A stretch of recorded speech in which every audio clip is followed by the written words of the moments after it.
And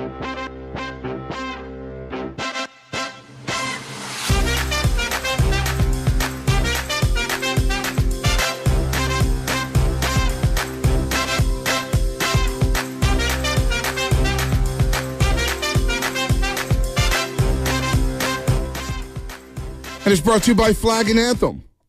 That's right. Flag and Anthem stepping up for Football Friday, even though all we have is the Pro Bowl games. We got Lubman working on a talkback. We're trying to get our talkback going on, Lubman. Get the talkback button going on. YouTube and Twitch brought to you by First NorCal Credit Union, the smart choice for low auto loan rates and super simple online application process. Good morning to everybody out there. Get off the graveyard shift. If you're at work, what is happening? If you're getting ready for work, what is happening? Be safe on the airwaves. Please be safe. It is raining. It's not worth it. We got a Super Bowl in a week. We got Warriors-Grizzlies later today. They're trying to win their second in a row. Warriors haven't had a 2-game winning streak since late December 22nd and 23rd. So they need to get a win. But what's happening, Shasky? We got paid today. We got paid. Yeah, and it went right out the window. Yes, it did. Immediately after it hit the direct deposit. It's already gone. The parking around here is so expensive. But that's neither here nor there. Here's what I would say to you, B. I had a great day yesterday. You ever heard of a place? I'd never been there. Never even heard of it. And so consider me a novice. Maestros? Maestros. I didn't even know how to pronounce it. Downtown? Right down here. It's like 5 blocks away, 4 blocks Union away. Square, down the street from Union Square. One of the best steaks I've ever had in my life. Really? I can't remember the last steak I've had. It might have been like, I don't know, Labor Day? Was the last time I cooked steaks? It was excellent. It was Aaron, my niece's 21st birthday. We had a great time. Wow, that's awesome, man. Yeah, that's we had a awesome. great time. Look So at happy you. birthday, Aaron. Look at you spending big money. This one, I put my card down and, shout out to Danny. Danny paid for the dinner. He does a good job. I think it's very fair. He's Danny who? Who's Danny? Uncle Danny. That's Uncle Danny, okay. Michelle's uncle. There's a lot of Danny. names here. Yeah. A lot of names. He's over there at Tenderloin Station. You'll see him at Union Square from time to time. You'll see him at the United Nations Plaza. He's trying to clean up the great streets of San Francisco. He's one of the premier police officers in San Francisco. He was the... So he's getting paid just to walk around? No, he's a great cop. It must be a good life, Uncle Danny. Emerald Society Police Officer of the Year a couple years back. Sounds like no, he's a legend. Uncle Danny has never used his firearm. Oh, that is... We're not going to get into that. Uncle Danny has never wrote a ticket. We're not going to get into Uncle that. Danny's just riding his bicycle around Union Square, making sure the streets are clean. No, Danny's the best. Oh, man, I'm kidding. And shout out to the other police officers out there at the mobile unit. He had to watch the Niner game in the mobile unit. Well, that's not bad. About time he did something. He said the TV was very grainy. Well, yeah, well, I mean, all that money he's making, buy a new TV, Uncle Danny. Come on, you guys are crying broke. You guys are crying broke this morning. No, Uncle Danny, we love you. Thanks for serving our community here. Listen, Jed York yesterday. Dude. And you know what? I'm going to take this stance, Shasky, on Jed York, because I got a couple theories on what he said. And what he said kind of made sense to what I was trying to say about the Trey Lance, Jimmy Garoppolo, and Brock Purdy situation. And it kind of validated that, in my opinion. But what did you make of Jed York coming out and talking yesterday? Because honestly, I have no problem with it. I don't have a problem with it, but I just, to me, when I think of the 2 Super Bowls that the Niners have lost, they just unnecessarily talked beforehand, and most people don't remember. The Friday before the Super Bowl in 2019, it was January 20th or 24th of 2020 at the time. Jed did the same thing. He had an impromptu little press conference. Right. And, look, he owns the team with his family. He can do whatever he wants. Just me, quite frankly, I wouldn't talk until the season's over because that final game, things can happen. Think about how we felt going into the Super Bowl with the team, the roster, everything that was in place. Think about how you felt as an organization and as a fan base after the Super Bowl. There was a lot of things that happened that people couldn't unsee. Relationships changed slightly. I'm not saying it was the end-all, be-all, but allow the season to finish. Now, I know Joe Lacob has spoken multiple times at the finals, at the beginning of the finals. I don't love that either. You know, so this isn't like an anti-Jed thing. My theory is always this. Wait till the season has some conclusions and you could speak with some certainties and be able to reflect on the moment. That's just me. I never want to count my chickens before they hatch. I never want to, go out in front. There's no obligation to see everyone in the media. And again, it's not the end-all, be-all. I'm not outraged. I just didn't love it. Listen, we applaud Joe Lacob when he does talk, when he does speak, and he takes a podium. We love when Joey Lightyears comes to the studio and talks before the season. We love when he makes his bold proclamations about the season. We've talked to him before the season, the championship year and this past season. He had the press conference before the NBA Finals against the Boston Celtics, and I don't think he was counting his rings. I don't think he was guaranteeing championships. He just spoke about how he felt about the season going along. I have no problem with Joe Lacob speaking. And you know what? If there's anybody who does deserve to speak, it is Jed York. Because Jed York doesn't speak much. We were just talking about this a month ago. Boy, it'd be nice to hear from Jed at some point about how things are going on. We just asked that about a month ago. Jed hasn't spoken at all. 2019, okay, he talked before the Super Bowl, handed the trophy to Mike Shanahan, Kyle Shanahan, 2020, I should say, January 2020. That Friday before the Super Bowl, before they left, he did the same thing. He had an impromptu and I don't think it had no impact on the game. You don't believe in karma? The Niners were up 20-10 with 7 minutes left. I'm just asking. They were up 20-10 with 7 minutes left. And it's not like Jed York is talking about the Kansas City Chiefs. He's discussing his own team. He's discussing the inner workings of his quarterback and his head coach and what has happened behind the scenes. So I've got no problem with Jed York speaking. Listen, Joe Lacob could speak, and we all applaud him. And we all say, Joe, you like years. Oh, he puts his money where his mouth is. Most expensive basketball team in the NBA.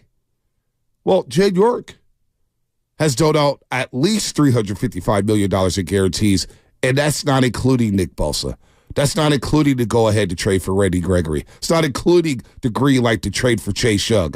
Jed York has spent his money to keep premium players in this market, on this football team. He extended the GM, or President of Football Operations, John Lynch. He extended Kyle Shanahan, saying, you know what? I love the stability that we have here. We have something brewing. We have a special organization again. We are a contender. We are one of the blue bloods of this league.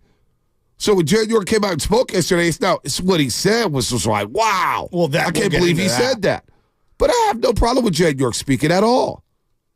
Well, I disagree. Joe Lacob, in contrast, if we're going to use him as an example, Joe Lacob's available at the beginning of the year. Yep. Joe Lacob's available during the year. Joe Lacob's available at any time. Joe wants to talk. He does podcasts. Right. He's come into this studio. And we never have a problem with it, correct? It's not about problem. It's not about problem. No. But there's a time and a place. No, I think that I personally believe when you're running a business, there's a time and a place, right? And to me, there's really no point at the very end of the season coming in right before the biggest game and talking. That's just the way I would do things if I was running business. I would wait till the season's over. Personally, I've listened to many different people who have owned teams. They've had this panel. I don't know if you've ever listened to the business podcast with David Sampson and the guy who used to run the ESPN. But talking David at the Sampson beginning is an absolute crook. Well, he can't walk the streets of South Beach, Miami. Why the hell would I want to listen to him? He can't even come out. He can't even come outside. There's no obligation for an owner to talk. But if you're going to talk, you talk before the season. You talk at the conclusion. There's a mandate for that. Well, no, that's kind of like the standard operating procedure. Robert Kraft speaks when he wants to speak. You never hear him. Jerry Jones speaks when he wants to speak. And you don't like Jerry, but I think Jerry Jones does it every single week after a game. That's nasty work. That's right after a game in the locker room. I don't like that every single week. And he does radio interviews. Well, I just think if you're looking at Joe Lacob, the thing that I would say about Joe Lacob is during bad seasons, he's there. During good seasons, he's there. He's available to talk. And I'm sure that we haven't heard from Joe Lacob ever since the preseason. I thought he came on with you guys, especially at the beginning of the year. Yeah, well, that's what I'm saying. Beginning of the year, So I don't know, again, it's not the end-all, be-all. Just for me, if you haven't talked all year, just wait till the season's over. No, well, just wait another week. Why? Because it's just there's no need to be talking about stories and fairy tales and things that you think have happened, and like I don't know. It's just for me. That's the way I would operate my business. Well, this is his business, and I think if there's anything, Jed York, when you spend the money that you spend, and you spend the draft capital, and you extend the head coaches, and you're getting ready for a Super Bowl, why not hold court? But it was what he said that really struck me. It was what he said about the quarterback situation. Jed York told a story about Kyle Shanahan during the 2022 NFL 49ers training camp. First week of training camp. I was in Europe trying to read every single report. You guys were out there at the field. And nobody's bringing up Brock Purdy. Except, I guess you give Larry Krueger some credit for saying, hey, Brock Purdy's playing pretty well. You may want to keep your eyes on him. But nobody really batted an eye at Brock Purdy. It's about Jimmy being on the baby field and Trey Lance, whether or not he was struggling on the football field. Where Jed tells a story about Kyle Shanahan pulling him over to the side the first week of training camp. And listen to what Jed York had to say about that situation. Brock, but that's a good example of Kyle's directness. Last year in preseason, I think week 1 of training camp, which you have a quarterback that we're paying, I think, $20 million to. You have a guy that you drafted with investing 3 first-round picks into, and he grabs me after practice. He's like, hey man, we got to talk. And that's generally not a good thing when your coach tells you we got to talk. Like, all right, what's up? And he's like, I think our third-string quarterback's our best quarterback. I'm like, okay. I'm like, what does that mean? He's like, obviously, like, we've invested in Trey. Like, Trey's doing a good job. Like, we're going to do everything that we can. We're not going to change that. And we're not going to change the depth chart. But, like, I think Brock will end up being our quarterback at some point. And, like, he didn't force it, right? You had 2 injuries, and that's how Brock ended up playing. But he's always honest, even if it's not, like, one thing that owners don't love to hear when they've invested money and or draft picks or both into people, that the last pick in the draft is the guy that we think is the best. That's generally not great news, but he's honest. And he let it play out the right way. And so that's Shanahan. That's Jed York on the Shanahan situation. So here's my theory. The whole time I thought this. When the 49ers re-signed Jimmy, because at that point in the first week of the season, they still had the rights to Jimmy Garoppolo, but he was not practicing with the football team. He was on the little baby field throwing passes to guys in shorts, graduate assistants. I don't know who the hell they were. But that's where Jimmy was at that point. It was Trey, it was Sudfeld, it was Brock Purdy. Now, my theory was Jimmy Garoppolo was back, not because it was an indictment on Trey Lance.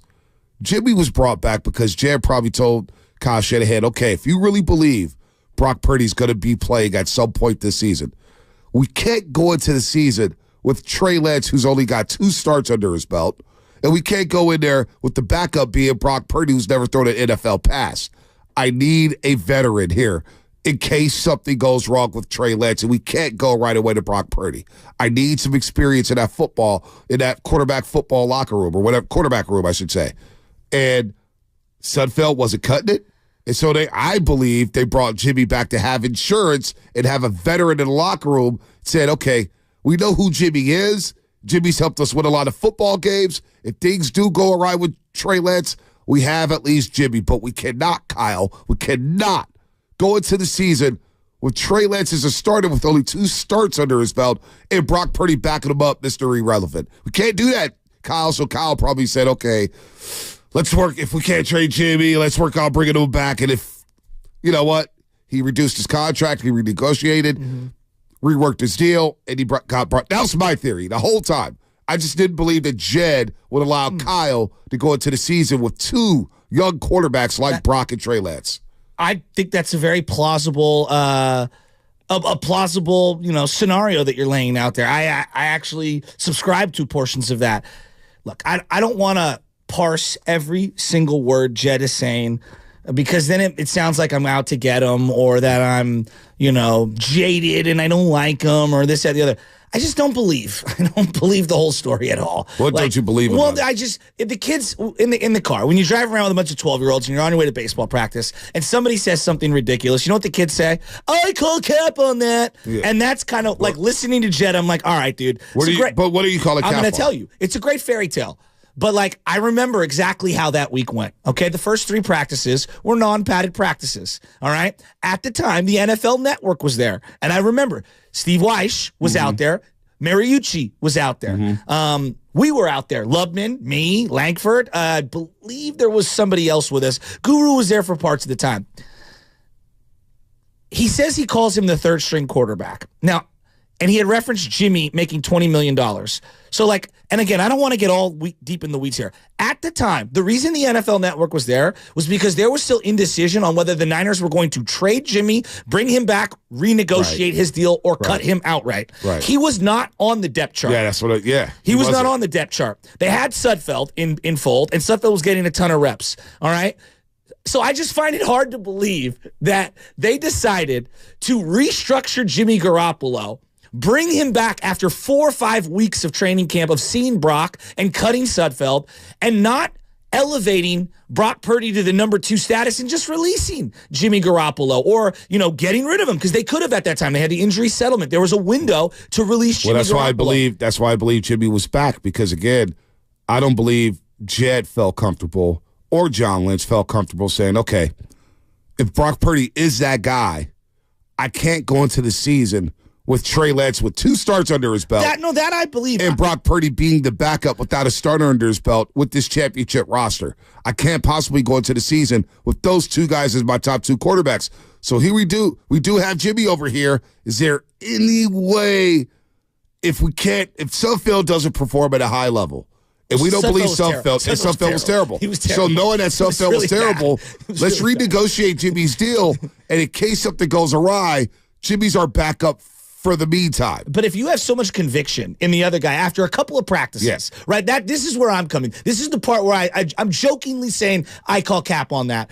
If you have such conviction and you believe in Kyle and you've allowed him to control everything in the organization, and the guy swung huge, massive deals across the board, Trey notwithstanding, why would you intervene if he thinks he's the best quarterback right then and there? Then why is he in street clothes week 1, week 2, week 3 until Trey goes down? Because these are the questions that I have. I don't think they really were convinced that not that Brock wasn't the guy, because we heard from Romanowski. They might have liked Brock. But saying that you knew after a couple of non-padded practices, it feels a little... The PR hit and the noise that would have been brought to their attention had they got into the season with Trey as a starter and Brock as a backup. Think about that. Just think about that for a second. If the Niners, if they were convicted, they still couldn't sell that to the fans. Brock Purdy, our number 2 quarterback, Mr. Irrelevant. He's going to be our backup quarterback going into the season in which we have championship aspirations. Yeah, I know, but we were kind of content in believing that it was going to be Nate Sudfeld, and no one thought Nate Sudfeld was any good as a number 2. So, again, I saw it a variety of different ways, but the way that they're painting it, I just don't think it's as accurate as they're making it out to be. I think it sounds great. I think 3, 4, 5 years from now, had they hoisted a Lombardi, makes a great fairy tale. I don't necessarily believe it at face value. And I'm not calling Jed a liar. I just think it's a little exaggerated. You think that Shanahan wasn't sold on Brock Purdy? No, I think he really liked Brock Purdy. But if he thought that he was that good, why would you go through the extras? You would have never maybe even turned over the... What? That's part of your job, is to evaluate the situation that you have. If it was only 3 non-padded practices, then you owe it to yourself to play the rest of the month out in training camp. You owe it to yourself to say, okay, it's just 3 practices. Well, they brought Jimmy back late. They brought Jimmy back late because, again, what I believe, they brought Jimmy back because Sudfeld stunk. And they were like, forget Sudfeld. Let's bring Jimmy back to at least have a veteran in the locker room, a veteran in that quarterback room. We can't possibly go into the season. We think Brock is the guy, but we owe it to ourselves to at least have some insurance here with a veteran quarterback that we know. I think it sounds good in retrospect. I just don't believe it at face value. I believe that from day one. Okay. From day one, I believe the only reason why Jimmy was back, it wasn't an indictment on Trey. It was more so we can't go into the season with 2 guys with 2 starts under their belts with experience. So Jed is intervening on roster decisions. John Lynch probably told him, hey, Kyle, man, this sounds good, but we've invested all this draft capital, and we have Jimmy here on the backfield just in case something goes awry on this football field. I think it's plausible. I don't know. Here's the thing. we're never going to know any of these things. I just laugh that they're all giving themselves a pat on the back after the whole thing happened, like they knew all along and it was the grand scheme. And all I'm saying is sometimes you get lucky.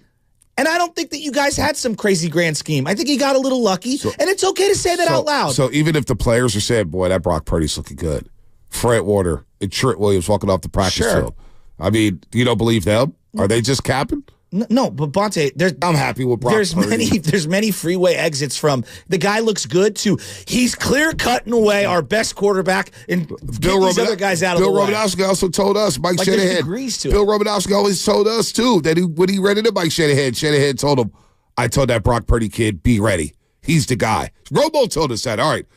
It is a Warriors game day brought to you by Xfinity, the Xfinity 10G network made for streaming live sports. What's coming up in the game brought to you by Fremont Bank, full service banking, no compromises. Check your phone calls on the situation. How do you feel about Jake York speaking? Personally, I don't have a problem with it. Shasky would prefer him to maybe stay a little more quiet during the week of the Super Bowl. I got no problem with Jed speaking. We have no problem with Joey Lightyears. Why the hell do we have a problem with Jed? He deserves. He's built that equity. We'll get into more of that right here on the Morning Roast. The Road to Vegas is brought to you by Zinni, the official eyewear of the San Francisco 49ers. Shop from over 3,000 styles at 80% off retail prices exclusively at Zinni.com. Hey, it's Willard and Dibbs.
Shasky.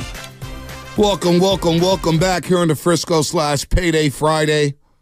Hopefully everybody has had a good week and is getting ready for a good weekend. We got the Pro Bowl games. You got Warriors and Grizzlies tonight. Warriors and Grizzlies tonight at 5 o'clock. Tip-off in Memphis as the Warriors begin their 5-game road trip. Memphis today, Atlanta tomorrow, Brooklyn on Monday, Philadelphia Wednesday, and Thursday against Indiana. By the way, some bad news for Joel Embiid. Torn meniscus. It just stinks. Brutal blow for the Philadelphia 76ers. Warriors will catch a break by not facing him next Wednesday, but he was having an all-time season, 36 points a game, 11.5 rebounds. And the way it happened, Kuminga's just trying to play hard. There was nothing malicious about it. He's going for the basketball, and it's just, you hate to see it to Joel Embiid. You hate to see it. By the way, you can have eggs and toast with the roast next Friday. Eggs and toast with the roast. Nice. 7:30 and 8:30. We're going to qualify 2 lucky listeners. And basically, we will ask you a question about the show. Not today's show, but the show history. We'll ask you a question, and the first caller to get it right will have eggs and toast with the roast. Next Friday, word on the street is Proposition Chicken in Oakland will provide the food. Proposition Chicken? Ari and Max, the owners, they're going to hook us up? Ari and Max, are you kidding me? Proposition Chicken, Shasky? I'm excited. It's delicious. Barbecue, homestyle ranch. I'm ready for it. They got a buffalo chicken sandwich. I'm going to have to do some big exercising leading up to that. I'm ready to go because I'm about to put down some protein. Good for you. Oh, I'm so ready. Thanks. I'm so ready. By the way, some breaking news in baseball as well. Theo Epstein is returning to the Boston Red Sox. He'll join Fenway Sports Group as a senior advisor. And while he won't be in charge of personnel decisions, his voice should carry enormous weight as the Red Sox figure out a way to get back into contention in the AL East. That's according to Jeff Passan of ESPN. Theo Epstein back with the Red Sox. Not going to save baseball like he claimed he was going to as part of Major League Baseball's commissioner office. He's only going to save the Red Sox. By the way, the Baltimore Orioles, they got new ownership group coming in. Did you see what they did? What? They traded for Corbin Burns. Oh, yeah. They have a plethora Wait, the Orioles did? Yeah, they did. When? Yesterday. Did that happen yesterday? Where have you been? Oh, I've not been tapped into now baseball. I'm questioning it. Like I have not been tapped into No, baseball. it definitely happened. Yeah, I'm like, What time did it happen? You really locked in on your Orioles there. I was so What sure time did it happen? And like, you got me doubting myself. No, what It was time? like middle of the day. They is when it traded one broke. of their infield prospects for Corbin Burns. He's got a 1-year deal. I was so busy yesterday. I did not see that. Are you kidding me? Yeah, well, the Giants were heavily linked to him. There were a lot of people I had heard that they were going to, Corbin I Burns definitely is went to everybody. oh, my God. What a deal for them. Well, everyone was like, well, we should have given up Lucy. I was like, no, he's got 1 year left on his deal. I'm not giving you a multiple top 5 prospects for Holy Corbin smokes. Burns. It's a Holy great move for the smokes. Baltimore Orioles. Huge move for them. They've got one of the best pipelines in baseball. They got Jackson Holiday, who hasn't even sniffed the bigs yet, and they still got Gunnar Henderson, and they've got a squad. Audi Rutschman. Corbin Burns. I don't know where that drop is. Are you excited? Adley, Corbin Burns, Adley. one of your favorite pitchers Yeah, no, on no one doubt. of your favorite teams. Oh, my gosh. Wow. I'm looking at it right and now. thus concludes baseball time. I haven't month. been. I'm telling you, I've been so tapped out of baseball. It's nothing. Wow, I didn't even get the alert from Jeff Passan. Do I get my alerts still from Jeff Passan? Did I take my alerts off?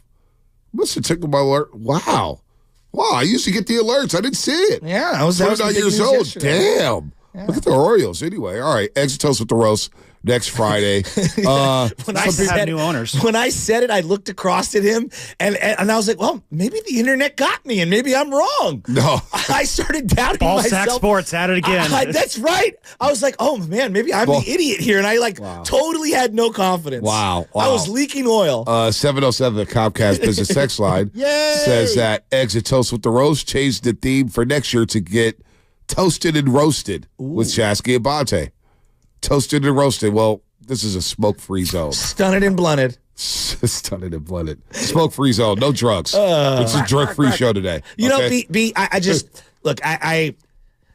Look, Jed owns the team with his family. He can do whatever he wants. That's his prerogative. You really have an issue with him speaking. I just look. We applaud Joe Lacob every time he speaks. Nobody ever questions when Joe Lacob speaks. I think right before the biggest game of the year when it comes to football, and it's a 1-game scenario, there's just the last thing you need is anything coming out of anyone's mouth that's gonna like get diced up and create any kind of narrative, because you're going into one of the craziest weeks when it comes to like scrutiny, speculation, etc. I mean, we heard yesterday from Carmen Policy, Deion Sanders tried to get 100 tickets to the Super Bowl, and Carmen Policy's like, how about I give you 12 to a steakhouse? And Jerry Rice was mad because of the distractions. Again, I just treat the Super Bowl a little different than maybe some of the other sports. And I think that, there's a reason why the Major League Baseball, for example, doesn't want any of the leagues, any of the teams hiring anyone during the week of the World Series. They don't want the distractions. I know during Super Bowl week, the NFL says, hey, don't announce anything if you're one of these other teams.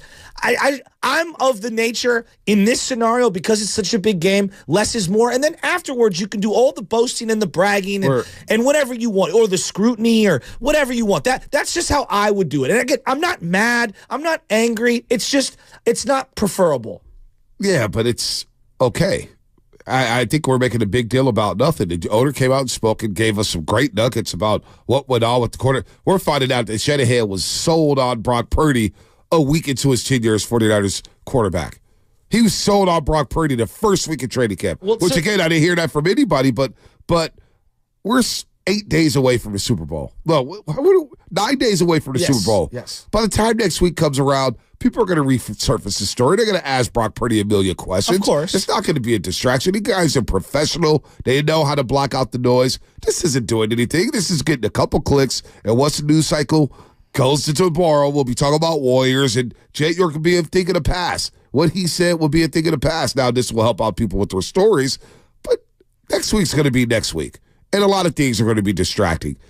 The owner came out and spoke about the situation. I don't think it's a big deal at all. I really don't. Well, to me, it just seems to be very self-serving and builds up to the fairy tale that they knew all along. And I just think that sometimes you're not as precise as that. And sometimes you back into things. Like, for example, this is the same organization that was so cutthroat to Jimmy Ward that they said, no, we're going to take this veteran off the streets who anyone could have had for a minimum salary in Gibson, and he's going to take your spot, and you're not going to play. But yet at the quarterback position, they're going to use a different mindset. I don't know. Quarterback position is the most important position in all of sports. It's not even comparable to a safety. That. And they figured out a way for Jimmy Ward to contribute. They said, we need you at the nickel. We need you at the nickelback spot. I'm just saying, you're that cutthroat. If you're that cutthroat, then you would have bid adieu to Sudfeld much earlier than you did. You wouldn't have wasted all those reps on him.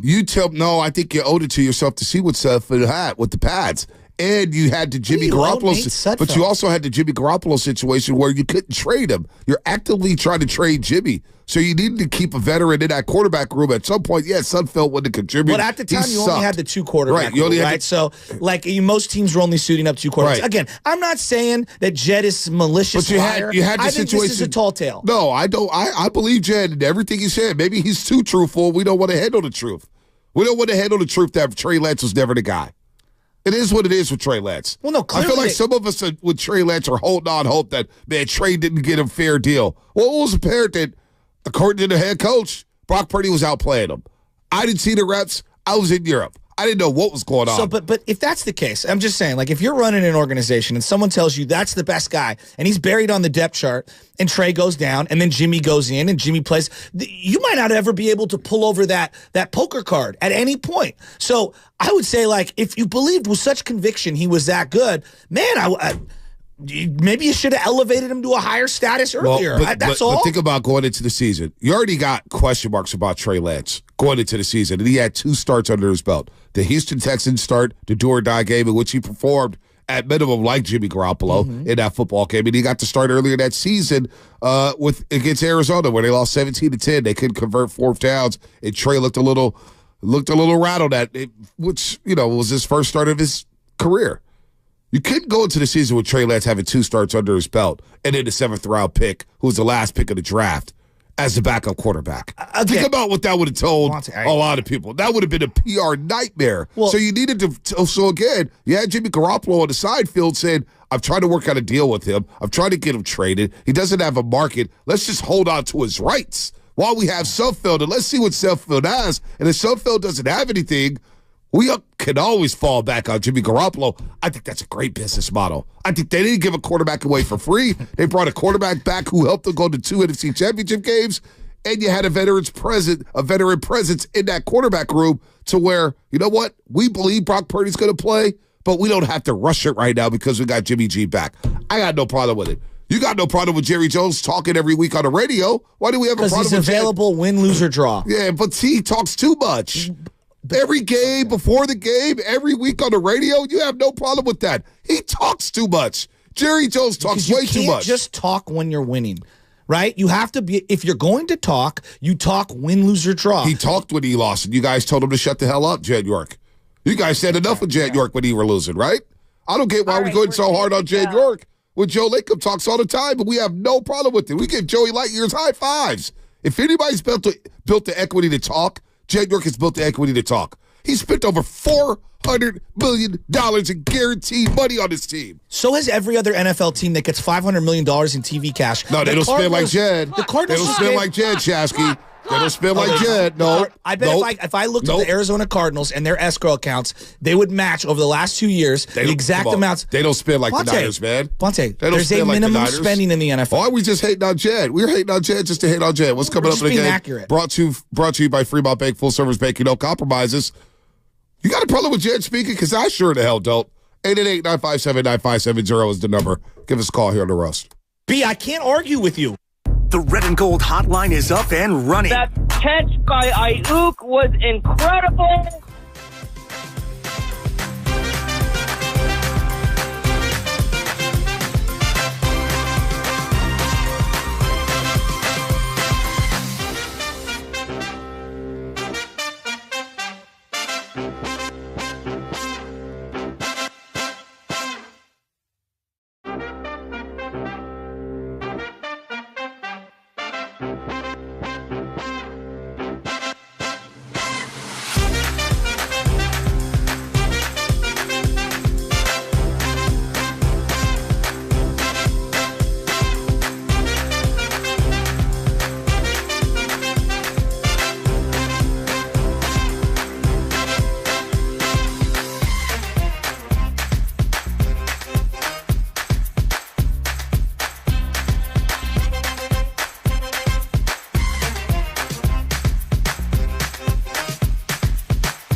The game. Did that make the rounds in Kansas City? No. They're ignoring it. Bill Romanowski, they're just probably saying Romo's crazy. That's just what Romo does. I mean, got it. The segment's And I love sponsored him. by Golden State Lumber, serving the Bay Area for 3 generations. When you succeed, we succeed. Visit GoldenStateLumber.com. Anybody got a problem with what Jed York said? Or do you have a problem with Jed York speaking yesterday down in Santa Clara as the Niners get ready for Super Bowl 58 against the Kansas City Chiefs? We got another week to digest this game, break it down, get your matchups, X factors, who's the key, what's going to happen, all that stuff. We're going to do it all next week. We'll take a deep dive. We've got Warriors and Grizzlies today. Warriors and Grizzlies. Don't forget shameless shout-out, 7:45. Shameless shout-outs at 7:45. And we're going to qualify a lucky listener for eggs and toast with the roast. Eggs and toast with the roast. Can't wait for that. Cannot wait. It's going to be a lot of fun here. But Jed York told us a story about Kyle Shanahan discussing his quarterback situation. This is the first week of the season, or first week of training camp, apparently, when Kyle Shanahan told this to Jed York in 2022. You know, I mean, we haven't really talked much about Brock, but that's a good example of Kyle's directness. You know, last year in preseason, I think week 1 of training camp, which you have a quarterback that we're paying, I think, $20 million to. You have a guy that you drafted with investing 3 first-round picks into, and he grabs me after practice. He's like, hey man, we got to talk. And that's generally not a good thing when your coach tells you to talk. Like, all right, what's up? And he's like, I think our third string quarterback's our best quarterback. I'm like, okay. I'm like, what does that mean? He's like, well, obviously, like, we've invested in Trey. Like, Trey's doing a good job. Like, we're going to do everything that we can. We're not going to change that. And we're not going to change the depth chart. But, like, I think Brock will end up being our quarterback at some point. And, like, he didn't force it, right? You had 2 injuries, and that's how Brock ended up playing. But he's always honest, even if it's not, like, one thing that owners don't love to hear when they've invested money and or draft picks or both into people, that the last pick in the draft is the guy that we think is the best. That's generally not great news, but he's honest. And he let it play out the right way. So that's Jed York, and whether or not you believe him is one thing. But now I do wonder how Shanahan feels about that. You think Kyle has an issue with that? Well, I mean, makes him look like a genius. Kyle? Yeah. Well, I guess you could take it both ways. I mean, yeah, it makes him look like he saw somebody like, I really see something in this guy, but also you were also the guy that gave guaranteed money to Nate Sudfeld, and you were also the guy that moved 3 draft picks to get Trey Lance. So I mean, you can go both directions. As long as Brock Purdy works out, none of the other backstory really matters. The victors will write the narrative. You know what I mean? Like, this is what happens in society when whatever particular culture wins, they end up writing history, right? So if Brock Purdy wins, they can write whatever story they want about how they found him, and that's really all that matters. To me, this would be something that I would probably hold a little closer to the vest and wait, down the line to explain. That's just me. Again, not mad, not angry. It's just like, I think this is a little unnecessary at this particular point in time. It's not hurting anybody, but I would have just waited a little on it. Just get out in front of it now. I don't have an issue with it. It just feels like you're looking for a pat on the back about how smart you are. And I think that, you don't have to tell us, your winning will. And a lot of owners do this. This is not exclusive to Jed. A lot of people do this. They want to let you know how smart they are. And so, just win the championship and you'll get all the praise you'll ever want. Will he get the praise, though? Will Jed get the praise? Because he hasn't gotten the praise up until this point. Nobody brings up Jed York. I brought up just the other day that he's taken his team to 3 Super Bowls under his watch. I don't remember that, but it seems like Jed York doesn't get the credit for spending all the money that he spent on this team, the stadium, the events that they bring to Levi Stadium, and of course, the success, 4 championship games in 5 years. Yeah, I'm not mad at that. Not mad at that at all. How about this one, though? Jed York spoke about the McCaffrey trade. This was fascinating as well. He thought it was a lot to give up for a running back, and I think John and I thought it was just the right amount to give up for Christian. And I remember that very vividly, where it's like, look, it's not a pass rusher, it's not a quarterback, but it's a good player, but, like, do we want to give up that much? And, like, collectively, it was, do you want him to go to LA?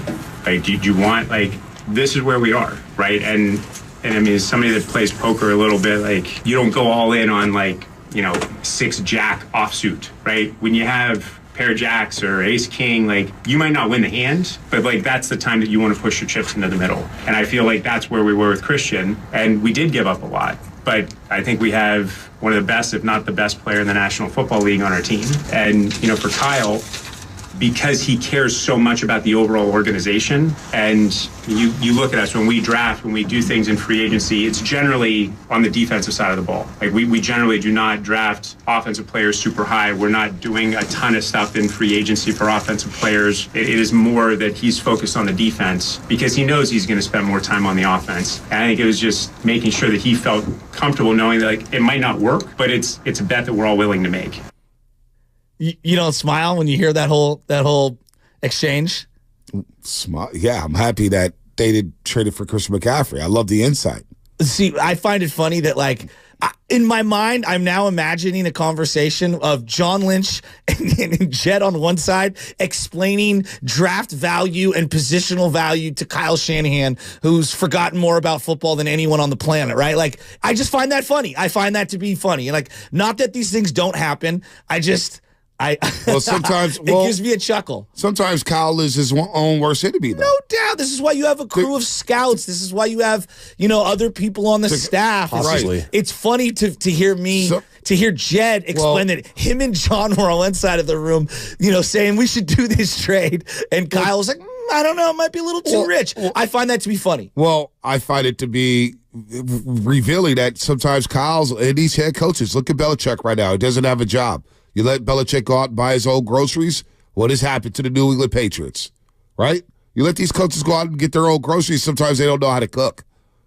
Kyle Shanahan has beat the table for Joe Williams. The guy didn't last one training camp. Yes. Right? How many? They went out and signed Jerick McKinnon. He was a bust and a flop with the 49ers.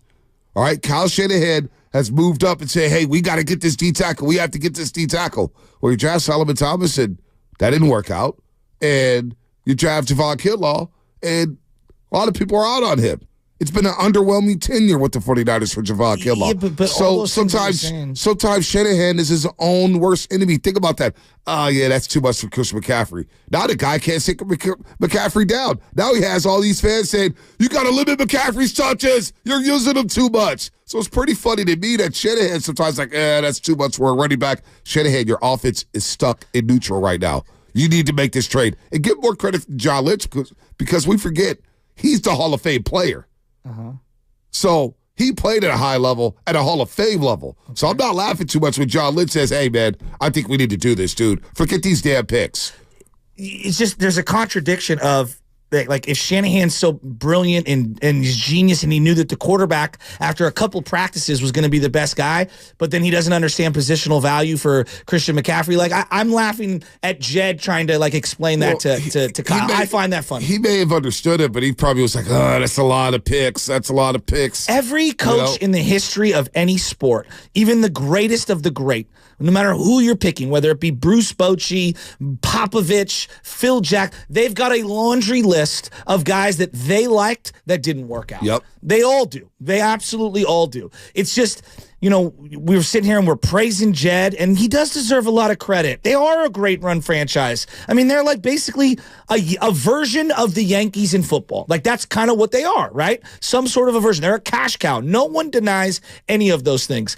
But we've praised him for staying out of the way, and now he's explaining how him and John are like lobbying to Kyle Shanahan to trade for this guy. I find that funny. I'm not mad. I just find it funny. Well, you find it funny. I like the truth. The truth is they had to go convince Kyle Shanahan once again to go get a player. They had to convince him, just like they had to convince him with Jimmy Garoppolo. John Lynch is calling Kyle Shanahan. What do you think about this quarterback? We give up a second-round pick. We need a quarterback. C.J. Beathard is here. Nick Mullins is here. Thank God Kirk Cousins is going to Minnesota. Kyle, we need a quarterback. And Kyle's like, all right, fine, go trade for Jimmy G. And you know what? That trade worked out. It did. As much as we talk about Jimmy Garoppolo, that second-round pick was worth Jimmy Garoppolo. Hey, they won that deal, hands down, to bring Jimmy Garoppolo in. So sometimes Kyle is his own worst enemy when it comes to drafting and when it comes to giving up picks. So I don't find it funny. I find it, a little worrisome that, damn, Kyle, we had to convince you to go get Chris McCaffrey, dude. Well, would you, okay, now I'm asking you, would you, if you were in Kyle's shoes, would you want to hear Jed basically tell the world that, you were a little out on the Christian McCaffrey trade? I wouldn't have a problem with it. I just got extended this year. That's true. I got equity in this organization. My seat is not even warm. I could be head coach of the 49ers for as long as I want. I have no problem with it. Pat Bowlen used to talk a little bit in Denver. Well, Mike Shanahan, they're go head and head.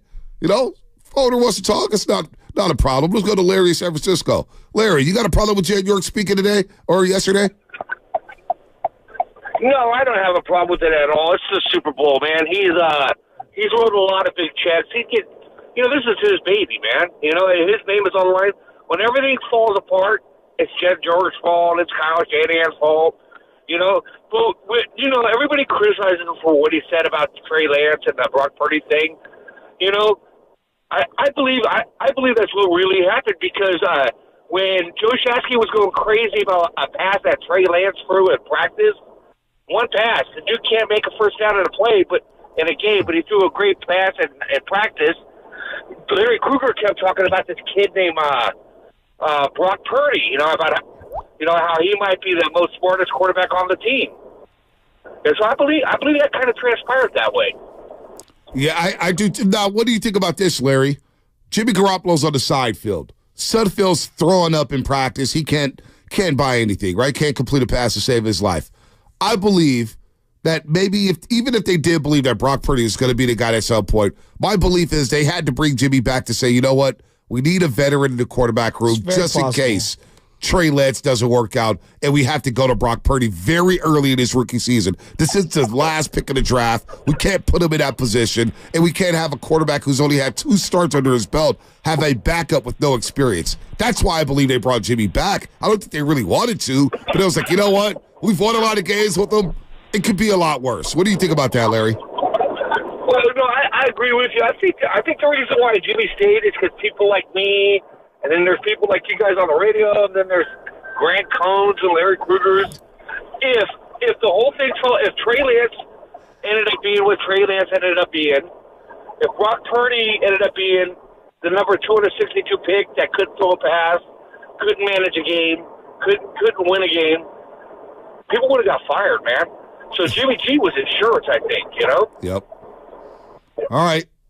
Love it, love it. Leroy may have a differing opinion. Okay. Leroy in Oakland. Yeah. Hey, What's up, Leroy? What's up, Leroy? You have a problem with Jen York How you speaking? doing? Man, I do. I just think that he's been quiet all this time, and we're too close to the Super Bowl, and I just feel like you open the door for some players or some coaches to get offended too close to the Super Bowl. And I'm just like, man, if you got all that to say and you haven't been saying it before, but you come out now because the bright lights are on you and it's the Super Bowl, and in your realm of, Jet York's realm of GMs and owners, I know you're feeling yourself right now, you and the owner of the Kansas City Chiefs, and I mean, they're all they're all the rage right now. And so the willingness to talk, the willingness, the bright lights get on you now, you want to say something. I just feel like, man, you might offend some players and some coaches. So you haven't been saying anything. Just let this ride. It's going well. It's too close to the Super Bowl. We're doing great. Hey, save that stuff for the book, man. That's book material. You believe it could be a distraction? You really do, huh? I do. I think some coaches and players can get offended, and they never heard this kind of talk from York before, and I'm just like, why now? Why now? I mean, act like you've been here before. So yeah, save that stuff for the book. There's a time and place for that stuff, but not so close to the Super Bowl. That last part I think is well said. I don't know about offending anyone. These guys they're big boys. Like, all these guys are professionals and they're handsomely compensated, and they all, like, this team more than any other is really professional. They're a very professional group. I don't think they're offended. And why would the players be offended when these are compliments to the players? That's a compliment to Chris McCaffrey. No, I don't. That's a compliment to Brock Purdy. But I do hear him on there's a time and a place, and that's kind of where I stand. Like, I just look at it like the karma and the football gods, and if you're not going to talk during the whole entire season, I would just wait till the year's over. Like, we didn't hear you last year. So, and I go, when you go to the Super Bowl, you want to stick your chest out, and I get that point of view. I really do. Again, no one's crushing him. No one's running him out of town. He would have had to speak at some point next week. Media obligations, right? Don't the owners I don't know. Don't the owners speak every week? I know Robert Kraft used to always speak during Super Bowl week. Always be at a podium. I don't know. Always. Robert Kraft was always talking. Always. So I mean, I don't see how a player could be offended by what Jen York said. If anything, if I'm Christian McCaffrey, I'm like, hell yeah, my owner thought I was worth all that and more. Brock Purdy's listening to that. It's like, damn. Yeah, hell yeah. My head coach recognized me right away. The players should feel good about what Jen said. Now, if it's Kyle, you have to ask Kyle about that as you're listening to 95.7 The Game. KGMZ FM and AC1 San Francisco, always live on the free Odyssey app. Just log on and search YouTube and Twitch and just log on and search 95.7 The Game, and be sure to like and subscribe to the channel while you are there. Brought to you by First NorCal Credit Union, a smart choice for low auto loan rates and super simple online application process. Shout out to the Comcast Business Text Line. It is a Football Friday brought to you by Flag and Anthem. Possibly. Shameless shout-outs coming up at 7:45. Shameless shout-outs at 7:45. Now, remember this, back in, 2014, 2015? Low Cole asked Jen York if he could fire himself. What? Let's hear it. We haven't accomplished enough. I own this football team. You don't dismiss owners. I'm sorry that's the facts and that's the case, but that's the fact. And I'm going to do everything that I can to get this right. This isn't about a business and running an operation to make money. We're making sure that we're doing everything that we can to reestablish this culture. That was 2016. Lowell Cole asked him, Santa Rosa Press Democrat, back in the day, he's retired now. Will you fire yourself? And he goes, you don't dismiss owners. Right. Was that the question? Yeah. Would you fire yourself? That's what answer do you expect to get when you ask that question? The question is? But Remember people were asking Shanahan to fire himself? Yeah. Oh, yeah. I mean, I come remember on. at one point, like, what Lowell Cohen hit him with the "say something" line. I always remember that from that presser. Look, here's what I would say to Jed. In regards to Jed, there was a point in time he made a couple of bad hires in a row. He got rid of those people. It's like more so than like the escrow for the team, the players that you're paying for. This is the area where I think he deserves the credit for, B. And this is what I'll listen to is he was paying for 3 coaches simultaneously when he hired Kyle Shanahan. That does not go to the salary cap. That is not part of what your obligations are to spend on your team because you have to spend X amount on your team. The coaching staff and all that, none of that counts toward the cap. He deserves tremendous credit for firing Tom Sula after 1 year, firing Chip Kelly after 1 year, and finding a way to land Kyle Shanahan, who had options, and then getting him a really, really, really good staff. In retrospect, look at the staff that has left Kyle Shanahan that he started with and all the different coaches that he's hired. Anthony Lynn's on the sideline. I see him every single week. That guy's a former coach. You know, why look at the Chargers situation? And what have people been saying about the Chargers for 20 years? They don't spend on coaches. They're cheap. Well, think about this. I want you to listen to the end of this. The end of it is more important to me than anything. Let me hear it. We haven't accomplished enough. I own this football team. You don't dismiss owners.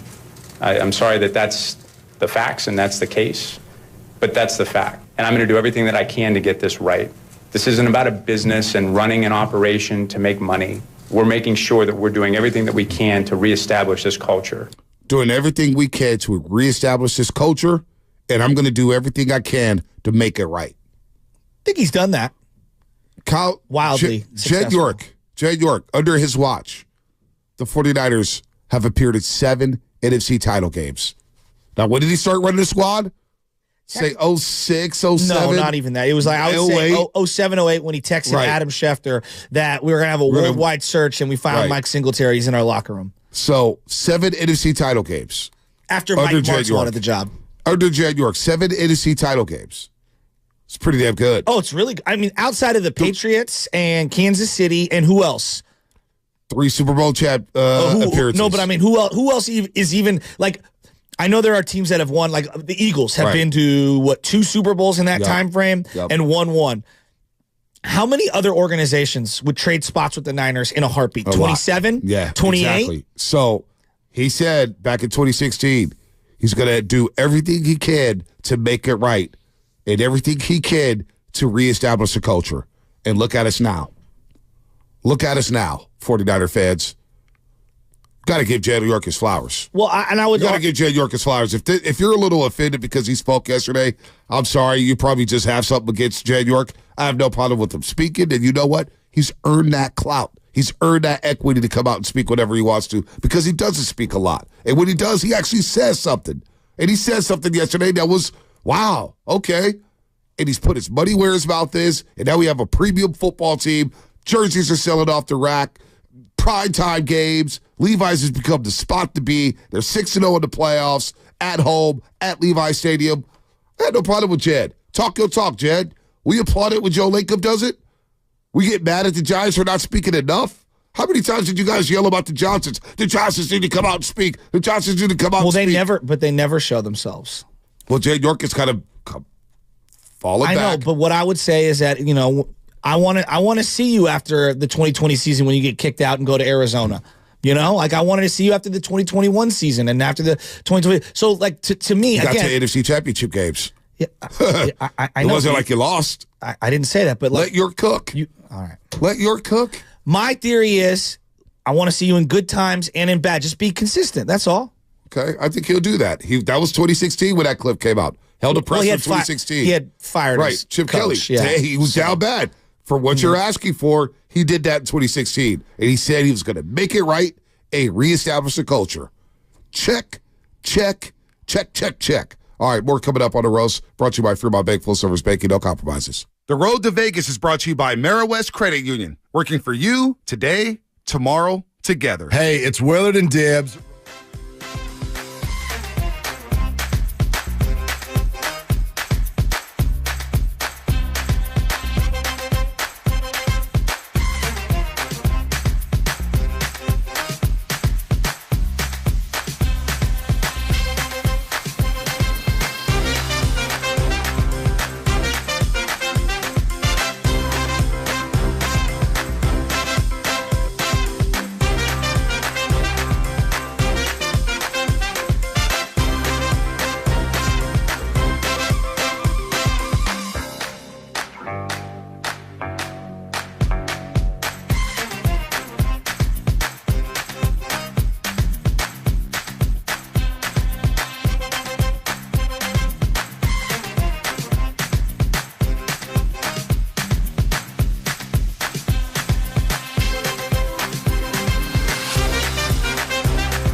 They got matzo balls. They got kale salad. Oh, my God. We got to try the barbecue wings. Chicken strips. For breakfast? Barbecue wings for breakfast? What's wrong with that? Come on, barbecue. Oh, you want just the breakfast I want menu? breakfast, I thought you wanted the whole menu. No, I was just asking for breakfast.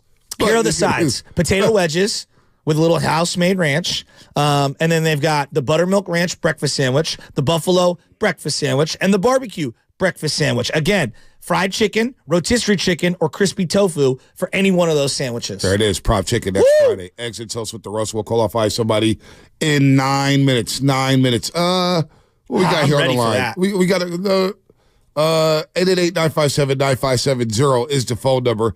Any issue with Jed York speaking out here now? It is 4 years to the day of Super Bowl 54 between the Niners and the Chiefs. It felt like the Niners were the better team, but the Chiefs pulled it out. That one hurts. 4 years later, feels like the Chiefs and the Niners are just as good as they were in Super Bowl 54, if not better. Now, you could say the defense in 2019 for the Niners was a lot better than his defense right now. I think we all agree on that. But we also would agree that the quarterback is better than the quarterback in 2019. The running back is better than the one in 2019. The receiving core is better than the one in 2019. The offensive line probably in better shape right now than they were in 2019 at this point. Yeah, when you look back on like who was playing. Kittle's a better version of the one he was in 2019. I think the biggest difference for the Niners is the D-line.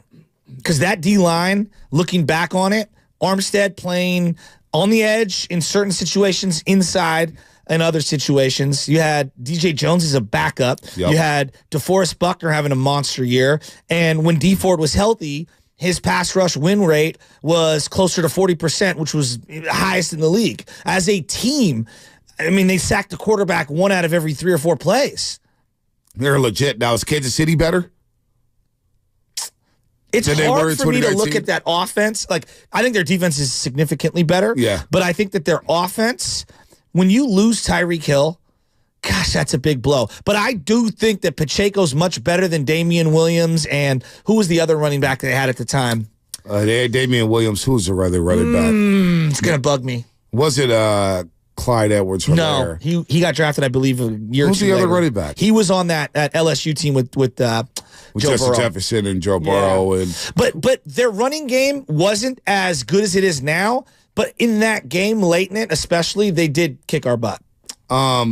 Patrick Mahomes is a better version of what he was 4 years ago, right? Sure feels like it. Yeah, exactly. Sure feels like he's an even more clutch, better version. And when I watch him play, I marvel at the amount of times he drops back, and he never seems to put the ball in harm's way in these big games. So I'm looking at. So I watched. You know what I watched back last night? Sammy Watkins burning. No. I didn't watch the Super Sherman. Bowl back. We'll play some Super Bowl highlights in just a second. Okay.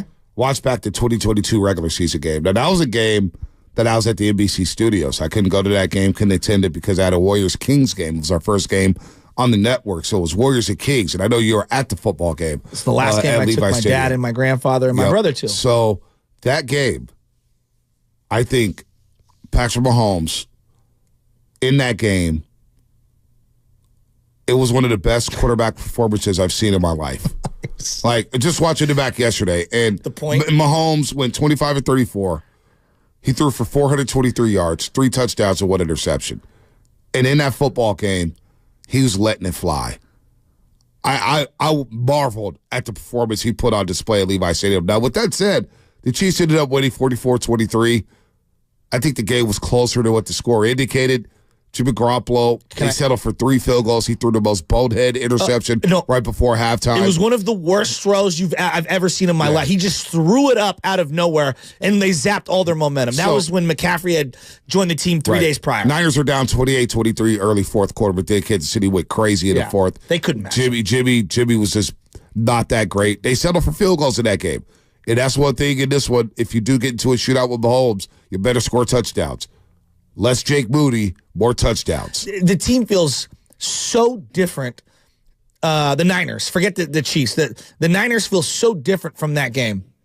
They are. Quarterback so different. The running back position, because having a full, CMC. Did Jeff Wilson Jr. get the start in that game? He was balling in that game. Yeah, he was the starter though, right? Yep. Yeah. So, like, they're so different. They're so different than what they were back then, right? I mean, Ayuk's a better version of himself. Debo was a little injured at that time.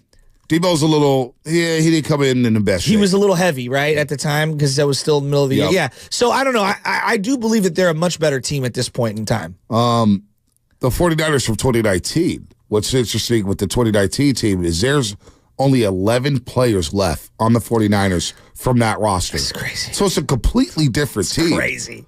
But the core remains. Bosa, Armstead, Warner, Greenlaw, Kittle, Juszczyk, Debo. Trent wasn't there. No. Aaron Banks wasn't there. No. Brittle wasn't there. No. I'm missing 3 other players. Jawan Jennings wasn't there. No, you said Greenlaw and Warner, correct? I said Greenlaw and Warner. So, Wisnowski, was he there on that team? There's only 11. I just saw this yesterday. There's 11 players left over from that roster in 2019. Screen captain. All right, let's go to RJ Fairfield real quick because he's kind of talking about the 2019 team as well. RJ, good morning, my man. How you doing? Hey, good morning. I'm looking forward to eating breakfast with y'all. Did you wait already? Hey, man, you should just give it to me, man. We got some unfinished business. I'm gonna be, I'm gonna be Kings out, man. I'm gonna wear Kings. Yeah. You got to answer the question. You kind of blew it there. We don't. You got to answer the question. Hey, 2019, man. So I hate bringing the 2019 up, but honestly, like defensively, the Niners were defensively better, but offensively worse. Mm-hmm. And the Kansas City Chiefs in 2019 are offensively better. We're offensively better, but defensively worse. But now, 2024, here we go. The roles are reversed. I mean, 2024, the KC is defensively better than their offense, and now our offense is better than our defense. So this is a big matchup, man. I want this so bad, and it's just I'm surprised that our defense is worse than what it was in the beginning of the season. I mean, every game is a hard. It's hard to see the defense just let up like that because 49ers always had a great defense, but man, people have just been running the ball on us, man. RJ, where are you watching the game at, RJ, and how nervous are you going to be? You don't watch it. You watch the games by yourself, right? You don't go to no watch parties. You're not a watch party type of guy. No, I stay my butt home, man. I can't do. I'm so superstitious. I can't go to nobody's house. God, you understand what this championship means. But hey, real quick on Jed York. Hey, I love Jed York. I love what he said. But can you do that after the season, Shasky? I'm with you on that, man. Because all that everything that he said will be perfect if it was all the stories he was talking about will be perfect if he was talking about it after the season. I don't need no distractions. I need these players to be focused. I don't need the press call. I don't need media to be talking about whatever Jed York talked about during this championship week, man. No distractions, straight focus. You guys realize, though, that thanks for the call, RJ. By the way, it was 11 players. You know the players were missing: Jason Verrett, Kevin Givens, and Ross Dwelly. Yeah. That's it. 11 players remain for and that Verrett, roster. I forgot, that he was, Ross Dwelly, you forget about him, too. Well, Charlie Warner had the greatest block of his life last week on that CMC run. Yep. That final run. And Charlie Warner, oh, my. Thank God he's out there and not Tyler Kraft, huh? Do you really, honestly, Shasky, What's that? do you believe that this is a distraction? No, I don't think it's a distraction. Yeah, I don't think so either. But Bonte, the way I live my life is like there's a time and a place for everything, and I truly believe in a higher power. None other people can laugh at me and think this is stupid, and that's fine, and that's their prerogative. I believe in karma. I do believe in karma. Treating people well, I think, does matter, and I think there are certain times and places to do things, and I believe in like sports gods, and some people can laugh at that and think it's stupid and stuff, and like. It's just it's the superstitious in me, and I just think like karma? So karma to losing a football game, like that's what karma's going to do? Ha Jed, you spoke out. No, it's just you're talking about the quarterback, for example. Like Chris Culliver, for example. If I bring up the name Chris Culliver to most Niner fans, you know what they say? I can't believe that guy said some heinous things, and he did it Super Bowl week and all that. Like. Randy Moss. I bring up Randy Moss. What was it? I can't believe he would say that he's the best wide receiver of all time the week of the Super Bowl. He made it about himself. And Culliver was speaking about a community. It's slandering a community. I totally That's agree. Completely different than what Jed York said yesterday. I know that, but again, I'm just saying, like, right now, what I would say is like, Operation win the Super Bowl, and then after the season, you guys can say whatever you want, do whatever you want. That's just me. Again, he can do whatever he wants. He runs it. Elon Musk is on television every day. He runs Tesla, and I don't love him being on television every single day, all right? Whether I believe in Tesla as a product or not. Just the point being. But I'll give him credit. He's there no matter what, right? Kind of like Jerry Jones. He's there in the good times, the bad times, he's always talking, right? For me, if I was operating a business, end of the year, beginning of the year to get everybody pumped up, end of the year, and that's how I would do it. That's just me. We are at the end, though. We are at the end game. Well, there's one more week. We are at the end game, and you don't think if this is going to be distraction, just wait. I don't believe in the distraction part. I'm going more to karma. And that sounds stupid because you can't quantify it. Yeah. B, you could dismiss it. I'm a superstitious human being. That's how I live my life. I'm not dismissing it. I just don't. I don't see the correlation here. By the way, Warriors are on the East Coast for a road trip next week, but it's Super Bowl week, so Willard and Dibs won't be taking any days off. Warriors Live and the Warriors games will be on the radio, 95.7 FM, while Willard and Dibs continue live on the Odyssey app and our YouTube channel. That's Monday, Wednesday, and Thursday next week, right here on 95.7 The Game. All right, let's qualify a lucky listener. Okay. How would you like to have breakfast with the morning roast? Eggs and toast with the roast. Eggs and toast with the roast. Eggs and toast with the roast. All right, we got some spots available. We're going to qualify two people, 7:30 and 8:30. 7:30, 8:30, 415-523-4652, 415-523-4652. The lucky listener who gets this question right first will qualify and come next Friday to the studio to have eggs and toast with the roast. Our question for 7:30. In our show open, one of our listeners can be heard freestyle rapping in it. Wow. Which of our roasters' freestyle rap is featured in the Morning Roast Show Open? In our show open, one of our listeners can be heard freestyle rapping in it. Which of our roasters' freestyle rap is featured in the Morning Roast Show Open? 415-523-4652 is the number. You get that right, you will have eggs and toast with the roast. And in 13 minutes, I should say, shout-outs here at the Morning Roast. Till then, let's go to Rob in San Bruno. Great question, by the way. Rob in San Bruno. I'm really excited to meet everybody next week. Like, I really hope we get a good crew out here to come meet us. Rob in San Bruno there? Did he drop off? All right, Rob, call us back, Rob. My bad. Call us back, Rob. No, it's all good. Call us back, Rob. 888-957-9570. I'll see some names here. Fieldball Mike. Somebody said, the longshoreman. Don't be Eugene Robbins. That's like the distraction thing. Look, they're going to Las Vegas. Yeah. You're like, right. On the list of distractions, your own personal life is a bigger distraction than anything Jed York could say at a podium, right? Like, we can all acknowledge that. Whatever's going on at your home, like, with your kids or your family or your life or your father or whatever's going on, your significant other, like, those can be way bigger distractions. I just believe, like, just less is more right now. Well, do we really have a problem? This is what he said. He tells a story about Purdy. Here's Jed York. We haven't really talked much about Brock, but that's a good example of Kyle's directness. Last year in preseason, I think week 1 of training camp, which you have a quarterback that we're paying, I think, $20 million to. You have a guy that you drafted with investing 3 first-round picks into, and he grabs me after practice. He's like, hey man, we got to talk. And that's generally not a good thing when your coach tells you got to talk. Like, all right, what's up? And he's like, I think our third-string quarterback's our best quarterback. I'm like, okay. I'm like, what does that mean? He's like, obviously, like, we've invested in Trey. Like, Trey's doing a good job. Like, we're going to do everything that we can. We're not going to change that. And we're not going to change the depth chart. But, like, I think Brock will end up being our quarterback at some point. And, like, he didn't force it, right? You had 2 injuries, and that's how Brock ended up playing. But he's always honest, even if it's not, like, one thing that owners don't love to hear when they've invested money and or draft picks or both into people, that the last pick in the draft is the guy that we think is the best.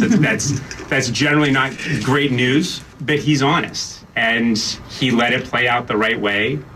So for me, the Niner fan, forget the business side and karma and all that, the Niner fan in me, this is the point of view that I had immediately when I was thinking, like, I don't want to go back over like what happened with Trey Lance and Jimmy Garoppolo. Like, we're getting ready for a Super Bowl with Brock, and he had a great year, and he just had one of the best comebacks in Niner history. Whether you think it's the best game, second best game, whatever, we all agree it was a freaking great game. And I don't want to go back and even think about the Trey Lance and the Jimmy G thing. Like, can we just celebrate? We're here in the Super Bowl, and let's go. So, like, anytime you're going back, whether he's re-adjudicating it, explaining it, that's all like after we win the Super Bowl and we go, I'm going to Disneyland and all that stuff. I just want to sink into the moment of going to Vegas against the Chiefs and beating Patrick Mahomes. That's just me. Well, I love the Purdy's backstory. I love backstories. I do. I love little nuggets like this. When did you decide on Brock Purdy? Why didn't it work out with Trey Lance? Why were you so hesitant on Jimmy Garoppolo? Now I'm starting to get answers to questions I've had for over 2 years now.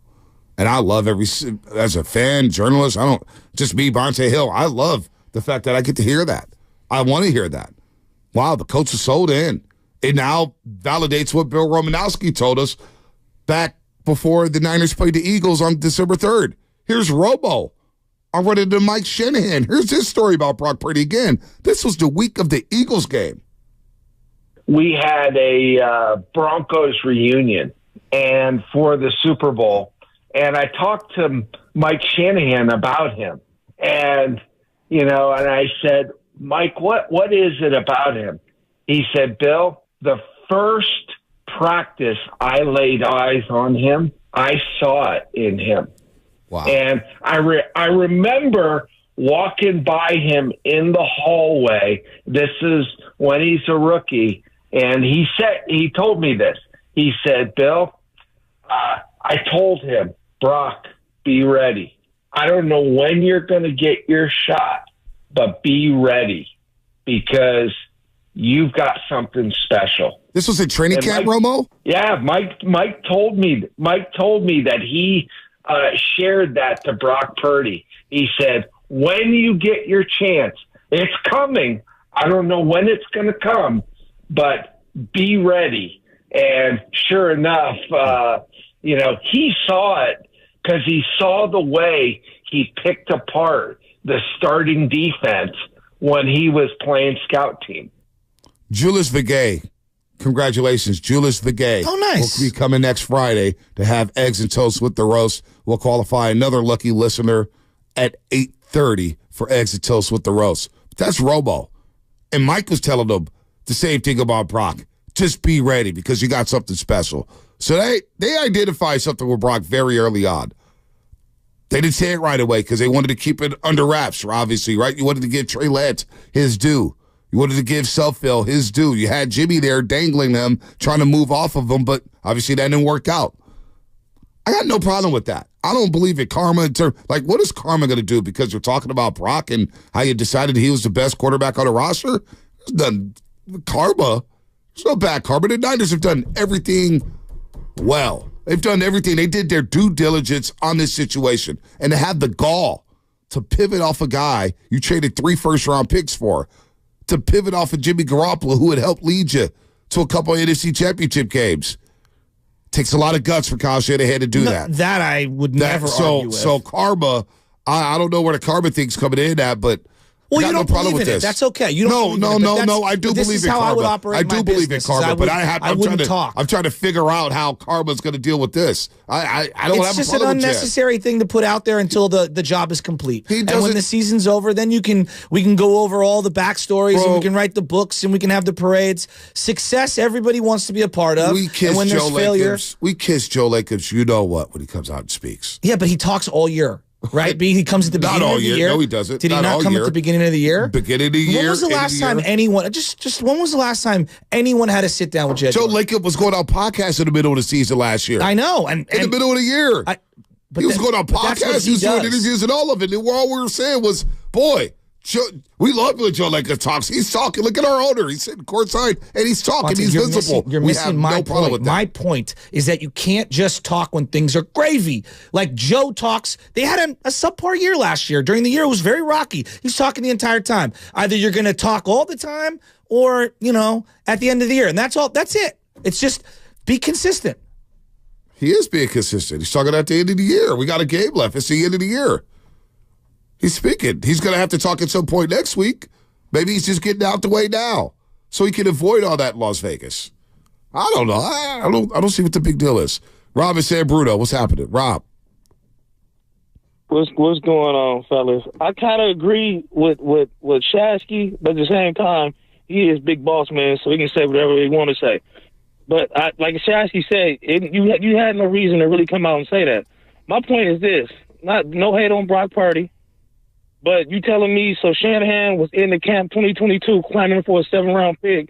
You going to the owner talking about, oh, he's so much better than our 1st-round pick. Like, what you doing all that for? Why was that? You, instead of trying to develop the dude, you over here running to the boss man telling him, oh, he ain't working, boss. He ain't good enough. That sounds like some hater stuff to me, man. I don't understand that. That sounds like some pure hatred right there. And it's not a good look. They should have kept that to themselves. If the Niners win the Super Bowl, go ahead and brag about it. But right now, no, because anything can happen. You know what I'm saying? So, my thing is this: please do not let Mahomes beat Shanahan again, because it's the same Shanahan that said, we didn't scout Mahomes or Watson, but we went all the way to Iowa to scout C.J. Beathard. That's not a good look either. So, we better hope Mahomes has one of those bad games, because we can't lose to Mahomes again. This storyline will come back up. My thing is, you're supposed to be developing guy, but you in the middle of 2022 camp, you talking about the 7th-round pick and how much better he is than Trey, but at the same time, you not developing no plays, but yeah, you running Trey right the gut. And in that clip y'all play with Mike Shanahan saying, oh well, you're gonna get your opportunity. Just wait. That sounds suspect too. So I mean, Jed, you shouldn't have said nothing. You shouldn't have said nothing because you didn't put all this in the atmosphere now. Don't let Mahomes, don't let a brother beat Kyle Shanahan again.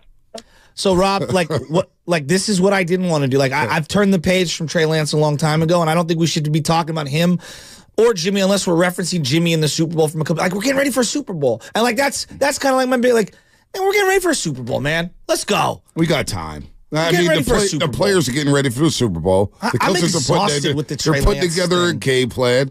But it's still a talking point. No, I know. You're right. You've spent 3 first-round picks. It may be one of the worst draft pick trades in the history of the NFL. Yeah, but isn't this about winning Super Bowls? And we're like on the doorstep of finally doing that. Yeah, they're practicing for that. They're getting ready for that. But I don't want to go back. Just me, as a fan, I want to prepare for this Super Bowl. When the Giants were getting ready for the World Series, I wasn't going back. You can still prepare for the Super Bowl. Jose Guillen should have been on this roster, and he got popped with steroids on the final game of the year. I'm honestly lost here. you can still get ready for the Super Bowl. What's stopping you from getting ready for the Super Bowl? Give a 2-minute soundbite. Boom, we move on. That's for us now to talk about. We're not playing in the game. I'm still going to prepare to go to the Super Bowl. I'm still going to pack my luggage the same way I was going to pack my luggage. But Jed said, oh, man, I'm going to move my flight now. I don't know what to do. Like, oh, my God, my preparation for the Super Bowl. I'm still bringing out Kansas City Chiefs. Still watching games. So are the players. So are the players.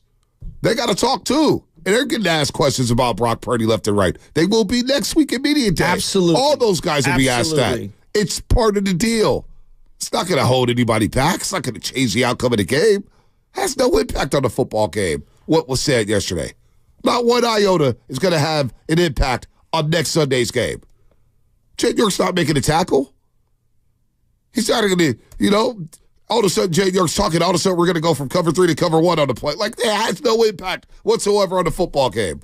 He's the face of the organization to some of the fans. And so, people want to see you just take the Lombardi, hoist it in the air, and let that image do all the talking for you. And maybe not everyone. Maybe it's just me. Hell, y'all still had a problem with Jed York being on the stand in 2019. I remember taking some calls. Why is Jed York on a podium passing out the NFC title trophy? Well, come on, man. People. Let's go to Aaron in Danville, then we'll get the shameless shout-outs. Shameless shout-outs in 1 minute. 888-957-9570. Line them up. Shameless shout-outs coming up in just a second here, but let's go to Aaron in Danville. What's happening? Hey, good morning, guys. Thanks for taking my call. How you doing? Great. Good.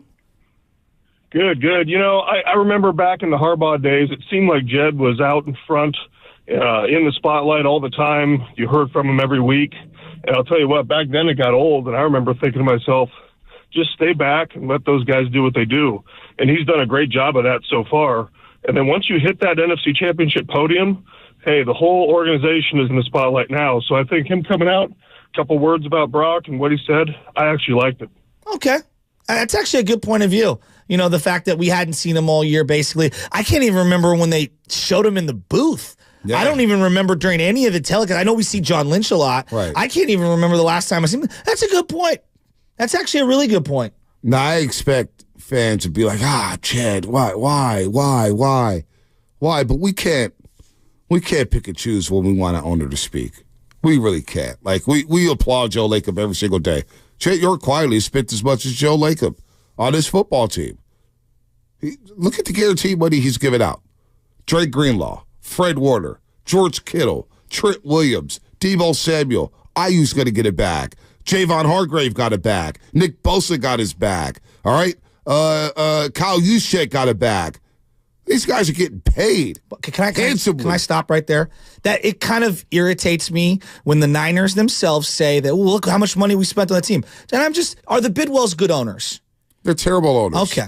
This offseason, $160 million to Kyler Murray, $33 million to Budda Baker, $32 million to DJ Humphries, $30 million to Paris Johnson, all in an escrow account. Good for this them. offseason, the Niners giving money to players is not exclusive to them. What differentiates the 49ers from the Warriors is that the 49ers, because of the cap rules, can go above and beyond in luxury tax. You can't do that in the NFL. Mm-hmm. Now, they get credit for signing all those guys, right? They do. But every team in the league has so much money, that does not make the Niners exclusive. Now, I'm glad they kept all those guys, and that was good business decisions to give those guys money. But, that's what you're supposed to do when you're getting $400 million checks from the league every single year, and every single team gets it. Like, the Raiders can guarantee that kind of money, and they were one of the cash poorest teams for many, many, many years. I see teams like Mike Brown and the Cincinnati Bengals on who is notoriously cheap and not giving guys money. I mean, they just gave Joe Burrow $200 million.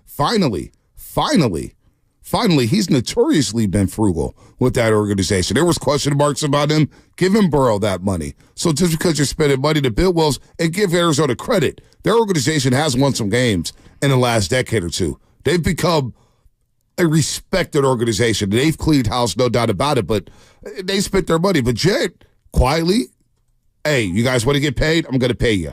I'm going to give you the guaranteed money. Gave Bosa 120 guaranteed. All right? Didn't have to. Could have tried to dangle them for picks, but they spent money. And they get credit for that. They do. 888-957-9570 is the number. Shameless shoutouts. Let's get to it.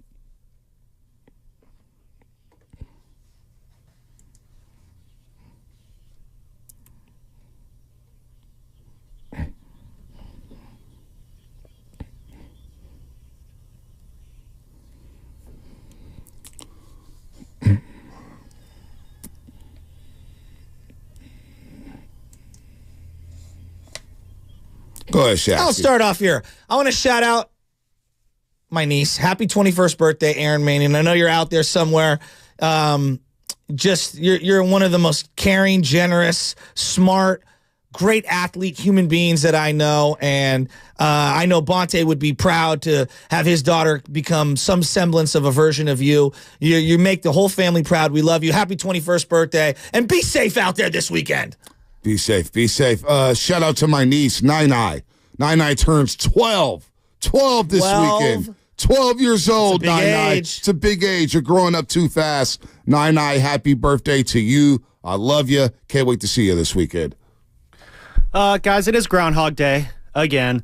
And so I'm going to give a shout out to Punxsutawney Phil. Today is? Today is February 2nd, which is Groundhog Day. Honestly, I didn't know either until I got the notification that Punxsutawney Phil did not see his shadow. So expect an early spring if you believe in that stuff. Wait, so if he doesn't see the shadow... If he does not see the shadow, you're going to get an early spring. If he does see the shadow and goes back inside, it means it's going to be another 6 weeks of winter. So that is more superstitious than it is scientific, correct? I'm pretty sure it's 100% based in science. Groundhogs have the power to predict the weather. Why no one's hired him to do actual weather reports, I do not know. I love you, Sam. Nahegan, you got any shout-outs? Matt Nahegan, what's up? Shout out Proposition Chicken for coming in and giving us breakfast next Friday for eggs and toast with the roast. Cannot wait to have some of those breakfast sandwiches that they have. Cannot wait. Cannot ABT, wait. Always be teasing. Let's go to Caesar. Caesar. I love that. What's happening, C's? Hey, what's up, Jeffy? How you guys doing? What's up, bro? What's up, C's? On my way to the gym, and I want to give a shout out to my Thurgood soccer team. Nice. Taking another victory, 2 more victories this week on our way to defending our championship for the city, baby. Congratulations. Good luck. Love it. 650 Comcast Business Text Line. Get in. 888-957-9570 if you got any shout-outs. 650.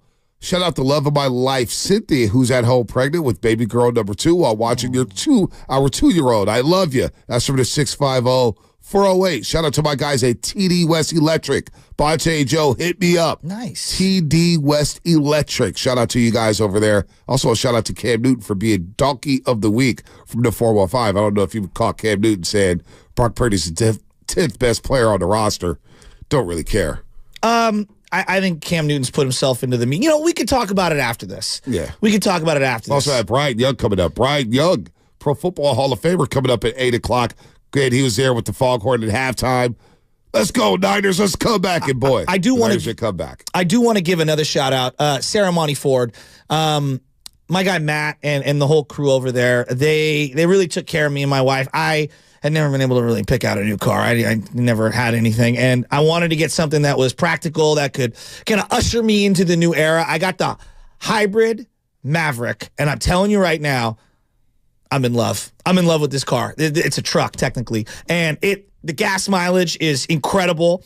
It doesn't even sound like the car's on. I got the leather interior, which is just like to die for. It is incredible. And Sarah Monty Ford, They just set everything up, full tank of gas, rocking and rolling, out the door, in and out. Could not have been more seamless.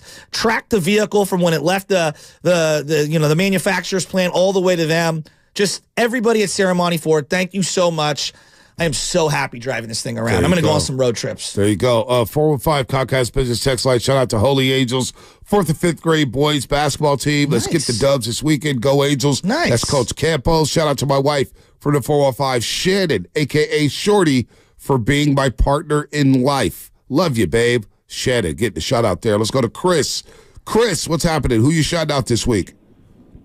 Bonte, good to hear your voice, my friend. What's up, Shouting out my Chris? 2 basketball teams, MIT Academy, Griffin Academy in North Vallejo. And, you know, I know they're opponents, but I got to shout out the LA Clippers.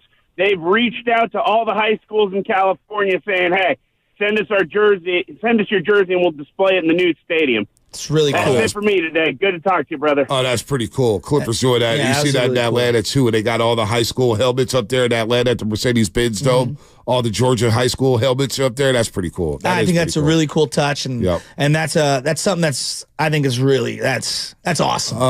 Lori Matthews. Oh, Lori Matthews with the special shout out to her son, Law Connor, deployed in Kuwait. They're having a lot of threats currently, so shout out to your son, Lori. Hopefully he is safe. We appreciate his service for this country, no doubt about it. That is it for Shameless Shoutouts this week. Shameless Shoutouts. Pretty good one here on the Morning Roast on 95.7 The Game. And with that said, let's hit the injury report.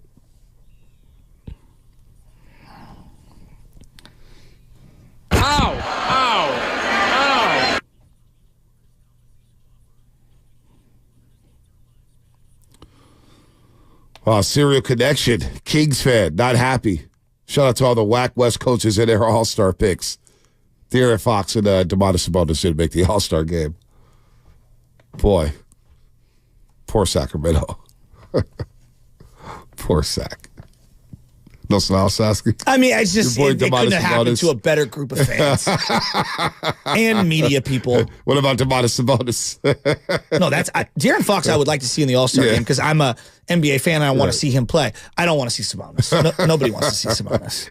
AKA Mr. Empty Calories.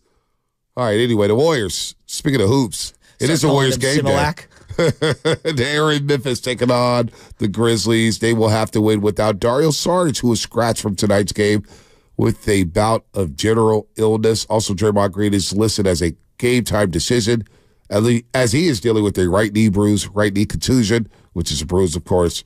Klay Thompson will be back, but you may have to play this game without Draymond and Saric. And you know what? The Grizzlies played last night. They lost to the Cavaliers. They'll be on the back end of a back-to-back.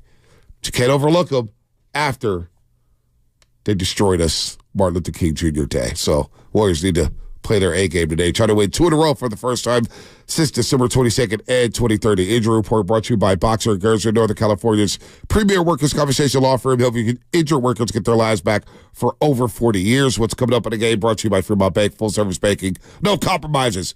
We get the great BY, who was on the roster for the Niners last Super Bowl team. Cannot believe that. We'll get to BY coming up on the Morning Roast here on 95.7 The Game.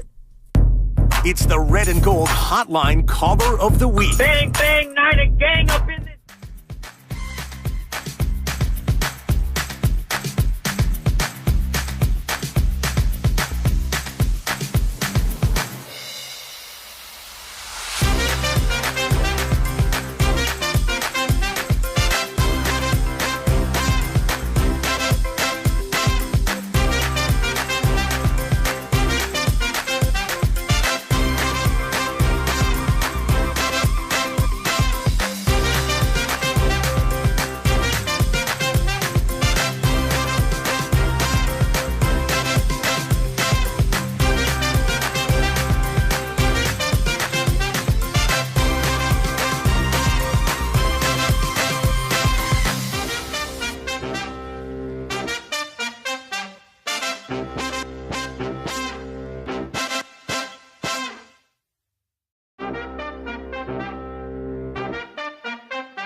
Let's go, Roasters. Good morning to everybody out there getting off their graveyard shift. All the truck drivers, including Ron and Hayward. We haven't heard from Ron and Hayward in a while. He's down bad. Good morning to Riverside Rudy, that Rams fan, the one Rams fan. Haven't heard from him in a while. Okay. Shout out to the city of Philadelphia. Haven't heard from them in a while. Okay. RJ and Sean. And those cute little guys. Good morning to them out in Dallas, 105.3 The Fan. Here we go. Good morning to everybody out there on the YouTube chat, the Twitch chat. We love you all. Powered by First NorCal Credit Union, the smart choice for low auto low rates. It's super simple online application process. Good morning to all the Niner fans, Warrior fans. Warriors and Grizzlies later today, 5 o'clock. Stephen Curry, by the way. We burned the lead 2 hours into the show. Stephen Curry, named an all-star once again. Named an all-star. How about that? He's a reserve. As expected and as he should be. Although a small part of me was wondering, like, is this the year he doesn't, like, become an all-star? More because of, like, the team success, and maybe there was someone else who would be, I don't know, maybe just acknowledged because of the overall team. But you have to have Steph Curry there, right? But I'm not going to lie. A small part of me actually thought about it for a second. Like, maybe he does get left off. Well, he didn't. I'm glad he didn't. He didn't. And he's going to the All-Star game, named the 2024 All-Star. Paul Arizin, all-time Warrior. Stephen Curry just tied him for the most All-Star selections in Warriors history. 10 All-Star selections now for Stephen Curry, tied with Paul Arizin. 2 more than Rick Barry, 3 more than Nate Thurman, 4 more than Wilt Chamberlain, and Neil Johnston. So congrats to Steph Curry. And the Rick Barry, because he played in the ABA and bounced around, and it gets diluted. It does. Rick Barry, all-time legend. All-time legend. All right, let's get to Bryant Young, courtesy of the Boxer Girls and Guest Line, Pro Football Hall of Famer, member of the last Super Bowl team with the San Francisco 49ers. One of my we favorites. love BY. We love seeing them at the stadium with the foghorn next to Frank Gore. Maybe it was BY who got us all inspired for that comeback. Maybe it was you, Brian Young. Let's just give you all the credit. It wasn't me. It was all Niners, man. Their effort, their will to find a way to win. And but it was a opportunity and a fun time to do that for them and to get the crowd into it. And I don't think we've spoken to you since you've been inducted into the Pro Football Hall of Fame. Loved what you did there. Canton, Ohio, the speech, your story. So we want to say congratulations to you. It's well-deserved. You had an iconic career, and we took a lot of pride seeing number 97 go to the Pro Football Hall of Fame wearing that yellow jacket, man. That must have been cool for you, BY. Hello? Yep, you got us there? Yeah. You're going in and out on me. Oh, okay, sorry about that. No, we're just congratulating you for being inducted into the Pro Football Hall of Fame. Your speech, the story you gave out there in Canton, Ohio this past season, this past induction, man, it was really cool. I know a lot of Niner fans, including Chaska and I, were really proud to see you up there. Absolutely. Big number 97 going into the Pro Football Hall of Fame. Yeah, just an incredible honor. I'm so grateful that I got a chance to play with such an incredible and awesome organization. Just teammates and coaches and owners along the way, and people that that were part of my career and journey, and just super cool to be among a elite group of men, and I'm extremely proud just to represent them, and man, I'm still basking in it. It's hard to believe. I'm still pinching myself, but it's just an incredible honor. Yeah, and you're one of the classiest in Niner history. And so, all right, so let's go back. I don't know how many people in our audience were at the game. Bonte and I were at the game. We're down 17.5. You're at the game. Journey is playing right near where you're about to blow this foghorn. And I love Journey, but I'm not going to lie. I was down bad emotionally. And then you and Frank Gore go up there and you guys blow the foghorn. And, the crowd, it was just a weird vibe because they were down so much. Walk us through how you were feeling and what some of those OG legends were feeling at halftime. It flipped so quick in that third quarter. Just watching the first half is like uncharacteristic of what how we've been playing. The Detroit Lions, they stepped out. There were 2 touches ahead, and it was just not going our way. And so we just needed something to swing the momentum. And the best way to do that is anything that our fans. I think we got BY dropped off a little. Oh, there he is. We got you back, BY. All our last half at Levi Stadium, and anything that can get them going. And the Foghorn was that. It provided a boost for them, and they were into it, and they're excited about the second half. And it was a tale of two halves. You were a rookie on that Super Bowl team when you guys went down to Miami to take on the San Diego Chargers. You had a phenomenal rookie season. That team is an all-time team, led by, of course, Steve Young and Jerry Rice. But you were a rookie on that team. What do you remember about the lead-up to the Super Bowl as a rookie, and who did you lean on to get you through the week with all the distractions, the media obligations? Who was that veteran that you leaned on getting ready for that Super Bowl, BY? At that time, I was pretty comfortable with just having played with these guys the whole year, and it was just a matter of going out and executing. I remember during that week in practice that the way the team and the chemistry and how we practiced, that there wasn't a ball dropped in practice. We had clean, focused practices. The biggest thing that we had to do was just make sure that we stayed away from the distractions off the field. And so I just followed suit. There's really nobody I looked to and pointed to. Just I fell in line with what we're doing and what we're about and not doing anything different.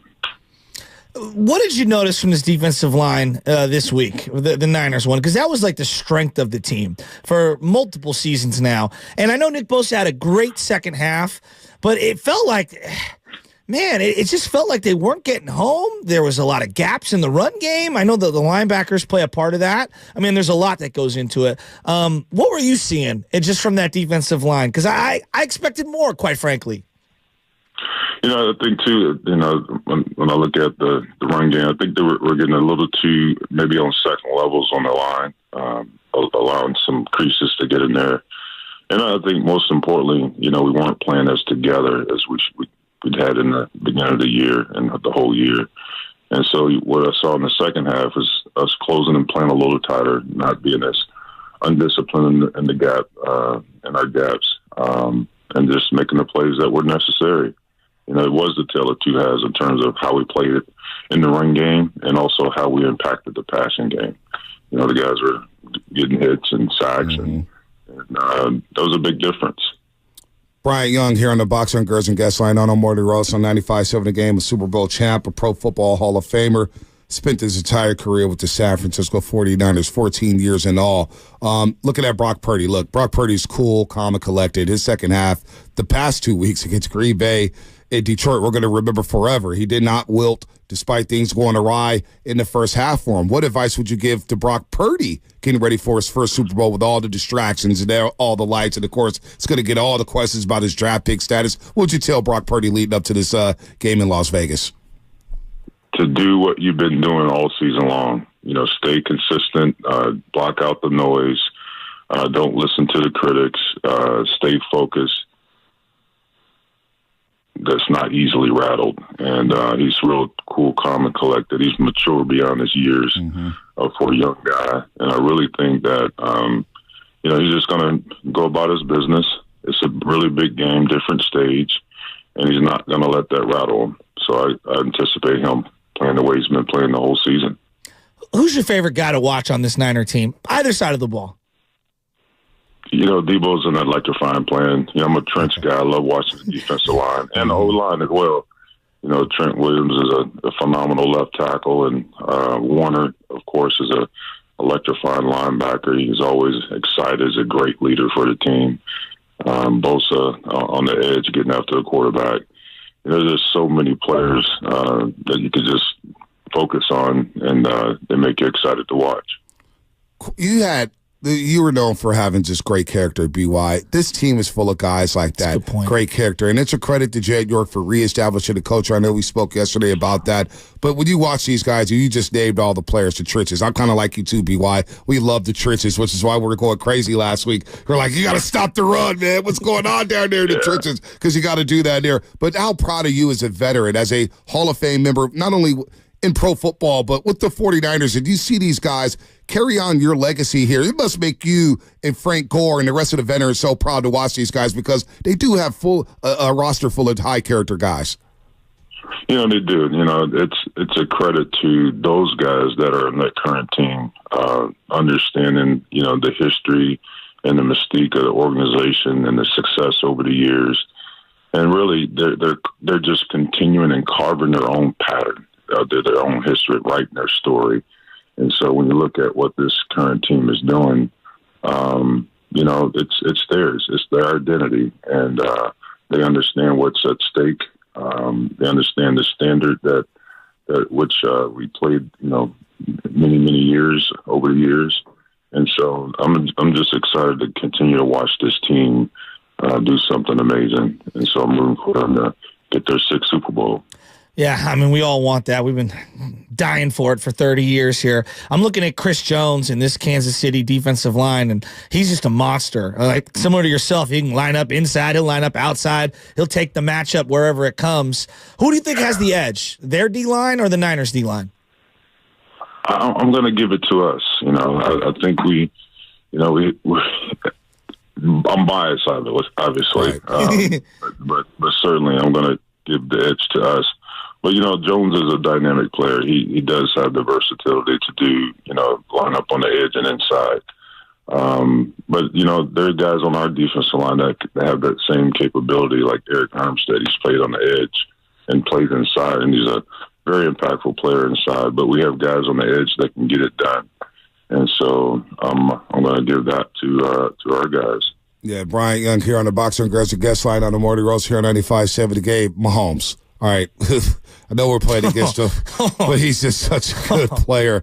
How would you rush him? Because he can get out of the pocket and scramble around. What would be your personal game plan against Mahomes as you're rushing him or trying to fluster him? Because it's hard to fluster. We know these things are difficult. He's the best for a reason. But what would be your strategy here to try to fluster him and get him off his game in the Super Bowl?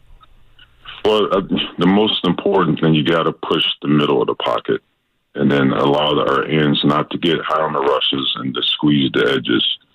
It's when you see Mahomes is most dangerous, when you get ends that are high on the rushes and you're not getting a lot of pressure inside. And so you get that B gap open up where you can step up and scramble. Mm-hmm. So I think, we have to really do a great job just being tethered together as a defensive front. When he moves, the whole line moves and shifts, and keep him in the pocket. So just stay high and not get too tight, and squeeze the edges, and push the middle of the pocket. BY, when he starts to move, that's the second play happening. Yep. Yeah. BY, were you watching this last game in the suite with a bunch of the former players? Yeah, I was there. All right. It was we were biting our fingernails on the first half, and we're jumping for joy in the second half. It was an exciting game to watch. Who gets the most stressed out of all the old timers? I think we all do, to be honest. I mean, I'm sitting, standing. I never sat, so I'm standing next to Jerry. And, Jerry he's really into it, as we all are. But you watch some of the emotions of guys that played there, and I think every guy feels it, the ups and the downs. Do you get a kick out of Jerry when he's down there on the field in his suit? The chains? We had Jerry on last week. He's got the Go Fuel chain, BY. He's got the Niner chain. Go ahead, BY. He's done anything half speed. So in this role, just being where he's at, he's just having a great time. The fans are into it. He's into it. He gets the fans going. And it's fun to watch him in the second part of his life and how he supports this team. He's just excited to be out there. Yeah, no doubt. Brian Young here. So will you be in Vegas? Yeah. Will you be in Vegas for the big game? I know you got to be out there representing the red and gold. Absolutely, I would be there. Let's go. We love that. I wouldn't miss it for the world. I wouldn't. Hey, we can't wait. We're not going to ask you for a prediction. We know you want the Niners to win. We want the Niners to win. And look, it's all about surviving the vets, right? BY, at this point of the season, you don't get style points. This isn't the BCS in college football, or you're not trying to run up the score. No style points, baby. You just got to find a way to win. Find a way to win. A way to win. That's it. Bryant, this guy rips me all the time for being a Notre Dame fan. No, Tell him what's up. No. I'm an Irish Catholic from San Francisco, I'm unapologetically a Notre Dame fighting Irish fan. Why are you trying to get me on BY's bad side, man? he might be the perfect person. Don't get on my bad side. No, listen, I'm a Florida State fan. I respect the Irish. I respect Notre Dame. No doubt. Mutual respect. Oh, man. Brian, man, it's so good to hear from you. It's always good to see you at the stadium. Yeah. Can't wait to see you in Las Vegas. Niners are back in the Super Bowl against Mahomes, and we got revenge on our mind, man. Should be a good one out there in Las Vegas, but we always appreciate the time when we could get you on the lines. And again, congratulations. Pro Football Hall of Thank Fame. you. Incredible.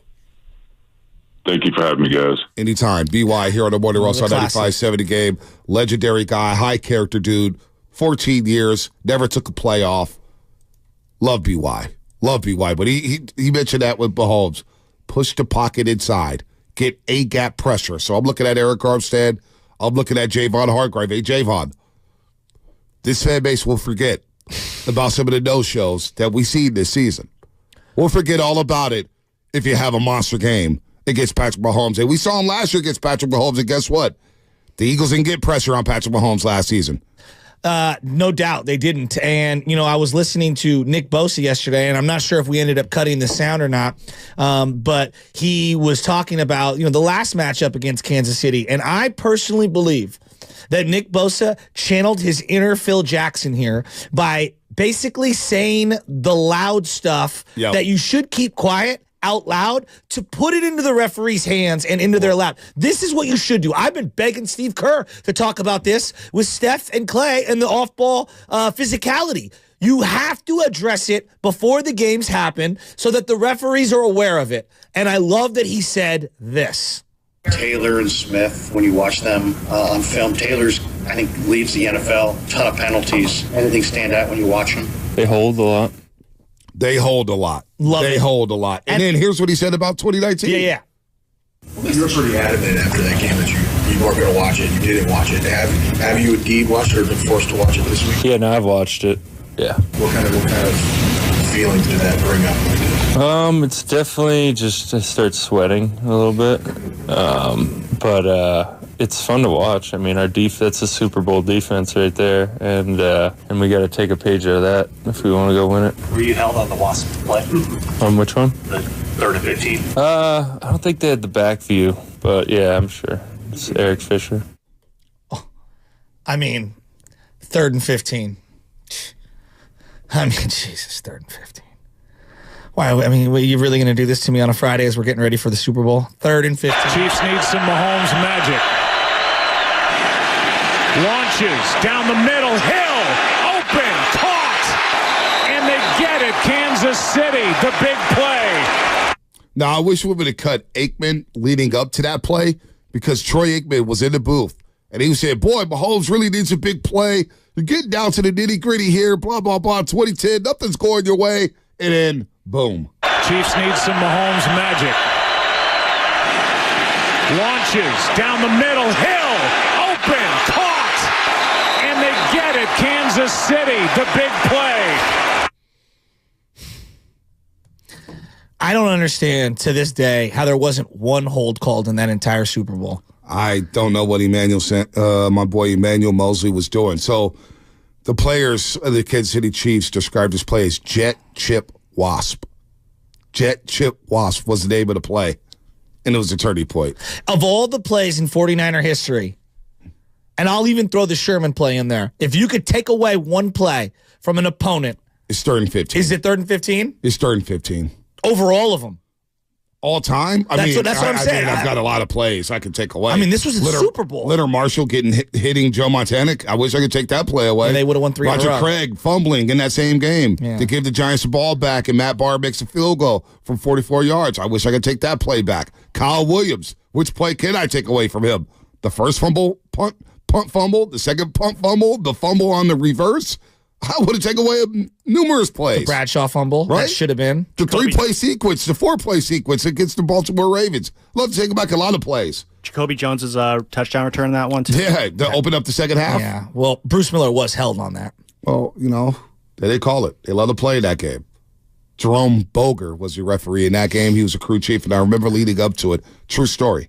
A couple weeks out from the Super Bowl, there was other officials complaining about Boger getting the assignment for that Super Bowl because that crew was graded so low And I remember a nugget in that report was saying that, Jerome Boger usually lets the guys play. A lot of teams get away with a lot of stuff. It was leading up to, I was like, oh boy, this is not good. And it got swept under the rug. There's a Raven who should have been kicked out. He threw a punch at a Niner right in front of the referee. And the rest did nothing. They didn't kick him out the game or anything. So it was a joke. 3rd and 15 for me in that Super Bowl, that might be. I don't know. Man, I'd really have to sit through them all. That might be the one, though. Well, I tell you what. That might be the one. One sequence in that game that drove me crazy was the Niners not call a timeout before the half. Here's Troy Aikman. Last time the 49ers, Troy had the ball. Steve Spagnuolo, the defensive coordinator for the Chiefs, had guys up at the line of scrimmage trying to stop the run, but San Francisco still ran it. Yeah, they did. Interesting decision by Kyle Shanahan not electing to use a timeout. They would have had a minute and 35 seconds with 2 timeouts. Had they have done it, instead, they hold all 3, but just 59 seconds. 1 for 5 on 3rd downs. The top 3rd down offense in the league this year. 3rd and 14. Mahomes, screen, Williams, swallowed up on Kansas City's side of midfield. Jaquiski Tartt making that play for the 49ers. He was not alone, and Robert Saleh happy with the effort by his group. Pretty good stop right there, and San Francisco not using a timeout. They're letting the clock run. They're going to preserve all 3, but just a great defensive stop. They rally to the football and make a play to force the punt. I mean, you coach scared. Shanahan coached tight and scared in that football game. I don't think it was his best work, but in retrospect, that was one of the most prolific offenses any of us has ever seen. Tyreek and Kelsey. Okay, and? I mean, well, he dropped 50 touchdowns a year prior. If it's the most prolific offense. No, I'm saying they were trying to limit. They didn't want to go 3 and out quickly and give the ball back to them because they were suffocating them on defense. On the flip side, you need to score. No doubt. You're going to need more than 20 points to win this football game. So do you think it was risk averse in that situation? Yeah, it was very, very questionable. Maybe he didn't trust Jimmy, but at the same time, it's the Super Bowl. It's the Super Bowl. You got to be aggressive, and you're receiving the second half kickoff. I know. I was so conflicted even at the time. I kind of defended it because I was so scared of that offense. I was going crazy. I was losing my mind. Losing my mind. Like John Lynch in the suite. I'm not sure there's a catch-all situation against that offense. I really did see both sides of the coin. Yeah, I didn't. It's a Football Friday brought to you by Flag and Anthem. I'm still like, I know you were furious in real time. It gives me. But there was an OPI on Kittle on that drive. It was a weak call.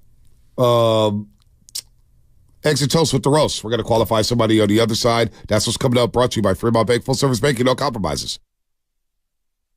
The road to Vegas is brought to you by Zinni, the official eyewear of the San Francisco 49ers. Shop from over 3,000 styles at 80% off retail prices exclusively at Zinni.com. Hey, it's Willard and Dibs.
Now, back to the Morning Roast with Bonte and Shasky.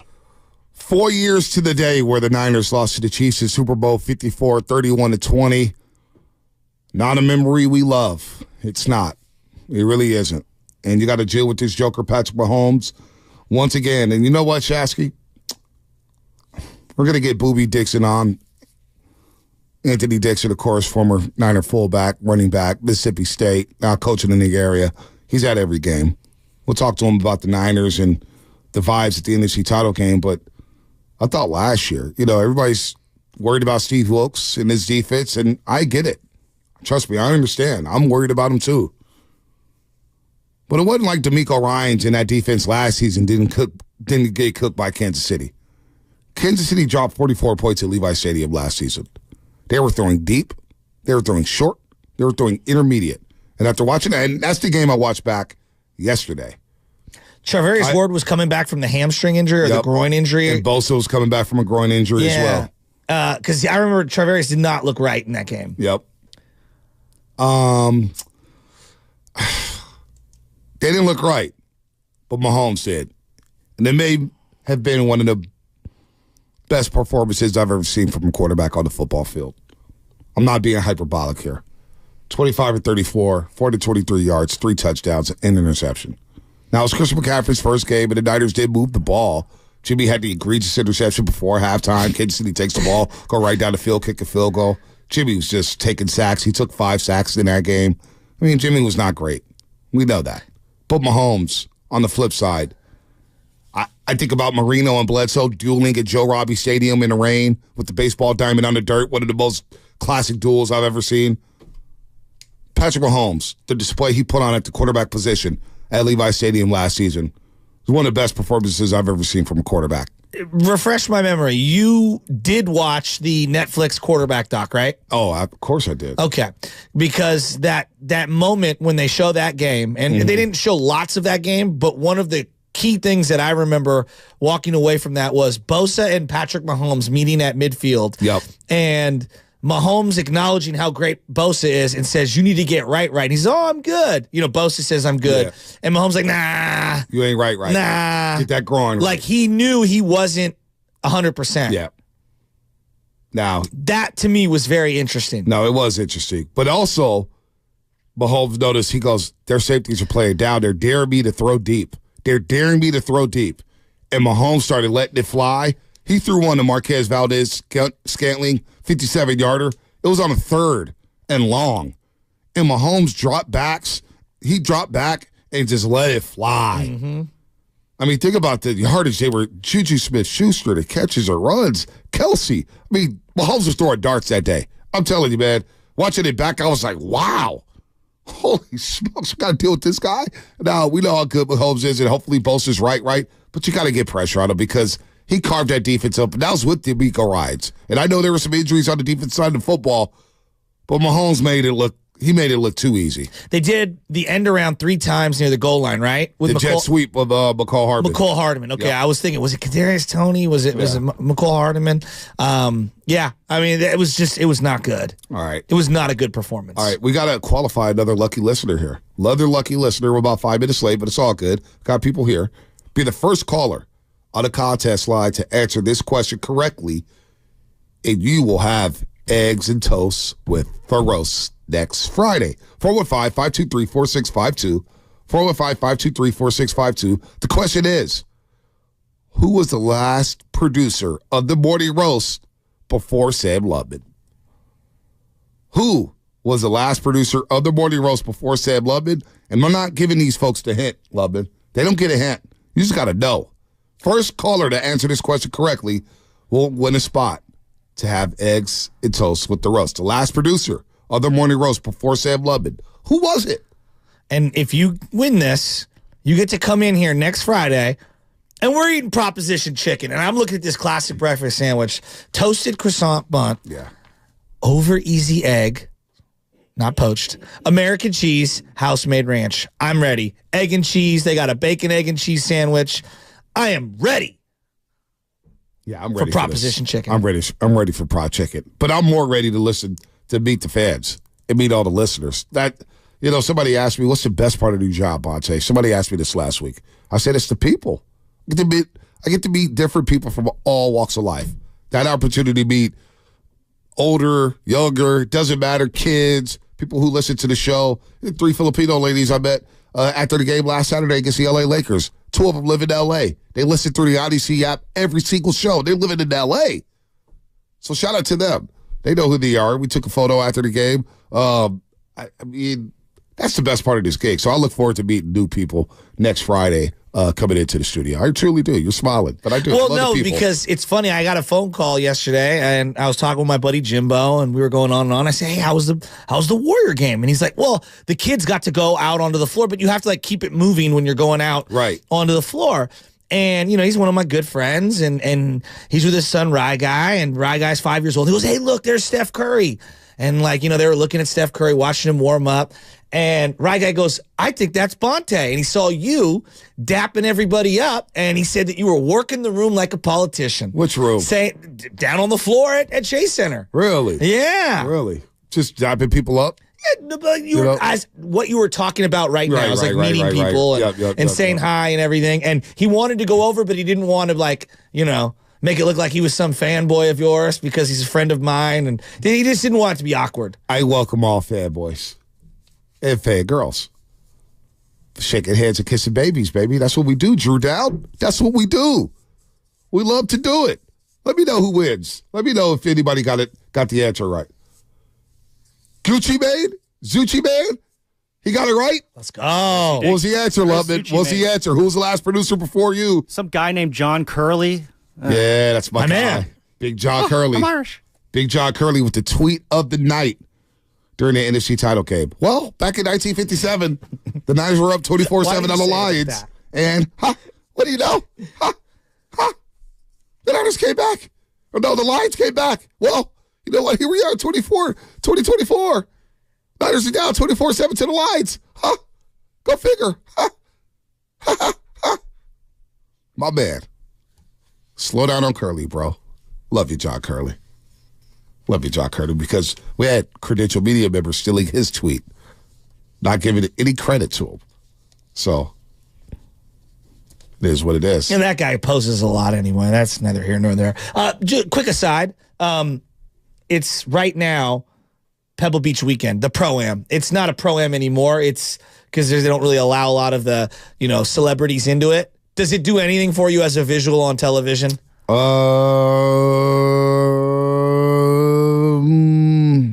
It does. I like playing it on a video game. Yeah, I enjoy it. I don't know. I thoroughly enjoy watching it. And it tells me also football season's about to end because it's usually the weekend right before the Super Bowl, and it gets me sad. Football's about to end. Yeah, it is. Get me sad. It does get me sad. When football ends, it is a sad moment. But hopefully the Warriors, who play the Grizzlies tonight, can make a push and make the next 2 months exciting. Like, I will love that. Love that. Love that. So, we're working out Boobie Dixon.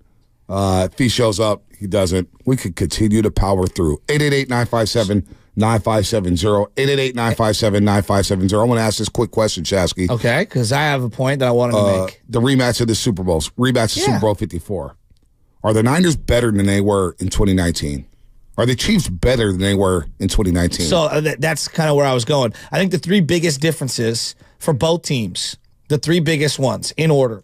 Number 3, the defensive line for the 49ers is not as good. So to me, their overall defense is just not as dangerous and as suffocating as it once was. Number 2. Adding Christian McCaffrey changed everything. We could talk about Brock, and there's no question Brock is better than Jimmy Garoppolo, and that's a big part of it. But to me, adding the MVP, a dual threat, a dynamic superstar makes the game better for everyone on the field. Debo, Ayuk, obviously Ayuk wasn't there last time. George Kittle helps that quarterback, helps Kyle Shanahan, gives him some clarity on where to go with the ball. That is a game changer. And the number one biggest difference for me between then and now, heading into that Super Bowl, we didn't know if Andy Reid could win the big one. We didn't know if Patrick Mahomes could quote-unquote win the big one.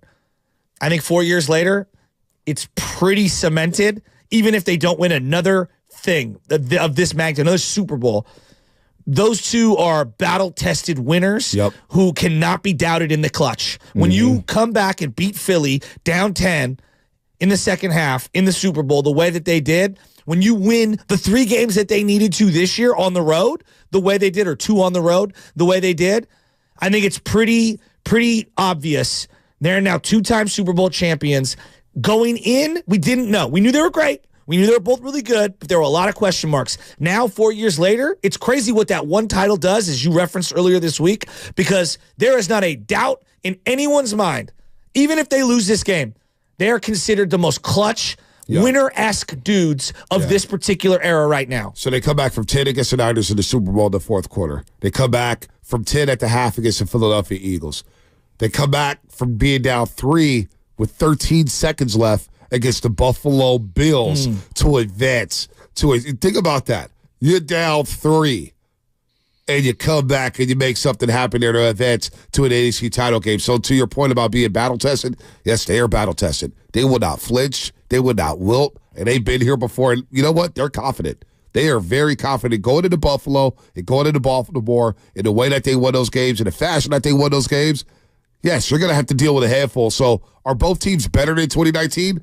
I would say both teams are different. I agree. The strength of the Chiefs right now is their defense. You know, the strength of the 49ers right now is their offense. It's completely flipped. The offense is night and day better than the offense in 2019, but the defense is lacking right now. Now, I think Fred Warner's a better version than the player he was in 2019, a game in which he picked off a pass from Patrick Mahomes in that Super Bowl. Drake Greenlaw's better than what he was. He was a rookie during that time. Bosa's better than what he was as a rookie, even though the numbers don't show it.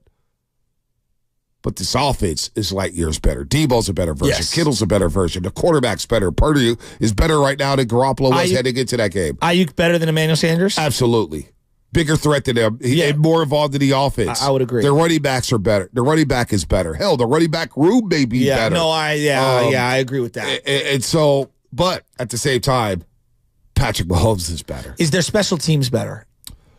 The 49ers special teams? Yeah. Is their special teams now better than it was back then? Yeah, I think I'm taking the 2019 special teams over this one. Because I've heard from a lot of my, diehard Niner friends and people on Instagram and whatnot, and they keep saying, like, dude, I don't trust this kicker at all. And I'm like, well, I was panicking about the kicker. I'm probably more confident than most, but he doesn't inspire, all the confidence in the world. Look at Kansas City's kicker, Harrison Butker. He's pretty reliable. Battle-tested, reliable, can make it from anywhere. Pretty reliable, yeah. Like, Justin Tucker's the best. Butker's on a short list of guys I take after him. Right. Moody's not even close. So, yes, we have a disadvantage with the kicker, but at the same time, in a football game like this, I don't want to see the kicker. Yeah, I know. You have to score touchdowns. That regular season game last year against Kansas City, what got the Niners in trouble, they had to kick 3 field goals when they were moving the ball. Yeah. Is Kyle Shanahan a better coach today than he was 4 years ago? Absolutely. But so is Andy Reid. Yeah, possibly. Is Steve Wilkes better than Robert Saleh? It's hard to quantify. It's hard to quantify, but because Robert Saleh had the better personality. See, I agree with you. And I look at that staff as a whole. You had D'Amico on that staff, and you had Robert Saleh, who brought some of his other guys with him on that staff. That was a really good staff. Yep. And the personnel was better. Yep. I think we're way too harsh on Steve Wilkes than we should be. I mean, D'Amico Ryans got torched for 44 by Kansas City last week, and they looked outmatched. I mean, Andy Reid was running circles around D'Amico last year. Anything Mahomes wanted, he took. Running game, passing game. Kansas City torched the Niners last year at Levi Stadium. Torched them. Let's go to Andre in San Francisco. What's happening? Hey, Andre. Go to Roast. Yo, thanks for taking my call, man. I wanted to say I'm extremely nervous about the performance of the D-line. They look good on paper, but they haven't performed like they need to, and I think it's the key to the game. And if they come out and perform like they have in the past couple of weeks, I think it's going to be curtains for us.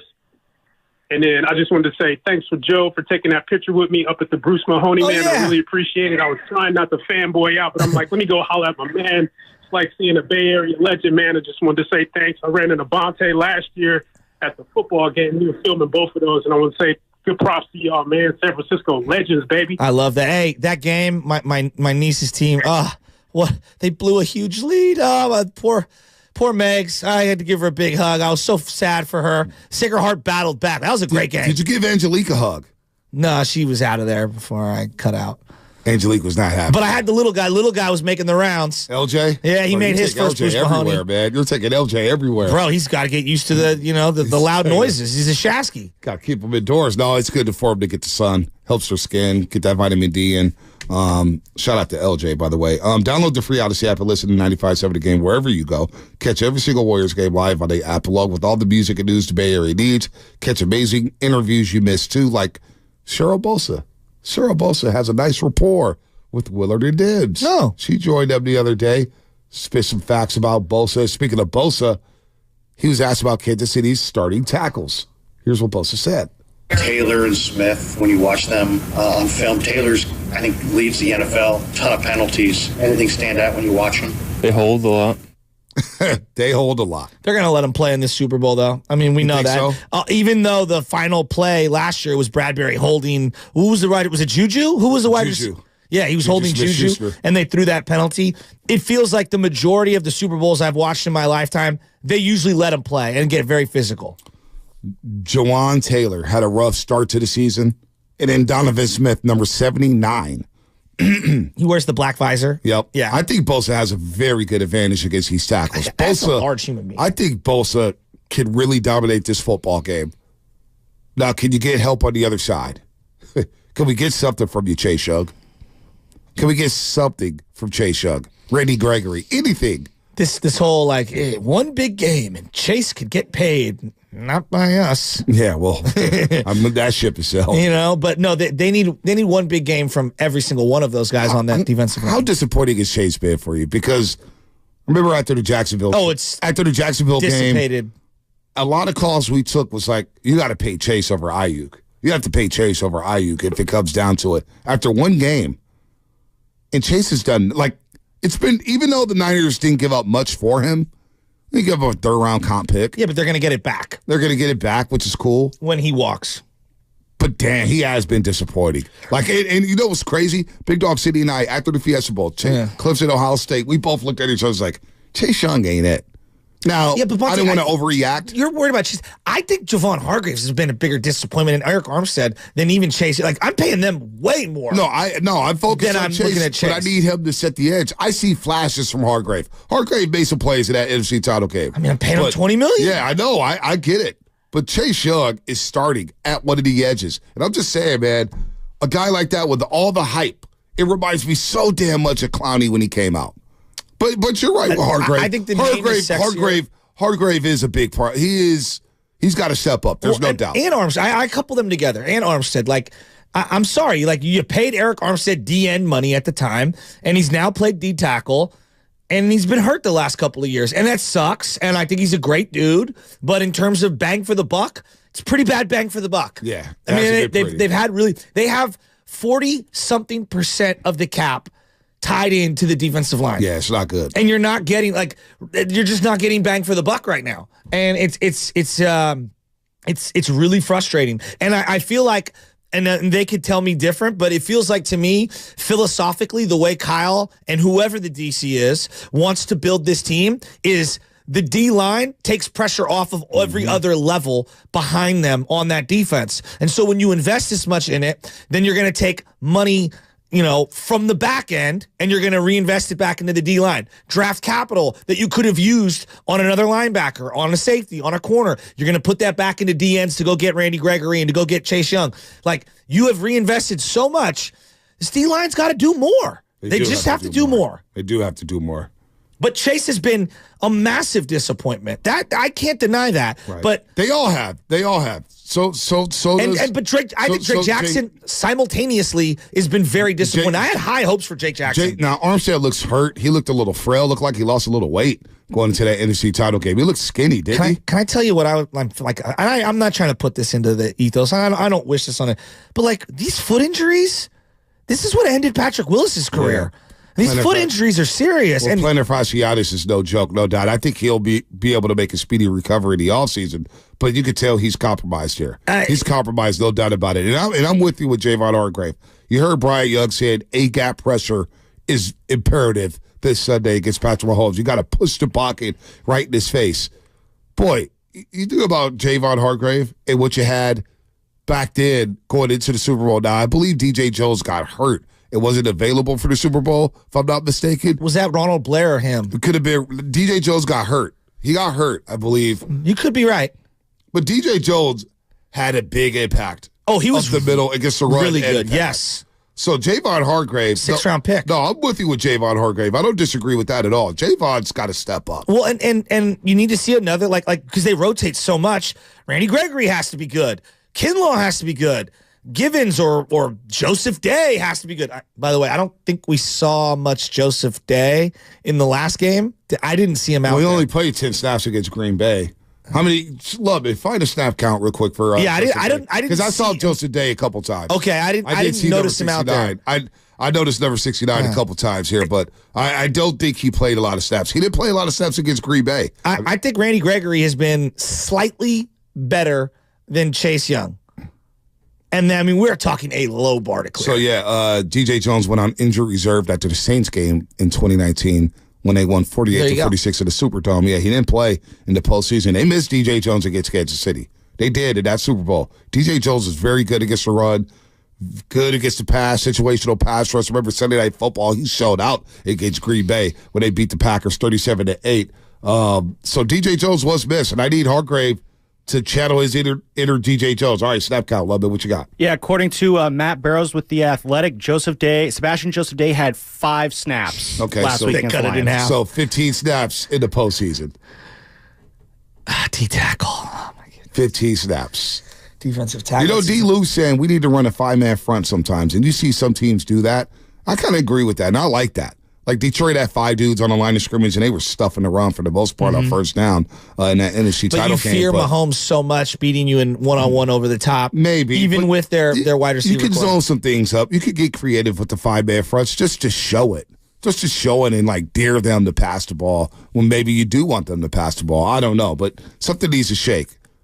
But I'm looking at the offense and saying, you know what, this one's on you. Well, Brock, Debo, Ayuk, Kittle. Yeah. You guys got to score. You got to maximize every last possession. You cannot go into halftime with just 7 points. You've done that back-to-back weeks, and you barely survived. You can't do that this week against Mahomes. Am I alone in thinking that, like, I almost feel like there's no way they can win this game without Debo and Ayuk having a major impact? No, they have to have they all have to have impacts.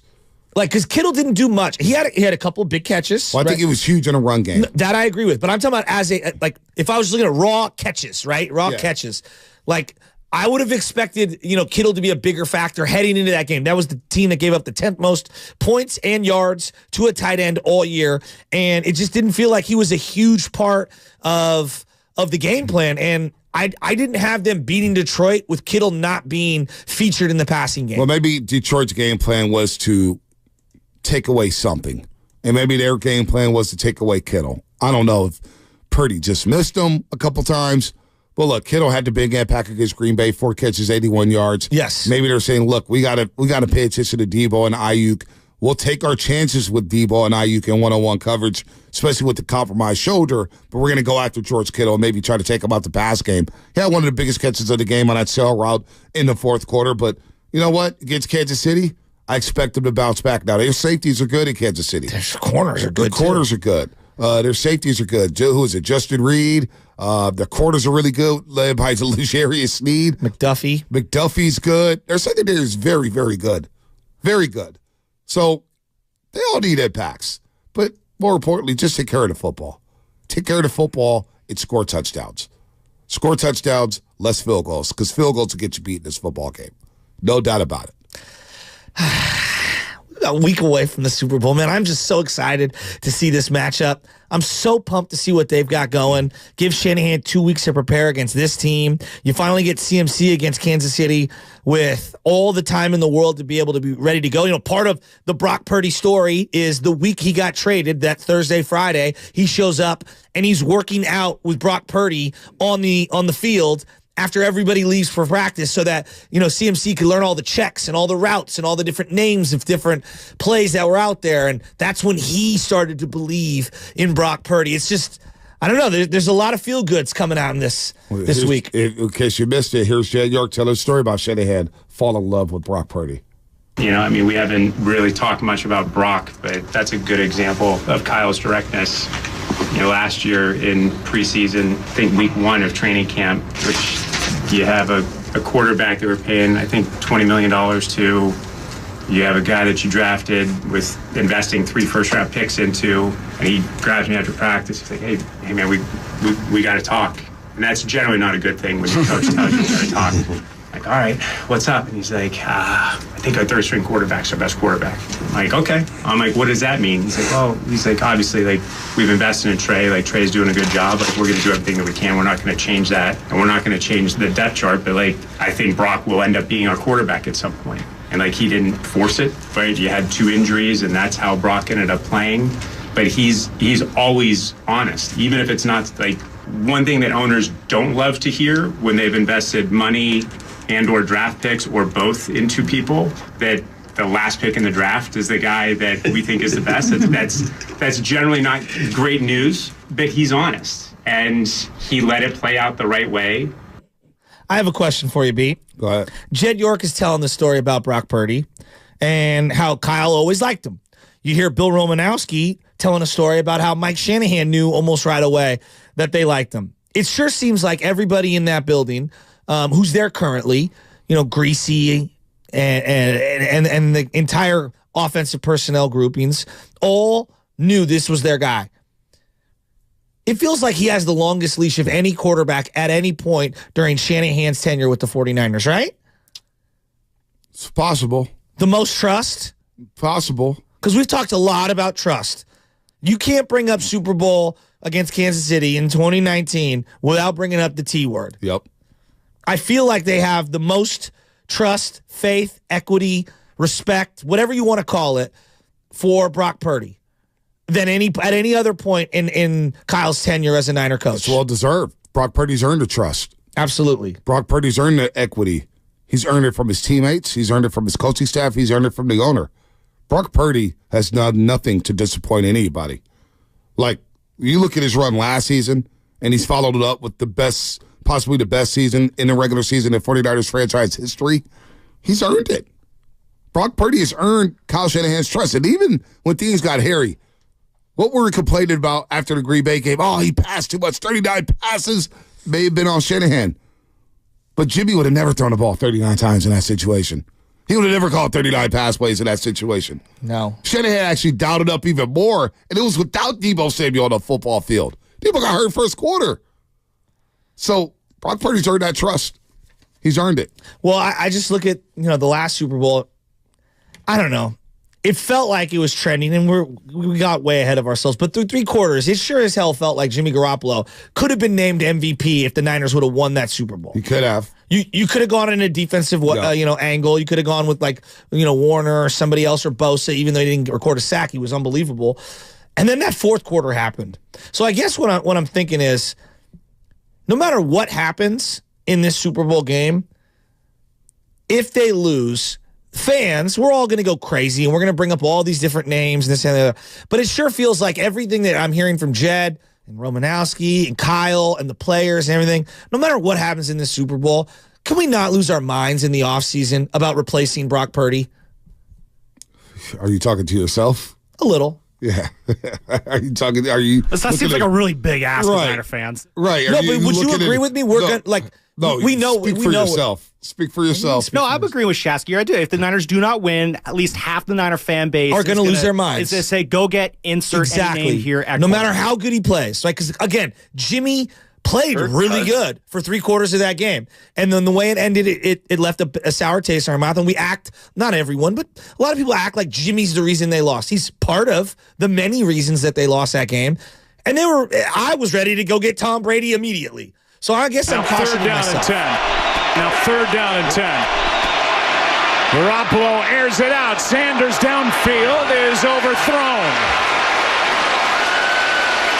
And now with 1:33 left, it's 4th and 10. I tell you, he had him too, Joe. He got in behind him. It's not what Kansas City wanted, but Emmanuel Sanders, he gets by Ward and Fenton. They're trying to double him on the outside, but yeah, just overshot it. So now 4th and 10. Play clock is, they're going to let the play go. It's not going to matter as Garoppolo now has it knocked incomplete. Clark was there and had pressure for the Kansas City defense. Here's Shanahan on the 4th and 10 and the overthrow. Yeah, we did consider it, but where we got the ball and the fact that it was 10-10, that they had 3 timeouts. If we would have gotten an explosive run on the first one, we would have. I want to say we got a 4-yard run, so we let the clock run a little bit to get it down. But no, we were good with that situation, very good. Do that every single time, especially with us starting with the ball in the 3rd quarter. And once we realized we did get the first, then we did take our shot, and we would have got points from that, but we had that unfortunate penalty. What about the overthrow, Shanny? Emmanuel did a good job just getting by the safeties, and I didn't see how the pocket was, so I'm not sure. I was looking downfield, but looked like he just missed him. Just missed him. When they lost that Super Bowl, I've bringing it up a million times. The pie chart of culpability, clock management, going away from the run, even though you broke the record for most rushing yards in an NFC Championship game ever, getting away from the jet sweeps that were working so well in that game, the offensive line getting caved in by Chris Jones, the defense not getting stops, the officials played a part in it, not getting holding calls, Mahomes being unbelievable, and Andy Reid and them adjusting. There's so many reasons why they lost that Super Bowl. And yet, for a lot of people, it comes down to Shanahan blew it, the defense blew it, or Jimmy blew it. Yep. And it's so much more layered than that. It always is. It's individual plays. Ben Garland wasn't making his blocks. Chris Jones took over the interior. You couldn't buy time for Jimmy. It was a lot. It was a lot going on, man. But that Super Bowl hurts. And now you're playing the Chiefs team that has the experience of 2 Super Bowl rings to boast, and they're not afraid of you. By the way, you're listening to 95.7 The Game, KGMZ FM in AC1 San Francisco. Don't forget, you can also watch us every single day on our YouTube and Twitch streams. Just log on and search 95.7 The Game. Be sure to like and subscribe to the channel while you are there. Brought to you by First NorCal Credit Union, the smart choice for low auto loan rates and super simple online application process. Shout out to the Comcast Business Text line. It is a Football Friday brought to you by Flag and Anthem. Let's go out to Sid in San Bernardino. Sid, what is happening? I'll get Sid on here. There you go. Sid, San Bernardino. What's happening? What's going on, young man? What's going on, Sid? Hey, man, I got a quick question, man. Who do you think or who do you want to step up if we are up or if we're down to keep everybody locked in? Because, Steve Wilkes and Shanahan, they got that low energy.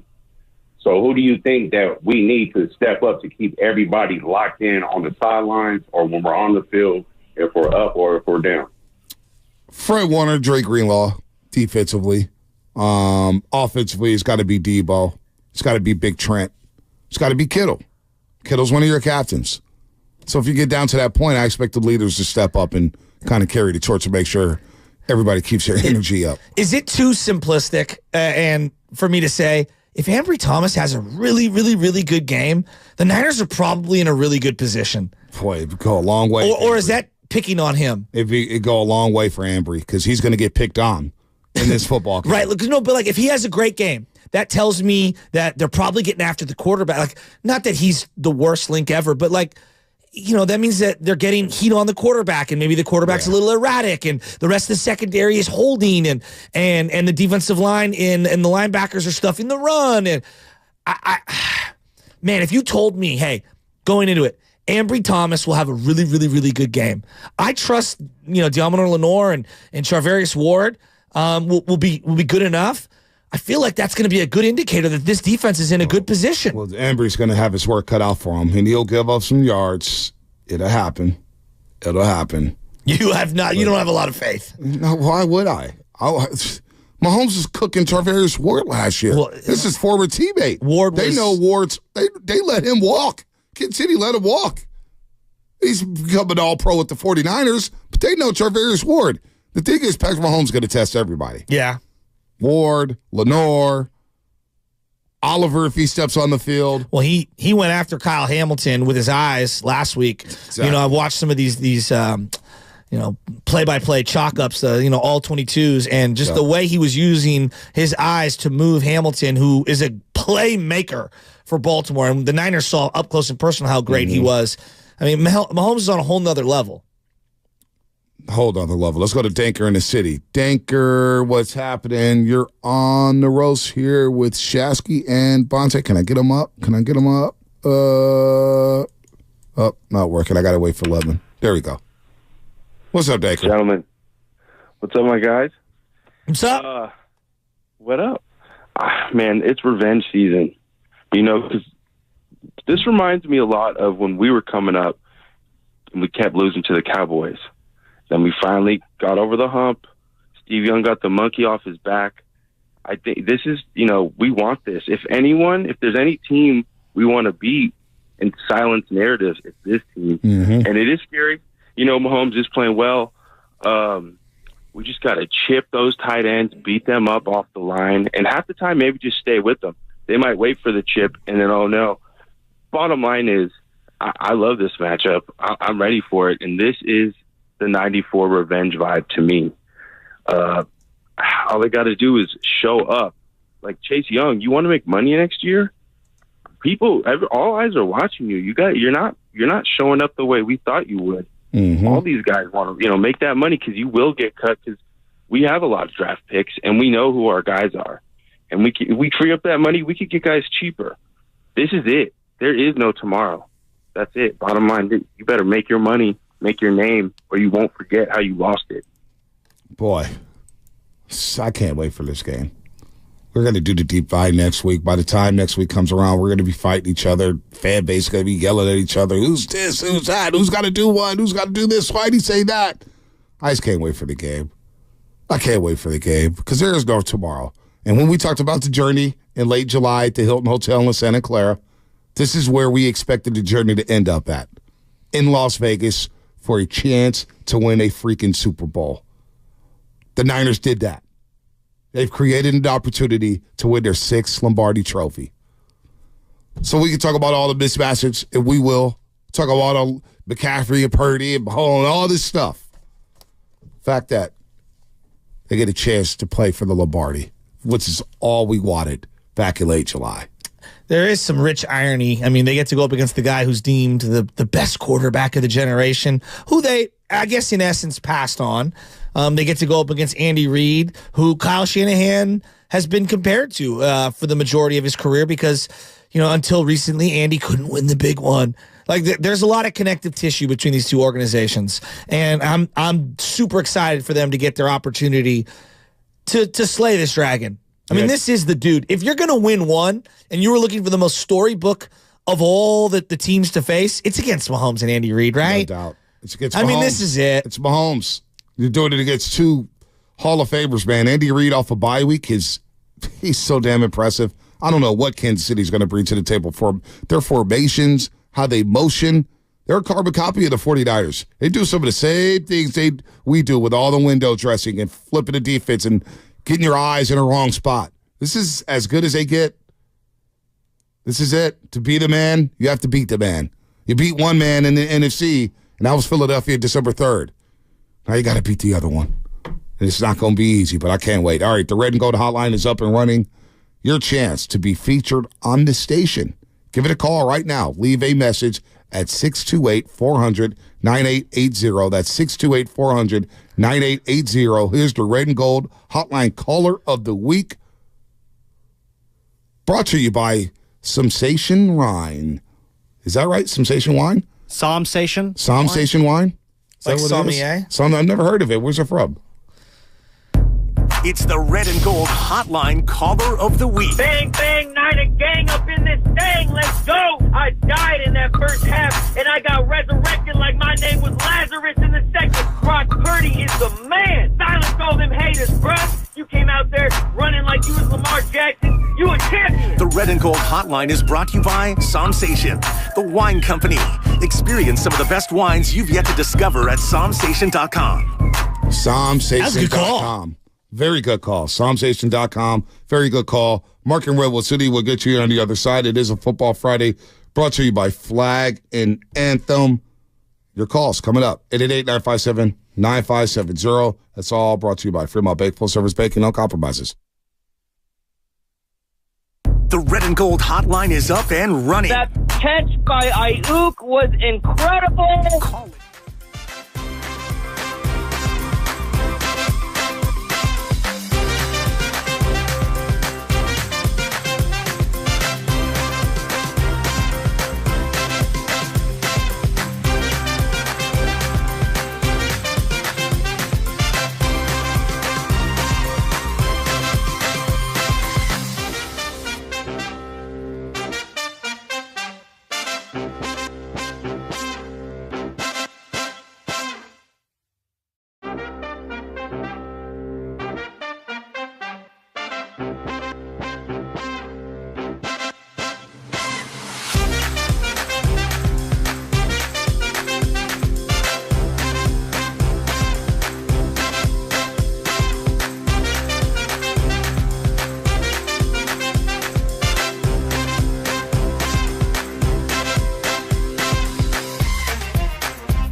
Come on, man. You got Larry June in the building. You listen to the Morning Roast, and we're doing numbers, man. Good job, Morning Roast. Sock it to me. Hey.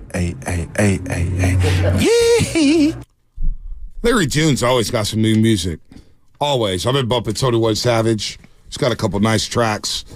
Larry June, though, always in the streets, producing hit after hit after hit. By the way, the Warriors are on the East Coast for a road trip next week. It all begins today when they take on the Memphis Grizzlies. And, of course, the Atlanta Hawks tomorrow. Next week, they'll be in Brooklyn, Philadelphia, and Indianapolis. But it's Super Bowl week. So Willard and Dibbs will not be taking any days off. Warriors Live and the Warriors games will be on the radio, 95.7 FM, while Willard and Dibbs continue live on the Odyssey app and our YouTube channel. That's Monday, Wednesday, and Thursday next week right here on 95.7 The Game. So Willard Dibbs, Super Bowl week, they'll be in it. I think Steiny and Crew are going to Vegas for Radio Row. We will be leaving for Las Vegas next Saturday. We're not going to do the Radio Row stuff. No, we're not. We're going in. It's a business trip for us. We're going in Saturday. We'll be there for the game Sunday. And then Monday, Tuesday, we'll be broadcasting live in Las Vegas. So Warriors games are all going to be on the radio, they'll be simulcast on the Odyssey app. And Willard and Dibbs will be if you want all your Niner content, and on YouTube. Speaking of the Warriors, Warriors World tweeted this out yesterday. Danville. Now, this is a Danville update. Danville. Police are responding to a report of an assault near Monte Vista School. The caller, a parent, in parentheses, reports they were punched in the face by a referee during a sports game. The suspect was last seen wearing a referee uniform near a basketball court. Now, I'm laughing, but I got to say, we got to back off some of these officials at the youth level. Just everyone, coaches, parents, kids, everybody needs to take a deep breath, okay? Let me give you a little secret. Let me give you guys a little secret. None of those kids that are playing in that game are going to go on to play in the NBA. I know we think that they're going to get Division I scholarships, but no, they're probably not. And everyone needs to take a deep breath, all right? Officials are there, and if they are getting paid, it's not a lot of money. The parents are there to enjoy the game and watch their kids compete, learn memories, life skills. Stop berating officials at the youth level. There, I'm off my soapbox. Unless their name is Dan Dibley and he calls a bad charge. I'm getting on your ass, Dan Dibley. You know what I tell all the kids that I coach, B? What's that? Every official out there is going to make mistakes. The only thing you can control is yourself and your emotions and your effort.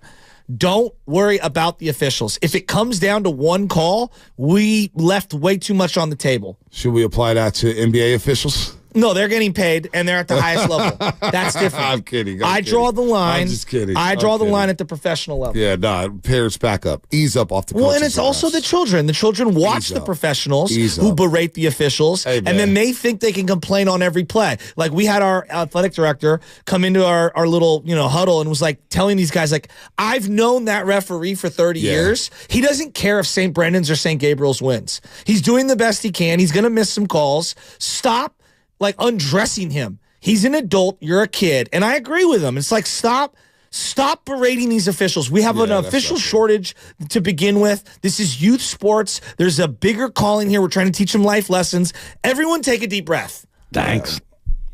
Was that Dibs? I missed that. Thanks. Who is that? That's Dibs. I guess it's one day. I think it was during a Steve Kerr interview. He was having a not so great day with The Voice, and then he dropped the old thanks. We just need to respect each other. I the other people in our lives, your neighbors, random people. Respect officials. Teach respect to the children. And the kids watch how the adults act, and then they go and do it. Like, no, that's what coaching is there for, to talk to the kids, pull them aside. Like, you don't say that to an official. I'm with you there. I can agree on that one. Let's go to the lines. Mark in Redwood City. Super Bowl thoughts. Mark, what's happening? What's up, Mark? You're on a roast. Fellas, good morning. How could I follow that up with Shasky talking about referees? I'm going to give you a name from the past that you guys probably don't even know, but his name was Benny Legier. Oh, and he was a famous coach in San Francisco. Wait. Oh, Benny. Can I, real quick? Up and down the court. And down the court. That man could run, and he was a wonderful official in the basketball, in the CYO League. Yes, let me get in real quick on Old Ben. Old Ben had the thickest pair of glasses of all time. He was friends with my grandfather. He grew up in Eureka Valley. He was an engineer who didn't have a vehicle, okay? He would ride the bus all across San Francisco, and we have a joke. Old Ben would referee to the talent level. So if there was a big discrepancy, you were going to get calls if you were the weaker team. Old Ben Legier is a CYO legend, and we miss people like him in our city. He was doctoring games towards a weaker team? Yeah, because it's bigger than that, man. Old Ben was, not a great referee, but he got it. He understood what it was about. Am I wrong? The man was awesome. Thank you. He would communicate with the ball players during the game. He'd be talking with them. And the guy was just awesome. I love Benny Legier. I miss him. You guys got to excuse me. The kids are coming into the gym right now. Hold on one second. What gym are you at? Okay. I'm in Colomon High School in Belmont, California. Nice. That's it? You just cut him? Bye-bye? That's it? No Super Bowl thoughts? You never had Ben Legier? No Super Bowl thoughts? Next time. Oh, no, I had Ben Legier. I know Ben. Old Ben's a legend. We were going through old baseball photos. Legend. He's a CYO legend. We were going through old baseball photos, and my buddy Will Groves on the mound at South Sunset when it was a grass field. And there's old Ben. I'm at shortstop. There's old Ben in between us. Right. And I'm like, dude, he looked old when I was a child. Tell Mark in Redwood City to call back at his Super Bowl thoughts. Just hijacked him. Antonio in Oakland. He was fixing games. Antonio in Oakland. I mean, you are,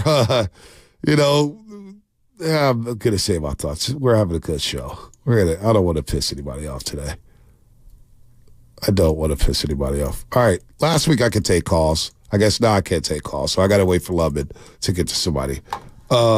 Just wanted to, you just railroaded Market Road. Well, when you bring up old Ben Lazier, that is a man who deserves his respect. Waited until after the call. You just railroaded his call. Anybody who played in CYO sports from 1970 all the way to like the 2010s. Let me do this. Knew old Ben. Let me do this. If you call us and you bring up CYO, just be expected to be railroaded by Shasky in the middle of the call. Because he's got to get his CYO thoughts off. Old Ben's a legend. One of my grandfather's friends. Oh, man. We could have waited until after the call to get the bid story. The caller calls, gets 45 seconds. And let's get Antonio in Oakland Lubman when you get a shot. Because I can't take calls in here for some reason today. What's up, Antonio? Hey, Antonio. Hey, what's up, you guys? I'm just ready for the Super Bowl game so bad. Like, we're going to get paid back so much. It's going to be like that song. The big payback, that's going to be us, man. And, Nick Bosa, he's already calling out their offensive tackles. He's saying, they hold a lot. That's a little Phil Jackson-esque, complaining about stuff, and then, if he's on your side. And I think we're going to win by 2 touchdowns, man. Like, I think Deebo Samuel's going to win the MVP. And they got Kelsey out there, and, he's great and all, but we got to not let him beat us. We got to take a page out of Bill Belichick's, when he used to do, take away the other team's, best weapon and all that. And they got a guy named Rashee Rice. Well, we got to make him beat Jerry Rice. We got to prove that. He got to beat us. Nobody else. So, and I'm just ready for this game so bad. I can't wait to dance and tag you guys. You know what I'm saying? It's going to be in the city. Oh, it's going to be crack-a-lacking everywhere. I can't wait, man. We're going to get our payback. That's for sure. Good call, Antonio. Here's Jerry Rice breaking down the big matchup on the NFL Network. Ooh. We got to get to Patrick Mahomes, and man, that's a hard task. And Travis Kelsey, I would double him 100%. And also, Taylor Swift, I would double her 100% too. Because we don't want Travis to get going because, every time Travis is going, then, the camera goes up to the box with Taylor Swift. And, so we got to change that. And if we can do that, I feel like we have a legitimate chance. But it's going to be up to our defensive line and also that secondary to put pressure on Patrick Mahomes and get some turnovers. And then we got to, be able to get off to a fast start. That last ball game, 24-7 at halftime. We don't want to be in that position with the Kansas City Chiefs, and especially with a quarterback like Patrick Mahomes. That's Jerry Rice on NFL Network yesterday. He's down at the Senior Bowl watching his son, Brandon Rice, get ready to get drafted in the NFL. Double Kelsey and just live with the results. I may be able to do that. This is a matchup we'll break down next week ad nauseum here. Travis Kelsey is a problem. You look at his route tree from the Baltimore Ravens game, I don't even think he ran a route. He was just running around playing sandlot football. Well, Mahomes and him have talked about how they just kind of create things on the fly. And, backyard football is a great way of describing it, B. I mean, he's a beast. And you could start to see glimpses of him starting to slow down during the middle of the year, and I guess it was just injuries. All of a sudden, playoffs hit, and the guy becomes a different person. Right, no doubt. Jerry Rice is so adamant about doubling Travis Kelsey. He's like, double Taylor Swift, too. Well, Jerry, are you a Swiftie? I'm a Swiftie. Yeah. You are? What's your favorite song? I'm just joking. He's not a Swiftie. All right, let's get back to Mark in Redwood City. Mark in Redwood City. Sorry, Mark. Super Bowl thoughts, Mark. Oh, no. Thanks, guys. I didn't know I got cut off. There was so much noise going on in the gym, and then I realized I was talking to myself. No, but you guys are right on point. I've witnessed all the 49ers Super Bowls. I love the fact if they're the underdogs, I want them to be the underdogs, right? Because then that'll sit in their craw and be like a chip on their shoulder when they walk on that field. There's no comparison between Patrick Mahomes and Brock Purdy, none. But there's a guy that worries me very much, and that's Spagnuolo, the defensive coordinator for the Kansas City Chiefs. He shut down the Eagles, who were flying high last year in the Super Bowl. He shut them down. He shut down the Bills, and he shut down the vaunted Ravens this past weekend. So he worries me. They have to figure him out. If they can get past Spagnuolo and the Chiefs are going to get their points, they can win this game. And the offense has to play high, man. These guys all have to come to play and do their job. And I have all the confidence in the world at the Niners will accomplish this because this is their nemesis. This is the dragon they have to slay to hold that trophy high. It's been 30 years, guys. 94 is a long time ago. And this new generation, like my son's generation, they need to see the 49ers hold that Lombardi trophy high. Thanks, guys. Good call. No doubt. This is interesting. We were talking about Jed York earlier, and Shanahan spoke about the 2019 season. And Shanahan went on, talk about, the roster and yada, yada, yada. And, they've been going back and forth. But here's Shanahan when he was asked how Jed York was with him and Lynch before the 2019 season. Very interesting. He was awesome. It's exactly how he was when we sat down for the interview. You never want to have those records, but we also were realistic before we started. And we were trying to build it to have a legit shot the fourth year was kind of our goal and stuff. And it happened the third year, which was great. But after those first two seasons, we started the first season out really rough, but we ended great. The second season was really tough, especially losing our quarterback for the whole year. But we did some things we were proud of towards the end, and even though we were real disappointed with our record that year, it did lead to getting Bosa, so that was a good thing. But he was always positive. I think the hardest year was the COVID year, just because we felt we had built our team. We had a tough Super Bowl loss, and we weren't sure if we were going to play till about that early July, and I felt like we went right from the Super Bowl to the season, and that was the toughest year just because it wasn't like what we expected. I completely agree on the COVID year. The COVID year was all over the place. Yep. And then you lose George Kittle on like the first play or the first series of the year. He goes down like right away with a really weird injury. Mostert came out of that game. That was such a weird year. I mean, they finished the season in Arizona for crying out loud. For the last 5 weeks. I mean, yeah. Last 5 weeks. Bosa, you lost Bosa for the year that year. There was a lot of, that was the hardest year, I think.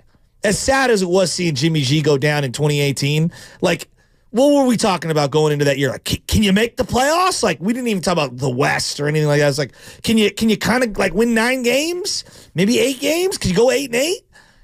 So, yeah, I mean, we had high hopes coming off that Super Bowl loss, and most teams coming off a Super Bowl loss don't do well. Yep, they don't. This is a big game, man. I can't. I wish the game was this Sunday. Were you surprised that he said that they didn't think they could compete for 4 years? Yeah, I was, because this roster, well, I'm not surprised, but I understood where this roster was. Yeah. This was an expansion-like roster. Buckner and Armstead was all you had. But you didn't even really think Armstead was anything at that point. Exactly. You didn't have much. You had Joe Staley. Jimmy Ward, who no one wanted. Laken Tomlinson. We didn't know Laken was going to be this guy. I think they traded for Laken. Traded for Laken. They did. They did trade for Laken. I think from it was Detroit. Yeah. Haven't heard from Laken since. No, but like... And that's why they didn't drop the quarterback in 2017, which kind of drove me crazy. So when you build a franchise or you want to start a franchise, you want to grab the quarterback, right? You want to make sure you got that position taken care of, and they didn't take care of it. They passed up on Mahomes and Deshaun Watson. And the excuse that they gave for that, and this is where I did have a problem with John Lynch talking about this. Some things you keep close to the vest. Well, I thought one situation they should have kept close to the vest was going to Patrick Mahomes' pro day, and John Lynch calling Shanahan saying, boy, this Mahomes guy, you sure you would have passed this dude up? I know we got our draft board, but this guy's putting on the show. That's something that I wish was never spoken about. Out loud. Yeah, I would agree. Keep that internal. Or 20 years down the line. 20 years down the line where we can't get mad because we got a couple Super Bowls. But I would agree with that. This is the regime that passed up Mahomes, and they didn't want to start their quote-unquote clock. But you drafted Solomon Thomas. And you traded for a quarterback later that season while drafting C.J. Beathard in the 3rd round. That's what I didn't like. So that situation they inherited was as bleak as any in the league. All the openings right now. Seattle had an opening. They have a lot of pieces.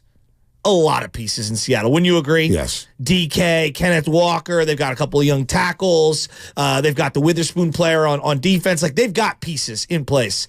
I look at the Texans, and although the Texans had nothing in place, they did have a lot of draft ammunition from the Deshaun Watson deal, right? But that's about as close to the Niners situation that I can come up with. And having that second pick enabled them to take the defensive player from Alabama and the offensive player in C.J. Stroud. And they nailed that pick. Yeah, they did. And they won right away. But was the NFC West as bad as the AFC South was heading into this year? No, I don't think so. You had the Rams with premium talent. Yeah. And even though they weren't good, they had talent. Seattle had Russell Wilson. And they were transitioning. Arizona, they didn't have anything at that point. So the NFC West was just kind of, that division was getting retooled. You had the two coaches arrive at the same time as Sean McVay and Kyle Shanahan. Kingsbury arrives a year later or whatnot in Arizona. And you still had old man Pete Carroll. But it was going through a transitional period, the NFC West, that is. It was. So, but if I would have said, like, DeMeco Ryans doesn't think he can compete for 4 years, that does feel like a long time in the NFL. It is a long time. But I do think that's realistic from the ownership. Like, that is surprisingly patient. And it was Kyle Shanahan telling them straight up, hey, look, it's going to take us about 4 years. It took them 3. But it expedited everything. And what expedited the expectations was trading for Jimmy Garoppolo at the end of 2017. You're right. And you win those games, and all of a sudden you're 6-10, and everybody's feeling good, saying, we got a quarterback. We have a quarterback now. We all felt like that about Jimmy. Then the tide changed quickly when he tore the ACL, and he comes back in 2019, and he hasn't looked the same since that run in 2017. But it did expedite it. But I think Shanahan and Lynch would have been given the respect and the time and the patience to build this roster had they taken a quarterback in 2017. I don't think Jed was in a hurry to fire another head coach when you fire coaches in back-to-back seasons and you got to pay Tom Sula and Chip Kelly. They're not going to do the same thing with Kyle Shanahan. They're going to have a lot more patience, which is why he gave them original 6-year deals in the first place. I mean, and what other guy would want to work for someone who's fired 3 coaches in 4 or 5 years? They gave him a 6-year deal. Think about that. That was unprecedented for head coaches. A 6-year deal. Looking back on it, might have been the best thing he's done. Yep. Of all the things he's done, besides building the stadium, that might have been the most smart thing he's ever done. Yep. Giving him that runway. I mean, look, however it got built, they missed a lot. I mean, Solomon Thomas and Reuben Foster did nothing for the Niners. Nothing. And they competed within year 3 for a champion. I mean, it's kind of crazy. The craziest part. It's kind of crazy. What's crazier, though, is you moved up in the draft to select Trey Lance, and you gave up 3 first-round picks, and you haven't looked back. It didn't work out, and you haven't looked back. It didn't work out, and you actually got farther than you have since you had Trey Lance. You got back to the Super Bowl by whiffing on that move. You had one of the most efficient quarterback seasons in the history of the NFL. And then it's kind of insane. Right, it is. And then you get Jed York talking about the McCaffrey trade. They had to manipulate Kyle Shanahan. They had to talk him into trading for Christian McCaffrey. This is Jed York yesterday down in Santa Clara. He thought it was a lot to give up for a running back, and I think John and I thought it was just the right amount to give up for Christian. And I remember that very vividly, where it's like, look, it's not a pass rusher, it's not a quarterback, but it's a good player, but like, do we want to give up that much? And like collectively, it was, do you want him to go to LA? Like, do you want, like, this is where we are, right? And I mean, as somebody that plays poker a little bit, like, you don't go all in on, like, 6 jack offsuit, right? When you have pair jacks or ace king, like, you might not win the hand, but like, that's the time that you want to push your chips into the middle. And I feel like that's where we were with Christian, and we did give up a lot. But I think we have one of the best, if not the best player in the National Football League on our team. And, for Kyle, because he cares so much about the overall organization, and you look at us when we draft, when we do things in free agency, it's generally on the defensive side of the ball. Like, we generally do not draft offensive players super high. We're not doing a ton of stuff in free agency for offensive players. It is more that he's focused on the defense because he knows he's going to spend more time on the offense. And I think it was just making sure that he felt comfortable knowing that, like, it might not work, but it's a bet that we're all willing to make. That part was very interesting about how he's got more influence on the defense when it comes to the Jed. Jed saying that Kyle has more influence in terms of the personnel that they're acquiring in free agency and in the draft, because he's going to spend less time throughout the regular season with the defense, that he wants to make sure they have premium players over there, and he can kind of doctor up the offense. It's very fascinating. No, it is fascinating. And Shanahan has talked about and discussed, he's basically discussed how he likes to build his football team. He talked about playing Madden and, draft the defensive lineman and starting from the interior on out.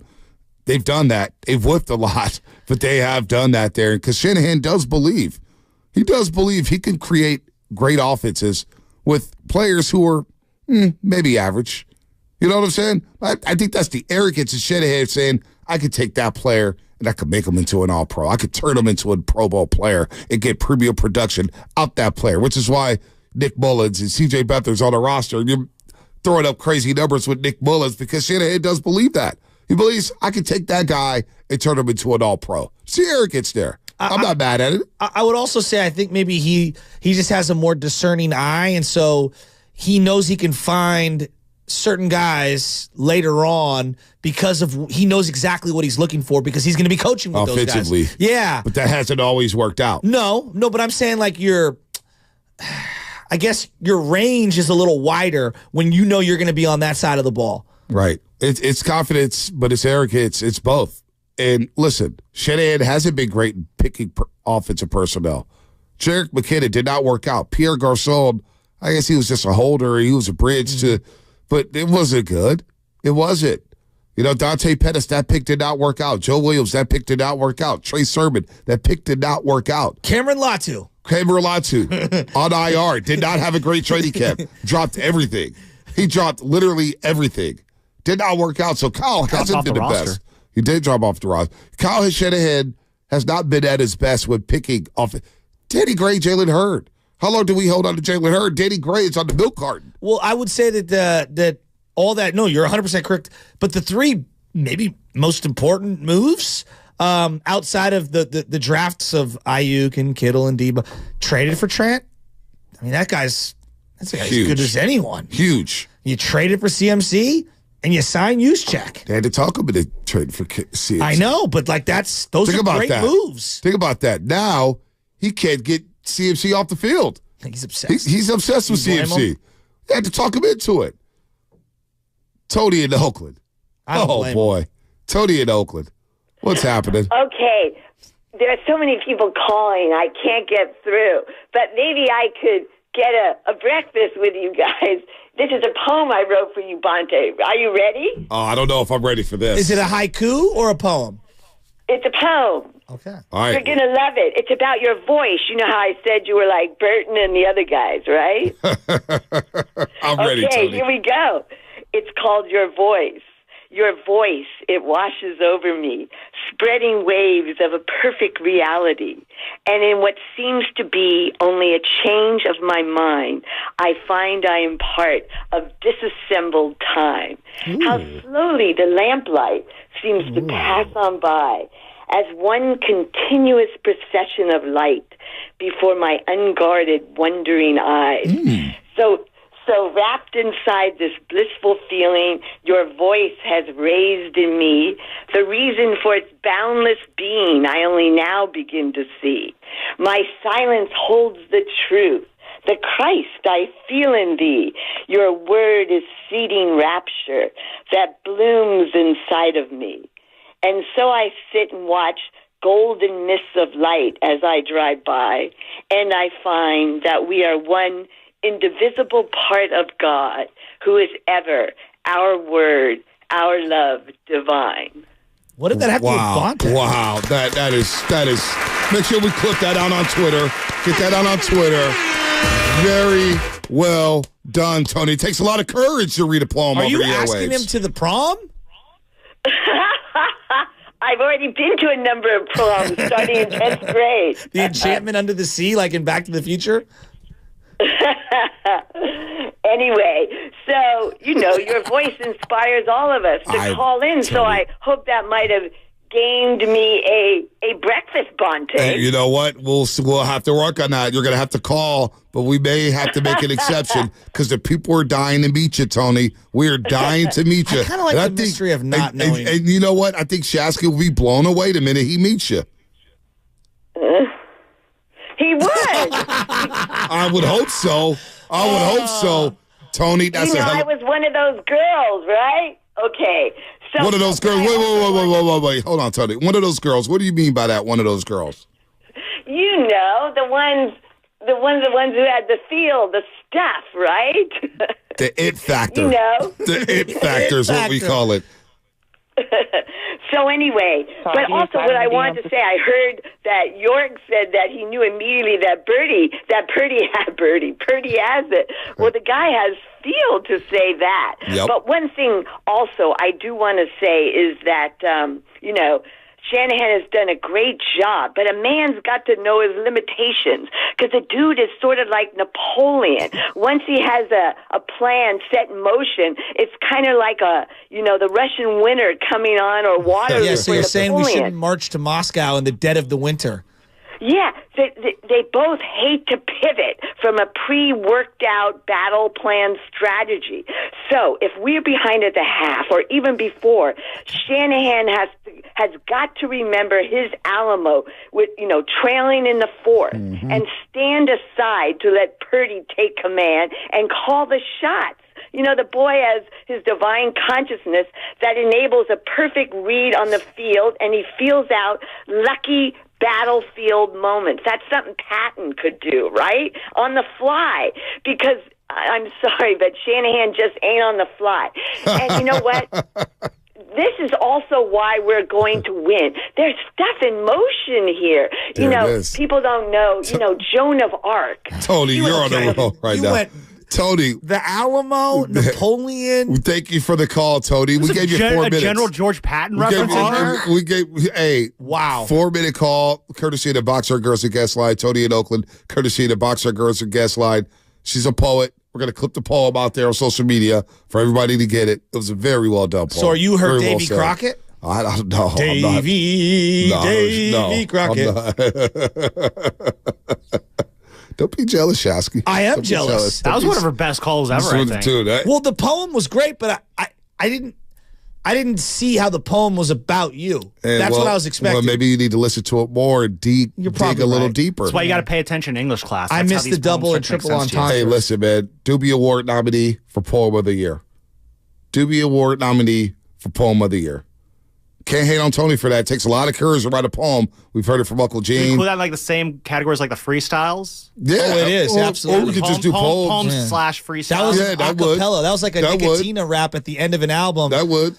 Where he would just acapella the rap. Hey, man, that was a hard. Cannabis. The poem was about my voice. She says, my voice soothes over the Bay Area. It eases everybody. It keeps people calm, especially after a loss. Wow. I mean, it was unbelievable. It's next level stuff. I mean, she had the it factor when she was younger. She told you that. Yeah, I'm uncomfortable with that part. Hey, man. Sometimes you got the it. Sometimes you don't. Tony has the it factor. Darius in South City. The boy doesn't know the zone as well as you do, Ponte. Thank you. That's what she's talking about you. You don't know the zone like me, man. Get into the matrix, Shasky. Yeah, you're right. Get into the matrix. Let's go. You're right. You got to get into a zone, man. That's why you're always worried. Got to get into that zone where you don't worry, where you're not nervous, where you're like, you know what? I got the Niners on my side. We rolling, baby. Got to get into that zone. Good for you. Thanks. Darius in South City. Darius, what's happening, my man? Hey, what's up, fellas? Good morning. I got a poem for Shasky. Twinkle, twinkle, little Shasky. Just kidding, bro. Just kidding. I just want to tell you guys, if you guys are going to be out in Vegas, I'm going to be out there too. I'd love to buy you guys lunch or drinks or whatever. Where are you guys going to be broadcasting from? We will not be there until the Saturday before the Super Bowl. Yeah. Steiny and Guru will be out there for Radio Row. I will be out there. Shasky and I will be out there Saturday, Sunday, Monday, Tuesday. Oh, those are the exact days I'm going to be there. Okay, we'll let you know, buddy. We'll let you know. DM me. And I'll be looking for you guys. So remember, just drinks or lunch, whatever y'all want is on me, okay? Oh, we don't deserve any drinks. But there's a ramen spot we're going to go to that is, oh my God, it's so good. Okay. I'm buying. If you guys are down to hang, I'm buying. Yeah, when I was there in December for the softball tournament, me and the Crow went to ramen. Who's Crow? Ryan Crowley. Who's Ryan Crowley? The Crow Jim. Where's Ryan Crowley? What does he do?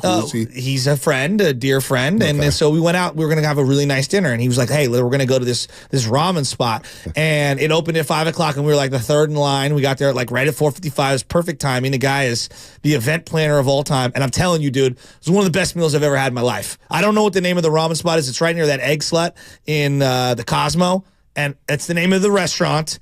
And I'm telling you. What's the name of the restaurant? Egg Slut. But I don't know the name of the ramen Why do they place. call it Egg Slut? I don't know. Oh.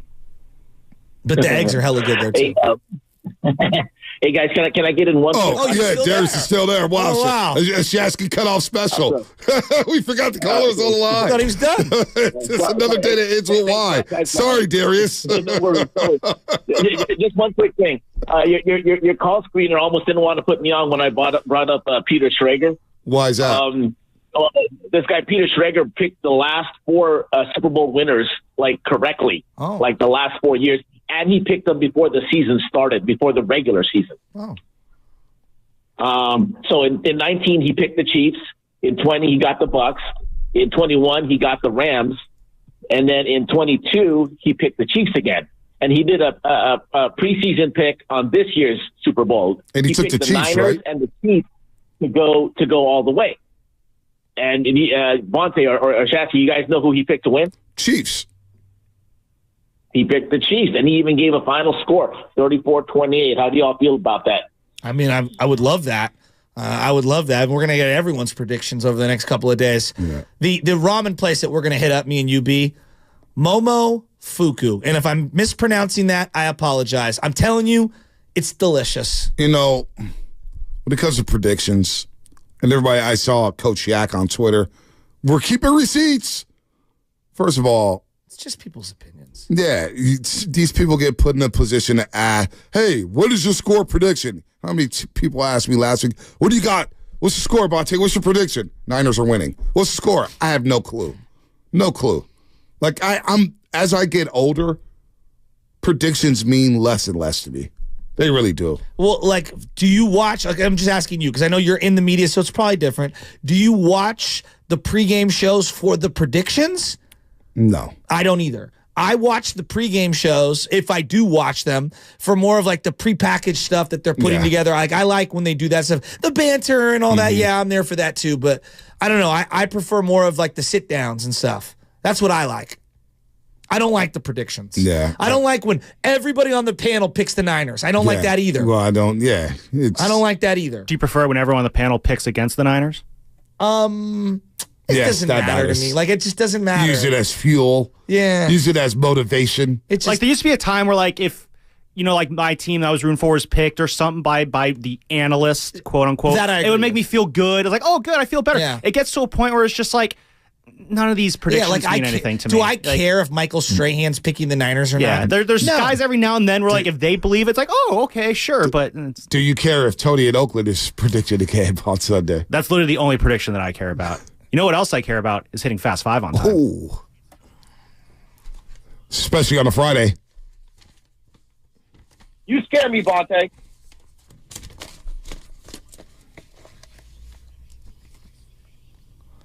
Final thoughts. Thank the heavens the weekend is here. We got a couple Warrior games, Warriors and Grizzlies. Then they play the Hawks tomorrow. Let's see if they can, by the end of tomorrow night, maybe the Warriors are on a 3-game winning streak. I would love for that to happen. Continue ascending Jonathan Kuminga. Want to continue to see Andrew Wiggins be aggressive. Let's go Dubs, man. Let's get a win tonight in Memphis, Tennessee. I'm with you on that. I am absolutely with you on that. And I'm going to shout out Pebble Beach. It's going to be on all weekend. There's going to be a lot of rain. There's going to be a lot of miserableness. But there's something special about that place in Monterey. And when it's on my television and there's golf, I watch. I know. Not a lot of people care about golf, and I don't expect everyone else to. But Pebble's one of the few venues that I'm just obsessed with. Loveman, what you got?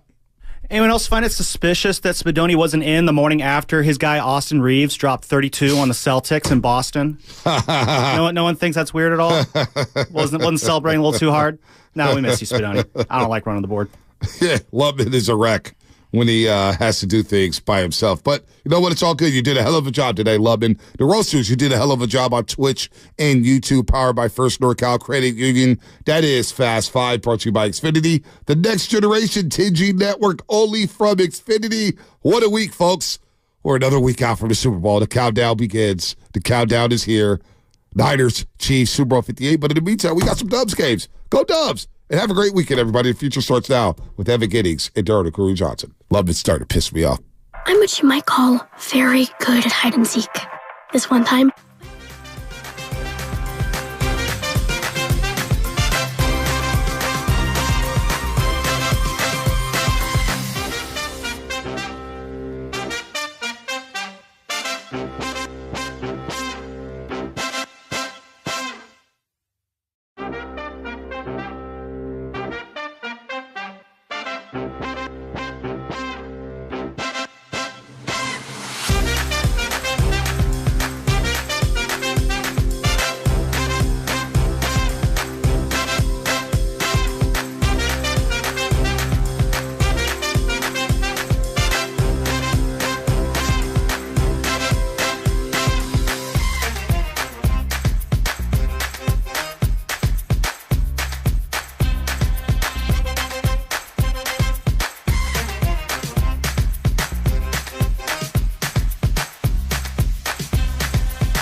I meant.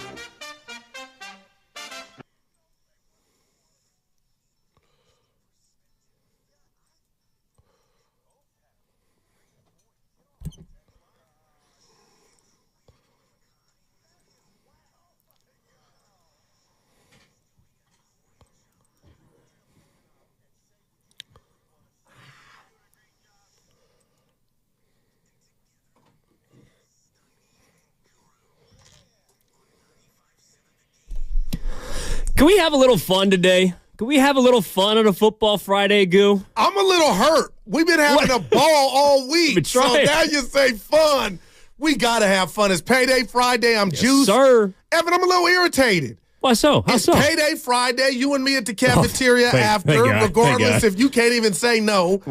I'm driving in. I'm so Lubman. I'm feeling so good. I put up a Guru's Lock of the Day, Warriors -8. Yeah, okay. And then the wife texts, "You're using filters now."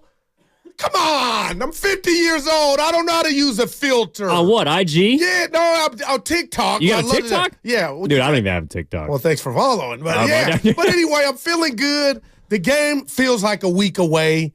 And York, we gave him credit for being quiet, and he's talking. Well, first of all, I mean, you're fresh to death on a Friday. You got rid of the little lip sweater, right? Yeah. So you cleaned. You got cut up yesterday. Yeah. Are you going to get a haircut between now and the Super Bowl? No, Marky D took it. I'm going to get a line. I'm going to get a little nice little he'll type me with the line. So to answer your question, maybe before we dip out. No, it's funny. Like you're consolidating. You're freshening up. Meanwhile, I got the beard growing out. I got the curls going. Popping. Man, trying to this weekend. I might get into some. We'll see.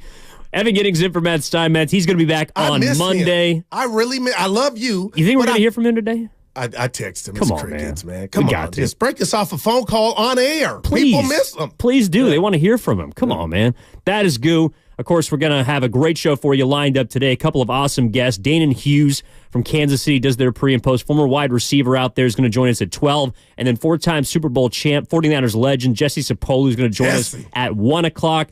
Maybe Steiny, maybe not. Come on, TBD. Steiny. We got a lot to get into, Goo. And I think, look, for me, one thing that was really hitting me today, and a lot of my friends were texting about, in anticipation of Super Bowl week. It all starts next week, right? As we're getting geared up for Super Bowl 58. And I know we've talked about it a lot this week, but I'm hearing all these different messages from people from the Bay Area. You and I are both from the East Bay. Shout out Union City. Shout out El Cerrito. Live in the city now. People are on board. I think not wholly with the Niners, and I do wonder, for the people out there that might not be Niners fans that listen to the station, can we unite the Bay for one day? Can we unite it for 1 week? Because the Kansas City Chiefs are trying to win their third Super Bowl. They're trying to go be and continue their dynasty. And I just wonder how many people are sick of them, that want new blood, quite literally red blood for the 49ers. I just wonder if we can unite the Bay for 1 week as the 49ers try and get their first Super Bowl in 30 years. Evan, you never cease to amaze me, man, because this is real. And every time I pick up the phone or I'm on social media, I mean, they're banging. They're banging on the internet about the Niner Raider thing. But let me tell you, because you talked about shout out El Cerrito, me being Union City, I got friends and family, diehards, both Raiders and Niners. Venues I grew up in, the Stick, the Coliseum, and Evan, Hatfields and McCoys, and you got Niners and Raiders. So I understand the origin of the bad blood. I don't got to tell you they had to stop that game because stuff went down. Yeah. But, Evan, I wouldn't want to see my division rival do what you're talking about, 3 out of 4, basically cement the dynasty. Yeah. When I could have my team that I used to share the Bay with that's moved. They're in another locale now. So if I'm a Raider fan, Evan, I mean this, I'm rooting for the Niners. Like, I'd rather have the Niners do what they do for the first, just like the first. For the first Shout time. out Madonna. Yeah. Boy, I put you down. But, boy, a lot of Raider fans they're rooting for the Chiefs. I think so. We got Stephen Langford, who's a big Raider fan of the building. Joe Spadoni, who's out today, but he's a Raider fan. I do wonder how many of those Raider fans or just Bay Area sports fans, if you're a fan of a team that's not the 49ers, I mean, do you really want to see the Chiefs rattle off their third Super Bowl in 4 years? Because I don't. I don't have a dog in the fight. I'm not a hater. But I can say that I don't want to see Patrick Mahomes hoisting the Lombardi Trophy. I don't want to see Andy Reid up there at the podium. And it's taken me a while to come around to that. But as I'm watching them go through the playoffs and as I'm watching the 49ers on their side of the bracket go through the playoffs, you can kind of see this inevitable matchup, right? This rematch on the 40-year anniversary, mind you, of the 2020 Super Bowl, Super Bowl 54. That they should have won. That they could have won, but they did not. It's rematch. It's a rematch. It's bad blood. I don't want to see the Chiefs, man. And if you're willing to come over to the other side, again, you don't have to say, bang, bang, Niner gainer, none of that. Look at him, 40. But if you're a fan, oh boy, if you're a fan of a team not named the San Francisco 49ers, we want to hear from you. 888-957-9570. Why can you cross over, or why can't you? Because this is a safe place for everyone. I'm just wondering, if you're a real fan, I don't think you want to see the Chiefs. I don't think you want to see the Chiefs win this game. And what did we talk about yesterday when I was trying to quiz you and you got it right on the first try about teams and the like the Steelers and the Patriots that are sitting with 6? Wouldn't you want Kansas City to fall off because this would be their 3rd in 4 years and have the Niners would get in that 6 category. Mm-hmm. But I'm saying there's nothing more to me, Evan, bruising and battering than a division foe and that I'll call it that funk, as we used to say in the streets. So I would, if I'm a Raider, I do not want to see the Chiefs get number 3. And then now we're talking about them being the modern day New England Patriots. And let me tell you something, Evan, I don't have to tell you this, and the listeners, it's not stopping anytime soon. So if somehow Kansas City's able to pull this off, then we're talking about possibly 4-5, and the Niners are new. So if I'm a Raider fan, there's no doubt. But you know what's so funny about this, just from a Raider standpoint? I know we're not in LV. We'll be there next week. But shout out Mandalay Bay. No doubt, Evan, is whoever wins, you're going to kind of be PO'd. It's either going to be the Chiefs that's fair, or the team that you used to share the greater Bay Area with. But there's still a rivalry. That's the thing. We're not asking you to all of a sudden break out the red and gold and just cross over to the Niner Nation, or sorry, there's only one nation. Niner faithful, pardon me. Slip of the tongue. But we're just asking, can we unite for the distaste of a common enemy? The enemy of my enemy is my friend. You know what I'm saying? We don't need the Kansas City Chiefs winning a 3rd bowl. The art of war. Exactly. Shout out Sun Tzu. Okay, we want the 49ers to knock off the Chiefs, at least in my opinion. I would like to see the Niners knock off the Chiefs more than I'd like to see the Chiefs hoist a 3rd Super Bowl trophy in 4 years. And that's speaking as someone that, yes, roots for a team in that division, but also someone that's from the Bay Area. I can put aside my differences with Niners fans, with Raiders fans. Can we just come together? Can we? I mean, I was watching shout out another documentary. I was watching. Not another one, Ian. Another one, man. What are we going to do We with Are them? the World, the most famous concert in the 1980s. Quincy Jones. Exact. Quincy Jones, Michael Jackson. We Are the World. Can we come together, We Are the Children. That was a banger way back. It's a great documentary, too. But that's what I'm saying. Can we all just come together at least for the next 4 hours and tell me how you're feeling, why you will, why you won't, why you don't want to see the Chiefs as the Super Bowl champs? 888-957-9570 is the number because, look, and you talk about this all the time, Goo, even though you root for a team that's in Dallas, it doesn't mean you can't take off the hat at times and separate yourself from that fandom because right now the team that you root for is out, the team that I root for is out, but there is a common goal for the people that we know and love rooting for their team still in the chip. Evan, no doubt about it. And if I croak tonight, I would hope you would get up and speak at my funeral. I'm looking at you. I'm putting some pressure on you. That's a lot of pressure. And you would say, you know what? Goo had his faults. The Gooster had his faults. But he was never a hater. He was a congratulator. And Evan, my cousin Cynthia, 49er Frankie, Bonte and Shasky, forget 95.7. Oh, I was listening. I mean, that love they have for their team is real. I feel that. I admire that. I have Frank Galen that are Raider fans, SB, Jumping, all these guys in my life that love both teams. So I would love for them to be happy, but I know they both can't. So we'll see how it plays out. But I got to say something. There's a little residue in my heart about yesterday's show and a subject matter we touched on. I'm telling you, as much as I respect Patrick Mahomes and the fat man, I want Brock Purdy to get this Super Bowl ring just to see what's next in regard to the takeaway of trying to not give that dude credit. I'm ready for that, Evan. I want to see what all the national I got to quit watching this stuff, but I'm addicted. But they're always trying to, Evan's great, but if he gets this done, Brock Purdy, what? I can't wait to see that math that you try to break down and hate. I think there's still people that'll try and take stuff away from him. Think? He could win the Super Bowl. He might even be able to win Super Bowl MVP. There's still going to be people saying whatever crazy, they're saying. Evan. I'm serious. Send me to Venus then. I don't want to live in a world where that's possible.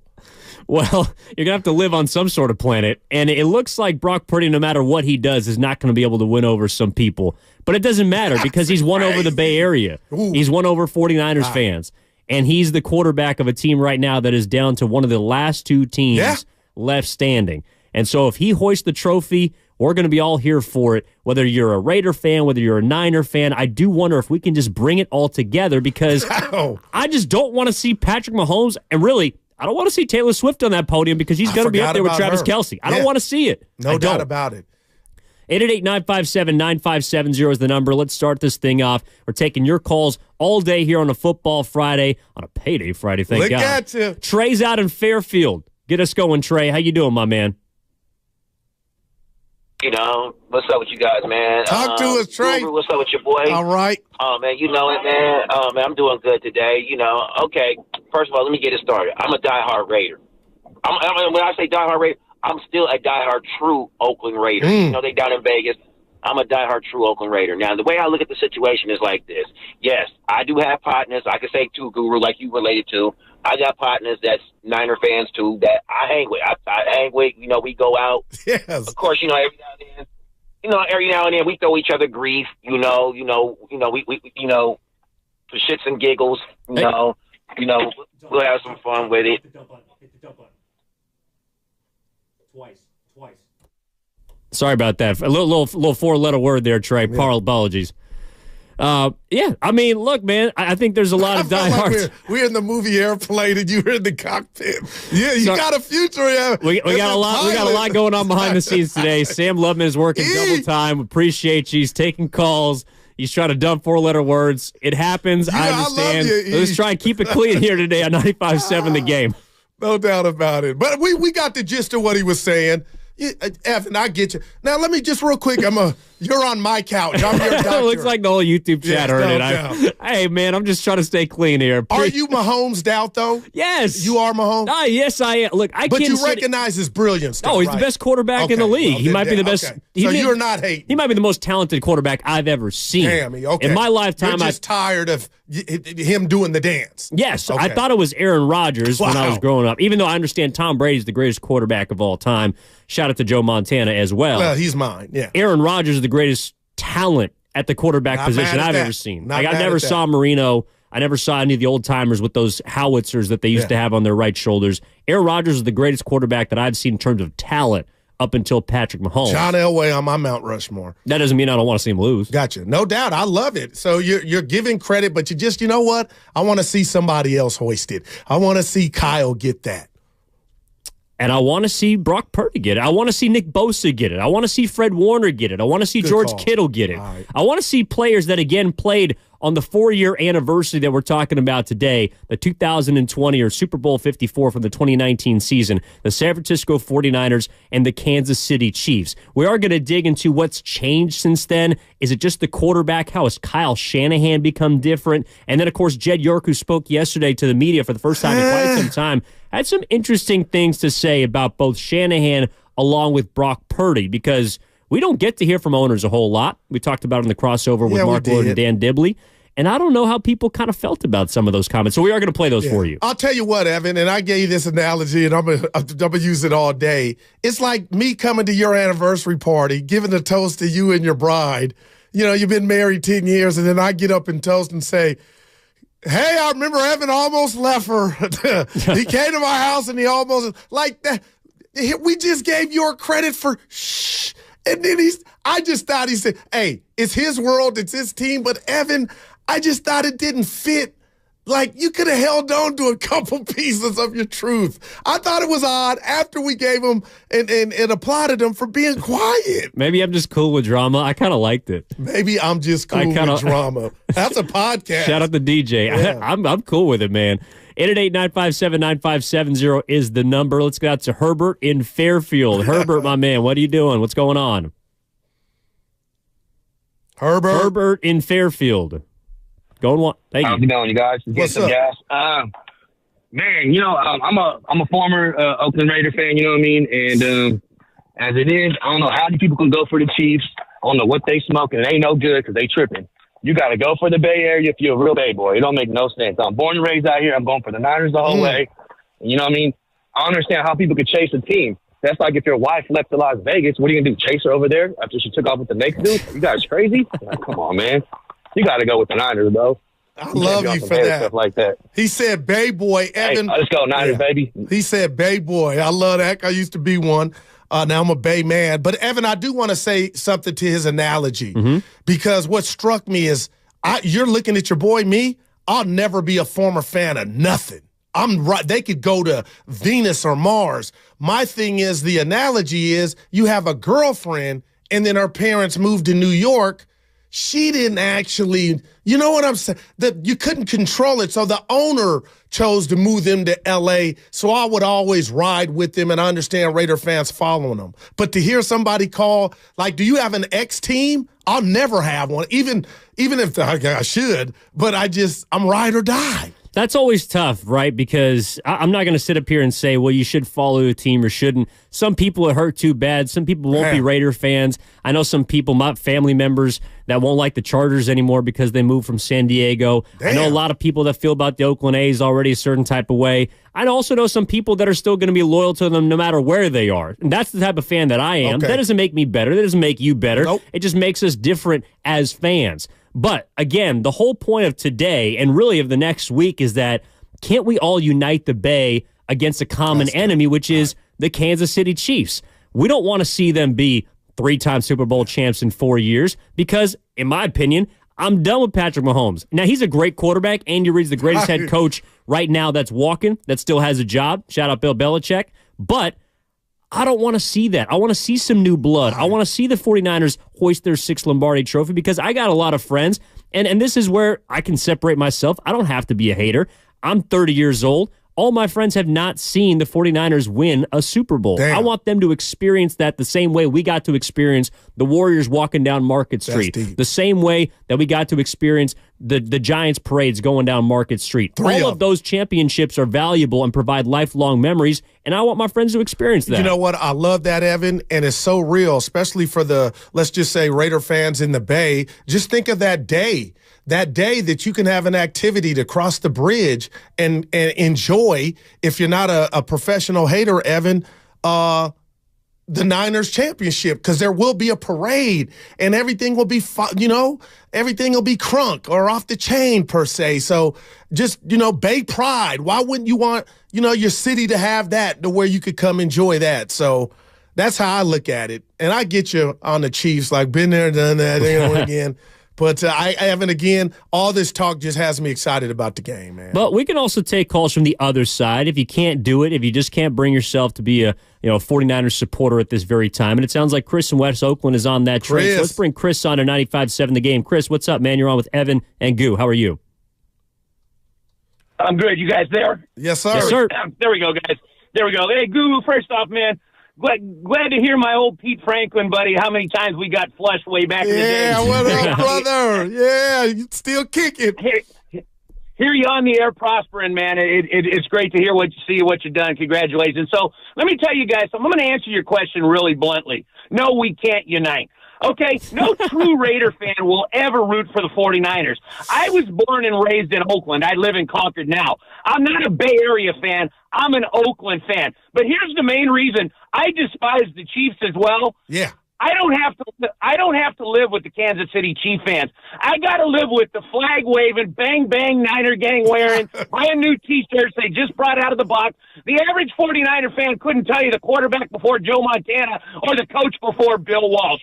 So, and let's be honest, I'm taking nothing away from Brock Purdy. They're lucky to be in this game. He gift wrapped 2 pick sixes against the Packers, and Dan Campbell coached one of the worst games in playoff history. Absolutely, boy. they can win this game. They're going to have to play a lot better. But for me, it comes down to this. Diehard Raider fans started the week before the Immaculate Reception. I'm 57 years old. Still have season tickets to the Raiders.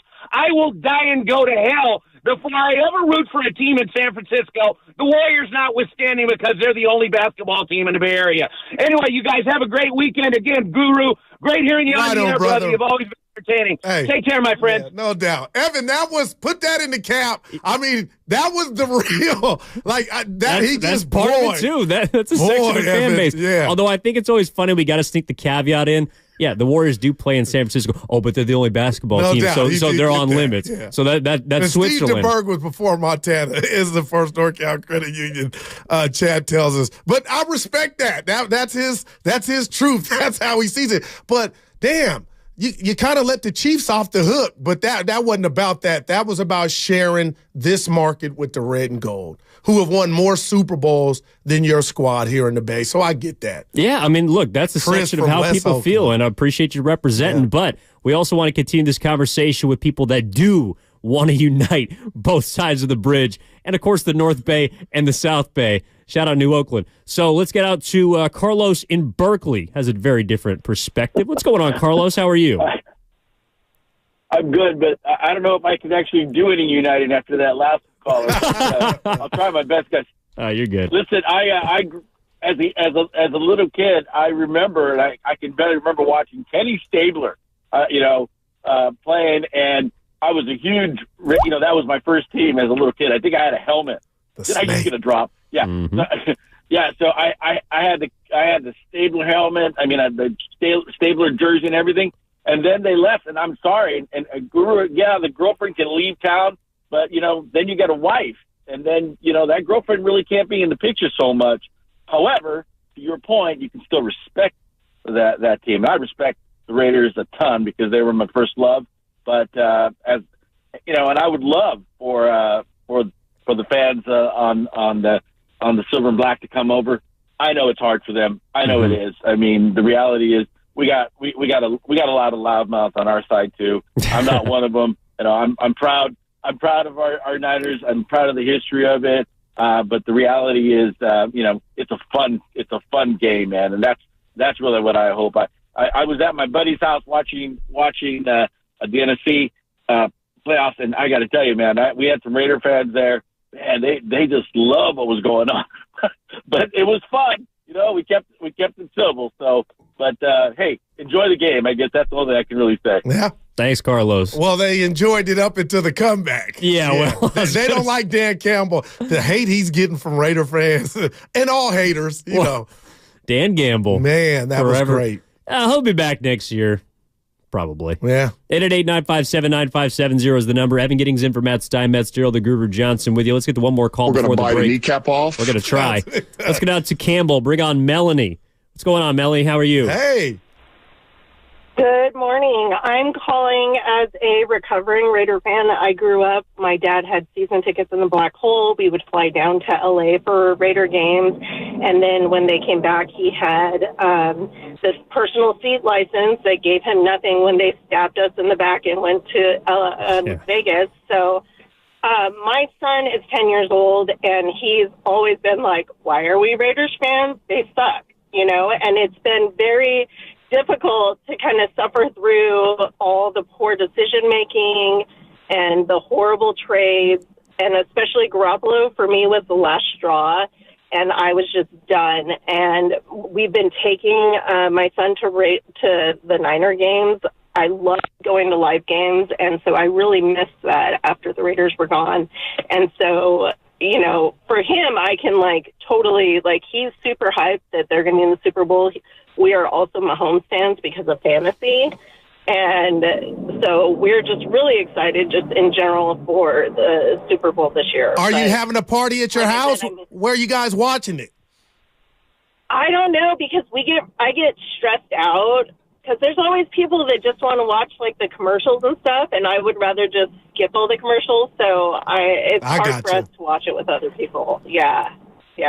Appreciate it, But Melanie. I'm just Yeah. super excited. I think we all are, right? We're all excited Speaking for of which, the commercials the two have best fallen teams. off. Remember? What you mean? They're just terrible. 15 years ago, it was a thing. Like, what was the best commercial? The creativity is just. You're looking like, hey, Goo. Well, no, I'm a big fan. These are just, I like the some people avocados should from be Mexico fired. commercials. The Doritos are always fire. Now, They're going the for more heartwarming these days with the commercials. I don't like the amount of Bitcoin that we saw, the cryptocurrency the last look couple at of years, you. although those is down the Shout tank for out multiple Coinbase, reasons. yeah. Shout out for legal reasons. We are taking your calls, though, on the other side. Can't we unite in our want, not necessarily for just the 49ers to win the Super Bowl, although if you're not a hater, I feel like that's how you'd kind of lean, but to knock the Chiefs off the perch. Do you really want to see, as a Raider fan, as a fan of another sports team, do you want to see this team continue to dynastically run through the NFL, or do you want to see new blood? Can't we unite the Bay for one day, for 1 week? I'm not saying you got to be a 49er fan for all time, but for 7 days coming up in Super Bowl week, can't we do it? 888-957-9570 is the number. Evan Giddings in for Matt Steinmetz with Gerald the Guru Johnson. It's a Football Friday brought to you by Flag and Anthem. And also, coming up at 12 o'clock, we're going to talk with Danon Hughes, does pre and post on radio for the Kansas City Chiefs, and then also a 4-time Super Bowl champ, Jesse Sapolu, at 1 o'clock. 49er legend on the offensive line. All that is straight ahead here on 95.7 The Game. That segment was brought to you by Safeway.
Thanks, Steph. The No Chef. scoring today. Well, He actually, made the All-Star game. I was a little nervous. the 10th All-Star game in his career. Yep. By the way, I think he's like. I was looking at this. I don't think there's even 50 players. Come on, man.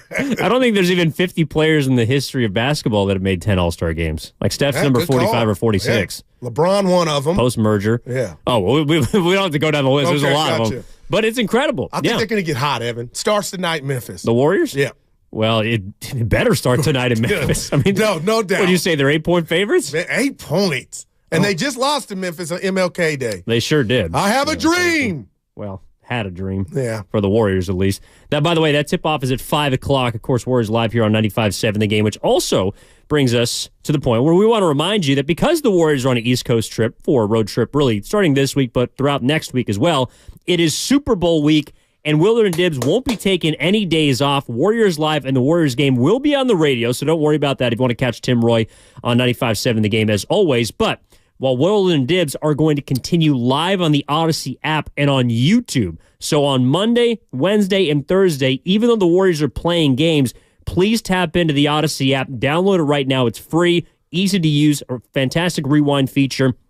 And then also, of course, you can catch us on YouTube, powered by First NorCal Credit Union. That's going to be next week right here on 95.7 The Game. But right now, Goo, we're taking calls from anyone and everyone that wants to see the common enemy, in my mind, being the Kansas City Chiefs, dropped off the table by the San Francisco 49ers. We need some new blood. We need some new blood. Yeah, I'm with you, Evan. And I'll say this. I keep going to this. Like, it's not the fallout, but I'm stealing from Dr. Dre, the great producer. Shout out Death Row. The aftermath. Like, you know what I'm saying? Because if Mahomes and Andy get this, it's not if it's a dynasty. It's the modern day version of a dynasty. We're in it, right? This will solidify that.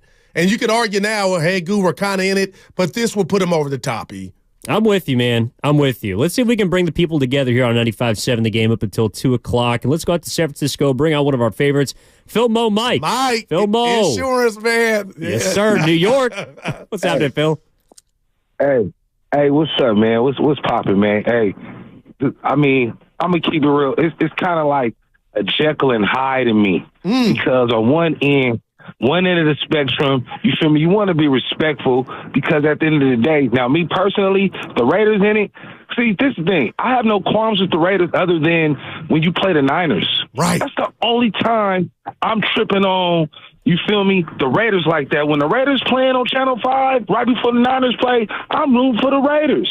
You feel me? Now, when you want to get to when Cubs talk about, man, I'm not a Bay Area guy, I'm an Oakland guy. But if you really from the town, if you really from the town, how you messing with somebody that left you 2, 3, 4, 5 times, that disrespected you, for one. For two, when the Seahawks was moved to the NFC West after being in the AFC West for 35, 40 years, y'all want to jump on the bandwagon and use Marshawn Lynch as, I'm doing it because he was Marshawn. You been before Marshawn got on the Seahawks. Y'all was rooting for the Seahawks. And then the Chiefs, you root. How are you really saying you an Oakland Raider fan? They're not in Oakland. You feel me? They're in Las Vegas, and you rooting for the Chiefs.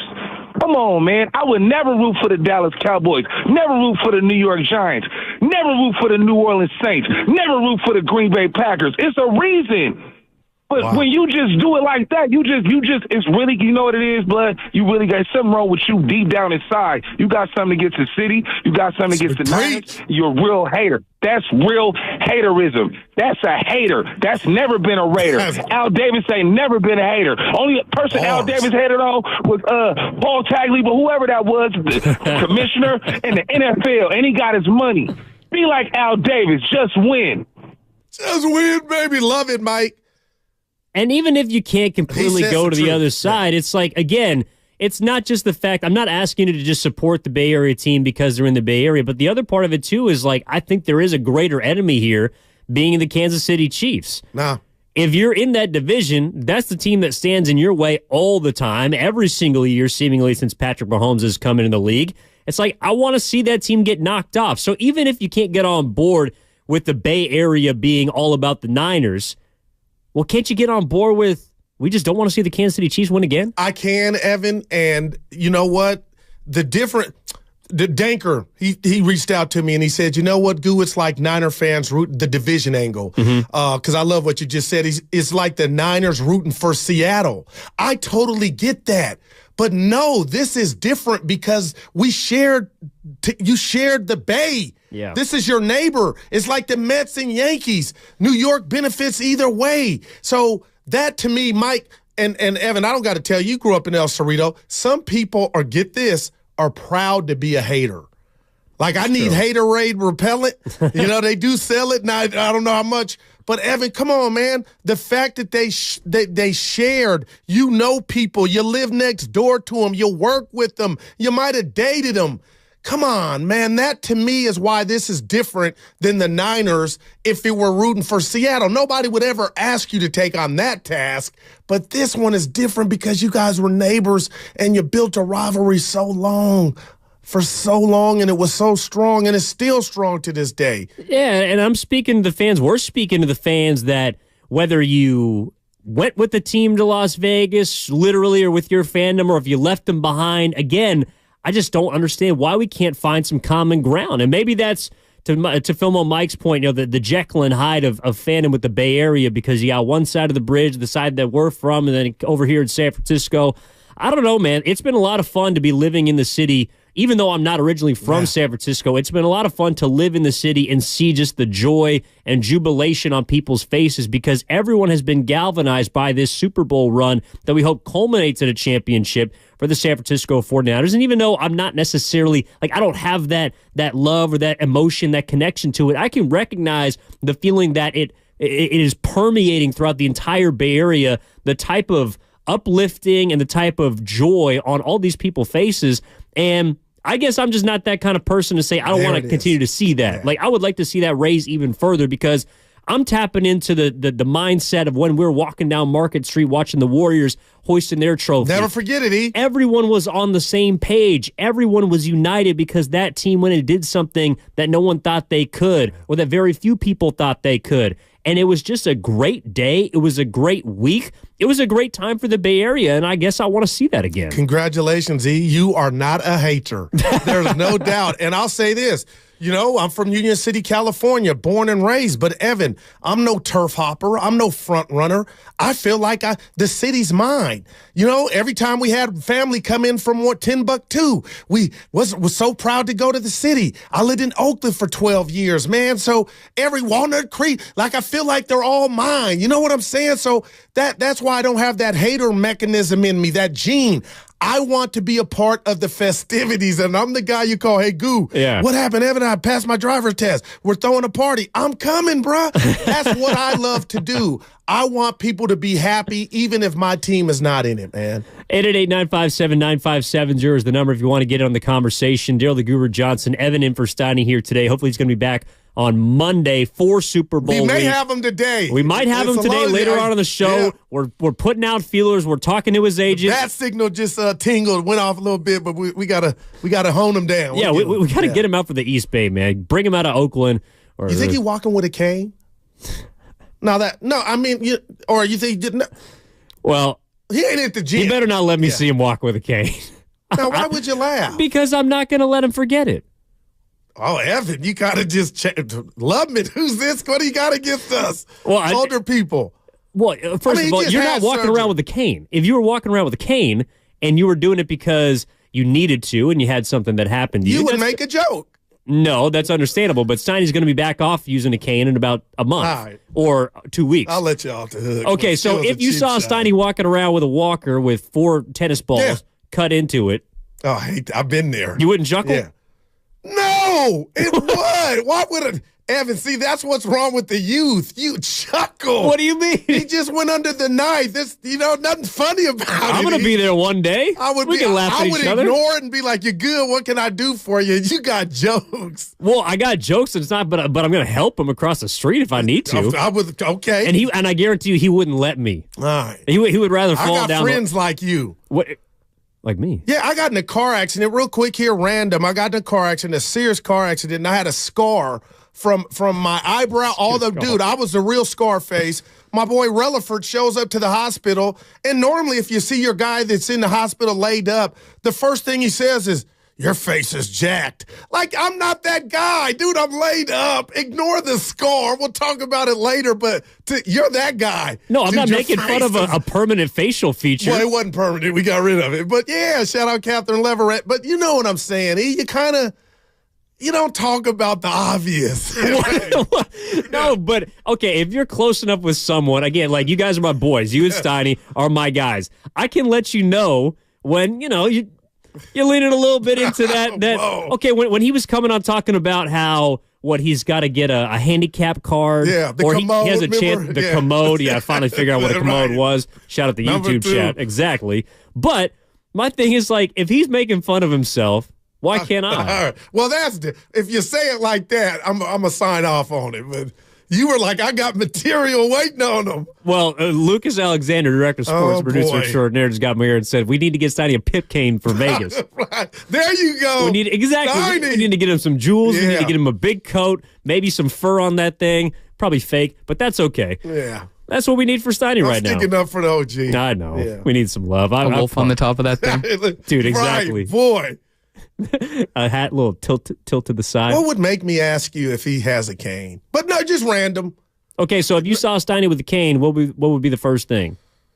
Hey man, what's going? Like, I would say something that I'll talk about the Warriors. Like I wouldn't talk about the cane. You know what I mean? Well, it's just funny. Like, he's always sitting up here talking about how people are getting older and declining. Like, I'm sorry, that's just that's low hanging fruit. That's funny. You are right. He does do that. We'll have him back soon. Hopefully later on today. Evan in for Steiny with Goo. 888-957-9570 is the number. Let's get out to Silk in Oakland. Bring on another perspective. We value it. Silk, my man, how are you? What's up, guys? How y'all doing this morning? Talk to us. Hey, man, look, I just want to say this, right?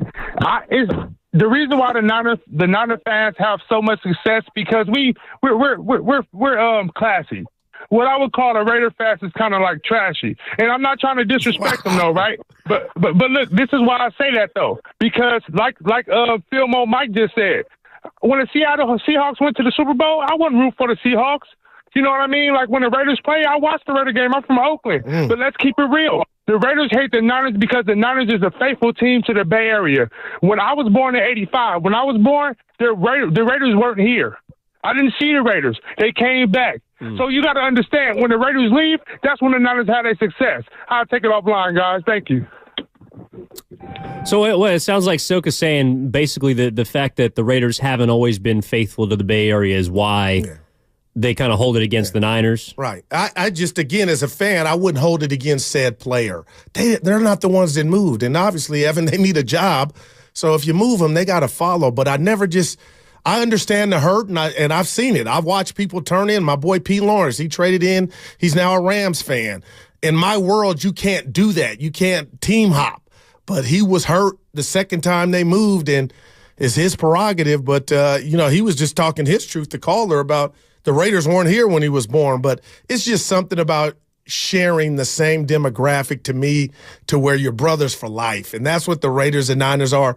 Just like whatever happens with your team, the green and gold, the Giants and A's, nobody could tell me the Battle of the Bay is not real. No, it is. Look, I mean, it's been around as long as I've been alive. I'm sure it's around decades before I was around. The moment that you had multiple teams on both sides of the bridge, whether it's baseball, whether it's football, you naturally have rivalries.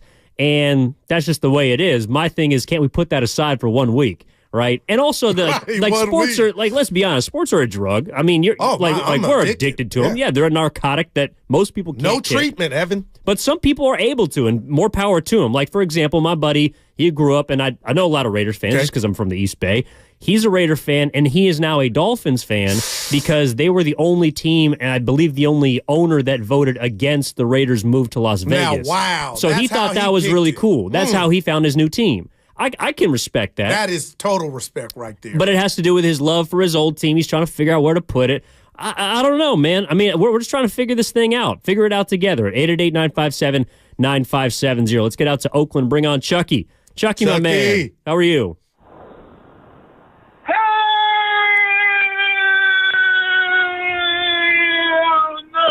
Oh, he did a Bonte. Yeah. We can't unify, man. Look, I got silver and black going through my bloods, man. There's no way I'm going to have Fred and Gold be cheering. Now, I'm going to watch the game. Don't get me wrong. I'm going to watch it, but I'm not going to be cheering for the 49ers. And it's like this, man. I'm a fan of the game. When Terry Bradshaw was doing this thing, that man got 4 rings, man. When Elway, we wanted Elway to go back-to-back, and he went back-to-back, and he retired, man. And you can't tell me nobody wanted Jim Kelly to win when Jim Kelly lost 3 straight. Now, what Mahomes is doing, man, it's absolutely marvelous what Mahomes is doing.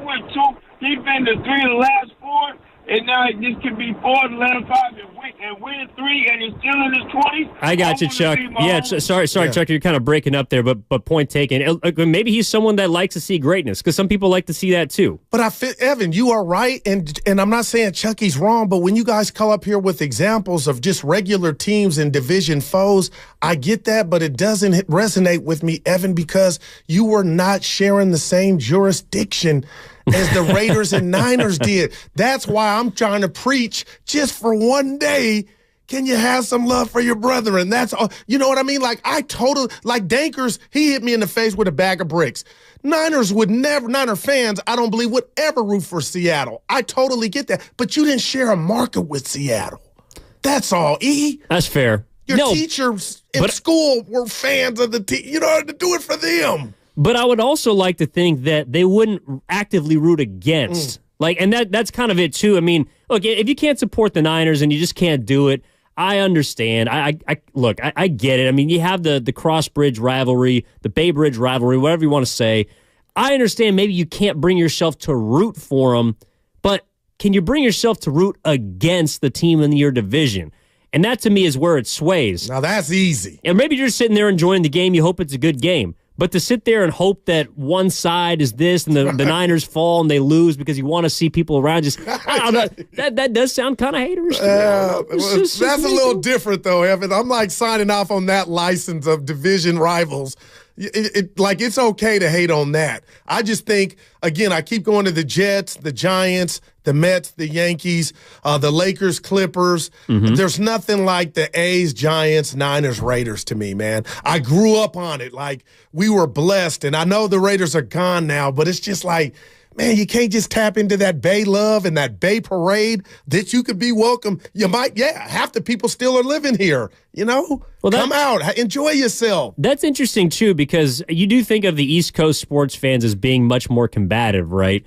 It doesn't mean they're better or worse. It's just the way it is. I wonder, though, like, when the Mets were in the World Series playing the Royals, if the Yankees fans were just sitting there like, yeah, that's okay. You know, little brother, haven't won a World Series in a long time. Y'all can get yours. Don't worry about it. It's different because the Niners have been, in the grand scheme of things, the big brothers. They got more championships as a franchise. Mm-hmm. They haven't moved back and forth and all the rest. But I wonder if New York fans or people from New York that grew up liking those teams, if you actively pit yourself against the other, right? The Jets and the Giants, the Yankees, the Mets, the Knicks, the Nets, I guess, are a little more recent. But I wonder how those East Coasters, if they just butt heads all the time like we hear a lot of Raider and Niner fans do. Yeah, good call. And now I'm citing that as an example, Evan. But I could be like, I know him. I got a friend named Brooklyn, a Yankee fan. He would never root for the Mets. And here I am saying if the Mets Royals, he was probably rooting for the Royals. Yeah. There you go. And so that's what we're trying to get to the bottom of. We're also going to play a sound that I thought was very interesting. Goose got a take on about Jed York talking about Kyle Shanahan, his belief in Brock Purdy, but also something that Kyle Shanahan behind the scenes might not get as much credit for as you believe. So that we're going to get into that at 11 o'clock. I also, of course, want to get to the idea of the pressure right now surrounding the 49ers, Brock Purdy, Kyle Shanahan, because I do have a strong opinion about this, and it's really based off of what we heard yesterday from Jed York. But taking your calls right now, 888-957-9570 is the number. Evan in for Stein with Daryl the Guru Johnson. Mark is out in Oakland. Mark, my man, how you doing? Oh, I'm doing great. How you doing? Fantastic. Hey, Guru, I missed the picnic this year. Oh, yeah, we'll have it next year. Union City reunion. When you will be out there Shout out to you. But I'm a diehard Raider, Niner hater, and been that way all my life. I've been a Raider fan since 1960, and I got a nephew that plays for the Niners, but I can't root for the Chiefs. Wow. I cannot root for the Chiefs. Let me ask you this. I root against the Niners against everything else, but not against the Chiefs. I hope both of them can lose. Well, look, they're not. That's funny. I got to ask you this. Would you participate in the parade if the Niners win? No. Okay. I appreciate the honesty. Thanks, no, Mark. Well, we're not. Wow. Man. Come out, have a drink. Well, that's my thing. Okay, you don't have to be in the parade, but you can take advantage of the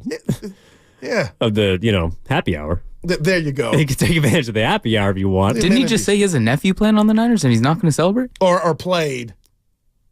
Played on the Niners. Either way, he sounds like he's really committed. Right. But he also said he can't root for the Chiefs. He had a jingle. Maybe there's some people at a section of the fan base that are there too. It's like haters gonna hate. You can't have both teams lose. Yeah, he had a jingle about it. But if they could, 888-957-9570. Before the break, let's get out to Devon in the Uber.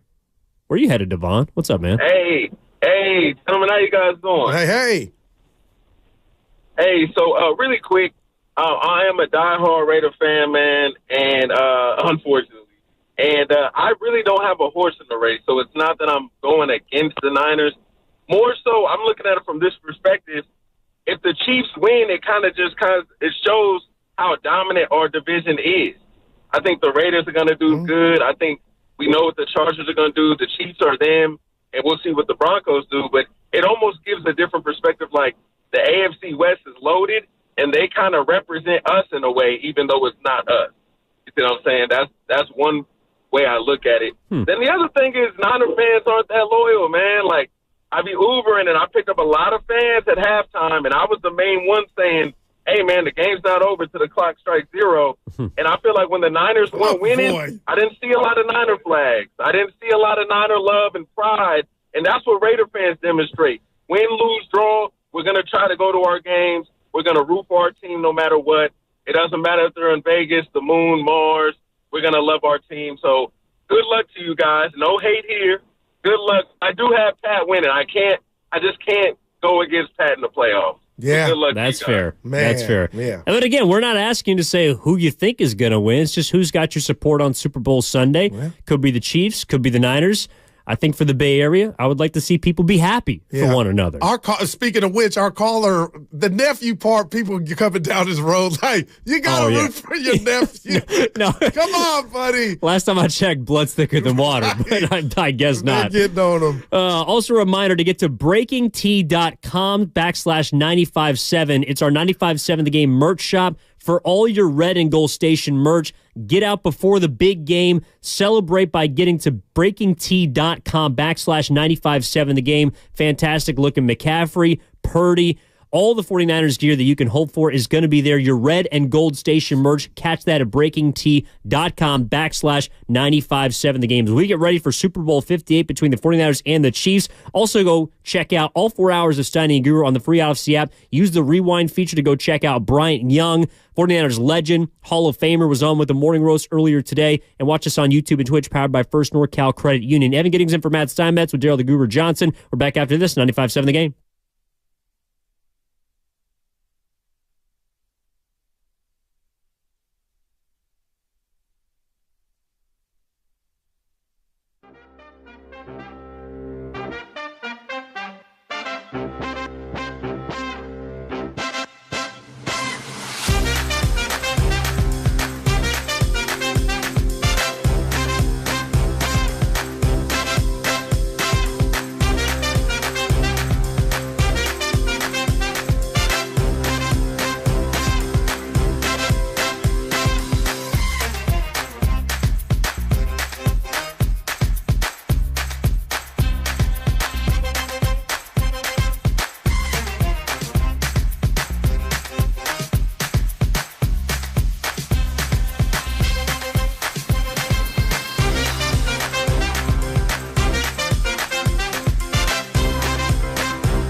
class. Now, back to Steiny and Guru on 95.7 The Game. Baby's mama's mama. Evan in for Steiny with Daryl the Guru Johnson. We're talking about can't we all just get along? Nice. No, come on, Goo. Why can't we do it? I don't know. Some people are infected with what we call haterade. Haterade. It was funny. I was just in the hall talking to one of our amazing engineers here at Odyssey. He's Dominican. I thought he was Puerto Rican. And you told me he was. That's our guy. Yes, Yeah. Justin's Dominican. But I was just asking him because he's from New York, right? Yeah. Like he grew up in the Bronx. You put it right to him. So I was like, yo, man, okay, when the Giants were in the Super Bowl, and because he's a Jets fan, when the Giants were in the Super Bowl, did you root against them? And he said, well, I'm not I don't like the Giants because of the Giants fans, but when they're playing the Patriots, it is New York City against Boston. And I got out my chair like that's a real one. And Boston trumps all. If you're playing a team from Boston and you're from New York, you root against them no matter what. No matter if you don't like the team that's representing your city, no matter if you don't like the fans that are from your city, Boston trumps all. And that's all I'm saying about the Chiefs right now. If you're a Raider fan, if you're someone else, a non-Niner fan, can't we just unite against a common enemy in this situation? And I was giving Jay love. I'm coming out the chair like, you're a real. Then he goes, well, I hate their fans. And I sat back down like, well, there you go. That's our only problem. But you are right, Evan. Just, again, I'm just making the connection, the correlation with my life and my dear friends and family, Evan. Denise Lofton, the Cynthia White, all I got both. Diehard Raiders, Melvin House, Reg Basie, and the Niner fans. I want them all to be happy. But guess what? They're both not playing. But I would just hope what you said. Can't we all just get along? And even if it were the Raiders in the game, I'll be preaching this to the Niner fans. Like, don't you want to see a team that played a majority of their life here in the Bay? Don't you want to see them get it? Yeah, you would think so. Or maybe not. 888-957-9570.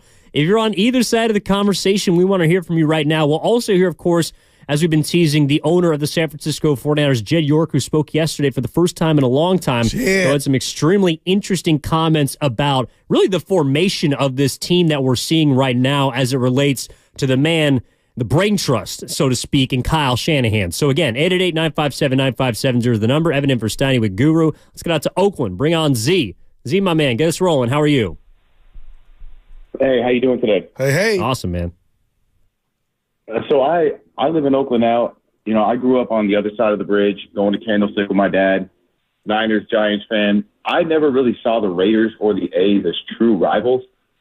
I wasn't around in '89, so other than that, we've never played a meaningful game against those teams.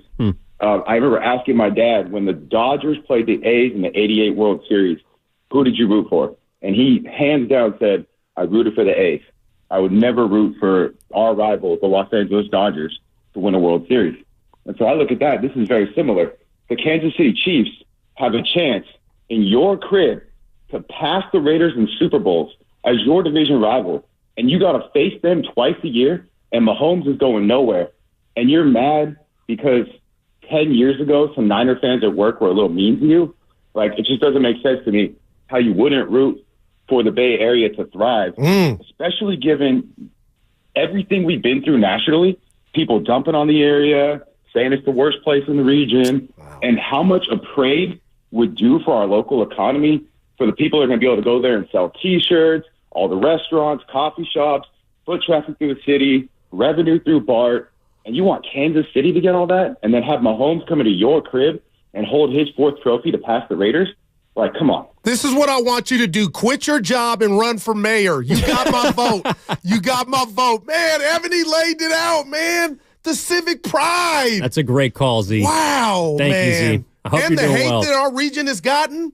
Exactly. You know what I'm saying? That hit me. And it's not just San Francisco. People have been talking about how Oakland isn't the same and how the streets around the Bay Area are not doing that well. In and out it's not leaving. just, exactly, all the car break-ins, all the jackings, all the things that people associate right now with the Bay Area are probably not the best around the country.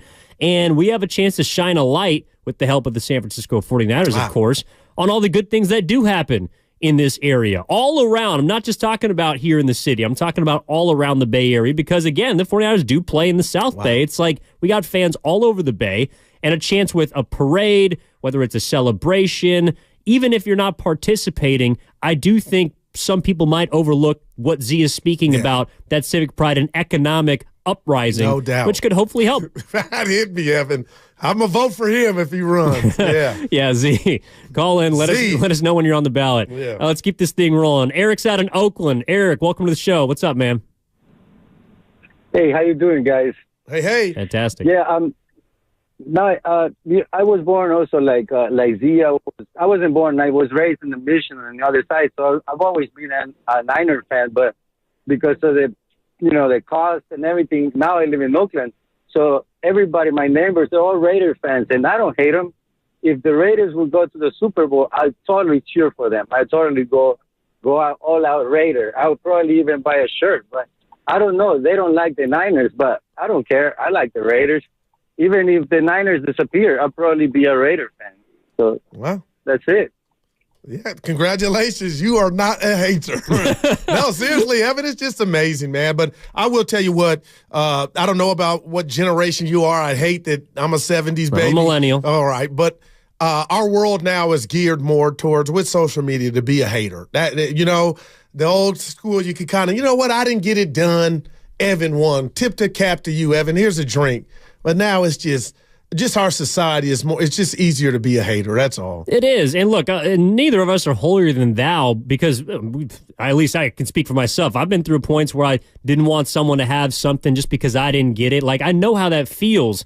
But again, this is an opportunity to put that all aside, to grow a little bit. Can we all mature just a little bit?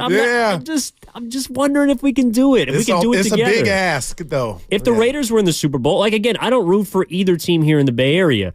But if the Raiders were in the Super Bowl, I got tons of friends that are Raiders fans. I would hope that they, again, when I was a kid, when they were playing the Tampa Bay Buccaneers, my buddies were young and didn't still know what being a fan was. They were all on board with the silver and black. I was hoping that they were going to win. Conversely, now when the Niners have got to the Super Bowl in, what was it, 2012, 2019, and now here in 2024, I'm hoping that they win because I know people and I want to see them be happy. That's real talk, man. And I can appreciate that. And if you're not happy with your own fandom, well, then maybe you need to kind of self-evaluate how you feel about your own team. Yeah, no doubt. Because I'll tell you what, there will be a Super Bowl champion. Yeah, it won't be your team, but somebody's going to hoist up that trophy. And all I'm just speaking to is the lesser of two evils at this point. I was on Twitter last night, and they were going at it. I was like, good gosh, man, take a play off. But I feel it. Fan is short for fanatic, but this is just different to me, and that's why I don't think it's it's obviously something to do with your personality, but that's why I just think, I keep bringing up the A's and Giants, but the civic pride, as Z talked about, like, there would be a parade here, man. Come out, Well, and that was a really good point from Z, too, the idea of in 88, right, when the Dodgers are playing the A's, I'm sure there were a lot of Giants fans that rooted for the A's. And maybe it's not because they're from the Bay Area, but because they're not the Dodgers. Yeah. Because that's the rival. Because that's the enemy. To me right now, if you're a Raider fan, the enemy is the Kansas City Chiefs. That's a good point, man. They're the team that prevents you or has prevented you from winning a division. And may continue to do so. Exactly. They're stuck in your way. For a team that's in that division. Knock them off. Exactly. Can Patrick Mahomes not win it once? Can he not get to the AF Championship game and beyond once in his career? Because he's been there every single season, at least in the Final Four, that he's been the starter. Give someone else a chance. Someone else has got to win a Super Bowl at some point. Yeah. Why not the Niners? No doubt. And Mr. Irrelevant. Like, I want Evan, if he wins this, man, I'm just telling you. The haters are not going to be happy. And I'm just talking about not just here. Obviously, you wouldn't have as many or any at all, but I'm just talking about nationally. And maybe I need to clear or just reset my DVR because I get entertained by all the stuff on all the talking heads, men and women. But Brock is they don't know how to decipher credit. It's just like, they just can't. Like you said, he could win MVP, and there's going to be something on some P-Brain's ballot of, I need this box to be checked. I can't believe that this guy's doing what he's doing still. It's like, well, I can because he's doing it. Like, he's literally doing it before our very eyes. And who knows if he's going to be the Montana that some people put him into conversations with. Who knows if he's going to be the same quarterback he is next year that he was this year. But all I know right now is this guy has been an absolute joy to watch. As a media member, you and I, it's been a joy to cover and talk about them each and every week because they've been in a position to do some things that are historic. And that's why I appreciate your friendship, too. And I mean this, Evan. We know how to sit back, reflect, give credit where credit is due, share some concerns or thoughts. But my line of react to new information, I'm saying it's mine. That's my line. No, it is. It's real. Yeah. And I believe that is a non-haters line. You know, we can have a disagreement. You could enlighten me, and I'll be like, you know what, Evan, I didn't see it that way. But I do think of Kaepernick, not being negative here. I do think of Jimmy Garoppolo, and nobody can tell me any different. I thought Kaepernick was the next Michael Vick, and there was Kaepernick mania, and that went away fast for all different reasons. Mm-hmm. And my point is, Jimmy Garoppolo looked like he was going to be the guy here. That went away fast. His own fan base stabbed him in the back. So, you know, I would tell Brock Purdy, cash in, because tomorrow's not promised. And, you know, he's not doing anything different to where, you know, he's taking anything for granted. But, Evan, we see in sports all the time where something looks like it's going to be here a long time, and then you look around, it's like, oh, man, as you said, I believe on Tuesday, that era is over. Mm-hmm. And, you know, Brock does this. I mean, man, he's up there with Montana and Steve Young. And look, we're not asking for picks. We'll get to that next week. We'll break down the X's and O's of the game. We're going to have some fun when Steiny's back off of hip surgery. That's going to be awesome. We're looking forward to that. But for today, we're not asking for picks. We're asking for support. Yeah. And if you can't give it, we want to know why. If you want to give it, we want to know why. 888-957-9570 is the number. Evan in for Steiny with Daryl the Guru Johnson. Let's go to Ozark and bring on Rob. Wants to talk about rivalry. Rob, my man, how are you? I'm good, guys. How you doing? Bang, bang, Niner game. There you go. Oh, man, I'm out here at Enemy Territory, freaking living out here in out here in Springfield, Missouri. God, all I see is this Chief Red. And, you know, everybody's telling me after this game, oh, you going to come to the parade with us? I'm like, what do you guys mean? To the funeral? Oh, man, I can't believe all these Raider fans and these Chief fans. Thanks, Rob. Yeah, no, appreciate the call, we know man. who he's rooting for. Yeah, he's in the belly of the beast. I wonder. Yeah, no Bay connection there as far as, you know, see the other team win. He ain't rooting for Kansas City, hell or high water. No, he is not. All right, Raymond's out in Richmond. Let's get out to the Rich. Raymond, what's going on? How are you? Evan, good. What's up, guys? Doing well, man. How are you? I just want to say, as a Niner fan, there was nothing sweeter than Marshawn Lynch not getting the ball at the 1 yard line. Wow. So for Raiders fans to root for KC, how can you live with yourself? That's complete fraudulent. I get that, but isn't this different because of the Bay, though? That's the picture we're trying to paint because of that Bay pride. That's true. No, I don't think it's different, man, because, you know, they're always throwing salt on us, and it just makes us more seasoned, baby. All right, I got you, Evan. I just pictured we were in prison, an episode of Oz. He was like, you know what? You ain't in the nation, bro. You can't talk me into it. So I get it. I do get it. But wow, you know, man, from that show, watching Oz and other jail-related. But sometimes you got to form an allegiance. You got to form an alliance to get what you want. Yeah, no doubt about it. Sometimes you got to be friends with the enemy. Again, the friend, or was it the enemy of my enemy is my friend. Wow, and right now, the enemy is the Kansas City Chiefs in my mind. I don't know about you. If I'm wrong, please tell me. 888-957-9570. Ivan's in Castro Valley. Ivan, what's happening? Hi, thanks for having me. I enjoy listening whenever I go to work here at College of Marin or at the State. So thank you all for entertaining us. Right on. So I'm a Raiders fan. I've been a diehard Raiders fan for my whole life.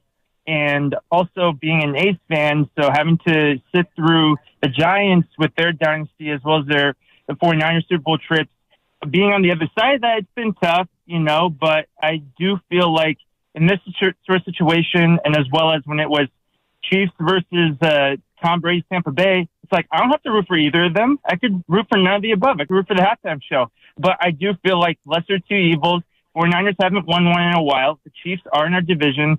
I'll be happier with the Chiefs loss. I'll leave it at that. So, you know, there is some solidarity in that. Wow. Speaking of which, Evan, I just thought another caveat to this whole, it's been a while for both teams.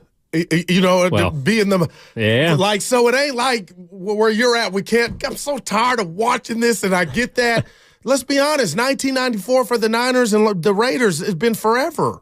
Well, again, and maybe it's people that are around my age and younger or older. I think a lot of the disdain that you feel between both sides, it feels like it's from some of the older cats. I wonder how some of the younger cats are feeling about this too. If you grew up and you don't really know a championship between either side, maybe you don't want the other team to get it because you haven't seen it, but maybe you want your team or your friends to celebrate their team. I'm curious. Like, I really don't know. I mean, to me, if the Raiders were in it and the Niners are currently in it, I got friends on both sides of the bridge. All I know is that the joy that I feel from the other people getting vicariously to kind of live through them, it's worth it for me. And again, that doesn't make me better or worse than anybody else, but it's just how I feel. So I want to know how other people feel about what we're talking about today, which is an idea of trying to unite just for a week, these 49ers and Raiders fans at 888-957-9570. Andre's in Oakland. Andre, my man, how are you? I'm all right. What do you got? So I just wanted to comment on the Raiders about how they came back and left. You know, that's like a marriage or something like that. Like, you leave me, then you come back, then you leave me, then you want me to be the same. They left. They discarded their Bay Pass when they did that, I feel like, right? And then the Warriors were always a San Francisco team. I guess people in Oakland were mad when they went to San Francisco, but they always were a San Francisco team. That's why I never went to a game. So he said never. You know, yeah. Never. And when the Raiders left that time, I just threw my jacket away. I had a little old school jacket, puff coat with the Raiders on the back and the front. Man, so I just root for the other team sometimes to make people mad. Yeah, man. Evan, he feels, boy. I feel it, man. He said threw it away. Well, and soon as some people chime in on the YouTube chat powered by First NorCal Credit Union on the subject. Maybe it's you don't want the support from the Raiders fans. Maybe you embrace it. I don't know, man. I mean, I'm not feeling the love that I want to feel. Yeah, I got you. And look, it doesn't mean the Niners are going to go win the Super Bowl, but if they do, I would hope that we as a Bay Area can unite and feel some sort of joy for those that are, reveling in success. Yeah. Like, they haven't felt that for 30 years. But, Evan, I'm going to be honest. The more I'm thinking about this conversation, and I've been nothing but truthful, and I know you have, we're a rare breed. I'm thinking about it more now with that call and the venom that was in his voice, and you mentioned disdain. I'm just like, you know what? They don't want to see another one under the tally for the Niners, and I just find it just so symbolic that the fact that the Niners and Chiefs, if we can make the argument, Raider rivals, that they're going to win on the Raiders' home turf. So I could understand. That's true. I didn't think about that. I didn't think about that. You kidding me? This game, it could be it could be anywhere. It's in Las Vegas.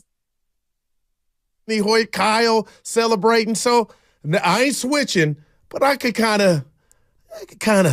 understand it. But I don't know about you. I feel like I know people on both sides of the bridge that don't really consider that the home of the Raiders. Like, I know that they left for L.A. before. It ain't the Coliseum. It ain't the Coliseum, and they're about to tear that thing down in a year. Like, I just know there's a lot of people that consider there being one home. Many, in the same way, Goo, that I think a lot of 49ers fans still don't necessarily consider Levi's their home. It's still Candlestick. Yeah. Like, that's still the original location. We got Niner fans like John Curley, never been to Levi. He won't go. Yeah, he refuses to break out the passport and get down that's outside a real of the city. one. Exactly. Yeah. He said he will never go to Levi's Stadium because it's not Candlestick. And he meant it. Oh, I believe him. Yeah, he'll be at the parade, though, I'm sure. Oh, he will. Yeah. And I hope a lot of people on both sides can come out and celebrate, whether it's you're celebrating the team, whether it's you're celebrating with your friends. We're not putting the cart before the horse and saying they're going to win the Super Bowl. But if they do, it's an opportunity to get out, support great businesses, support your friends and family. Civic pride. Exactly. Have a little civic pride for the area. Shout out our guy Z in Oakland.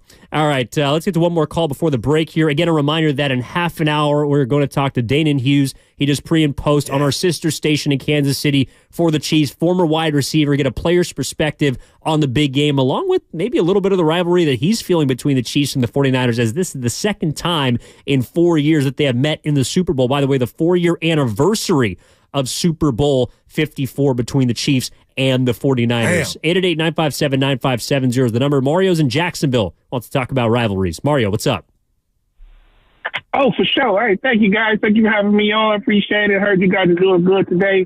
Hey, listen, I was listening to the fans that's been talking and stuff like that, and what I'm hearing is I'm hearing 3 different generations of fans hollering about how they feel about this game. First and foremost, I'm like that old guy that says, hey, listen, I wish both of them could lose, because I'm a 52-year-old Oakland Raider fan, and I've been under the shadow of the 49ers for like 40 or 50 years. They got like 6 or 7 championships, and the Raiders got 1 at the same time the 49ers have done what they've been able to do and stuff like that, So if it was up to me, I would want them both to lose and stuff. But the fact that that shadow, that 49ers shadow has been over Oakland and the Oakland Raiders, this is why you're going to have a hard time to get that unity going on because of that shadow. We've been looking at the 49ers. We've been trying to. Our ownership is not that great. So they're making a lot of bad decisions, and we're watching this success going on the other side over there. So and that's where I'm at right there, that the older fans, if you've been a fan since the 70s and the 80s, you watch all of what happened, including team leading stuff. You watch all of what happened, and the 49ers have consistently been successful, so it's really hard. I personally am more inclined to, if I had to do anything about this game, is be a fan of the players. I want to see Brock Purdy win because I want to watch that movie because I think it's going to be an awesome movie. Wow. But Patrick Mahomes, because he's in our league, I don't want him to win. I don't want the Chiefs to win, but I don't want the 49ers to win either. But once again, Patrick Mahomes, a dynamic, awesome player who he is and stuff like that, But I think the older fans are going to have a harder time to support the parade and the 49ers because we've had to be suppressed for so many years under the shadow of the 49ers. Thank you guys for taking my call. Have a great day. Oh, good call, man. Good call, Mario. Thanks for chiming in, man. Yeah, he said 3. It always boils down to age, I guess. It can. Yeah. Look, I mean this. Like I grew up with fans on both sides of the bridge. Like I've never considered myself that big of a hater to the point where I would say, again, even if you don't want the team to win, the team on the other side of the field, in my opinion, the Chiefs, is a common enemy for both sides in the bridge. But if you can't do it, we want to hear from you. If you can, if you feel like you can cross over, if you want to support, this is a safe place to talk about it. 888-957-9570. We do have to get to a break, though, here on a Football Friday brought to you by Flag and Anthem. What's coming up next on the game, your calls, and also, of course, at 12 o'clock, Danon Hughes, Kansas City Chiefs pre- and post radio, 4-time Super Bowl champ at 1 o'clock for the San Francisco 49ers, Jesse Sapolu. That's what's coming up on the game, brought to you by Fremont Bank, full-service banking, no compromises. And also a reminder, if you want to be featured on our Red and Gold hotline, give it a ring now and leave a message and let us know how excited you are about the 49ers being in the big game. 628-400-9880. That's 628-400-9880. 9880, brought to you by Some Station Wine, the wine company. Experience some of the best wines you've yet to discover at SOMMstation.com. Evan Giddings in for Matt Steinmetz. He'll be back on Monday with Daryl DeGruber Johnson as always. Your calls ahead on 95.7 The Game. We're back after this.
Now, back to Steiny and Guru on 95.7 The Game. All right, Evan Giddings in with Daryl the Guru Johnson, taking you up until 2. Couple of great guests coming your way. Dana and Hughes, Kansas City pre and post is going to be on at noon. And then we got 4-time Super Bowl champ Jesse Sapolu at 1 o'clock.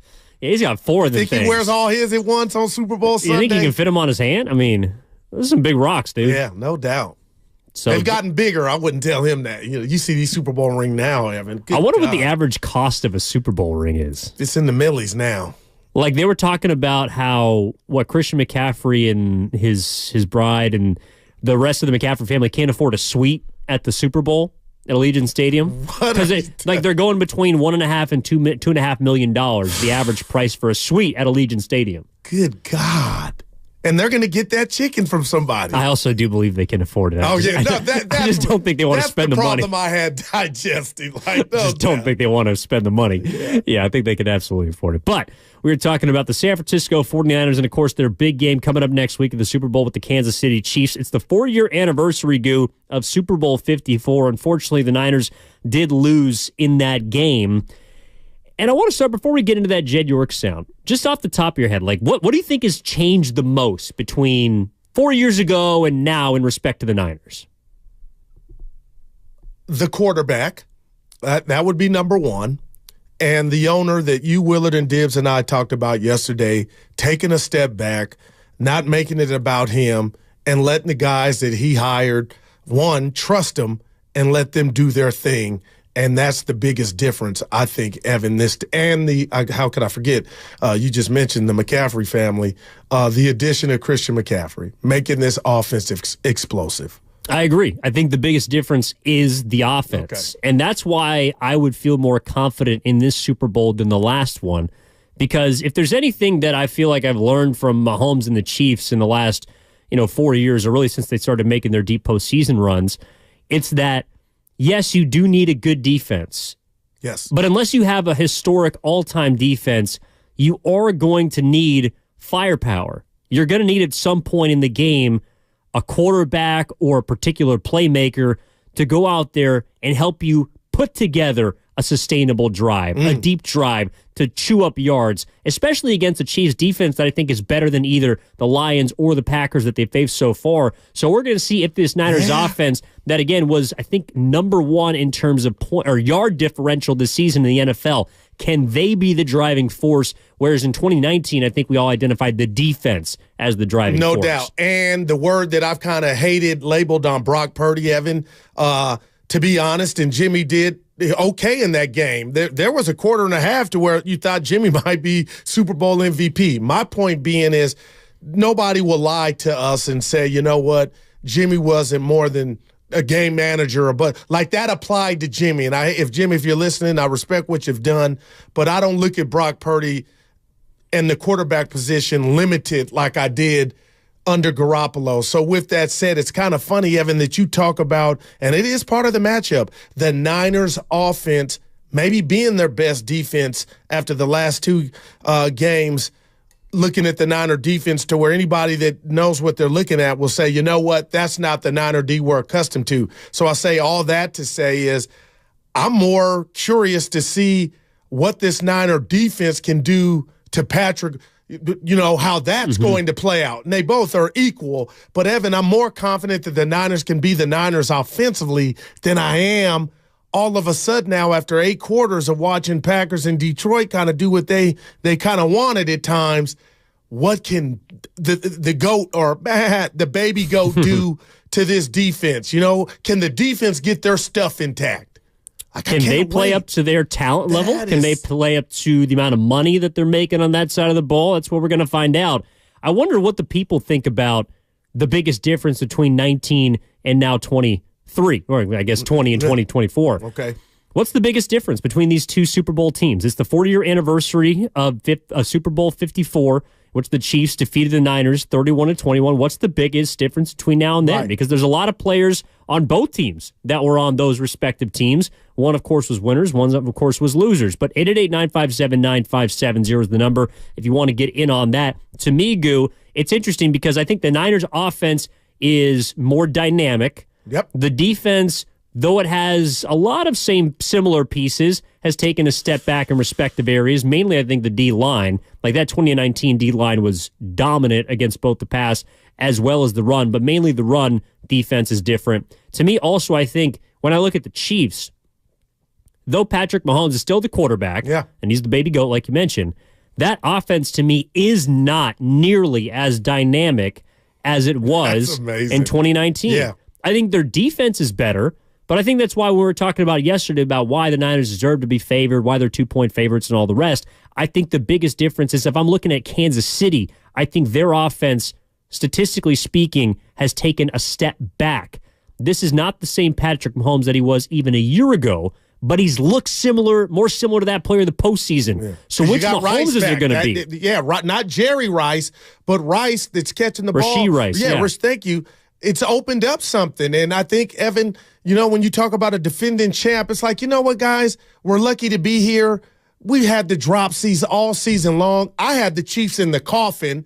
And then here they are trying to do their best vampire impersonation of they're holding on to balls against one of the, if not the best defense in the NFL, and the Ravens. So now, Evan, you are right, but it's about what can you be for 60 minutes and that, for both teams. And I'm just like, man, I can't wait to see how, it manifests and what comes of it. Which is why I get also I don't know if it's a feeling of inevitability surrounding the Chiefs just because they got the same head coach, the same quarterback, the same Hall of Fame tight end. All three of those guys are probably going to Canton one day. Meanwhile, the Niners are trying to force their way into that Canton conversation, right? Nick Bosa looks like he's on track to be a Hall of Famer. I would say Fred Warner right now is on track to be a Hall of Famer. Not that they are if they retire today, but they're on that track. Yeah. If Brock Purdy wins a Super Bowl at age 24, he becomes, I think, one of 3 quarterbacks across history You're in the to do diamond that. lane. Yeah, a lot can happen. You could have a blowout. Tranny could go out.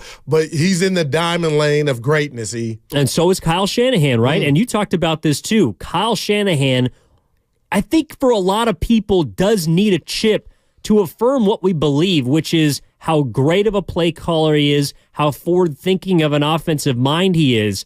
But can we really say that you're in the same breath with the game changers or the transformational coaches, even ones that have been in San Francisco like Bill Walsh? Can we put you in the Coryell, the Walsh, whoever else you want to put in the conversation for great dynamic minds? Can we really put you in that conversation if you don't have a Super Bowl? And I'm going to say no. And I know Don Coryell doesn't. But. No doubt. And Andy Reid didn't have one in Philly. And Stoney, one of our biggest arguments and fights was, and I took the L. But I took the L later, Evan, because now he's a 2-time Super Bowl champion. I'm talking about Andy Reid. I was going to ask you and the listeners, is there any other 2 coaches that you would take before Andy currently, Andy and Kyle Shanahan? My answer, and the reason I'm asking you, Evan, is hell no. There are not 2 that I would take before, and I know the hoodie's not an option. You could put him in there if you like. But it just speaks to the greatness that is the head coaching position going into this battle, and all that Kyle is missing to me is that, it's a big thing, but that win. And this will be his second opportunity. And you can say what you want. Had he won and they held down while he was an OC in Atlanta, he had to be a Super Bowl winning coach, Evan, but he wouldn't be a Super Bowl winning head coach. So this is different. That's why you talk about the 4-year anniversary of the loss in 2019, which I felt like they outplayed Kansas City, neither here nor there. You kind of just, for Kyle, you want him to go get it, man. That's funny to me, too, though, because, and I don't know if it references a moving of goalposts, but let's say Kyle did win the Super Bowl with Atlanta, right?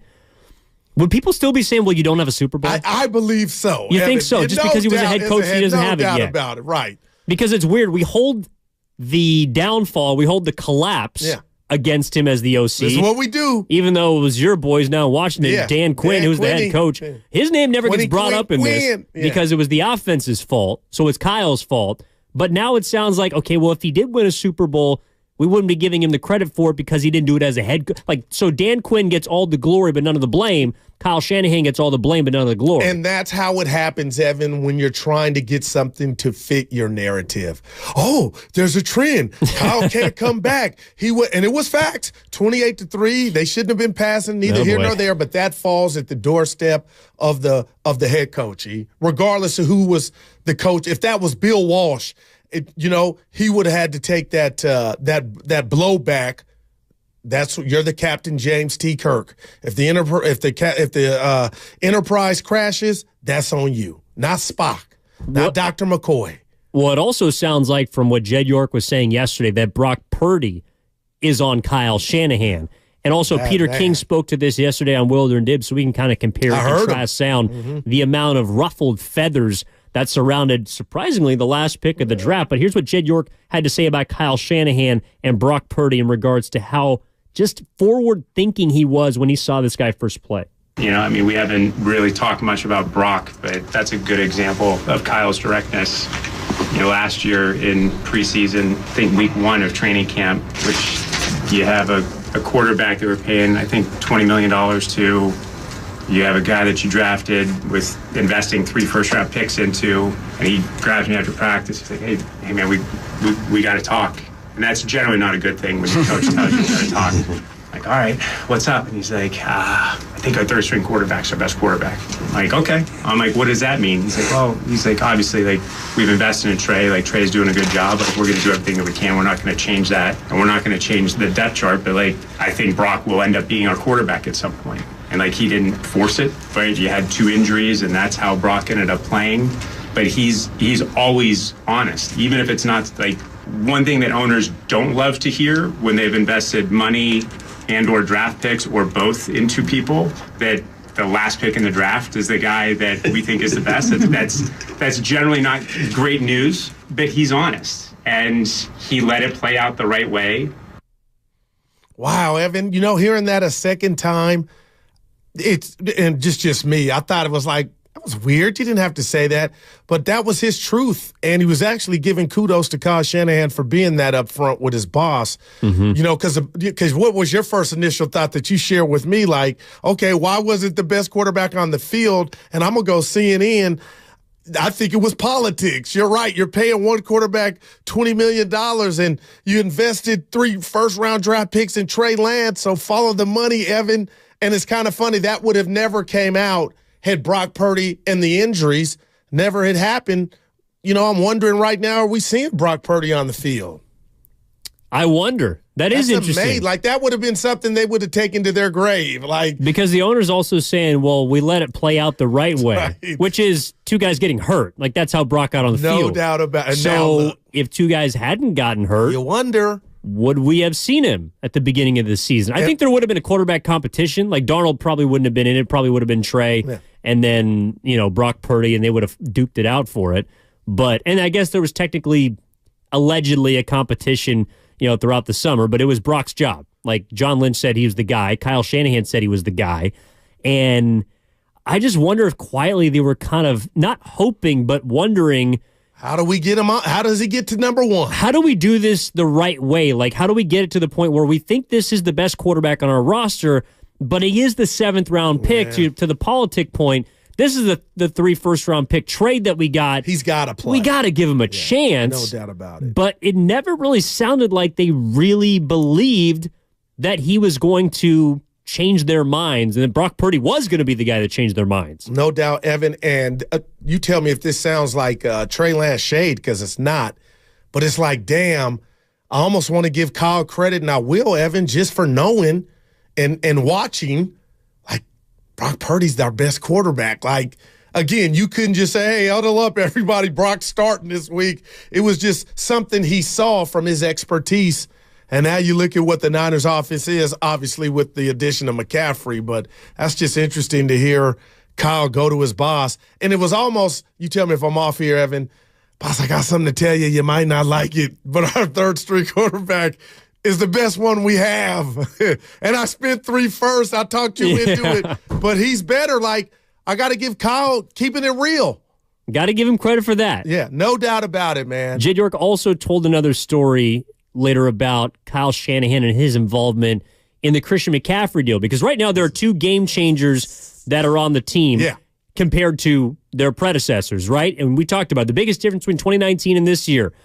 Brock Purdy and Christian McCaffrey on offense. Well, they got one through the draft, felt like he was the best guy for the moment he stepped in the Mr. building. Irrelevant. Christian McCaffrey, however, they had to go out and trade. At the time, it sounds like maybe something that Kyle wasn't necessarily on board with. Here's what Jed York revealed yesterday. He thought it was a lot to give up for a running back, and I think John and I thought it was just the right amount to give up for Christian. And I remember that very vividly, where it's like, look, it's not a pass rusher, it's not a quarterback, but it's a good player, but like, do we want to give up that much? And like collectively, it was, do you want him to go to LA?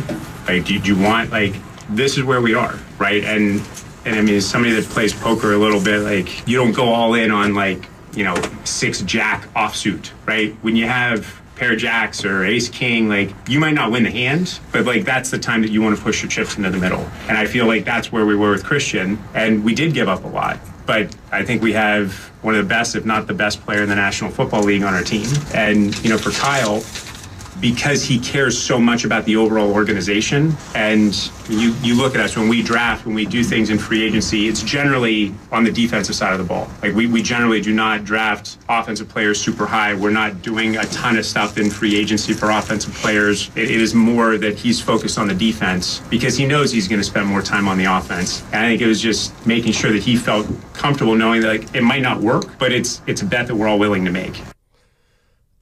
So they had to sway him. Life is, I just pictured, like, give me that movie. What did it look like? And did you have to call Kyle at dinner or in the morning? But Evan, I'm just telling you this. I'm giving your credit yesterday. All of us are for kind of backing off and not talking. But if I'm Kyle, Evan, could you kind of left that one out 9 days before the Super Bowl? You know what I'm saying? Just like, that's your truth, but you kind of went too inside baseball. Now I'm picturing, what was that dynamic like? Was Kyle like, I'm cool, man, y'all doing too much, not for a running back? And now this dude's the savior. But just from a Kyle, if I'm in his shoes today, probably some Jordans, I'm kind of like, damn, boss, did you have to tell the media that?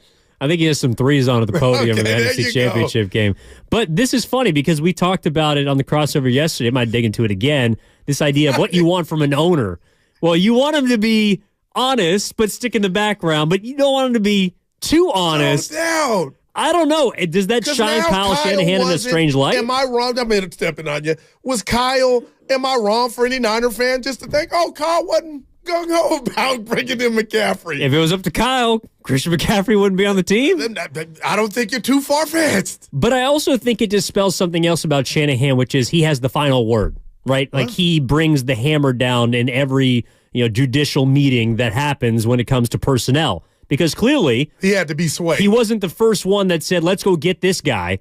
It was John Lynch, and it sounds like Jed York that had to convince him. But he's open to it if there is evidence, if there is, a pushing to, and maybe it was also, it sounds like something that had to do with that not wanting the Rams, who were the other team in play, to go get him in your division. No doubt. Because basically what they were telling him, I'm paraphrasing, they were like, dude, you might not be, if the Rams get him in McVay, we got to deal with them. Yeah. And oh boy, imagine him being with the Rams. And they ended up basically having to give up only a second-round pick for him because you got all those thirds recouped. And now look. Through the draft. But now look at you. If I'm Kyle, I just tell my wife or my best friend or my dad, like, I love my boss, but damn, you didn't have to say that.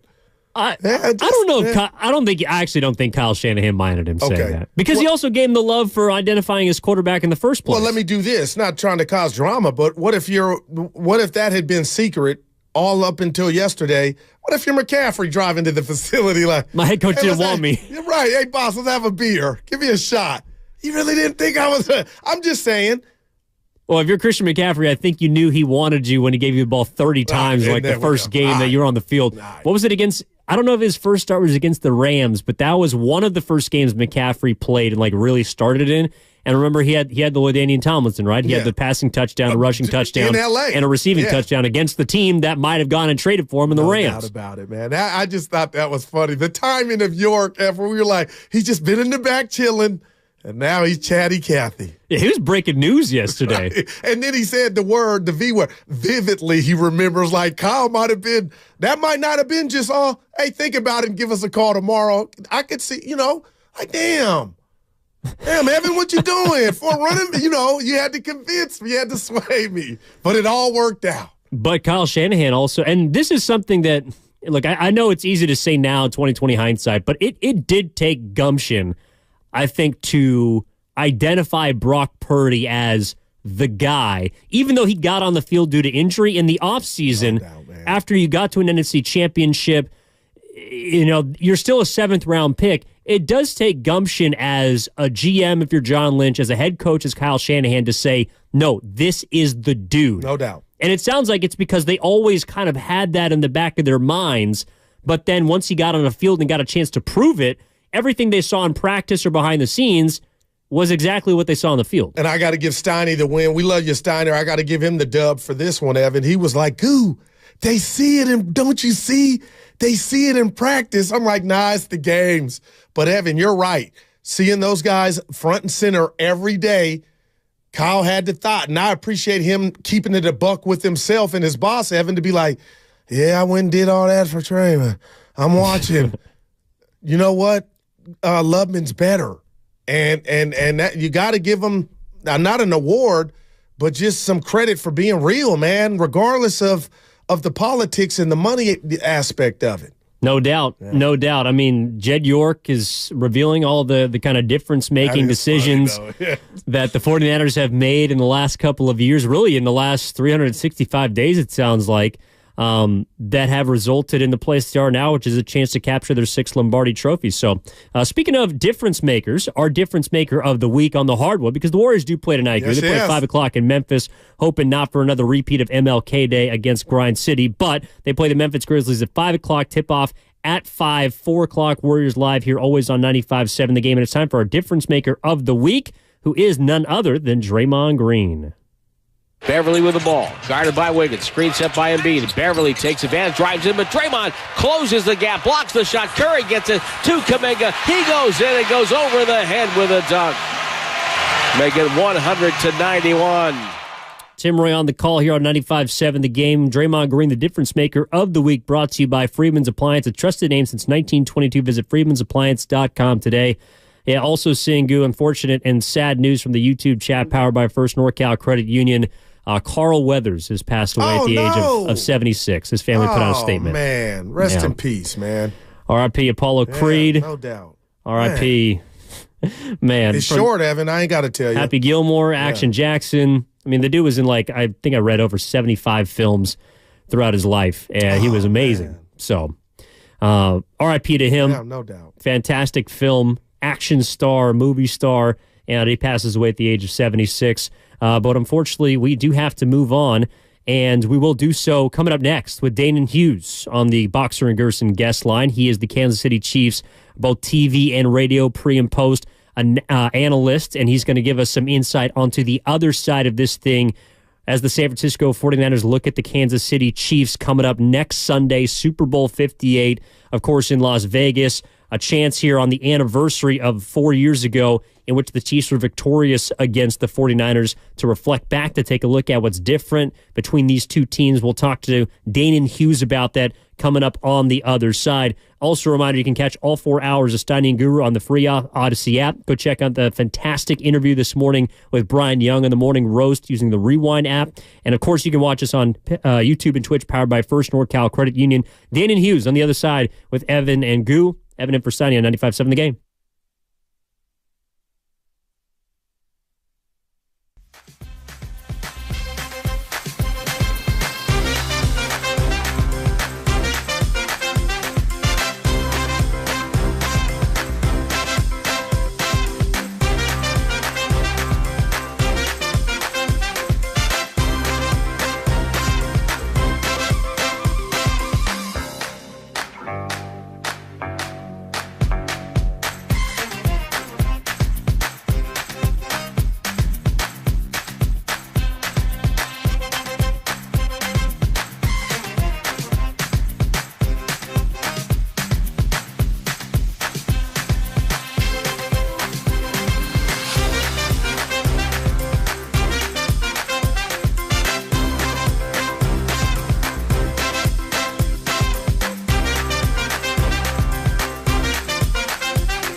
Now, back to Steiny and Guru on 95.7 The Game.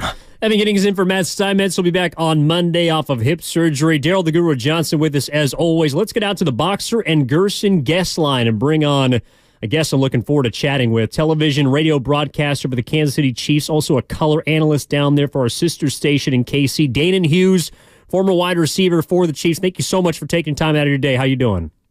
I'm doing all right. Thanks for having me, guys. Looking forward to next week. It's going to be an exciting time out in the desert, right? Well, of course, you're very familiar with the first matchup between these two teams, and it's something we've been talking about today. The 4-year anniversary of Super Bowl 54, Kansas City, San Francisco. Obviously, the Chiefs got the better hand of the 49ers in that matchup. But I want to start here. What do you think has changed since they last met in the Super Bowl? First from the Kansas City side and then from San Francisco. So I think when you look at the Kansas City Chiefs and then Patrick Mahomes, I think the assumption has been that Patrick has been the same quarterback and the success that we've had in 6 straight AFC championships has been the same. But this team has been different. When we got rid of Tyreek Hill via trade, the team changed, and the offense specifically changed, and the defense elevated their game. So I feel like this year, what you see is a more methodical plan of attack on offense as opposed to quick strike like we've been in the past and like we were in Super Bowl 54. And then defensively, you're just seeing more consistent in dominance. They've played the story for the season, and the success of this Chiefs team has been the defense this season. And who would have thought that would be the case when you have Travis Kelce and Patrick Mahomes? But that's a fact. As far as the Niners, I feel like they're very similar to what they were back at Super Bowl 54. Extremely solid on defense. Offense, more capable. They're probably more high octane on offense than they were back then. When you replace Jimmy G with Brock Purdy, and you have the outside guys that are making big plays, and you have McCaffrey in the backfield. Probably the addition of McCaffrey opens that door for them to be a stronger offensive force than they were back in 54. So you got a top shelf offense with George Kittle and Christian McCaffrey and Debo and Brandon going against a top shelf defense for the Chiefs. And then the offense for the Chiefs going against an extremely solid defense, especially that front seven. So it should be a formidable matchup. Yeah, I can't wait. D, I was telling my co-host, when you guys had that home game against the Raiders and the receivers were letting Mahomes and Andy down, just the team down, I kind of put you guys in the coffin. I was like, you know what? Something's off. It's just not their year. Rice comes back, that great win against Baltimore and Buffalo. But over here, the Niners defensively didn't have their two best games, one against Green Bay, as you saw, and last week against Detroit. Do you think Andy and Patrick are feeling some sense of confidence coming into this game that they can do something against this Niner defense? You know what? Even though we were winning the game, we won the games against the Bills and the Ravens, we didn't play top-shelf offense. So I don't think that what maybe has lacked on the Niners side has increased in any confidence level on the Chiefs offense. This season for the Chiefs has been totally about us. You can make an argument that the Chiefs team could have ended the season 15-2 without, if it would just been 4 drops, 4 specific drops by wide receivers. Like, not that a game comes down to one play, but technically, if you look back, there are 4 games that came down to one play, and those were drops by our receiver.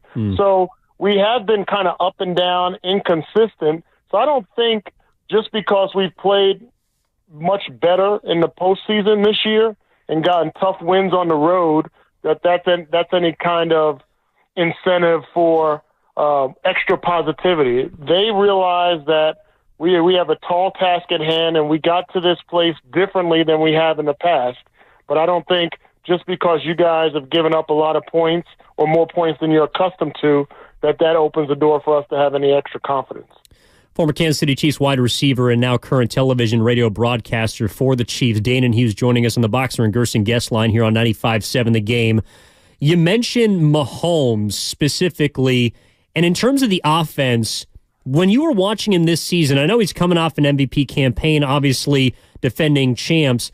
To me, I'm not sure I saw the same Mahomes this year than even I did last year. Do you think that's just a case of the drops like you were talking about and not having as much help on the outside? Or do you think it's because Mahomes has taken a little bit of a step back as a quarterback? I think what we've seen from Patrick Mahomes is maturity and an evolution more as a complete quarterback and more so as a leader. And the reason why I say that is I think there'll be listeners out there that say, well, he's won 2 Super Bowls, 2 MVPs. He's been to 6 straight AFC championships.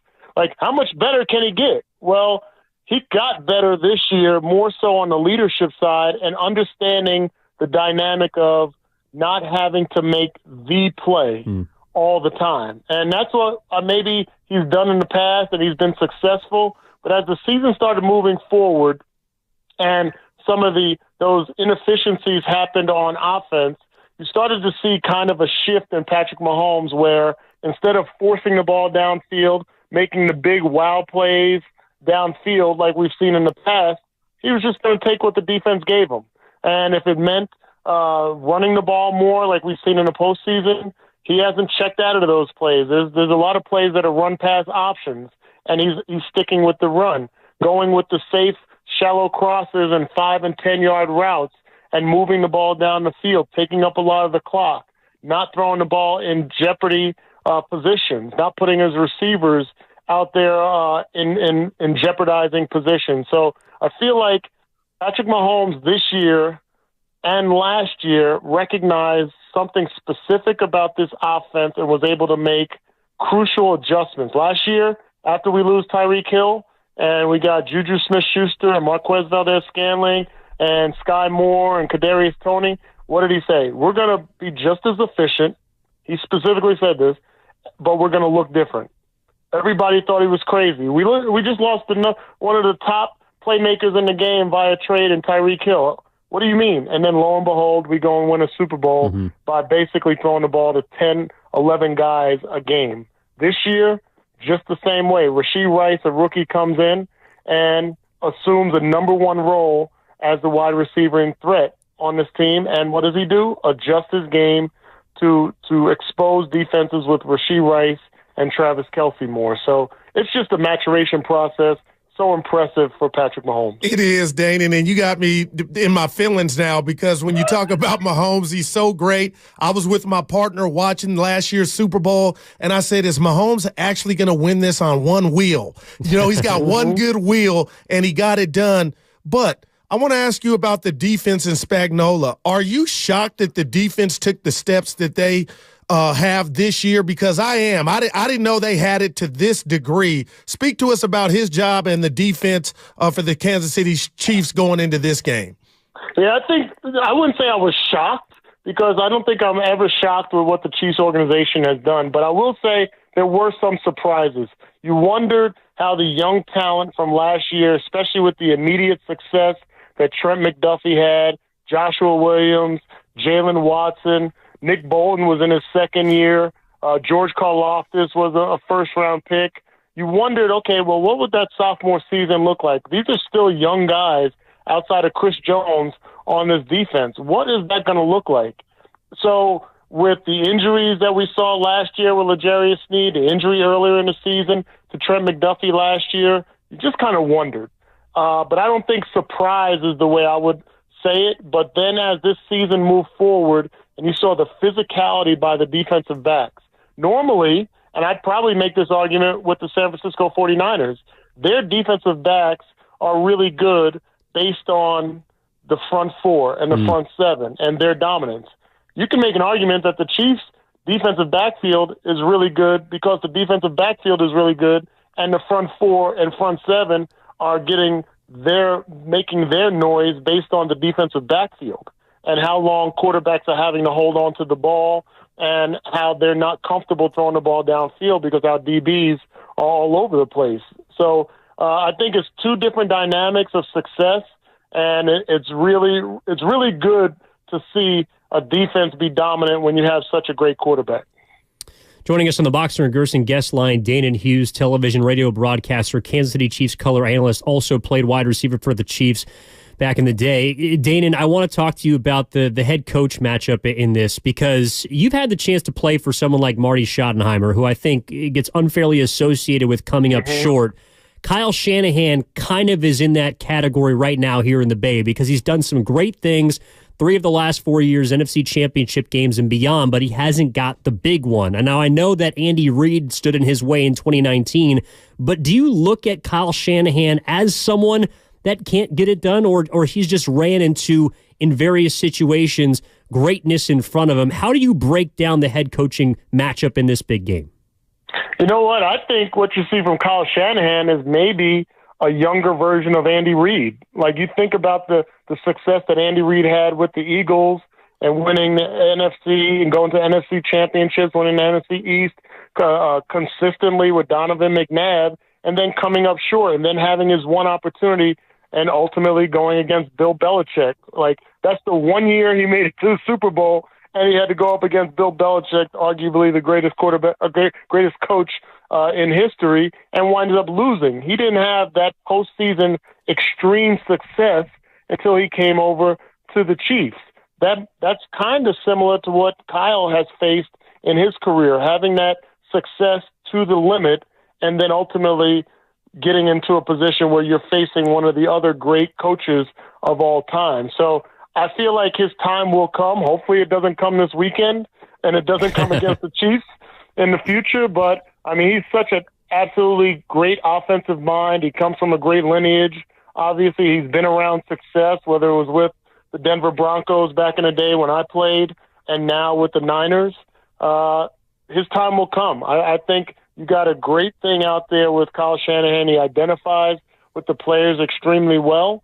And from a Chiefs perspective, we just hope that success doesn't happen in next week.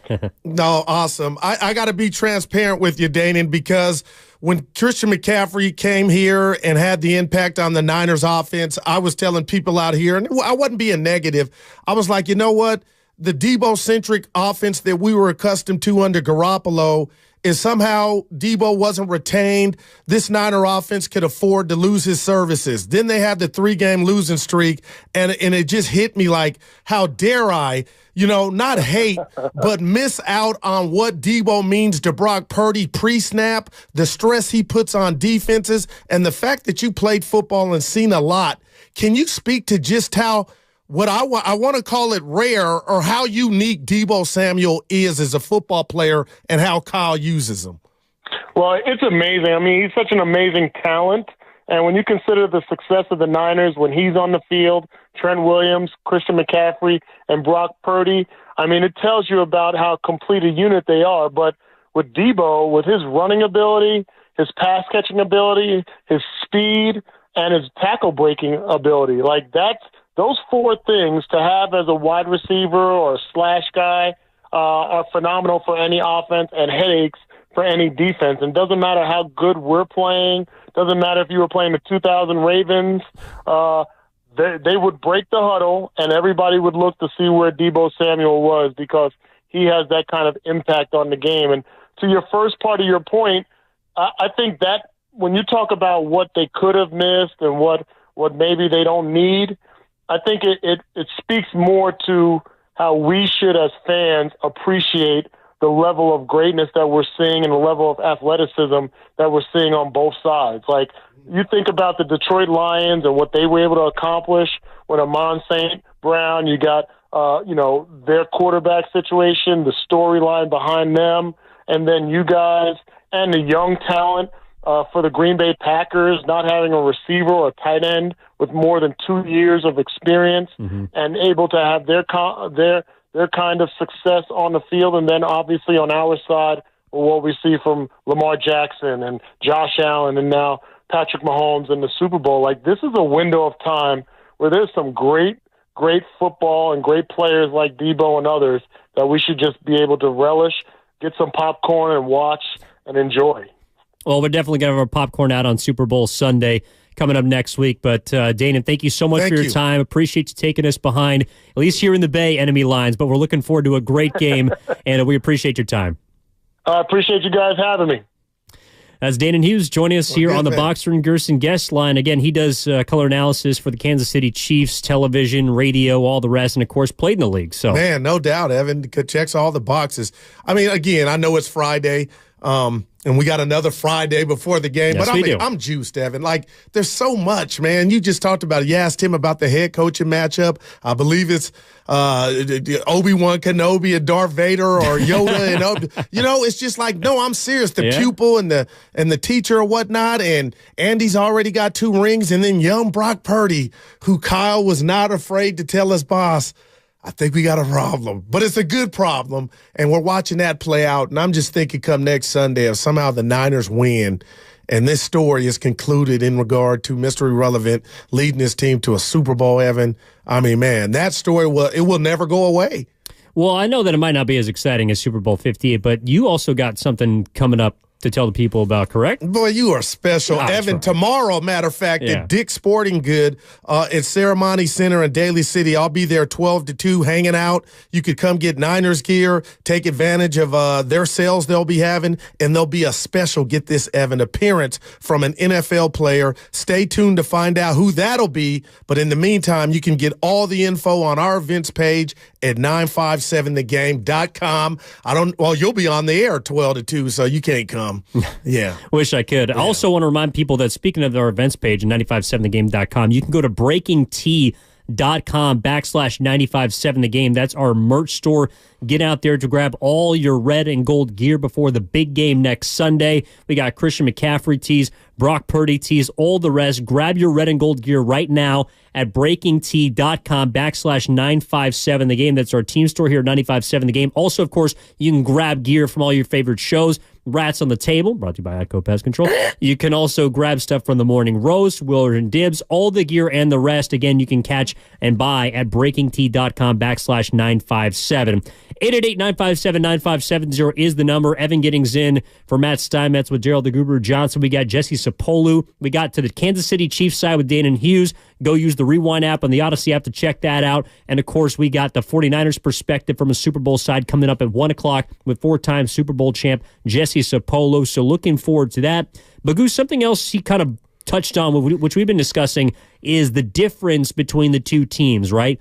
And I think he also gave us some insight into just what the difference is offensively with the Chiefs. Yes, the lack of weapons, but also maybe a lack of an aggressive, kind of go for the big shot, the kill shot type of approach from Patrick Mahomes. He's not someone that anymore is going to look to beat you as much down the field. He can, and you have to respect that. But if you soften that coverage, he's also a quarterback now that's fine with kind of dunking his way down the field. And here I go, Evan. A great point. No shade at Breida, but the real cheetah is in Miami with Tyreek Hill. And I feel like you're describing him. You are right. And it's just incredible that they did what they did last year without his services. And I had forgot 10 different receivers caught passes in that Super Bowl. And he was making receivers that we thought were has-beens, still show something. And it's incredible, Evan. You're right. It's like a baseball team. Here I go with a bad analogy. We hit you with home runs last year. Now we're just getting timely hits. You know what I mean? We're butting guys over and getting that 2-out hit to get the run across. But the fact that you can go from that and be dynamic in 4th of July and firework type of offense, and now here you are, like you're saying, moving the chains, but you still got the maestro, the conductor, Patrick Mahomes and Andy Reid. It's special. And it's something I would hope that the 49er fans think they have with their plethora of weapons. And Dayton also enlightened me a little bit because, again, when I've watched the Chiefs this year offensively, I felt like I had been watching a different Mahomes. And he's talking about it not so much as far as taking a step back, but just playing, a little more within what the offense has. Because, to his credit, I believe when Patrick Mahomes has not turned over the ball in the playoffs, they haven't lost. And so far in this postseason, right now you look at the interception to touchdown ratio, 4-0, 68% completion percentage, about 239 yards per game. That's relatively modest. In the Super Bowl, I don't think he even passed for 300 yards last year, but he was 21 for 27. He was efficient. And so how can the 49ers try and disrupt what he does as far as being an efficient passer? Because that's been Brock Purdy's game the whole year. But quietly, Patrick Mahomes has dialed it back, not as far as his skill set or talent, but the numbers have come back down, even though he might still kind of be the same guy. It's just interesting to me watching him this year versus the previous years because we're not seeing the 400-yard, 4-touchdown games that we're accustomed to from him. No doubt about it, but Evan, what if I told you my infinity for him grows because of that? You know what I'm saying? It's not just backyard football, let me step back and chuck it, and he's brilliant doing that, but now it's more of the, not that he wasn't using his smarts, but it's more technique.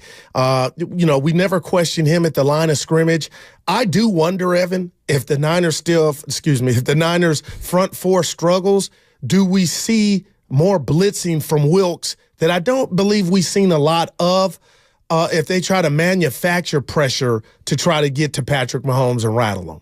Well, I'm not sure because taking a look at the AFC Championship game, for example, the Chiefs controlled the clock in that game. And I know that the Ravens also gave them 3 turnovers, and so they had the ball a lot. But I'm looking at a team that ran the ball 32 times, so clearly they're okay with putting the ball on the ground.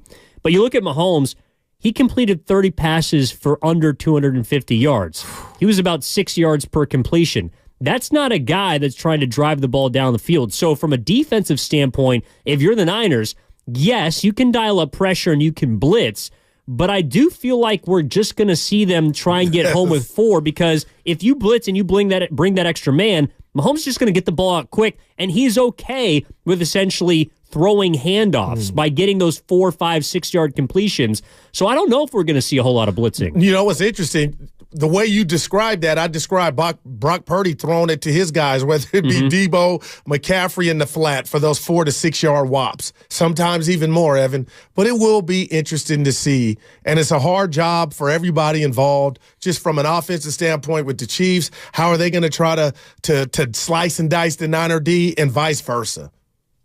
I'm with you. 888-957-9570 is the number. We'll be taking your calls after the break. Of course, we're discussing the biggest differences between these two teams on the 4-year anniversary of Super Bowl 54. Again, that was the 2019 season in which the Niners unfortunately fell to the Chiefs in the Super Bowl. What's the biggest difference between them? How have the Niners grown?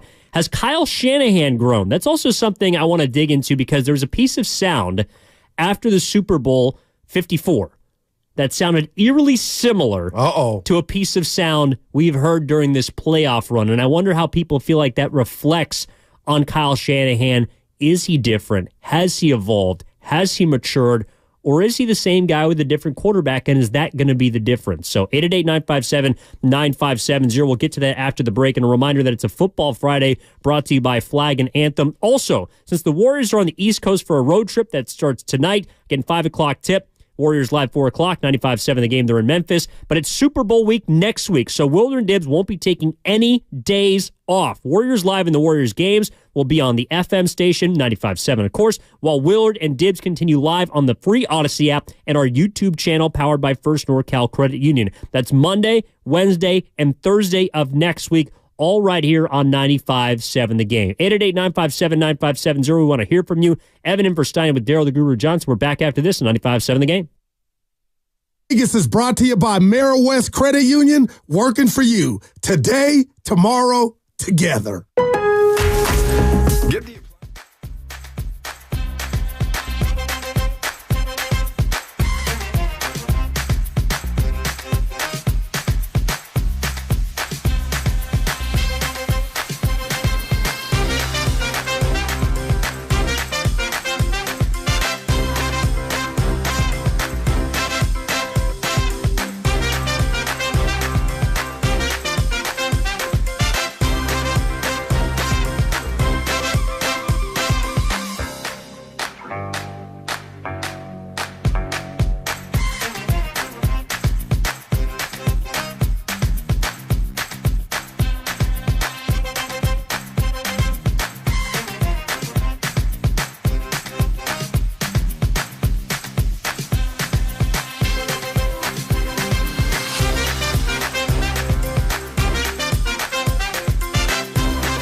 Jeff Garcia. Autograph limits and exclusions apply.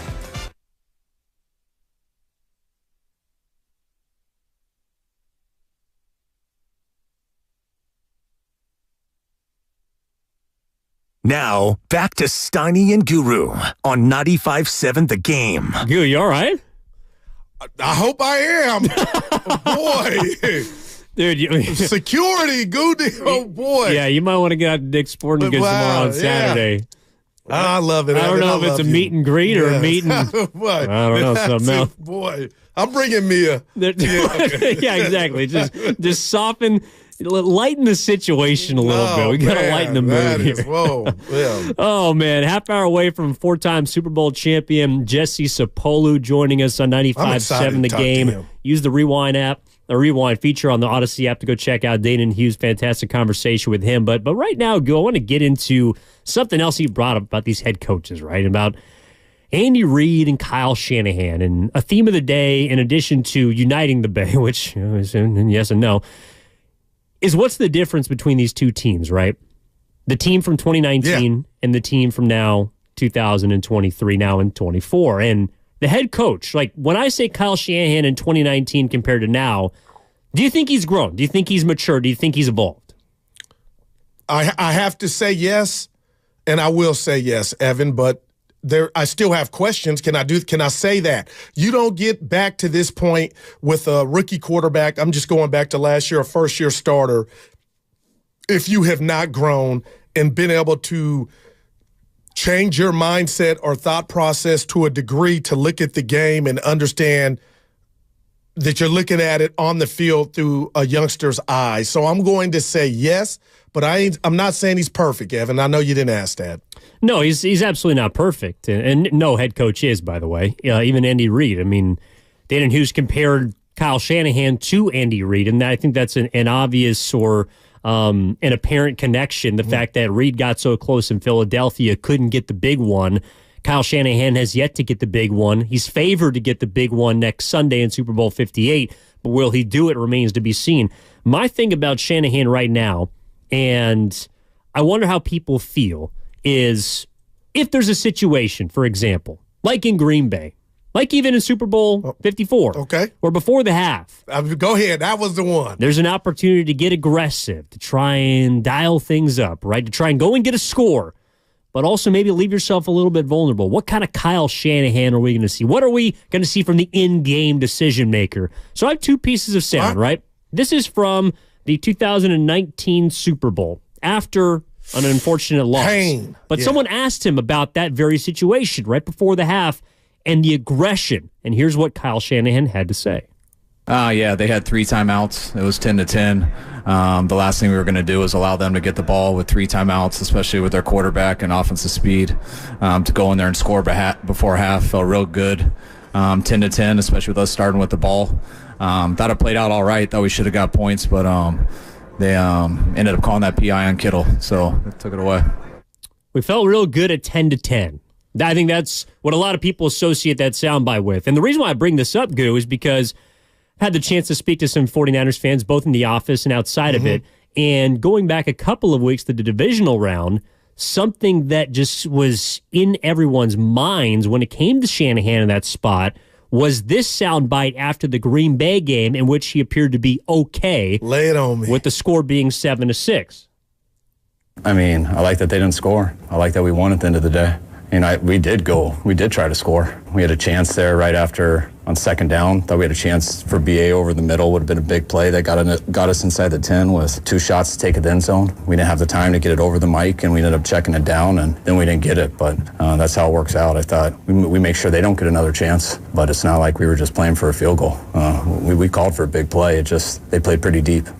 So there was some contextual situations there, but again, the takeaway is you didn't want the other team to have the ball. And you know what, Evan? What I take away from that, just hearing you say that, the ball, it's like, I understand coaching and being safe, but too often I hear Kyle talk about what the other team could possibly do rather than keep your foot on the pedal for what you're trying to do. It's always, it's kind of reactionary, Evan. It's like, go guns blazing. And again, I don't know in a week next Sunday if he's learned or grown from that, but I'm watching.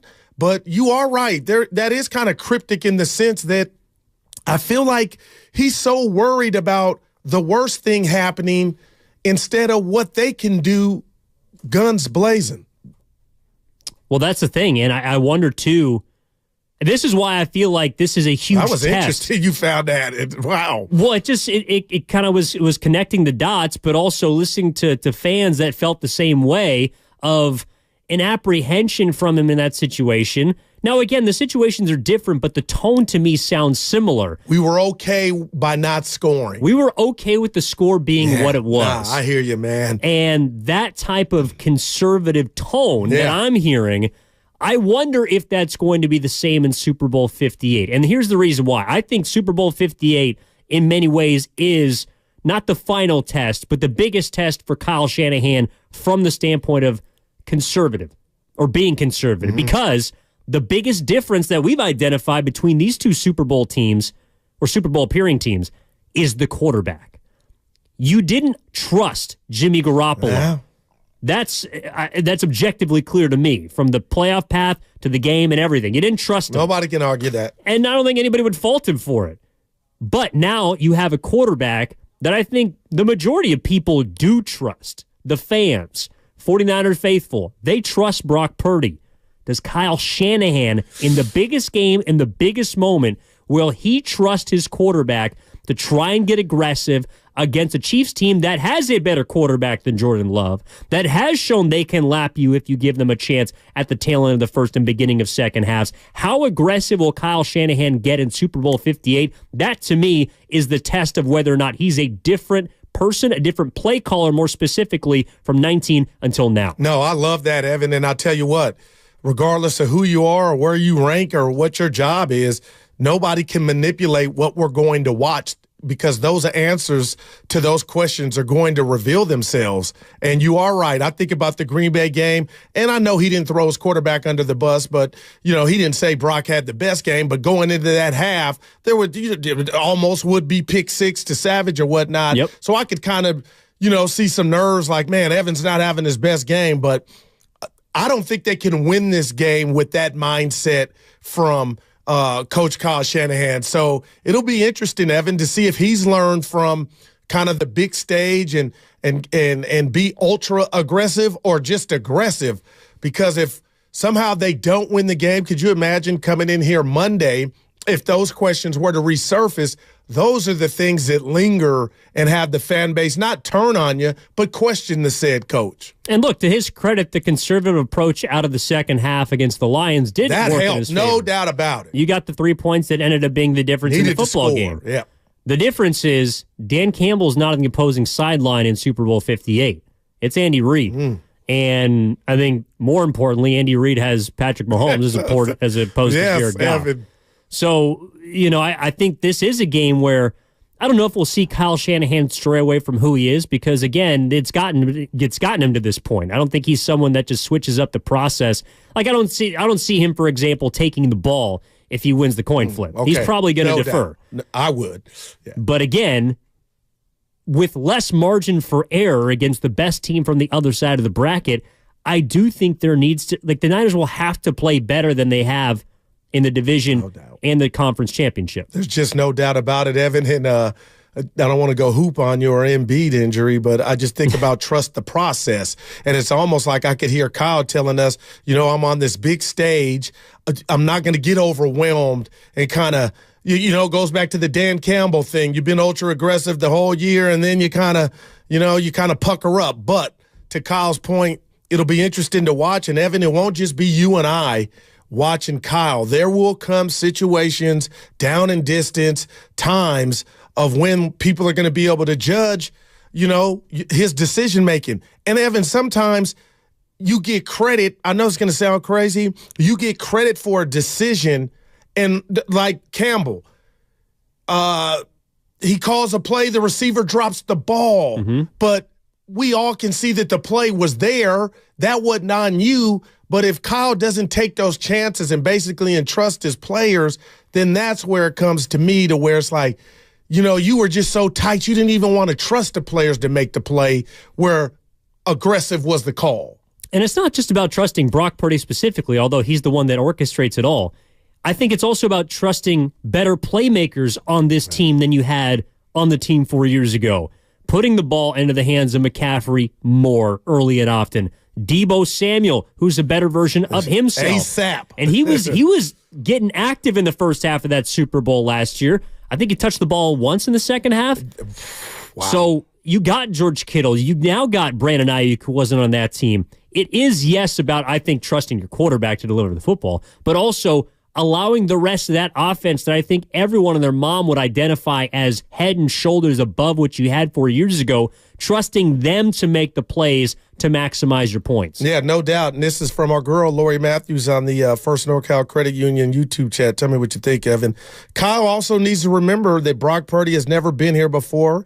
He's in his second year as quarterback. Take what the defense gives you and get the ball to your playmakers. Chiefs, not as good against the run. And it's kind of funny when I hear that last part. She is technically right, Evan, but we saw what Baltimore didn't do in regard to rush attempts. But it's not a season-long, hey, Evan, can you improve your run defense? It's just 60 minutes, and maybe 30 of that, all depending on time of possession. You know, maybe your defense is only out there 24. So you're asking them one day, you know, to be better against the run as opposed to a whole season worth. So I do understand that's her Achilles heel, but it's if we have a good day stopping the run, if I'm Kansas City Chief defender, you know, that can go a long way to propelling them to help the team win. Yeah, look, the trenches are a big part of this, and I know I made this mistake yesterday, but the one time where Mahomes has lost in the Super Bowl, it's because they got killed in the trenches. And he had no O-line. Yeah, he had injuries, but you're right. He had no offensive line. He was running for his life. The Tampa Bay Buccaneers got pressure. You're right. But also Tom Brady, conversely, was standing upright most of that football game, and they were able to run the ball as well. So, you know, the 49ers have multiple ways to win the game. I think the Chiefs do as well. But I also wouldn't expect the Chiefs, and maybe this is part of it for some people too, I wouldn't expect the Chiefs to do the Niners any favors, like turning over the football, or even in those big fourth down situations. I feel like Mahomes is probably, for example, if the three spots in the NFC Championship game, Dan Campbell, look, he took points and then they were 0 for 2. If the Chiefs go for 3 fourth downs, I feel pretty confident they're going to get one. You know, they're not going to give you anything. No doubt about it. And you just mentioned it, you know, unlike the Niners who've played 2 games, playoff games, the Chiefs have played 3. Yeah. And you're talking about your boy hadn't turned it over in regard to making a mistake and interception. Nope.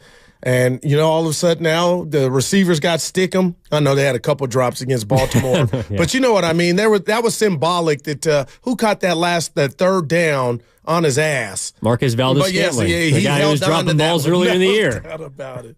And we won't bring up Tony. Yeah, he's deactivated. Kadarius? Yeah. You think he's going to be active for this game? No, hell no. What do you mean? It was Somebody had AI. I got duped last night again. Oh, boy. And it was Andy Reid at the presser, and he was saying all this stuff about Tony, and he was cussing. I go, Tupac, move over. Andy, you're going to get fired. And it was AI, you know what I'm saying? But it sounded like Andy just saying all this stuff. And I was like, come on, man. Internet, man. Stop it. Andy Reid embraces all of it, though. It's funny, like, to hear and I get it, like, he's on top of the world. He's got 2 Super Bowls, but that's also part of this, too, Goo. Like, if you look at the pressure, right, and we've kind of discussed, is it more on Brock, is it more on Kyle?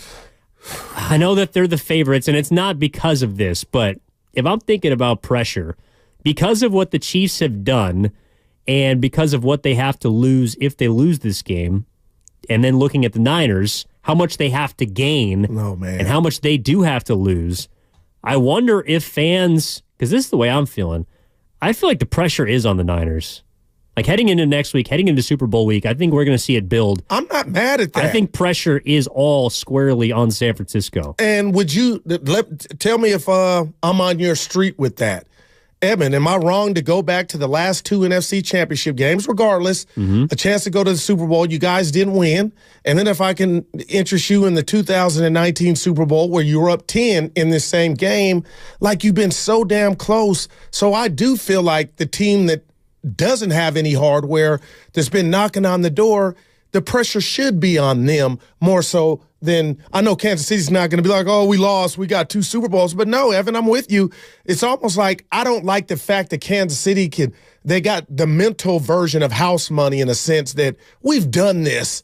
Not every time we lost, but the Niners haven't. Like there's that Steve Young monkey on his back. Like I feel like the Niners, starting with the coach, that's on his back. And I know it might seem counterintuitive because the franchises, Niners got 5. I think the Chiefs are going for their 4th. But the Niners have not won a Super Bowl in this millennium. I think there's many fans that don't associate Super Bowl or Super Bowl wins with the 49ers. They are kind of the new kids on the block, and they got the brand new toy in Brock Purdy. Kyle Shanahan has been knocking on the door for quite some time. If they don't get it done now, I think this is the best team that they've had in the Kyle Shanahan era.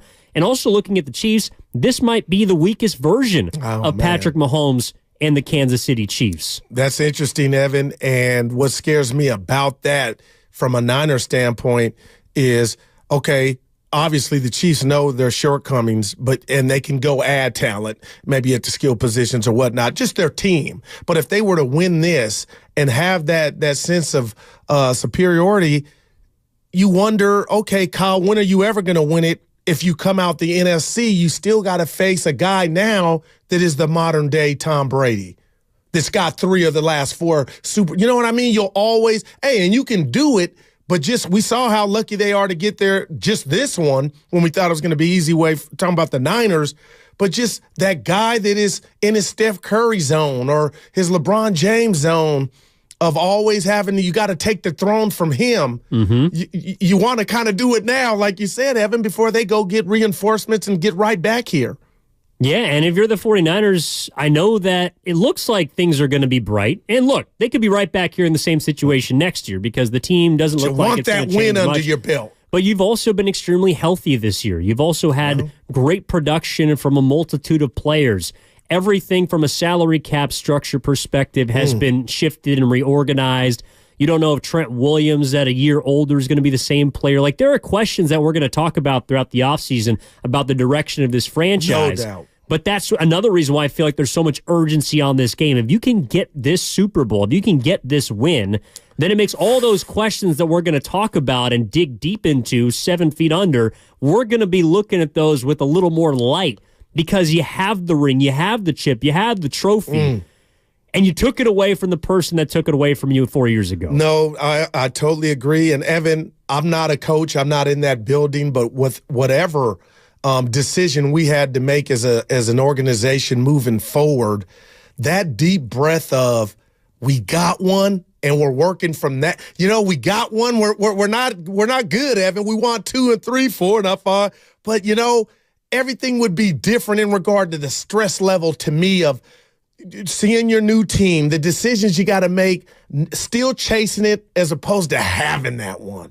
And we're 10 minutes away from talking to someone who's got 4 of them. Damn. Jesse Sapolu, offensive lineman for the San Francisco 49ers, is going to join us on the Boxer and Gerson guest line in 10 minutes. Looking forward to chatting with him. You know, he comes from an era, Goo, that we talked about throughout the week about how that era was once you're in, you win.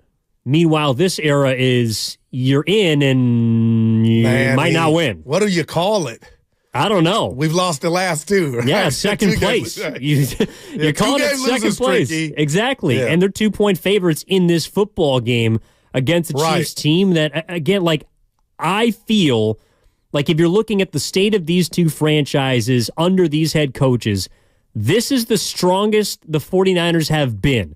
Not to say that they can't get better from now until next year, but if we're just looking at the Kyle Shanahan era, this is the best team that I have seen under Kyle Shanahan. Under Andy Reid, this is the weakest Kansas City Chiefs team that I've seen. That doesn't mean that they're not damn good. No doubt. That doesn't mean that they might not win the Super Bowl. In fact, a lot of people, I think, are going to be picking them to win the Super Bowl. Do you think it would hurt more from a Niner standpoint if yes. they did? Okay. Yes. That's what it sounds like. It absolutely would hurt. Not just because you came all this way and you fell short, but because if you can't get this one, oh, man. When are you going to be able to get Kansas City? Like, is it going to take an injury to the quarterback? Is it serious? Like, is Andy Reid going to have to, miss a season? How are they not going to fall? How is another team going to knock off Kansas City if San Francisco can't do it this year? And they're man. And when you think about it like that, Evan, it's like so much for both teams on both sides in regard to, again, I keep talking about the fallout. And if Kansas City can look around and say, you know what, to the whole league, Evan, and the whole world, we were limping, we were wounded, and look, we still got the trophy. And then from the Niner vantage point, like, man, that was probably the least best version of themselves, talking about the Chiefs, and we couldn't beat them. Yeah, from GB Audio on YouTube, powered by First NorCal Credit Union. Even Brady lost 3 Super Bowls. Should have been 4 if the Seahawks ran the ball. Anything can happen in football. I agree. I mean, Tom Brady had his time in New England ended by Ryan Tannehill. The quarterbacks that he lost to in the Super Bowl were Eli Manning and Nick Foles. Eli twice. Exactly. Eli twice. And for that reason, we think about him as being a Hall of Famer or in the conversation to be a Hall of Famer. Brock Purdy, why not him? Like, why not him? I love that. To knock off, I know that Mahomes has gone through quarterbacks that some people would say are better, right? Josh Allen, Lamar Jackson. They haven't been as efficient, but they're more dynamic playmakers at that spot. But that doesn't mean that Brock Purdy can't beat Patrick Mahomes. No doubt, Evan. And the NFL has never had a Mr. Irrelevant throw a pass in the league, and now this guy's on the cusp of maybe holding up the trophy. Paramount Plus. The movie is coming, the Brock Purdy movie. I don't know what is good, Prime, whatever you want. It might be at the theaters, but I told Grandy I'm looking for somebody to play Brock. And Brock's young enough to play him. I was going to say, he's 24 years old. It might not even be someone we know about right now that's playing Brock Purdy at that point in 10, 15 We'd have years. to get him a stylist, though, give you some drip. Well, I was going to say, you could probably just pull someone off the street if you're looking for Brock Purdy's style. Oh, boy. A flannel, maybe some Levi's. Brock has the Norm collection. He looks like Norm with the white Pro Kids or whatever he's rocking. I'm playing. Brock Purdy would be fly in any era. But I go back to Monday's show with Lowe. He's going to get some chicken. A raise is imminent. It's you think coming. So? I don't know if they can do that. Well, there's a Super Bowl bonus. Well, you're right there. Hey, so Brock Purdy, here's an extra couple $100K, even though you're playing $30 million football. You talk about return on investment, man. It's through the roof the Niners. You feel bad for him at all? I don't, because whatever went into the calculations and science of, you know what, Evan, we don't think you're good enough to be in the first, second, third. Like, I'm not saying he earned that. He's busted his ass, but I guess whatever he did and however the science worked out, they felt like that's when he should be drafted. So I don't feel sorry. Oh, damn, Evan. Well, I'm curious. Like, I do kind of feel bad for him. What part? Well, the fact that because he's living a dream now that he earned. He is. Okay, so that I don't feel bad. But you're talking about the chicken aspect. Yes.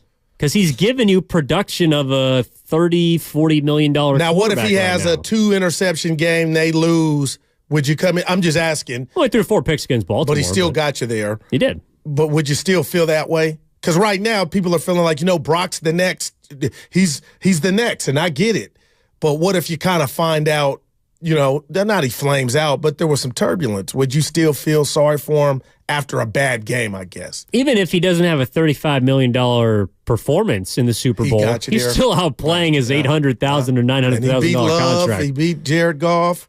He beat all those guys. And Jared Goff is the number 1 overall Geno pick. Smith. Jordan Love's a first-round pick. Yeah. He's beaten every single NFC playoff team. This is crazy. Now, he is 2-3 against the AFC this year. I don't like that. And we saw Baltimore put hands on him. Yes, we did. But coming up next, we're going to chat with 4-time Super Bowl champion Jesse Sapolu, offensive lineman from the great 49ers teams of the 80s and early 90s. That is what is coming up next on 95.7. The Game brought to you by Fremont Bank. Full-service banking, no compromises. Also a reminder, again, you can catch all 4 hours of Steiny and Guru on the free Odyssey app. Go check out our interview earlier with Dane and Hughes. You can rewind and go check out the interview with Bryant Young. Hall of Famer was on with the Morning Roast earlier this morning. We're going to chat with another Niner legend on the other side. Jesse Sapolu is what's coming up next. Evan Giddings in for Matt Steinmetz with Daryl the Goober Johnson. Back after this on 95.7 The Game. It's easy to think all money managers are pretty much the same. But at Fisher Investments, we're clearly different. Different? How? You sell high commission investment products, right? No, Fisher Investments doesn't sell any commission.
Now, back to Steiny and Guru on 95.7 The Game. Evan Giddings in for Matt Steinmetz. Hoping to have our guy back on Monday, maybe even, I don't know. Steiny! What do you think he's doing on a payday Friday?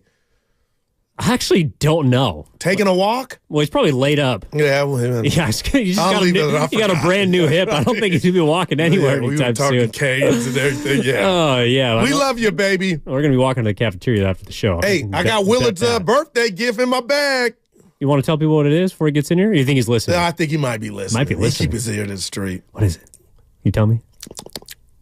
Yeah, that's not food. What do you got, Jesse Sapolu? Hoping to have it in just a couple of minutes. Also, a reminder that previous segment was brought to you by Inn at the Tides. Relaxing days, stunning sunsets. Winter is magical in Bodega Bay. Come experience it all at Inn at the Tides. Winter midweeks rates start at just $179 per night and include breakfast and bottle of wine upon arrival.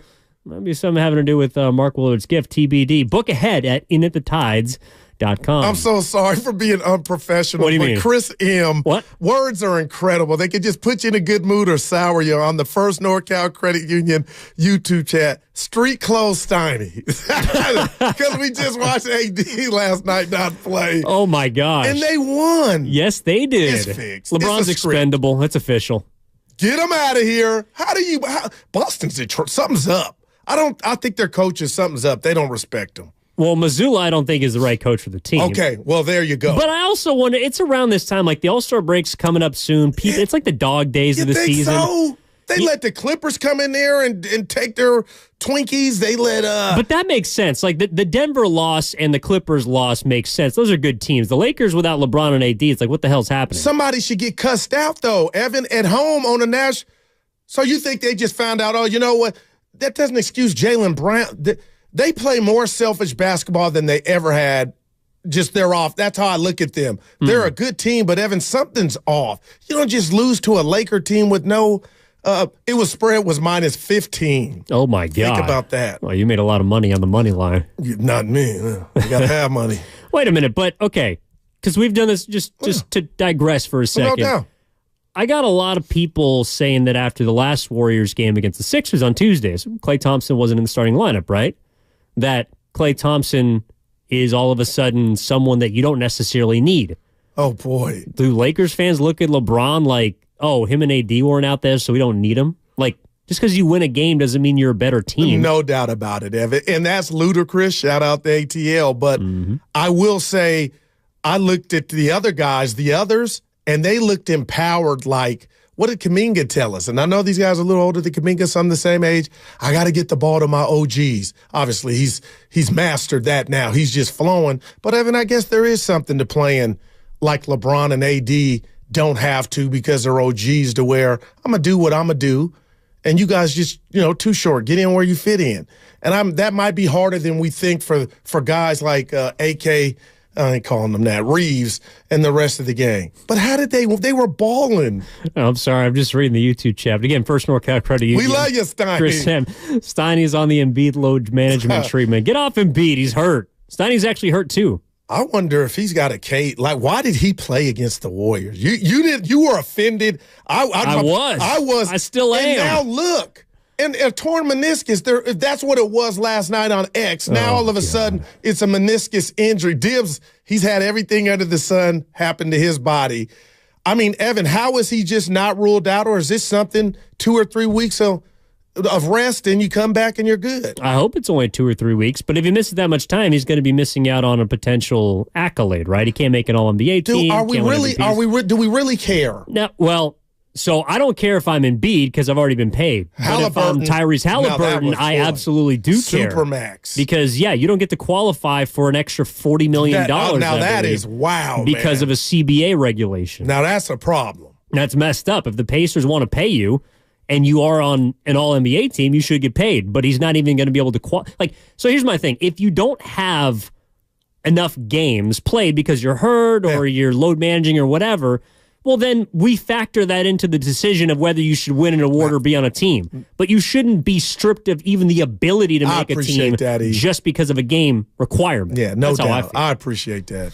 All right, waiting on Jesse Sapolu, hoping to get him here in a moment. 4 rings, Evan. You going to ask him what he does with them? You know, at the end.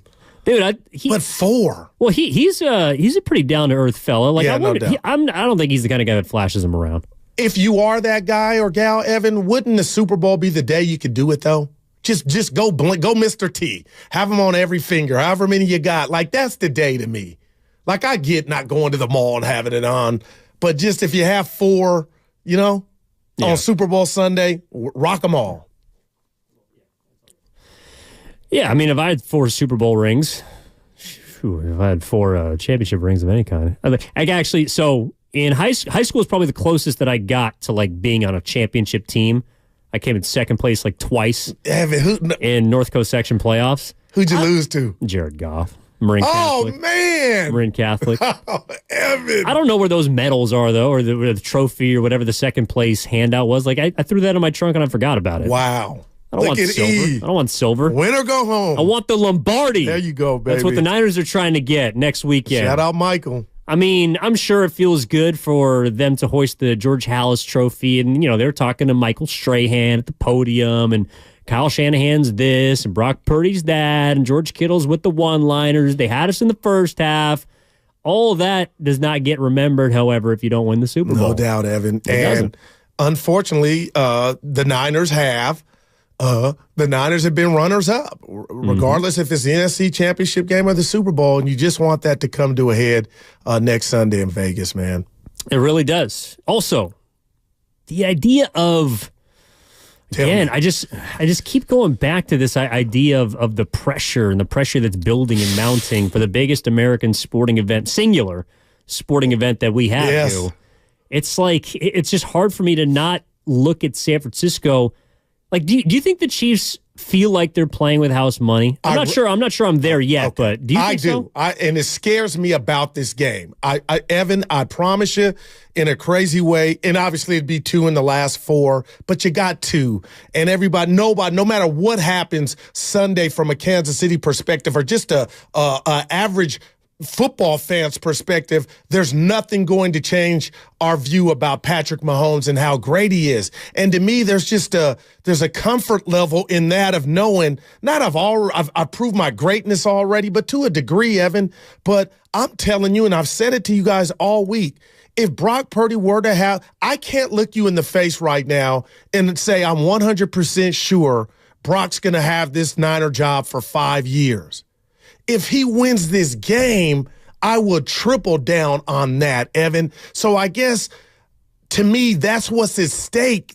His future is the starting quarterback, him being Elliott Ness and untouchable because he can milk that, and maybe, Lord knows, they get 2 or 3, but I don't know if that makes it like, that's how, Evan, had they lost to Green Bay, he would, not just him, he would be, or we would be talking about Cousins.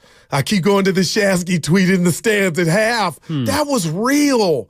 And Evan, had they lost last week, it's Brock Purdy's fault, but please just tell me I'm not crazy coming from the prism of, hey, if Brock had a bad game, maybe you talk, and then followed up next season 8 games or 4-4, and maybe he ain't. He's looking like maybe Jimmy.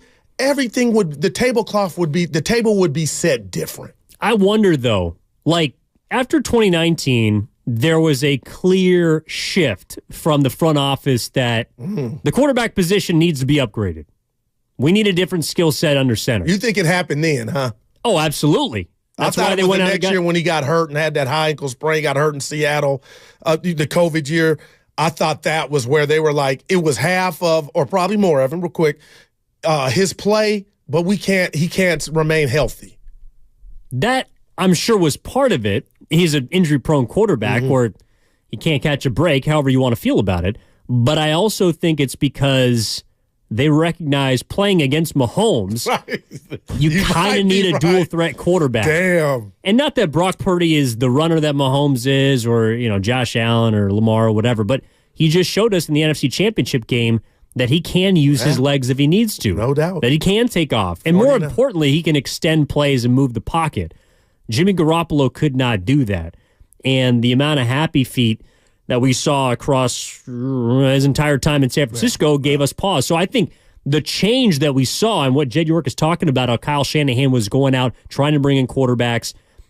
Trey Lance was the first one, but I think that's a reaction to what he saw and diagnosed in the 2019 Super Bowl. That's interesting. And, unfortunately it didn't, or do we say fortunately it didn't work out because now inserts the best quarterback. That was crazy sound, man. I can't wait to play for the guys. It's always weird how we go back and look at sports and the reactions and some of the things that unfold favorably for certain teams. Now, the Niners haven't won a Super Bowl yet, and we don't know if Brock Purdy is going to be a Super Bowl winning quarterback, but you look at the Warriors, right?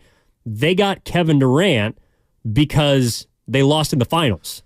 Wow. Kevin Durant doesn't come to Golden State and help them win 2 more chips if they beat LeBron James and they close out a 3-1 lead. That, Evan, wow. I was doing weekend radio and nighttime radio, and we would throw out, and I hated it, my partners, was it worth losing the and I'm like, rip the mic out, like, no, but they were like, you got 2 with Durant. Yeah. But should have had a third, or could have had a third if not for injury. I know this is Friday, Evan, but one of my sports regrets is the fact that we didn't get to see the Warrior team, the originals, even with Harrison Barnes, I mean this, not be able to come back and take that from Cleveland without going to get Kevin Durant. Now, I know Steiny and I, we talk about it even at the bar. Oh, they needed him. Everybody knew. But, Evan, that was 3-1. They had their ass dead to rights. There's no doubt in my mind, had they ran that same team back, they would have had action on Cleveland. I know you might think, I'm curious to get your,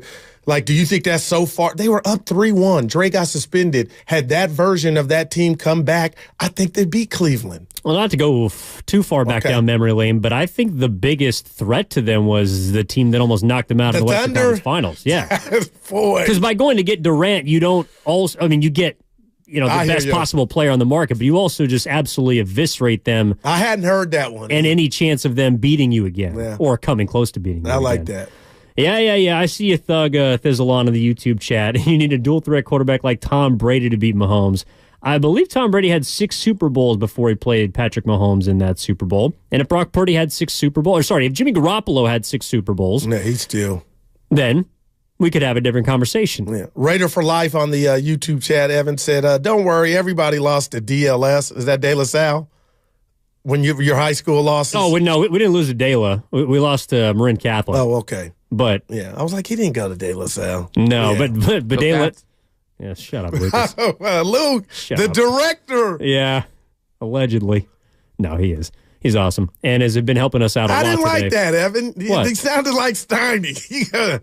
Allegedly. Wow. Purportedly. Evan, I ain't used to the thug life, Evan. Wow. Lucas, you okay? Oh, man. Look at Grandy's head down. Yeah. Dude, you don't see what goes on behind the scenes after the show. The amount of times he just gives me the cold shoulder. Okay, finally take it out on it. No, just kidding. We love you, buddy. Yeah, we love you guys. We like our entire station. How do you think it is interesting? So Dana Hughes brought this up earlier about the Chiefs, about how he's seen Patrick Mahomes grow as a leader. You think that they were just talking about love around the station. You think the Chiefs have loved each other this whole season? I didn't see a whole lot of love at the tail end of the regular season. I'll tell you what. I saw respect. To get to this point, to get up out that rut, if that's what we want to call it, and we won't place the blame game on who was the reason for the rut, but the fact that you could fix it on the fly, Evan, I'm going to say the love was there. And the anger or the disappointment or rage came from what the world was able to see.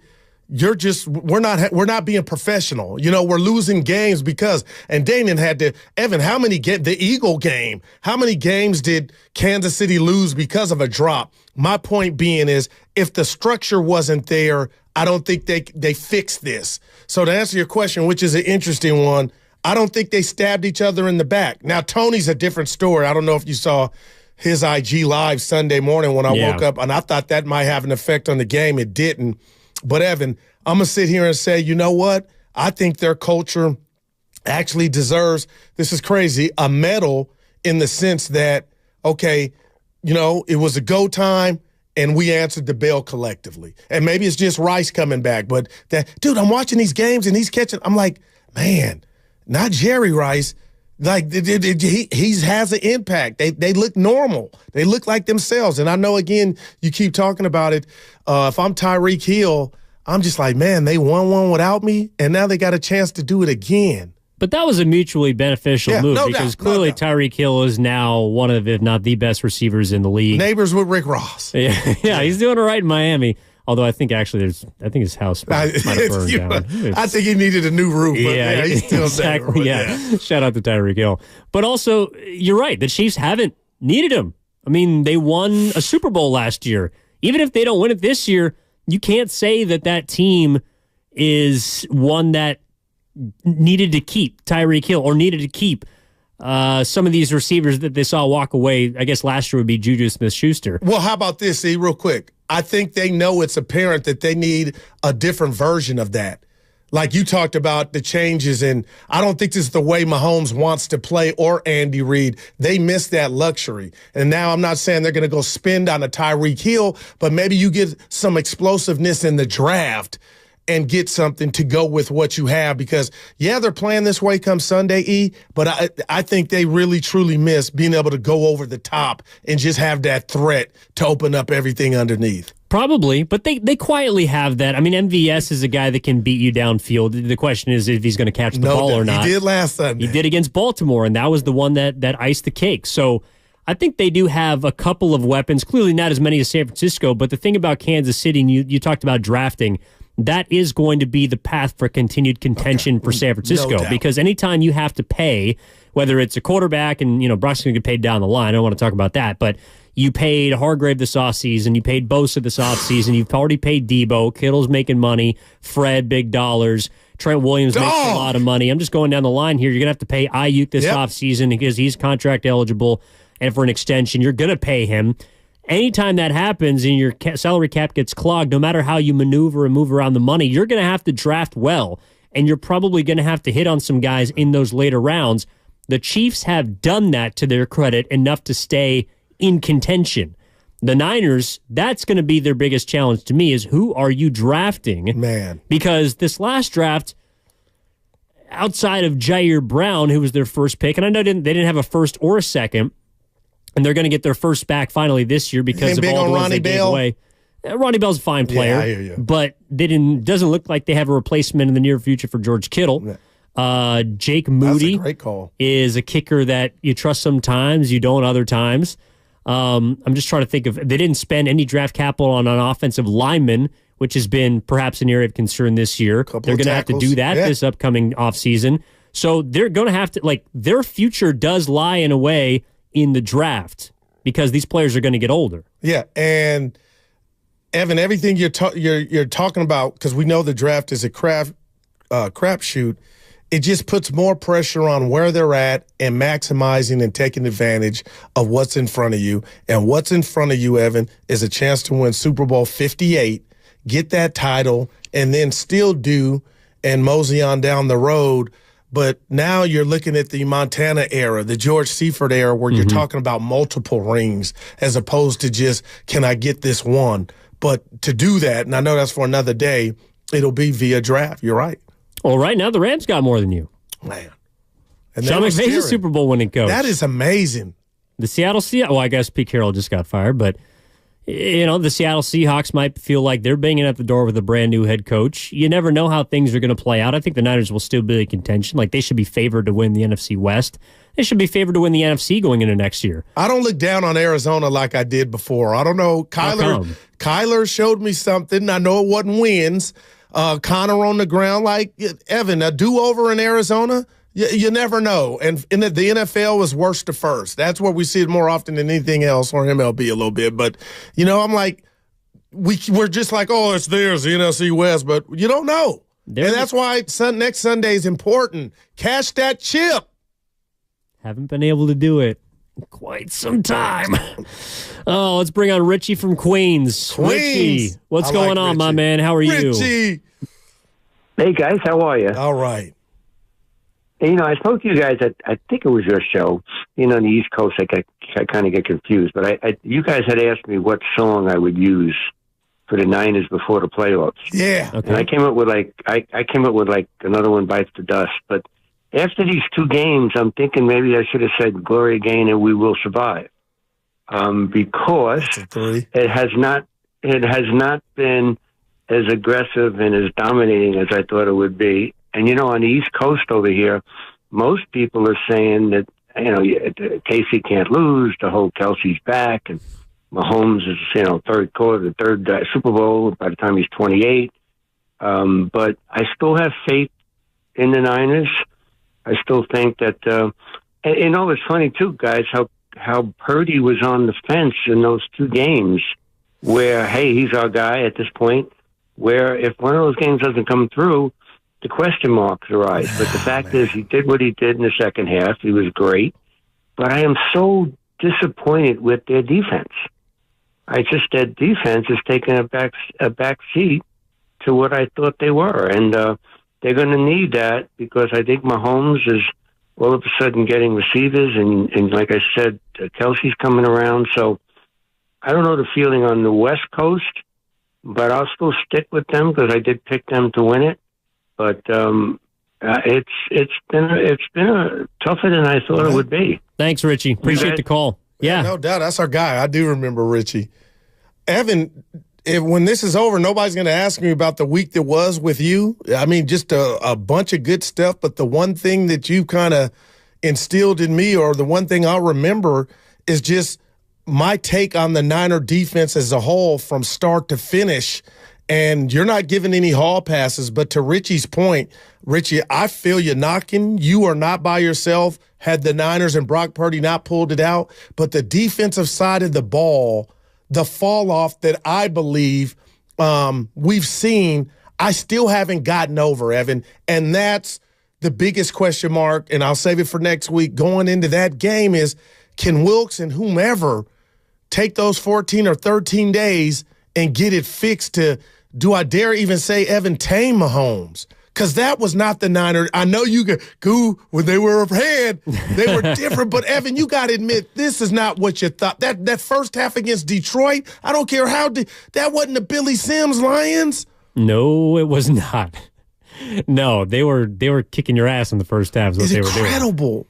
And there's a profile today on Steve Wilkes and ESPN that might give us some insight as to how they could combat the Chiefs. So I want to talk about that in our short segment coming up on the other side. I also see a Teague, and I want to make sure we have some time for you. You said you had a gripe too, Evan. Oh, that's right, I do. We got to get to it. I remember. Thanks, play the music. Yes, I do have a gripe coming up on the other side as well. Reminder on a Football Friday, by the way, brought to you by Flag and Anthem.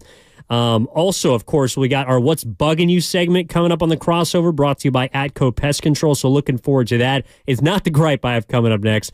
And I think who's also got something for you on the other side, because we always do here on a Freestyle Friday, a Payday Friday. Thank the Lord. All that is more. It's coming up next. Evan Giddings in for Matt Steinmetz with Daryl the Guru Johnson on 95.7 The Game, brought to you by Fremont Bank Full Service Banking. No compromises. The road to Vegas is brought to you by West Credit Union, working for you today, tomorrow, together. Hey, it's Willard and Dibbs reminding you that Safeway is a proud sponsor of the San Francisco 49ers. And I'm not sure if you heard, Dibbs, but the champs are heading to the big game. Is that really happening, Mark? That is happening, and it's exciting. Kind of like when you get a digital deal in your app.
.95.7 The Game. All right, one final segment for the crossover. Also looking forward to what's bugging you coming up, presented by ACCO during the crossover. I do too.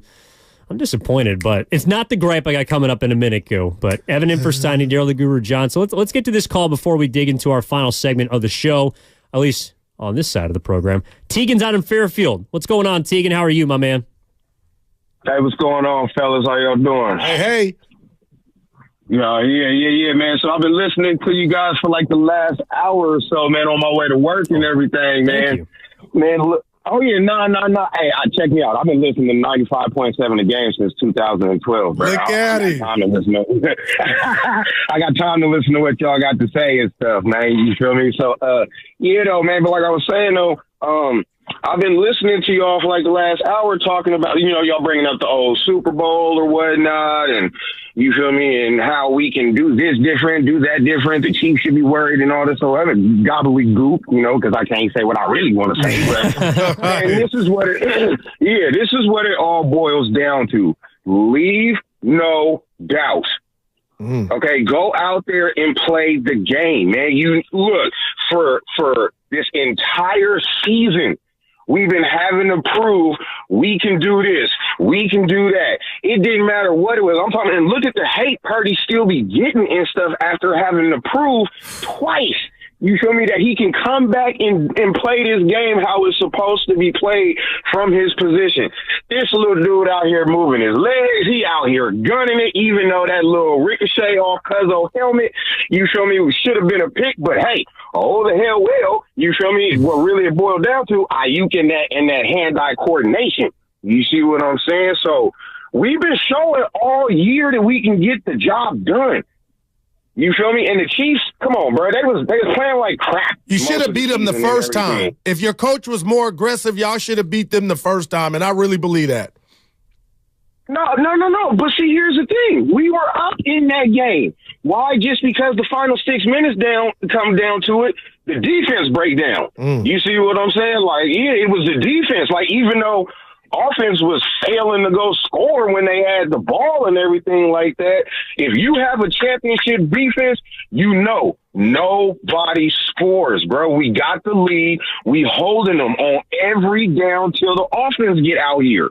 You see what I'm saying? Like, you got to have that, I'm sorry to say this, but you got to have that killer, I don't give a shit, I'm going to go kill you type of mentality for this game. You see what Yeah, sorry, there's a magical four-letter word in there. Yeah. Sorry, Tegan. Have a good weekend. But we get it. But yeah. I wonder, just real quick before we get to your gripe, how much of that starts with the head coach? You're talking about the players, caller, but also that it starts with the head coach in regard to being aggressive at certain different junctures of the game, like halftime. You ask me, and I don't know the answer. Has he grown? If I look at that Green Bay game, I'm going to say no, but I feel it in my gut. But, Evan, it starts with him. He's got to be aggressive when the situation arises. He's got to meet it. Yeah, and I also think, look, if you take a look at Andy Reid, I think the biggest difference, you can make the case, the biggest difference between him and Philly and the biggest difference between him and KC is Patrick Mahomes. Like, that's the biggest difference, is a quarterback. I mean, wow, E. I don't think he's necessarily been. You might be onto something. I don't think he's been so much of a better, manager when it comes to timeouts. There's still some times when you wonder what but when you have the best quarterback in the league, it tends to bail you out of some situations where we would second guess you otherwise. Wow, that's nice, E. And again, Andy Reid's a brilliant head coach. I think he's the best head coach in the league. Right? But yes, obviously having the GOAT currently is going to help you in that endeavor. So that's my point about Kyle Shanahan. Like, you have, I believe, a franchise-level quarterback. If they lose the Super Bowl, and this is maybe, I didn't explain it well enough in the last segment, the difference in 2019 was when Jimmy lost, I thought there was a shift as far as what they wanted from the quarterback position. I don't think if the Niners lose this Super Bowl, we're going to be seeing in the next year, within a year, them drafting another quarterback and trying to groom a guy to take Brock Purdy's spot. I think from what we heard from Jed York, what we've seen from Kyle Shanahan's actions, what we've heard from John Lynch, this is their guy, win or lose. No, Evan, I agree wholeheartedly, but I will say Forget everybody you just ran down. Those are the most important. But from a fan base to this day that won't give, Niner fan or not, Brock Purdy is just due.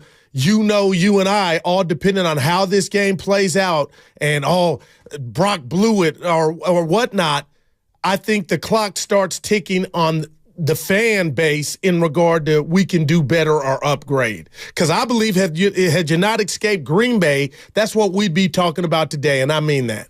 And I believe had you not escaped Detroit, not that he deserves the criticism, because I'm perplexed and flabbergasted, Evan, that he's not getting his propers, his draftism. Something's up because this dude's been brilliant, but I feel like they're a loss away from some people. Oh, I think we need this or that. He can't make us. Blah, blah, blah. Like, that's not over with. But I think if he gets this victory, night-night to all that. 5 years. Well, I hate to break it to you. Even if they don't win this game, you're stuck with him. Like, he's under contract for the next, that I got you. Right. 4 or 5 years. And also, if you're making NFC Championship games 4 of the next 5 years, like Kyle Shanahan is done, you're probably in a decent spot. You know what I'm saying? Like, you're sitting with a chance to maybe win it all. And that's why we're having these conversations. It's because it's been a knock-knock on the door. No one's home yet. We're trying to see if we can kick that door down. No doubt about it. And this is go ahead, Ev. Oh, no. My bad. Well, we got what's bugging you, so I was like, I wanted to hear your gripe. But well, no, okay, so here's it. And we don't have to cue up the music. Yeah. It's kind of a quick thing, right, really. Go ahead. So we all know, and you brought it up, Steph Curry, right? He makes his 10th All-Star game, presented by, or elected by the coaches to the game. Yep. So shout out to him. There's only 12 players that can make an all-star team. Which is so dumb. Put 15 so nobody gets left out, but go ahead. But I kind of like it because it means you're a top 25 player, right? Oh, Evan. All right, go ahead. Now, I know there's East, there's West, and some players are better than others in the conference. Blah, blah, blah. There was a snub, I believe, in the Western Conference. His name is De'Aaron Fox. I thought he should have been an all-star over Karl Anthony Towns. Wow. That was... Okay. But I understand why you have him, why you don't, yada, yada, yada. My issue is there can only be one snub. If you're actually going to call someone a snub, you can only do it for one person. De'Aaron Fox, I believe, was the most deserving of the people that got left out to make the NBA All-Star team in the Western Conference. Okay. What I'm hearing last night on the TNT broadcast, and God love Brian Anderson. He's a fantastic play-by-play broadcaster, might be one of the most versatile voices in the game today. Every single time Lauri Markkanen makes a shot, well, the All-Star snub is at 27 points. You can't be a snub if you weren't the guy that got left off the roster. I'm sorry. If you want to expand the rosters, if you want to have more people in, that's a decision you can make. But there can't be, everyone cannot be a snub. And to continuously harp on it throughout the evening in which a game, yes, he knows he didn't make the roster. Yes, we know that he's not an all-star. Quit telling me he's a snub because he's not. Evan. He just didn't make the team.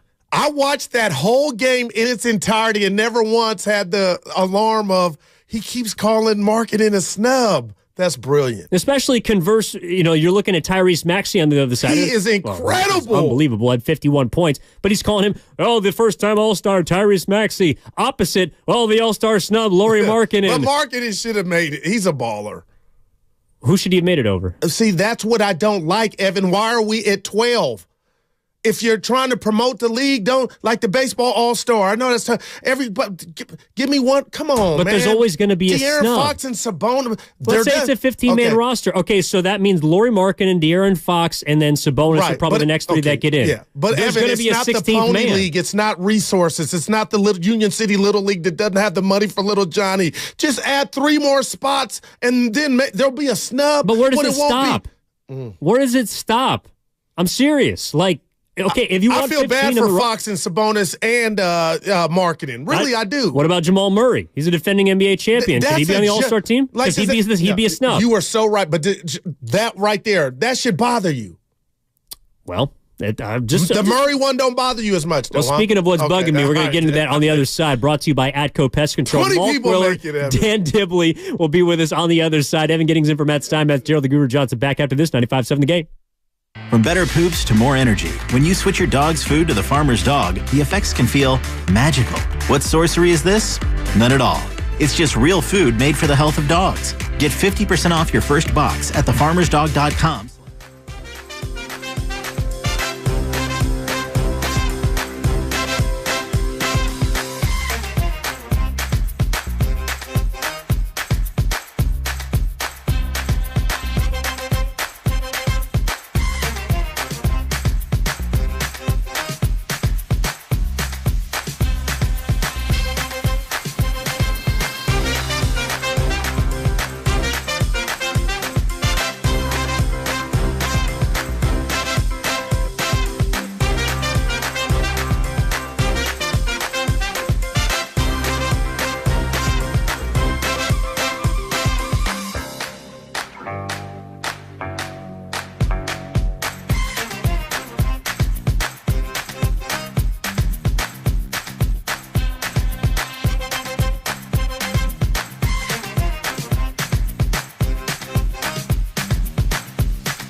Steiny and Guru on 95.7 The Game. I know we do radio, but it's like reality TV sometimes. I feel like during the commercial break. You guys are unbelievable. This is the crossover. Mark Willard, Dan Dibley, Daryl the Guru Johnson. It's time to be back Monday. Yeah. The Breaks. Yeah, That's always been the name of the podcast that I've wanted to do. The Breaks. The Breaks. The Breaks. Break it up, break it up, break it That's up, break pretty it dope. up. I like that. Curtis Blow. I'm Yeah. fixing it, Grandin. And we may sort of do our version of that 3 times next week on Monday, Wednesday, and Thursday when good the call. Warriors play early East Coast games. And X-rated? We're going to, we threatened that yesterday. We threatened that. And so you'll just have to tune in and find out. But, yeah, we'll do our own 3 times Super Bowl party app and YouTube only. Dope. And, yeah, maybe you get some stories, man. Last time we did that, we were able to cuss. Then some said, "Oh, you went over the threshold." There was some power to just like let one go. I know. Yeah. I kind of used a few. I don't know about cussing, but I think there will be some libations that take place. no doubt. mean, if we're going straight to the stream, why not? We might as well be sipping on look at something. that. Odyssey Willer and got a YouTube. bottle I got for a his big old bottle birthday. sitting right Happy here. birthday. Yeah. We'll just leave it in here. We'll get dude, after it okay. on Monday. Yeah. No, I didn't see it. It's like A little black, little cognac. a cognac. Look, you got some of the yak? Yeah. The below. Oh, look at that. Yeah, the Okay. Malone cognac. Oh, yeah. man. That's from you, Goo? Yeah. What a good guy. Got a little relationship right? with him. Yeah, that's good. I was gonna bring yours, but then I was like, then that would take away from his birthday. So For sure. I'll bring one next week. I appreciate that. Valentine's is right around the corner, and, you and I got love like that. Yeah, so. oh my God. Just drop a bottle off. Yeah, and I could maybe repurpose it for the wife. you raise know? your- There you go. That's what we need. Raise your hand if you've already made any Valentine's Day related purchases. Oh, you guys are out on your own island. I don't know what you're Willard. talking about. Dude, just What? you can't ask that question and then be the only one to raise his hand. Yes, I can. You know what that is? And he was proud. What? That is, I mean, It's a setup. It was crickets I'm over looking here for some good. people in my fraternity over there's an here. expression for that I will save for Monday when we're on the stream. I could have not raised my hand, but then I'd have been a liar. Right, I'm not but going to lie. You only I asked wanted to that know- question so you No, I can didn't. flex. No. Oh, look at Flex. it. There's no flex involved. I just want to know if y'all are like this. Call it a public service announcement. This holiday has a way of sneaking Jay-Z. up on dudes. Thank you. Because we're not thinking. We're just like, it's 1:51. What's dinner? That's like as far as our brain goes. That's why advertisers come to sports radio stations. Oh, your Teddy Grahams and all the stuff that you're hearing about because they know. They know that we're sitting there doing nothing. But what if you want your Valentine's to be every day with your mate? Oh, my God. Then you better work hard on feels making like- it every day. You know, Even like I I'm know that's not a forced to thing. go the flowers you told me to get. Exactly. Act like it's natural. You know, Totally. I like organic. Valentine's I don't Day. like the pressure, Every day. dude. Like the lettuce. He likes it organic. Yeah, someone who doesn't have to deal with this, like, how far out do you start looking? I mean, Ask seriously. Willard. I don't Yeah. know. Was it 3-4 weeks? No, it's when you see something. Wow, look at it. When you see Inspiration. something, you do it. Power of now. But see, you and Christy are Let's go. and Dibs. You guys are you're still your stuff is brand new. I'm 20 in. You know, Yeah, I mean- you guys are brand new. I look Yeah, at his but- eyes; they're twinkling already. This You our- learn from him and this- Dibs. this our- Mine is Hey Sam, how you This is doing? our third one. This is our third one. It's not our first. Oh, okay. It's our third trip. All right. You could. I would Through never February? know. Yeah. I treat Valentine's like I'm a major league player. If I go 1 for 3, I'm going in the Hall of Fame. Oh, boy. Thank you. Oh. Thank you. I'll take a 3. Yeah. It's a Friday 3. Can we have some Randy's fun, really though? tough, though, on giving out any love. Real to the quick, Dibber. we Go sat ahead. here yesterday at the same time, and we Number gave 3. York love, and then he goes and Willard. I don't know if you guys heard the sound, Dibs. Of, Yeah, you didn't like it. Which one? Oh, we heard a bunch of it. Which one are you talking The one about? on McCaffrey. Oh, yeah, I heard that. Playing poker. yeah. You but didn't like it? No, it's not. I didn't like it. It's like you didn't have to put me out there like that. You know what I mean? Like, Meaning like- Dibs, like I really Kyle- didn't want I you wasn't on all my the way team. in. Like Kyle was like, we're really going to give up And I that. understand that. We don't but need a why running did- back. Did you have to do it 8 days before the game? It's just interesting, Willard. We gave him kudos for being quiet. he was but no, he's sharing stories. Okay. Again, my thing about being quiet, I don't want, like, if the questioning had been like, okay, Jed, thanks for all those stories. Who do you like in the third round this year? Now I'm out. If he wants to sit here for the first time in 6 years, and what I sort of read yesterday as take stock of what's taken place. Take stock. Can do that. Take stock of how you got here. You hired Kyle, and how did you end up with Brock? And then it was a state of the union through the rearview mirror. Okay. What do you give me for this? He shared some stories. I don't think he sold them out. It's your 20-year anniversary, wedding anniversary. I'm at the dinner. I say, toast, toast. I hit the glass.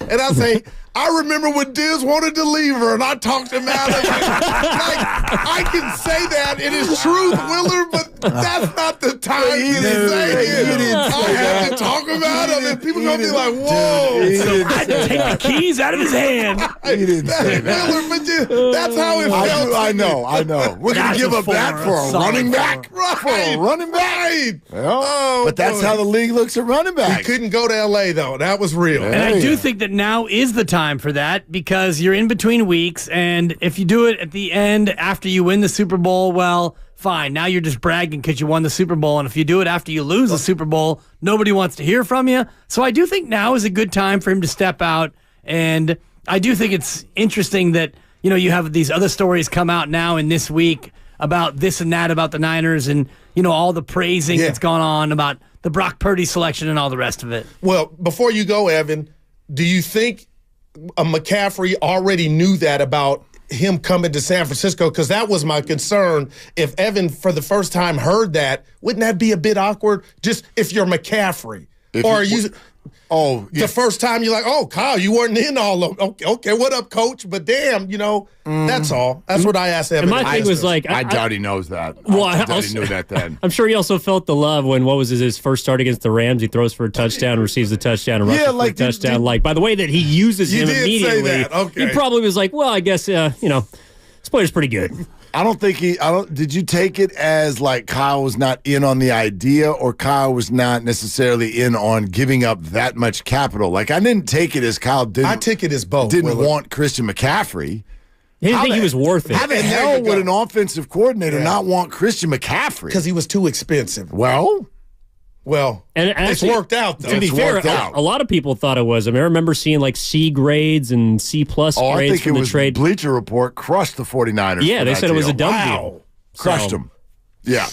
Well, a lot of that was the injury history of McCaffrey, and here you have it. And I don't think that he has missed any game since he started. Not a one. I mean, he won one game. He left a game. He left a game, but he didn't miss any. Right, and here you are in the Super Bowl with the number one running back. And Week 18. We did the exercise yesterday on who those picks have turned into, and you'd be hard pressed to know them by name or really know their resume. And I know they're young players, and they all were drafted last year. And the other pick is a pick coming up in this year's draft. The fifth is in this year. It was a 2, a 3, and a 4 last year, and a 5th in the upcoming draft. And you'd be hard pressed to know who those guys turned into. Yeah, unmeunlike Trey Lance. Trey Lance, which you know exactly who those guys turned into. So no, it was clearly worth it.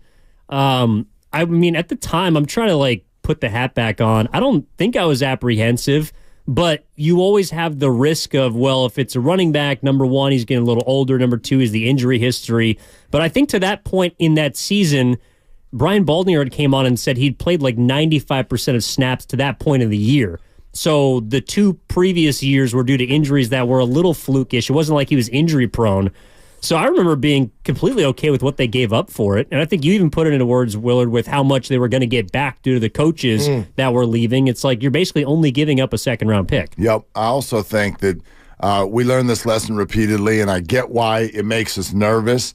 But I still question whether the phrase injury prone even exists. I don't even know if it exists. Oh my gosh, Christian McCaffrey, he gets hurt. Right, it's football. It's just like a year ago, Kyle Shanahan hurts his quarterbacks. No, he doesn't. They've had a bunch of bad luck at that position last year, to the point where you ended up with 4 injured quarterbacks by the time the season ended. No quarterbacks. But and I know the Trey Lance conversation for some people is different in terms of how they were using him and all that stuff. But the injury history of the 49ers and the suggestion that their style of play hurts people I think an underbelly of this year that we haven't talked about enough is that got debunked. Because I was like, wait, but Steiny and I were kind of, is there something to that? But in the NFL, it's just, you're just going to get hurt, man. You're just gonna get, like, if you're on the field, you're injury prone. Well, I mean, Jason Barrett on line one. Like, there are players that get hurt more than others. But that's on history. Kyle. Yeah. Okay. Like, he's been hurt going back to college. Like, I think there's, But I'm generally with you. I don't think it's a 49ers thing specifically. And I think that even players, if you've suffered now, I mean, Verrett's a fair example. I'm not saying there aren't bodies that don't just completely break down. But if somebody has suffered injuries in back-to-back years, I don't know that that's got anything to do with what's going to happen the next year. Well, you know what I mean? A lot of it's got to do with fantasy football. Christian McCaffrey was acquired at a time where the NFL world was mad at him because he was a wasted pick. No, that's real, man. For so many people. And so the fan base looks at it, and you've got this sort of negative vibe about Christian McCaffrey. Well, he's going to be number one on the board again now next year because of the way he played this year. So I haven't run those numbers. I don't know. But if someone's been injured the year before, does that up the percentage chances that player is now injured the next year? I don't know. I doubt it. But, I mean, Jimmy Ward was another great example of someone who got re-signed by the 49ers, and the fan base is like, what are you doing? And then he was fantastic. Yeah, he balled out. He was fantastic for a long time. So. No doubt. You're listening to 95.7 The Game, KGMZ FM and H21 San Francisco, always live on the free Odyssey app, Twitch and YouTube, powered by First NorCal Credit Union. Well, it sounds like that's, I don't know if it's bugging you, Mark, but, something you've been certainly sitting on. You guys ready to get into what's bugging you? Brought to you by Atco Pest Control. Goo, what do you got? All right. It's not 1977 anymore. You can't smoke everywhere, but where you can smoke, guys, is outside. And every day I embark into this studio, people are waiting for the bus, and all I ask, a PSA, if you're about to blow out the smoke, just look to your left or right to see if another human being is coming, so you don't just blow it like today it just went a heater, all in my face, and I felt like, you know what, lady, that could have been avoided. I didn't say anything, just smiled, but it was yuck. If we had a shower, I would have showered. So when you smoke, just PSA, look around and say, you know what, let me think of my brother or sister, and maybe I don't want to blow it in their face, because secondhand smoke stinks. I'm with you. Yeah. Practice that line. No, that was that line at the end. How about the time? He's been sitting on that one for a while. We were talking about that. Evan? What, the one outside? Oh, yeah. I'm saying right outside. Because I did tell you that. It also happens to be where a lot of people get on the bus, right outside of Idiot Kearney. Yeah, right. A lot of people getting their heaters in before they get on the bus, and they're just sitting there, and, you're walking through secondhand cancer. No one likes that. Wow, Willard, today it hit me. Like, whoa. No good. Yeah. Then I come in here, and they're like, oh, this dude been smoking. They don't say it, but... Right, but it's all over. If I'm going to cruise around smelling like smoke, I better have been at a blackjack table and had some fun. Oh, boy. Not just like walking to the office. I could take him at the table. Yeah. That just comes with the territory. You just hit me, though, because I'm going to Vegas in about 6 or 7 weeks for March Madness, and that is one of the only things about the trip that I am like. Gotta bring extra clothes. The Regal Beagle. Thinking about it, like 2 suitcases, one for what you worn and one for what you hadn't worn yet. When it's really when you get home and you unpack and you start doing laundry, it's like, oh my God, these clothes stink, and it does make you appreciate what we have in California and what we've had for the better part of 30 years now, where you can't really smoke anywhere other than the bus stop outside our building. Right, apparently. It's worth it, though, when you can double down with that 11 against for sure. We'll let the polo, let the polo stink. You'll say it stinks. Yeah. Dibs, you want to... Oh, he's looking at you. I know. I got it coming. Ask me the question. Dibs, what's bugging you, man? What's bugging me or who's bugging me? Both. You, Evan. I know. I was driving into work today, and I was thinking about our guy, Matt Stein. Yes, actually, we've been texting back and forth, and I was thinking, you know what? What can I do to make Matt feel better? I know he's laid up, so I said, hey, are you still playing Words with Friends? Because he and I had a Words with Friends back and forth going back about 10 years. He sent me his ID, and I started a game with him. Words with Friends is a lot like Scrabble, so we're having this back and forth, and I'm thinking, you know what? Good for me reaching out to Matt, because I know he's not totally laid up. But he's not ready to get back and do what he's doing. So I get in the car, and I played a good word, and he played back, and I'm like, you know what? I'm a good friend. And I tune into my favorite show, Steiny and Goo, with one of my favorite hosts, and you know this, Evan. You know me. I've been a huge fan of yours. Thank you. And today, not today though. Today was not the day, Evan. It was an Evan day. Oh boy! I tune in, and you are burying your coworker for. Oh, I can't wait to see him with a cane. I'm going to be laughing. I got jokes and all this. And I thought, man, you know what? Oh, my God. Grandy's right. I don't love the young people because you whippersnappers have no idea what it's like to get old. I don't love the young people. Thank you, Grandy. Well played. So what's bugging me is all you punk kids in your 20s and 30s with no appreciation for what it's like to have your knees go south or to lose a hip. Or to go under the knife. Or like Mark Willard, who hurt his back getting out of the car some time ago. Yeah, that was a long time ago. No, but don't bring me into this. Let me work. Call him Embiid. I feel great. I feel great. Don't bring me into this. Let me work, I hope my Willard. knees are working. I got sneaks on right now. We're good. Time I'm good. I'm going to bring it home with this.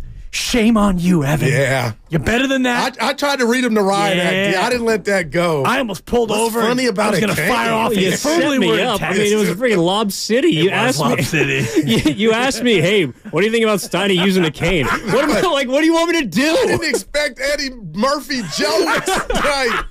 Willard, he went on. I'm like, boy. Dude, he had jokes. I thought of Norm. I'm like, hey, stop it. Yeah. I thought of my pops. I mean, whatever. It's bugging me, but not really. I feel bad. It just feel more bad for my father. He's been dealing with that for years. I feel bad. Yeah. But you had me reflecting.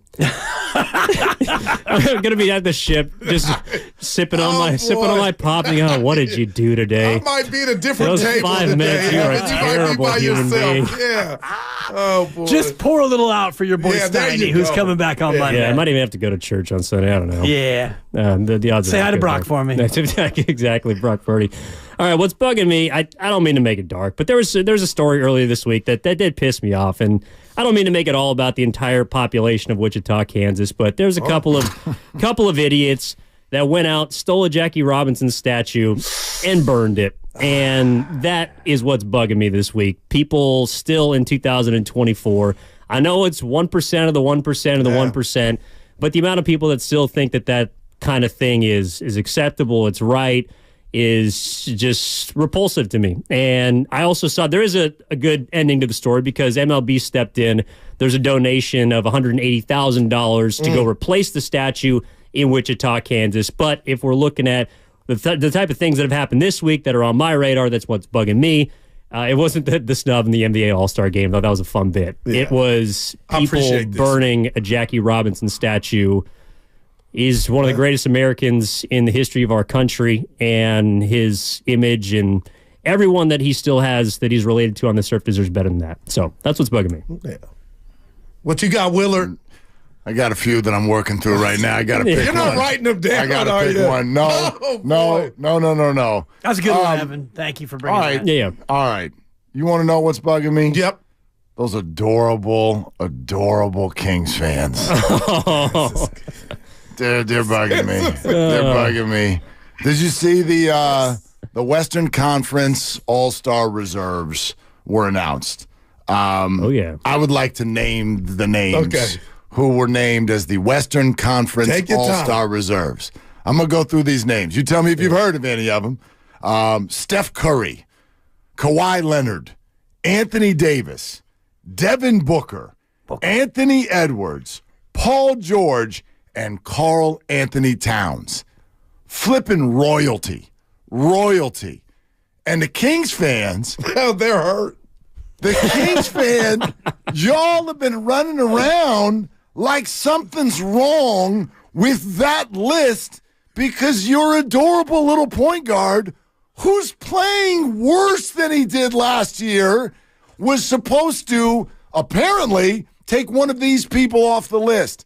I am not here to say that De'Aaron Fox is not a deserving player and a good player, but Kings fans, get in line and wait your turn because that's how it works. Oh, this is BS. De'Aaron Fox, unless you have a reasonable take on which of those NBA behemoths are supposed to go away in favor of De'Aaron Fox, then zip your lip and wait your turn. If I see That's how it another works. emergency podcast from a Kings fan about no All-Star, I'm like, whoa, what happened? But your thing, Goo, is you just want the rosters expanded, right? That's all. No, Dibs, it's not Union City Little League where we need the resources. Just put 17 on. They ain't got to play, but we get away from this. Yeah, you don't want to be an all-star if you don't get to play. I mean, and I think about my own all-star journey as a Little League player. Third alternate, you get a hat, but please don't show up to the game. You know, you're sitting in the bleachers with the rest of the alternates, and then, you know, Lucas is in Tahoe, and little Timmy gets sick, and Billy broke his foot, and all of a sudden, now I'm an all-star. This is cool. But we don't need more than 12 guys on an NBA I'm going to throw Evan under the bus. Before you walked in, his mini gripe was Cat should have been off, Fox should have been on, and he went in. Well, that was the one he said he would have took Cat off. So what I heard from Kings fans was they're the 5 seed. I thought they're mad about AD. They're the 5 seed. They should have it. So now you want to take someone off of the 1 seed? And I ain't putting Sabonis in. You want to take off 34 and 14? No. I can't do it. Towns and Can't do it. I mean, yeah. I mean, well, you got to wait your turn. That's how it works. I think he's the 12th man. But also, you don't like, to Dib's point about playing in the All-Star game. Like, I remember when I was a kid, I thought it was the coolest thing when Barry Zito got the pitch for the A's in the All-Star game. And he came in, he threw 2 pitches, he threw 2 balls, and they took him out. And I was like, what the hell was that? Perfect. Well, okay. I was like, I didn't even get to see him throw a curveball. It was the whole point of him breaking off a hook in the All-Star game. If you're not going to play, why would you even want your player to be there in the first place? Right. And I think again, the players who are playing, are they actually playing? They are playing. Right. Absolutely. They're not playing defense. They're playing offense. Yeah. I mean. Yeah, they're playing. It's a pickup game. Jokic doesn't care. Yeah. Total snooze. Yeah. I disagree. Total you know, we can have this debate as we get closer to the game. I actually enjoy the game. It's 3/4 of, you know, watching the best of the best score.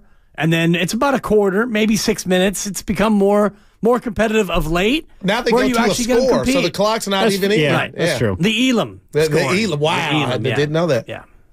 Cutting room floor, by the way, was the San Francisco Giants rotation. So, plucky little trade with the Oakland A's today.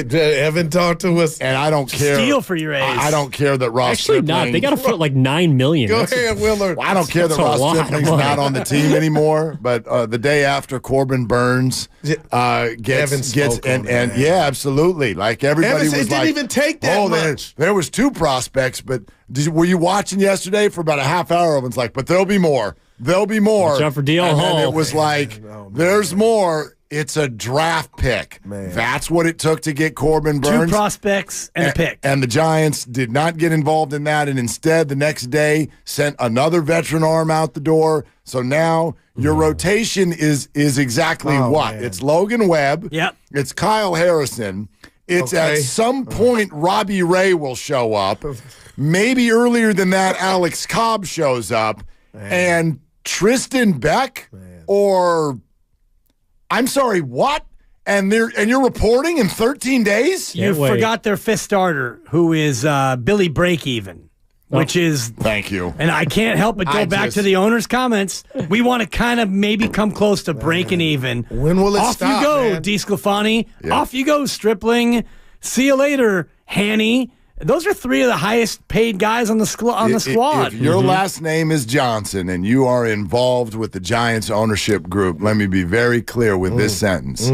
I don't trust you. Ooh! Period. No, that is what's bugging you. Yeah, no doubt. Yeah, what else is bugging you? 20-game season, 162. My kids, but we're not going to get into that. Well, you're going to get to them earlier today, right? Because you got an abbreviated show. That's true. You know what that is, right? Dibs, real quick. It's an abbreviation sensation. I get back to them earlier. I don't know if that's a good thing today. I'm saying it on air. Do you know about meniscus? Because what's up? Say Joel's out. You don't have a torn meniscus and you're coming back. Say he's out. Well, it depends which way he goes. If you go meniscus removal, 6 weeks, you come back, but you have no meniscus for the rest of your life. If you go meniscus repair, 6 months, night-night.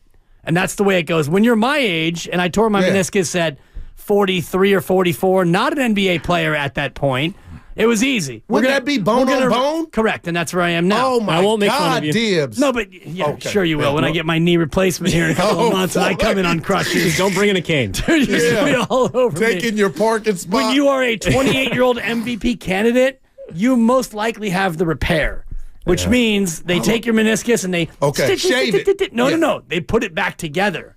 Mine, they go snip, snip, bye-bye, bone on bone, whenever. If you're Embiid, you want that meniscus. You need that meniscus. And that's real quick, that's how long? 6 months. Oh, it's over then. Yeah, night. Well, he doesn't know. I mean, they don't know what they're going to do Who yet, knows? but I would guess that they're going to go the repair man. as opposed to the removal. That is tough. I mean, that's what had most no business athletes playing do. against the Warriors. He looked like he was off from the outset. Yeah, he didn't look like he wanted to be there, and he probably didn't want to be there. I don't know if you can A to B, whatever he was dealing with before that game specifically led to this, but I mean, Draymond certainly thinks so. He wanted that MVP. Yeah. He could he could have only missed 5 more games to not be eligible anymore. And Talk to me about Halliburton, because Joel, you got your MVP. Well, but the you're about to Players lose 30 or 40 Association was a million. part of that. The Players Association was a shame part on of pushing them. that through. Exactly. Well, except hold on. I thought the great NBA players led by Draymond have always said, we don't care about anything but the playoffs.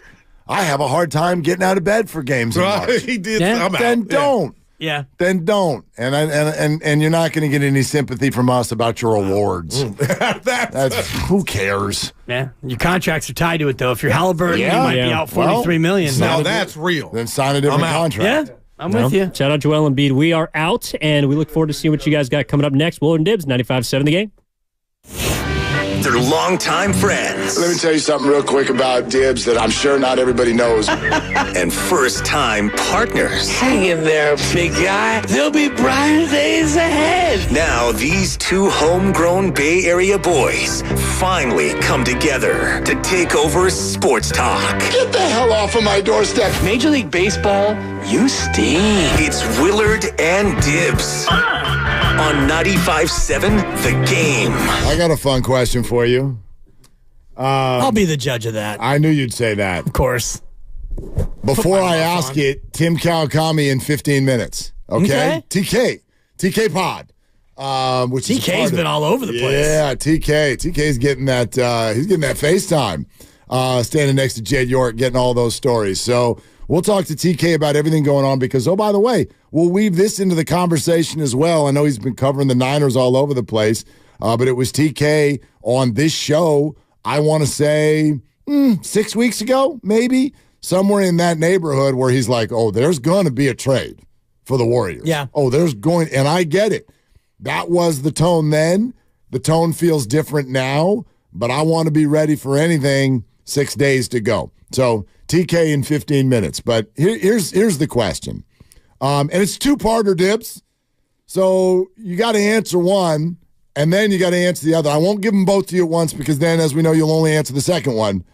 It's one followed by the other. Okay. All right. And you too, y'all. 888-957-9570. Are the 49ers better now or were they better in 2020, 4 years ago? Well, that was 2 questions, but... No, it's one question. They're better now, It's Mark. an either-or Right. question. They are better. Are they better now? They're better now. Okay. Their offense is a lot better. Their defense is a little worse. So, to me, a lot better of the offense is stronger than the little worse that their defense There you go. So we're asking for an overall net answer. Right. Can I adjust on the fly and turn it into a 3-part question? Oh, let's go. Okay, I'm here for it. Second part. Are the Chiefs better now than they were 4 years ago? Defense is a lot better. Mm-hmm. Offense is significantly worse. Okay. The Chiefs. The net is? I think the net is they're the same. They're the same. They're Okay. the same. All right. I think they're the same. So the Chiefs are the same. The 49ers are better. Chiefs are different, but the net of it is that they are the same. Are you more or less confident this time around? Way more confident. Why? Much more confident. Why? Because the Niners' offense is a lot better, and the defense is only a little bit worse. The Chiefs' offense is worse, not a lot worse, but they're worse. The defense is a lot better, but I think back to that game 4 years ago, and the X factor in all of football is the quarterback. And I have more faith in this quarterback than I had in that quarterback. And I remember watching that Super Bowl and having the Niners be up by 10, thinking, this is a surprise. This is really cool. Can they actually do it? If the Niners are up 10 in this game, my feeling will be, yeah, Niners, you're better. You should be up 10. I'm with you completely. So I accept your answers to the 3-part question. I go back to how I felt in the fourth quarter, the Niners up 20-10. And I have to be honest with what the vibe was then. I was like, huh. Yeah. That, if I was going to make a noise, that was your noise. That encapsulates how I felt. Huh. And it was like, are they actually going to do this? Right. The answer was no. They were not actually going to do this, but I was surprised. I was surprised that was the position they were in, and I don't know if I really knew that I felt that way before the game. Sometimes you don't know until the game actually starts, but the organic emotions that were coming out, surprised. I'm like, so now go back to the beginning. I guess I didn't think they were going to win. I didn't think that they would have the Chiefs with just 10 points with 7 minutes to go. Right. This time, now maybe it changes at kickoff, but this time I think they're going to win. I think they should win. I am more confident. Here's the issue, Dibs. I think you and I are in the minority. Among Niner fans? Among 49er fans. Well, and I saw that the spread has now wriggled back down to 1.5. It has? That's what I saw. Where do you go, by the way? I was looking at the FanDuel. We got a crawl. Okay. We got some horse racing on, which has me seriously distracted. Yeah. We got the 8th going off at Fairgrounds. And there's a horse. Yeah, there are a lot of horses. And I thought I saw the FanDuel scroll listed at 1.5. Where I go, it's still at 2. But yeah, it's gonna play pickleball back and forth. I would check where I go, but I'm currently in a feud with the people where I go. Okay, because they're offering me these, hey, get back in deals, and I said, dude, that's no deal. It's no deal. So why would I want to do that? And they've had no response. I don't know. Maybe it's a good deal. It's not a good deal. It's not a good deal? I did get the email. I haven't placed a bet in a little while. I got one of those emails today. Yeah. Did you know that you still have a balance? Yeah, I got the same one. Yes, I do. I do know that, and I'd like to keep it. Thank you very much. But I think we're in the minority. Interesting. I think a lot of you, and I think Grandy and Lucas are 2 examples. They've already admitted it in a court of law known as our phones, where they texted us and said so.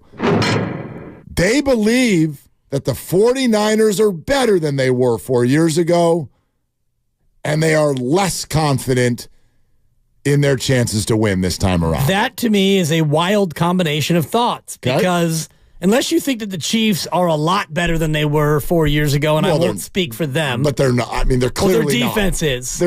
But they were a clearly less dominant team this year than they were probably at any point over the last 4 years. In the Mahomes run, for sure. I agree with that. But I'm just surprised that they would think both of those things together. That, the Niners are better, but they're not more confident in that. That comes to me as a surprise. Let me read exactly what was said here, because both of them will also admit that they don't necessarily know why they feel the way they feel. Grandy said, do you think the Niners are better than in 2020? I do, even with the defensive issues. Do you think the Chiefs are worse than in 2020? I do, but I'm also less confident this time around, and I can't really explain it. Maybe that's just being a fan and you have PTSD over the fact that Kansas City beat you 4 years ago and you don't feel like they can actually do this and get it done. That's definitely part of it. Yeah. That's like the experience of having lost to this guy, to this particular team one time already is absolutely part of it. The other thing that I think, like my answer, the reason I'm more confident, I look at it as much more A to B. Like, last time your quarterback was Jimmy Garoppolo, and this time your quarterback's Brock Purdy. That automatically means you have a better chance. You have a better player at the most important position. Good enough? I don't know. One football game. Lots can happen. He's still young. Ball could bounce. He could make a bad decision. I don't know. That's all possible. But I think proven through all kinds of stats and our eyes, the 49ers have a better chance to win a football game when Brock Purdy is quarterbacking it versus Jimmy Garoppolo. 21-5 as a starter. And I think if you wanted to extrapolate that all the way out, you look at McCaffrey versus Raheem Mostert and Tevin Coleman. That's not even close. Joe Staley, great left tackle against Trent Williams. Trent's better than Joe. Apologies, Joe, but Trent is a better player right now than Joe was 4 years ago. I like where your head's at. Like, what position was better 4 years ago? Give me one. I'm just going through the offense right now, and I'm thinking Kittle now versus Kittle then, and Kittle now is better than Kittle then. I mean, even if you said same. I guess Kyle Juszczyk is starting to decline maybe a little bit. Ayuk against Emmanuel Sanders? No question. Right? No question. And, Deebo Samuel versus... I'm hard-pressed to even remember who the other receiver was. Well, I would argue Deebo has been unlocked in ways now that a younger Deebo had not even been unlocked in that form yet. That running back thing sort of seemed to develop out of 2 seasons ago when they ended up losing to the Rams in the NFC title game. I don't know that we even knew Deebo the same way we know him now at that time. Yeah, I guess we could go around to maybe in the secondary. Yeah, I like a Jimmy Ward, and especially with Hufanga out. Yes, I would argue that their safety position is a little bit compromised as compared to 4 years ago.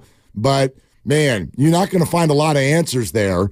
Nick Bosa was on both teams. Yeah, you're not going to find a lot of answers there as far as where are the Niners worse now than they were 4 years ago. The defense is where it gets interesting to me because the defense that we know from the last 2 weeks is different than the defense that we thought was the defense all year. So which defense shows up on Sunday in 9 days? Is it the team that looked like a top 3 defense for most of the regular season, or is it the defense that got gashed against Detroit?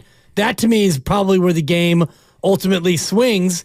Either way, because if the defense doesn't play well and Mahomes gets comfortable and Mahomes plays like he did against Baltimore, where he was almost perfect, he wound up 30 of 39, I think, in that game. He was remarkable. Right, but they scored 17 points. Right, but he had his way. Oh, no, he controlled the ball. Mahomes has been fantastic in the playoffs, but this is part of my point. I can't even really tell you exactly why the Chiefs' offense this year just isn't very dynamic. They're not going to hang 30-something on you. Yeah. Watch, they now go out there. Well, they've only done it 3 times all year. Right. They're like, it's very unlikely that they're going to go out there and hang 30-something on you. And as a 49er fan, I'm sort of conditioned that if you don't get north of 24, the Niners should win. Now, can the Niners be held to 17? It happened. Happened 3 weeks in a row. They lost all the games. But again, I'm going by likelihood here. Is it likely that the 49ers are going to get held under 24? No. Is it likely that the Chiefs are going to go blow by that number? No. Shouldn't we be more confident this time around? I got another answer, by the way, as to why people are potentially willing to admit this is a better team, but less confident this time around. There's a second answer that I think is really key. We'll get that to you next. TK is going to join us. Get online. We'll take your phone calls as soon as TK is done yapping at us. 888-957-9570. Need to get some red and gold and station merch ahead of the big game. Visit breakingtea.com/957. That's our merch store. Great stuff in there. We got McCaffrey, Purdy, Deebo, some show-specific merch here on Willard and Dibs and the Morning Roast and Stein and Goo, all of it. Plus, we're also sponsored by Safeway. This is Willard and Dibs. And warmth this week at Safeway. Honey.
Now, back to Willard and Dibbs on 95.7 The Game. He's a busy man, Dibbs.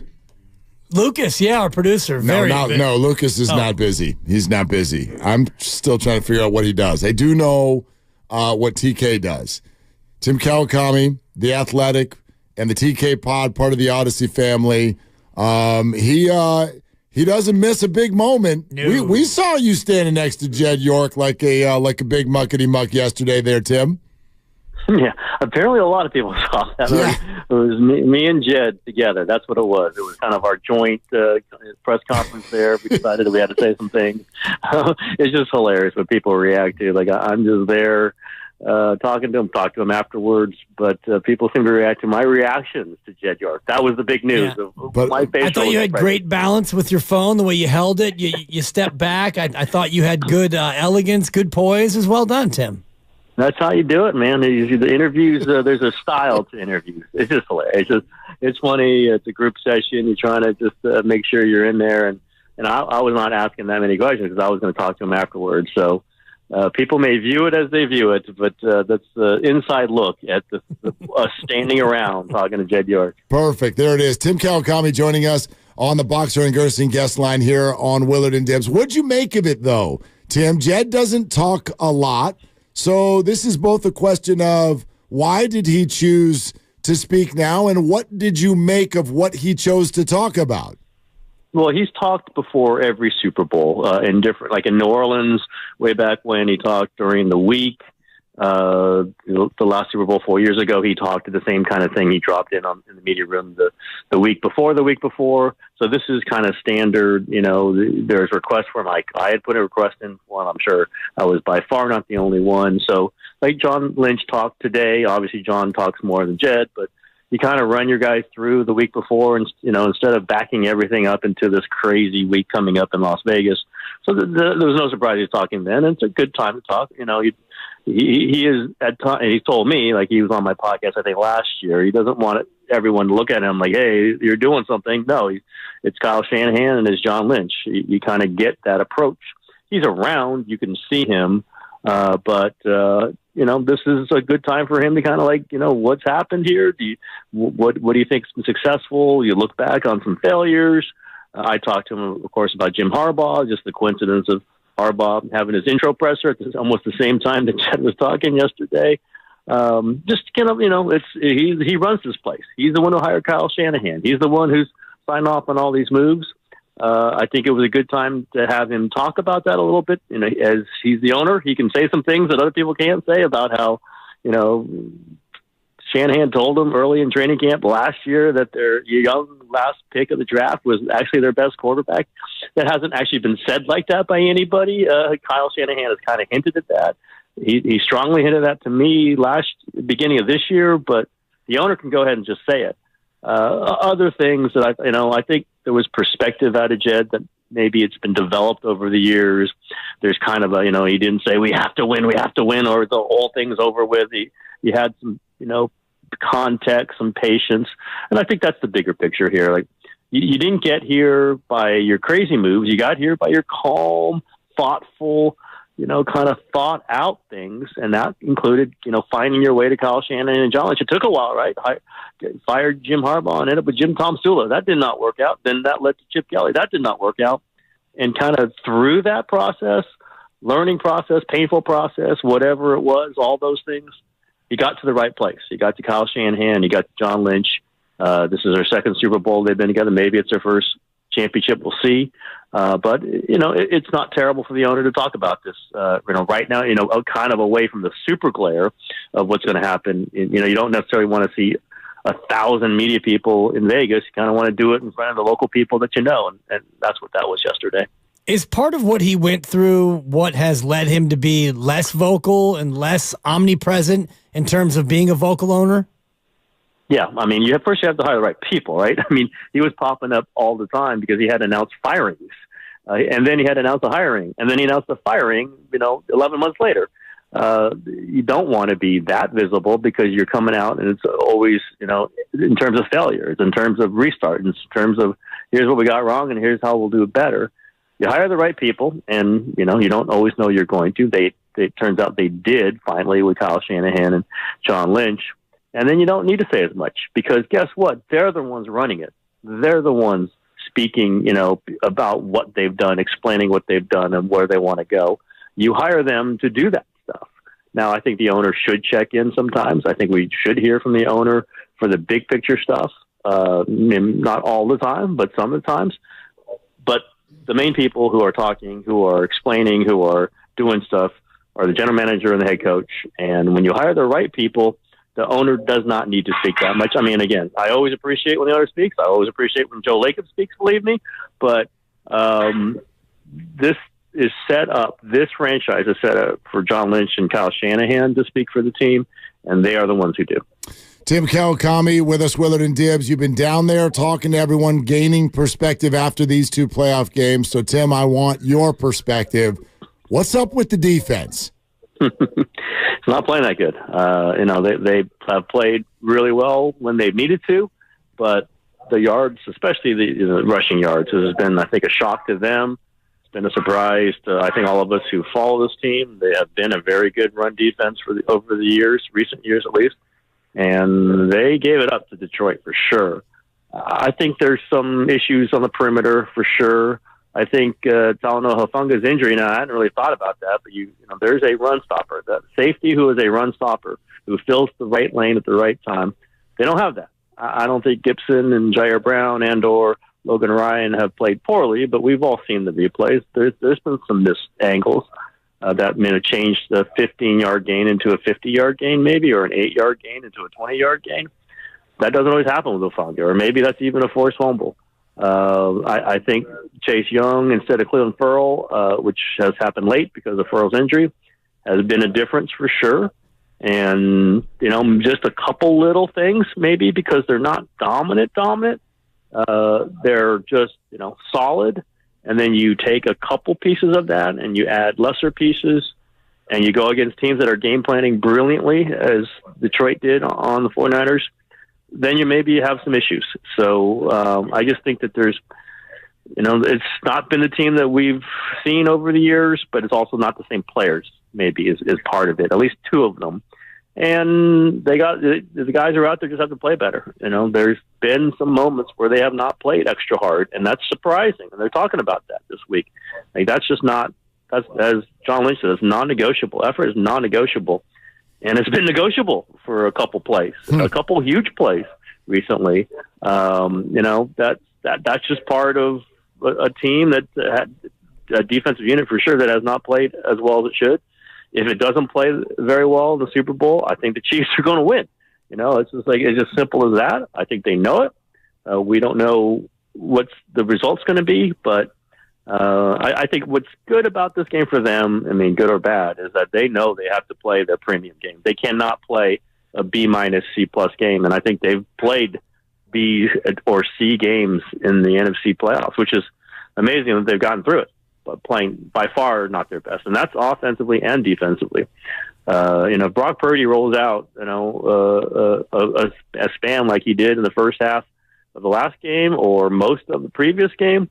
49ers probably lose. If they give up 180 yards rushing like they did Detroit, the 49ers probably lose. If they don't get a couple big plays out of Christian McCaffrey, they probably lose. They know all these things. You hate to say that you need this motivation in the playoffs, but maybe they weren't exactly, razor sharp the last two. They won anyway. That's good for them to know. It's good to know that they could come back. It's good to know that this is not a team that panics. It's got some culture. It's got some, understanding of what it takes. But they know that this happens. They go down 24-7 to Patrick Mahomes, they're going to lose. I don't think I have little doubt about that. And if they have any doubt about that, I'm sure that was erased by any film session they've had so far this week. Yeah, and if you give up 24 to Kansas City, you're doing it wrong because their offense has not been that dynamic. So offensively, though, Tim, for the Niners, how do they go about penetrating a very good Kansas City defense? Well, the Kansas City defense is good. I think it's better than the one that beat the 49ers 4 years ago, but it does give up some running yards. And that's the surprise of the Ravens game, was that they did not try it more because the Ravens are a pretty good running team. Obviously, with Lamar, they're a great running when he's set loose. 49ers are going to run the ball. I think that, again, has been part of the weirdness of the last two games, is that they've run it here and there. They haven't been terrible running it, but they certainly haven't controlled the game running the ball, which is always the Kyle Shanahan goal. You run the ball, and then you play action pass over the top. They have not been able to get to that because they're just not chewing out those 6-yard, 8-yard gains. They popped a few, but they have not been consistent running the ball. They're going to do that, or going to try to do that against the Chiefs. I don't know that they're going to drop back and throw it 40 times and win this game. Not with the way the Chiefs' pass defense is playing, not the way that pass rush is playing. So I think they attack it by the old Kyle Shanahan standby. Maybe 49er fans don't love it, but you win the game that you're supposed to win by winning with a running game. And if they can, stopping the run. Those two things. I thought that was going to be the key to the entire postseason. It has not been, because they've been outrushed in these two games and still won. But the Chiefs with Patrick Mahomes, it just feels like you try to deflate the game. They did it 4 years ago, right? For 3.5 quarters. They played Mahomes great, by the way. I think it was a better 49er defense in 19 than it is now, but some similar players. I think you try to run hard, get first downs, move the chains, put pressure on Mahomes. I think the 49ers pass defense came up to defending Mahomes. We shall see. And you win it with the running game. Christian McCaffrey, I think, is probably the most important player in this game. And, might be able to, win this game almost by himself. Just by having McCaffrey gives you an advantage over a lot of other teams. Tim Kawakami, know you got to run real quick before you go. A few weeks ago, you told us there was almost definitely going to be some sort of a Warriors trade. Has your thinking changed? Yeah, I think I'll say as at that moment, that's what I thought. Some things have changed, specifically the Draymond, Kuminga, Wiggins kind of fusion that's looked pretty good.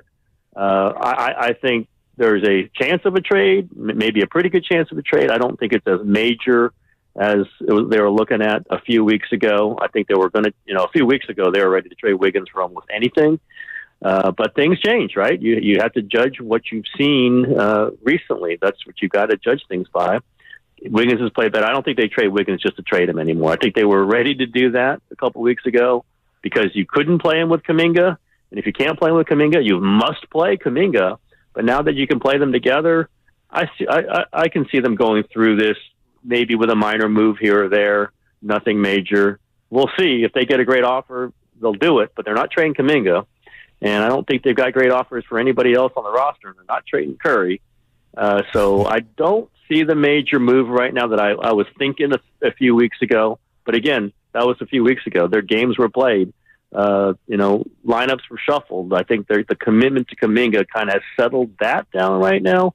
It could change again, in a few days. But at this point, I wouldn't imagine a super busy trade deadline for the Warriors. But we'll see.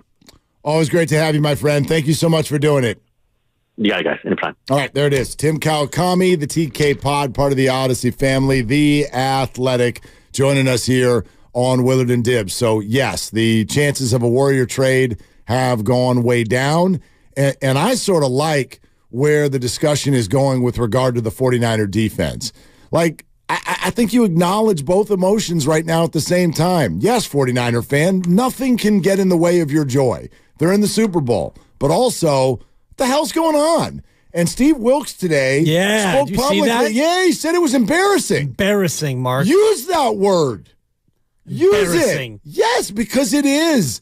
Like, I will be here to defend the athlete almost every time when it's physical errors and there's actually underlying good play. My God, the Niners are in the Super Bowl. But if we're talking about effort at this level, what are we doing? Right. What is this, Little League? Has there ever in the history of the Super Bowl been press conferences or say, Coach, why did you think of your team's trying? Effort. What? It's crazy, but you could see it on the film. You're exactly right. And I'm sure he saw it in real time, and then when you watch the film and you sit down with your defense in the meeting room and you play back that touchdown where you've got Young jogging and Kinlaw trailing and Givens not really busting hump to get in and make a play on that touchdown run, you pause the tape and you look at the room and you go, guys, what are we doing? Classic Mark Willard. What are you doing? What are you doing? The one thing you can't worry about at this stage is effort. You're in the NFC Championship game and you're getting it handed to you and you got guys jogging around the field. I mean, that is embarrassing. Especially some of the new guys. I mean, Chase Young, you're like, you sold under a lucky star, dude. You got traded from the Commanders to the Niners in a contract year. You got Bosa on the opposite end. You have everything sitting there for you. Show the world that you are your draft status.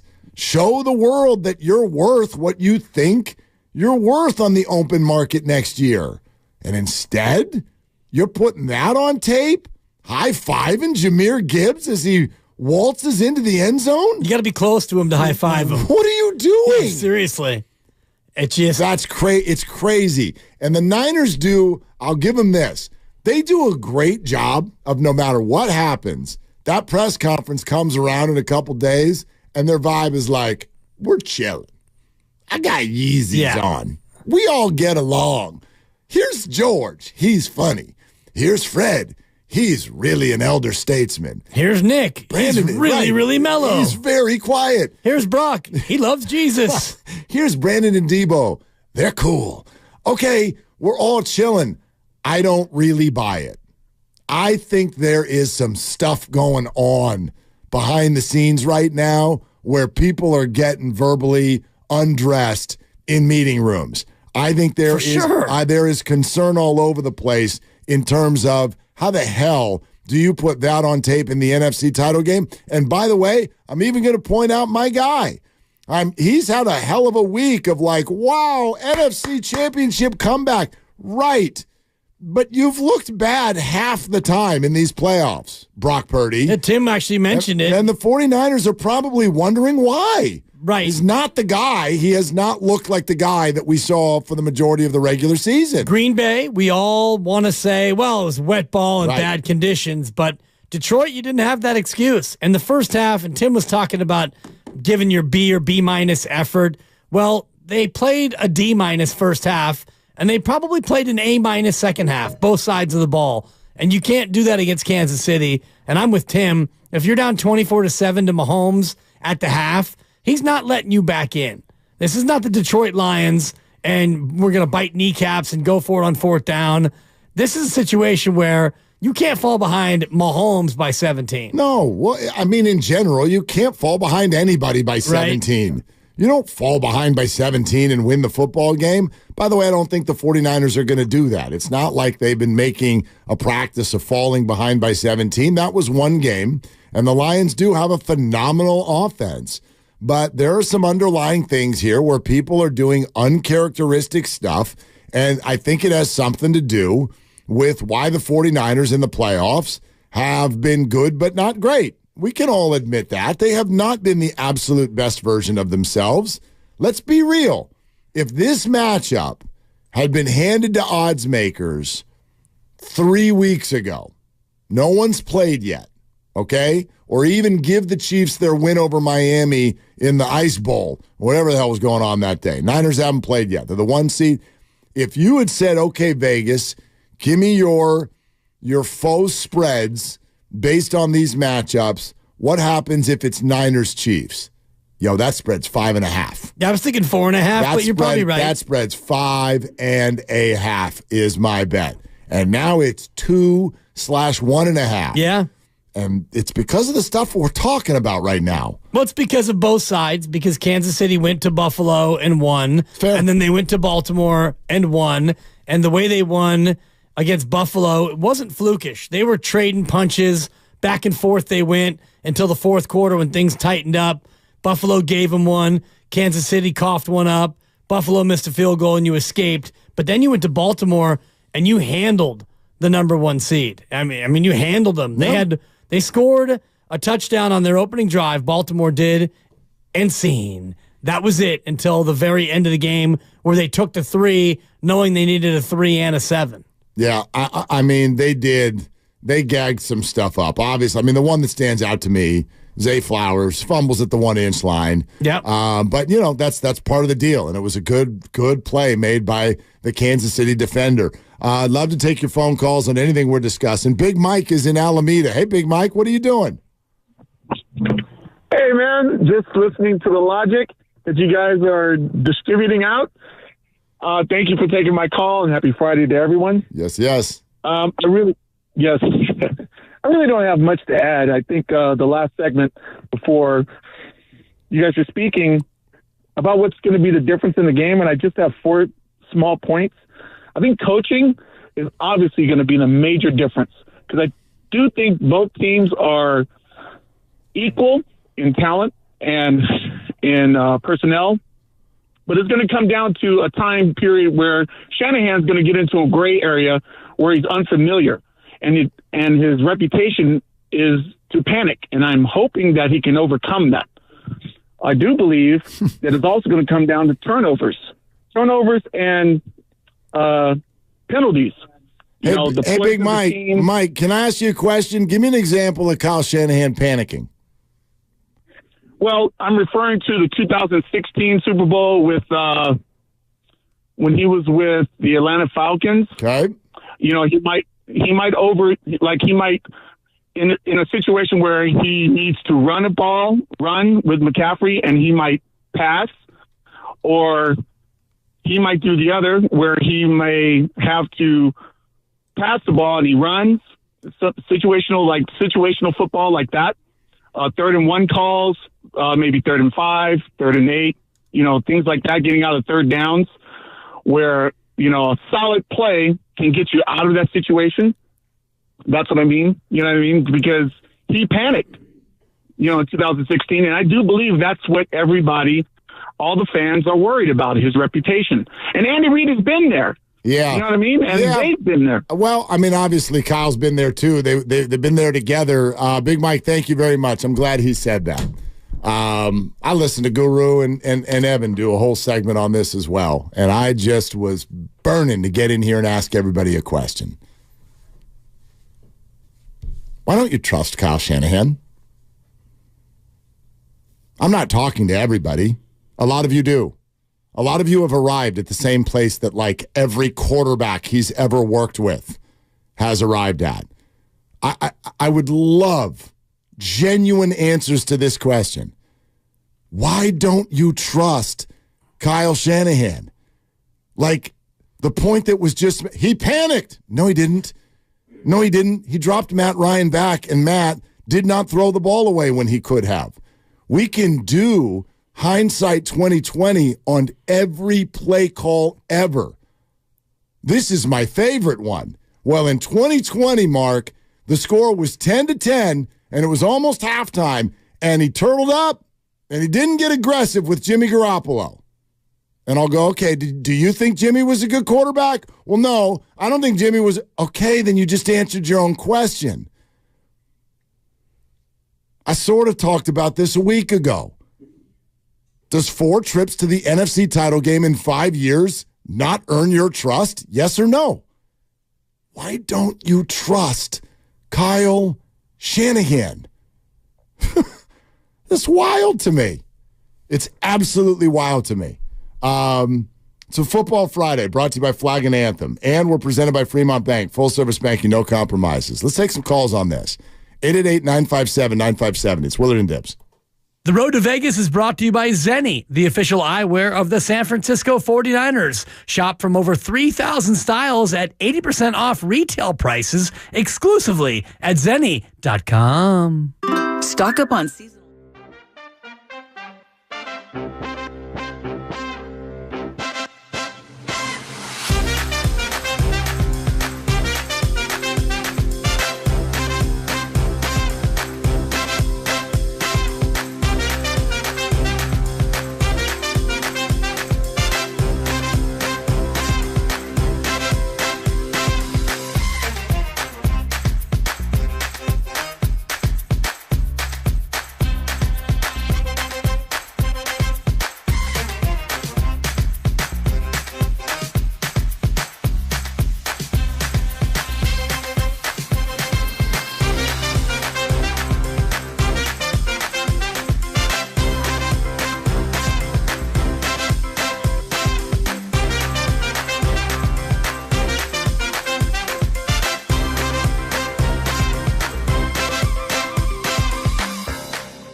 back to Willard and Dibs on 95.7 The Game. Yeah, man, true greatness. Dibs and I are just talking about something that I started watching on Netflix last night, The Greatest Night in Pop. And it's about the making of We Are the World. So if you were fans of anything musically, say like late 80s, I mean, all the names, Michael Jackson and Lionel Richie and Tina Turner and Stevie Wonder and Cyndi Lauper, Huey Lewis, and Kenny Loggins. It just goes on and on and on and on. Really, really fun. True greatness, like Kyle Shanahan, for example. Right, because that's what I think of when I think about those musical titans. I think about a guy who's never won a Lombardi before. More on that in a second. I'll explain. Warriors are in Memphis tonight, and Warriors Live starts at 4. We'll bring that to you off the top. It's brought to you by Xfinity 10G Network, made for streaming live sports. Oh, I do love that sound. Because it's Friday and it's 3 o'clock, and that may feel a little bit more like 5 o'clock because we got Dubs tonight. But we'll call it the 3 o'clock pop, and it's brought to you by Farmers Brewing Company. Whatever time it is and wherever you are, join us as we get ready for the weekend, an inch closer to the big one, Niners and Chiefs. We're going to be sipping on their premier light lager called Farmers Light. It's got only 99 calories per 12 fluid ounces. Go grab a 6-pack from Farmers Brewing at your nearest grocery store and enjoy the weekend with us right here on 95.7 The Game. We've been sampling all of those Farmers beers. My goodness. Wow, jeez. They do. They go down easy. Too easy. Real easy. And for you, it goes down easy, and you might even have a second. Half of the bag? Yeah. Easy like Sunday morning, brother. So anyway, no, here's what I'm getting at. And I will say this. I think that this Super Bowl is a matchup of the two best coaches in the league. I really do. If I were starting a football team, I'd pick one of these two guys. But here's what gets me going. Our caller moments ago. That is his reputation. No, it's not. It might be. For panicking. Yeah, it might be amongst, you. It might be amongst all of you out there who love to hold people's feet to the fire. Right. Even when they didn't necessarily, quote unquote, do anything wrong. Kyle Shanahan's reputation around the NFL is not he who panics in big moments. It's not. Brian Hoyer yesterday came out publicly and said, you want to know what I think Kyle's reputation is? Genius. That's what he is. The freaking dude when it comes to play calling in the NFL. And the more you talk and listen to people who are actually inside the league, the more you realize that's his reputation. My favorite one is this. Well, in the big moments, Kyle is afraid to get aggressive. Oh, you mean like Dan Campbell? This is my favorite thing that happened last week because so many of you have been running around for 4 years going, Kyle won't get aggressive. And then we've spent a week going, that Dan Campbell guy, he got too aggressive. This can beat you both ways. Kyle Shanahan wins most of the games he coaches. And I just wonder for some of you why that isn't good enough. Why don't you trust him? Why don't you think that he actually knows what he's doing? Because he really knows what he's doing. Well, people want to have it both ways. They want to say he choked in Atlanta when he was the coordinator because he didn't run the ball enough. So he was too reckless there. And thank you. I guess it's his fault that on a third down play, it was 3rd and 2, and they chose to pass it, and Matt Ryan fumbled. I guess that's on Kyle. So if he runs the ball there and they don't get it, well, you're just too conservative. But instead, he tries to throw it with a 19-point lead, and his quarterback, who was the MVP, he fumbles, and New England scores again, and they ultimately come back and win it. So is Kyle too cautious, or is he too reckless? And you look at the Baltimore KC game, and Andy Reid and company had the ball on the Baltimore 12-yard line, up 14-7. They went for it on 4th down, and they didn't get it. And nobody has said a word about Andy Reid and company going forward in that spot and not taking the 3 because they won the game. So is Kyle too reckless? Is he too cautious? You basically want him to do whatever works. So you want him to take a chance, but it had better work But man, I'll give you an example that I remember talking to you about where the opposite happened with the Chiefs. The Chiefs lost against the Cincinnati Bengals. Right. Because what they do right before halftime, they did exactly what so many of you have said Kyle should have done. Go for the jugular, Kyle. Go for it. The Chiefs were riding, and I don't remember the exact number, but they were riding a 13, 14, 17-point lead, whatever it was, against the Bengals. And they were inside the 5-yard line just before half. And they went for the jugular, and they didn't get it. And Joe Burrow went to the Super Bowl 30 game minutes later. So, look, it doesn't matter who you are as a play caller. You're going to call stuff that doesn't work. The other team is defending you, and they're going to be right sometimes. And your players are going to execute poorly sometimes. Like we could go back to the Dan Campbell conversation. If Josh Reynolds catches a couple of passes, we're probably talking about pitchers and catchers right now. Yeah. So it's such a big wheel of a team, and it all has to work together. But that, I'll be honest with you, man, it kind of gets to me sometimes. You're sitting here watching a coach that bounces around in the Final Four almost every year, and every year when he gets here, it feels like half his fan base is like, well, let's see if you're good this time. Are you honestly serious with yourself right now? You have got one of the best coaches in the NFL. Fact. It's a fact. And for some reason, I'm not saying you can't have an opinion.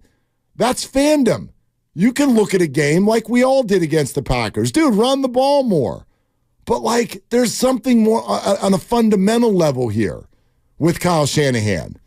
That when you get to the quote-unquote reputation, it's a successful coach who I feel like a lot of this fan base thinks literally doesn't know what he's doing in big moments. Yeah, I wonder where that faction comes from. And I know a lot of it's born out of the fact that he hasn't won the Super Bowl.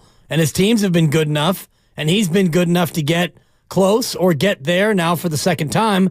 But he hasn't won it. So when you look at why they haven't won it, you can look back 4 years ago today and you could say, was it Kyle? Was it Jimmy? Was it the defense? It was all of it. The answer is yes to all of it. It's never just one thing. And so a lot of people are critical of Kyle Shanahan to the point that he's never been able to get this done. Go to the Super Bowl and win it. Let's go to Dylan in Canyon next up. We'll take your calls on any of this. 888-957-9570 is the number. Hi, Dylan. Thanks for calling Willard and Dibs. Hey, guys. Hey, TGIF, man. Yeah. So check it out. Yeah, right? Good day, huh? Hey, we're blessed to be in the Super Bowl, man. Come on, everybody. Let's just enjoy the ride. Yeah, Kyle's going to be criticized because he is the coach. It's just going to happen. He didn't miss the pass to Sanders. He didn't get Brock hurt in the playoff championship game last year. He didn't get Jimmy hurt when he broke his leg, right? So my point is this. On the defense, I believe since Hufanga went out and Kawakami hit on it when I was listening, Hufanga is the whole reason, big reason why our defense isn't gelling like it was. He was the glue.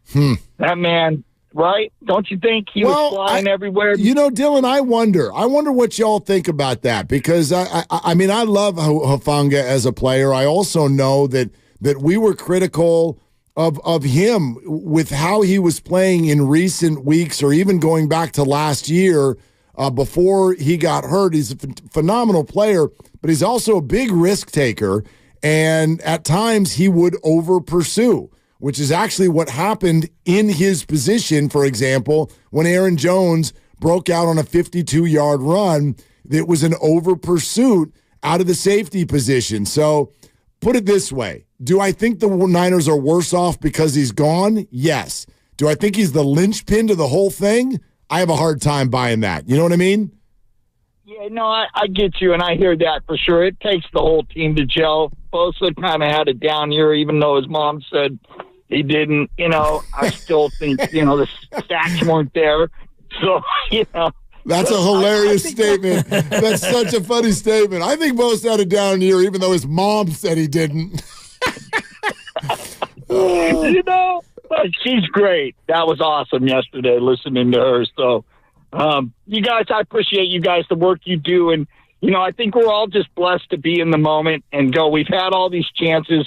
Kyle's going to ride that horse. I guarantee it. And, I got 49er DNA by association. My old man went to school with Brody at Oakland Tech. Nice.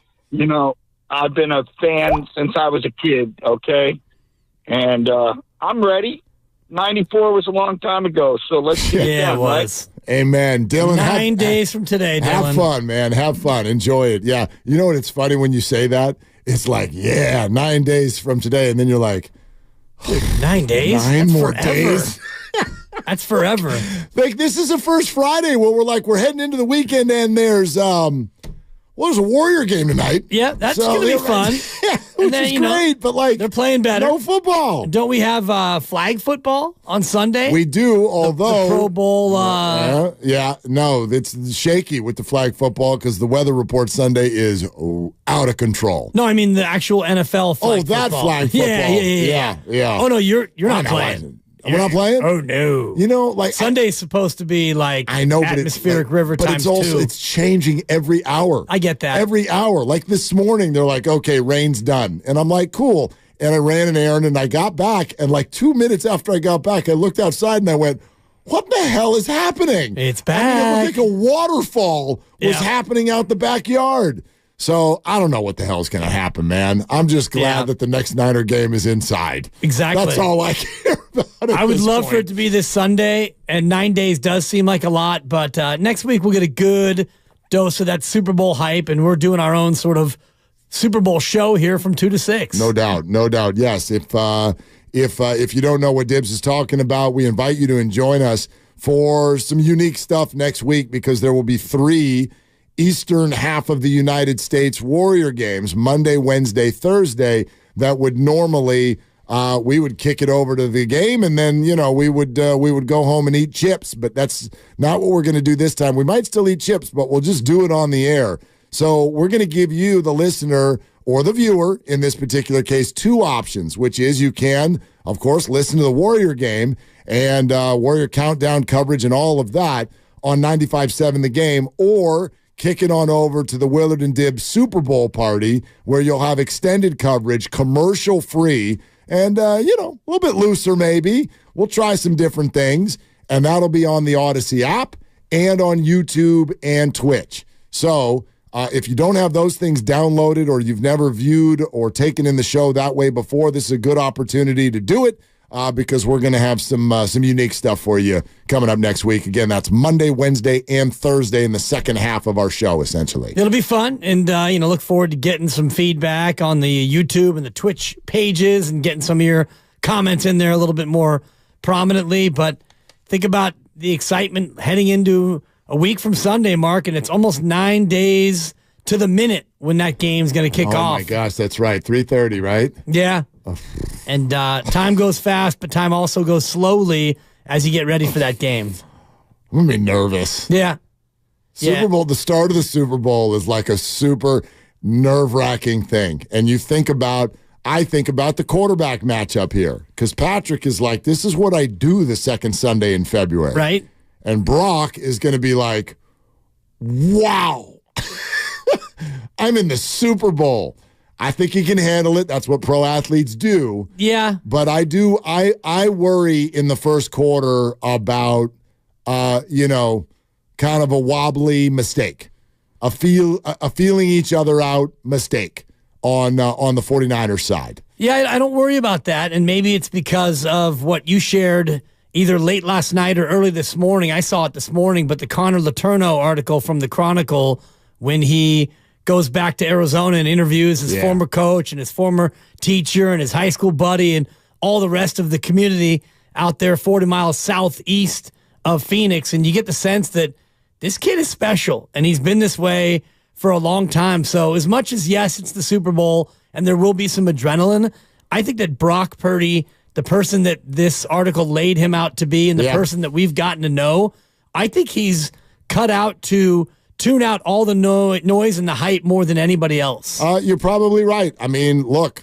at what he has achieved. He's here.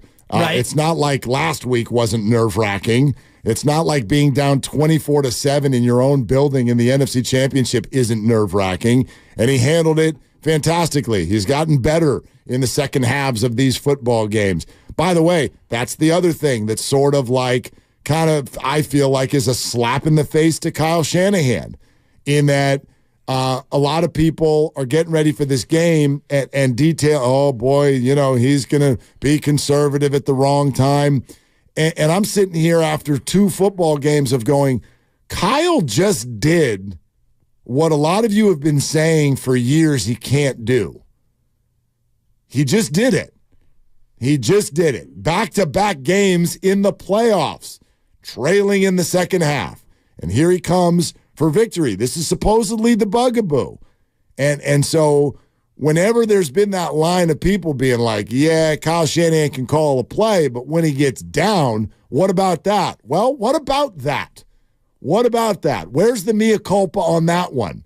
Because that's 2 playoff games in a row where they shook off second half deficits. Yeah, and against the Packers, they were down with 6 minutes left. Mm-hmm. And Brock Purdy and Kyle Shanahan making the play calls and Brock Purdy making the plays down the field, get the touchdown, win the game. And then last weekend, down by 17 at the half. And not only down by 17, but down by 17 and looking terrible. Totally. And looking like, man, you were just about one series away from that thing ending.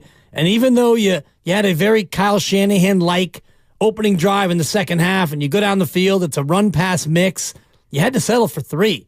So even though Shanahan looked like he was starting to heat it up and Brock looked better and everyone looked better, you stalled out. That was not a good moment. That was not like, okay, cool, we got points on the board. That was terrible. Yeah. That felt awful. And Kyle admitted that it felt awful in the moment.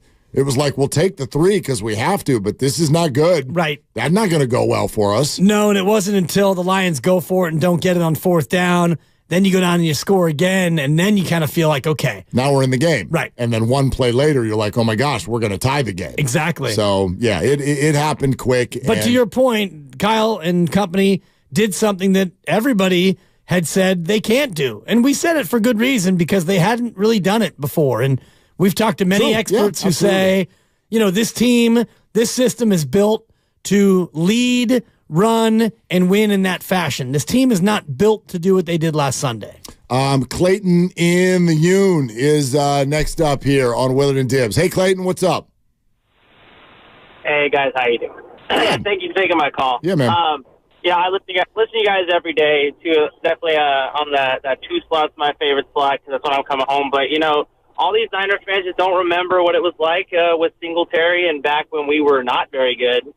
But, I'd rather be a team that's in the hunt every single year than be like the Jets where we fall flat in our face every single season. So, I think Niners fans just got to be happy with what we got. I think we got a great chance this season, and Christian McCaffrey's about to run all over that Chiefs defense this season. Hey, Clayton, maybe you can answer a question we were tossing around about an hour ago. Do you think that the 49ers are better this year or 4 years ago? I think their offense is better this year, but I think their defense is a little bit worse. But I think they have a better chance with the offense carrying because they actually got a quarterback who's willing to take the shots and actually can scramble and actually is a dual threat. Then you got Christian McCaffrey. He's basically a cheat code in cleats. So are you more or less confident this time around? I'm more confident this time around as a fan.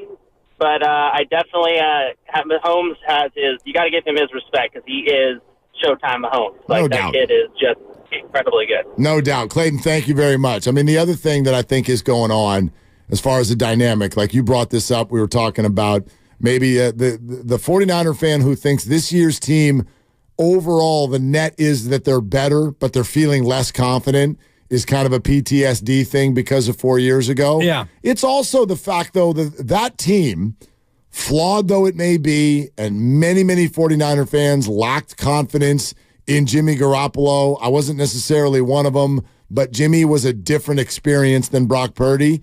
But go back to that team, dude, they steamrolled people in the playoffs. They blew the Packers off the field.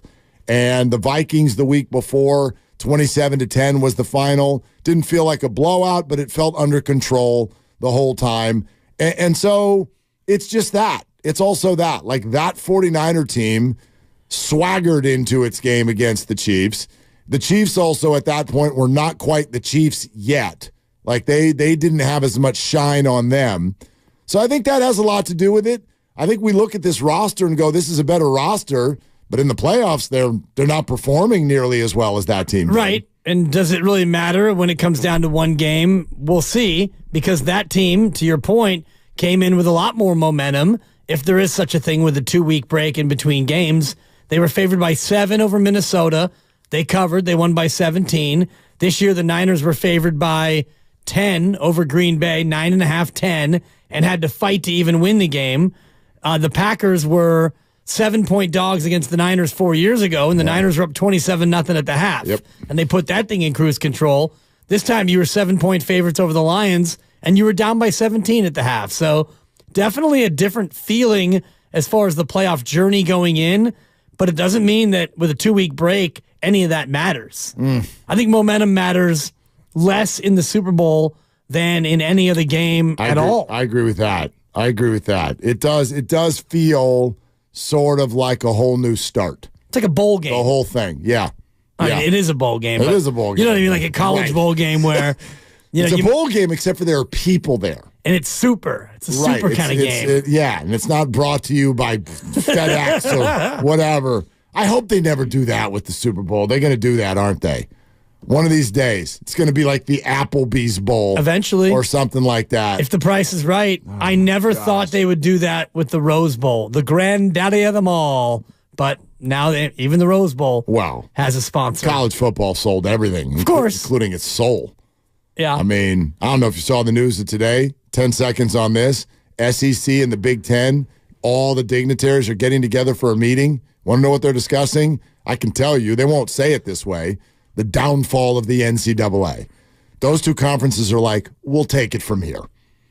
Why are we paying you? Exactly. Yeah. Well, and it's been a long time coming. Yeah. And I, honestly, I'll take 10 seconds on this. It's kind of where the PGA Tour is headed.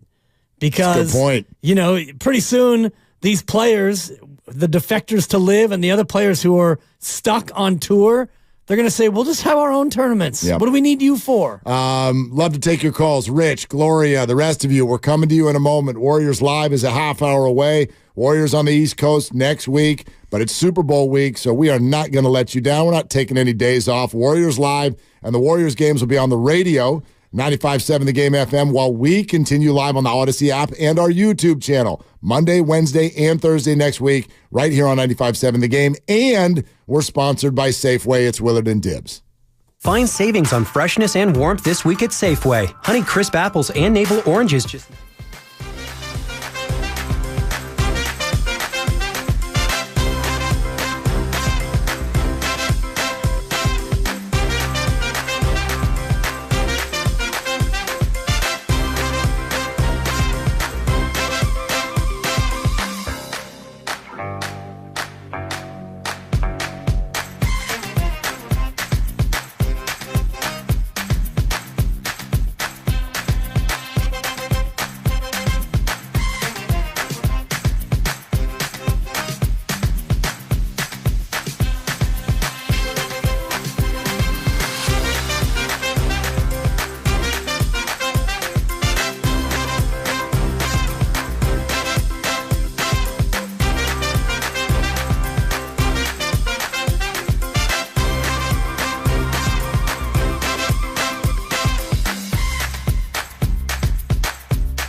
third down and 10. Garoppolo airs it out. Sanders downfield is overthrown. And now with 1:33 left, it's 4th and 10. I tell you, he had him too, Joe. He got in behind him. It's not what Kansas City wanted, but Emmanuel Sanders. He gets by Ward, and Fenton, they're trying to double him on the outside, but yeah, just overshot it. So now 4th and 10. Now, back to Willard and Dibbs on 95.7 The Game. Fire Kyle. I don't even know why he's throwing the ball. I do remember 2 weeks before he never threw the ball, and everyone was like, why aren't you throwing the ball? Well, I mean, look, it all comes to the territory. I get it. If he runs the ball and it doesn't work, he should have thrown it. If he throws the ball and it doesn't work, he should have run it. That was 4 years ago today. Yeah. Was it today? 4 years ago today. 2-2-2020. The Chiefs and the Niners in the Super Bowl. He goes deep on 3rd and 10 for Emmanuel Sanders. I think he overthrew him, Joe. Gosh. Say that date one more time. 2-2-2020. 3 weeks later, life sucked. Yeah. Forever. Yeah, a little bit more than 3 weeks, but you're right. 3 weeks later was the disgrace at Chase. I lost 11-5 to Loneal. Well, that was 2-26-20. And then on about March 12th, I believe, is when everybody got sent home. Yeah, I got sent home with a do-it-from-home radio kit for a week, maybe 2. I spent about 4 hours in the great Tim Jordan's office in the old building, and he gave me a setup, and I mean I was waiting. Everyone's running around, everyone's getting a kit, and you're getting this, and you're getting that, and Dibbs, I'm waiting for a mixer and this and that, and I'll never forget. I was getting a little impatient, and I'm thinking, gosh. all this hullabaloo for a week of radio. Whatever, run the network. This is gonna be a big nothing burger. I'll never forget it, man. 20 months and 3 shows later, 2 day parts, I get stuck with you, and here we are. I mean, not so bad. No, it's actually pretty damn good. I mean, turned out to be more than 2 weeks, though, Mark. God, that's what the 2 things when you tell that story that pop into my head that cracked me up. Number 1 was when my program director at the time brought my stuff over to my house, and it appeared to be some sort of like burglary in process. Like, it was like, yeah, I'm going to stop by at some point, and you're like, okay. And then the next thing you know, you're like, who's in the backyard? And it's a man with a mask on, and he's carrying big bags. I'm like, this is terrifying. What the hell is going on? Well, it's a program director with gear. Totally. Who wants to try to explain to me how to hook all this up without getting within 20 yards of me. It's just like, what the hell were we doing? And then, of course, the other thing that cracked me up, I should go back and find it, the email from the school that came on a Thursday. Right.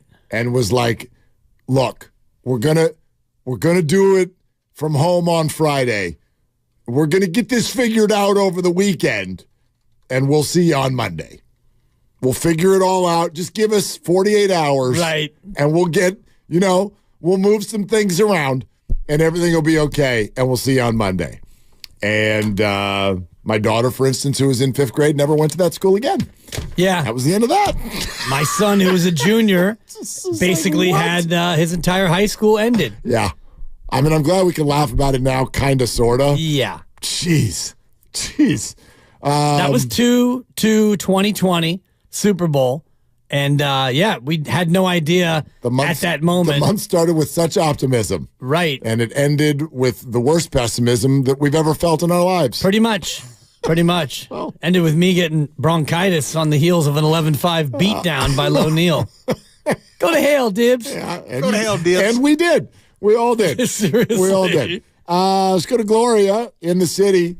Hi, Gloria. What are you doing? Hey, guys. Thank you for taking my call. Yeah.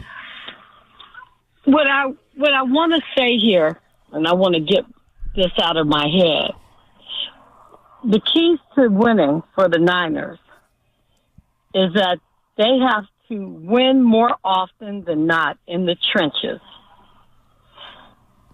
And our offense let Brock Purdy perform what Shanahan wants him to do.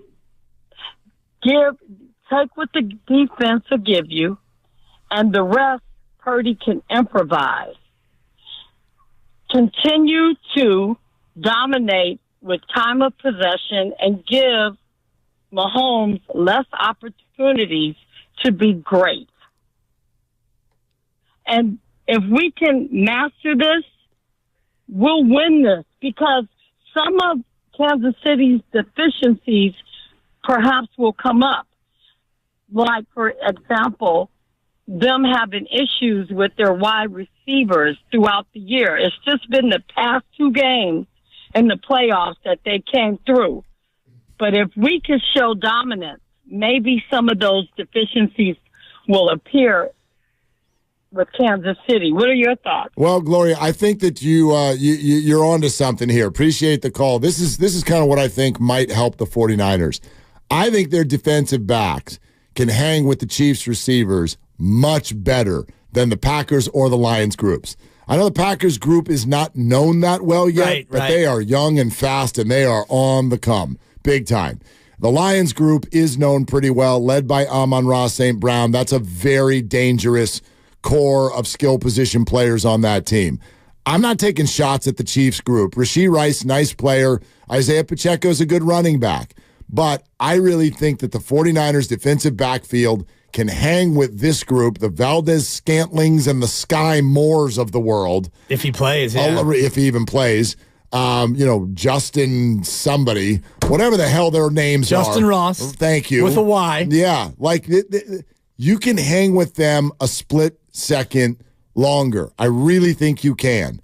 And obviously, I have the utmost confidence in Warner and Greenlaw to try to neutralize or be where you're supposed to be with someone like Travis Kelce. And what that allows the defensive line to do, as opposed to pinning their ears back and going crazy, it's to play a game that's a little bit more like what they did against the Eagles.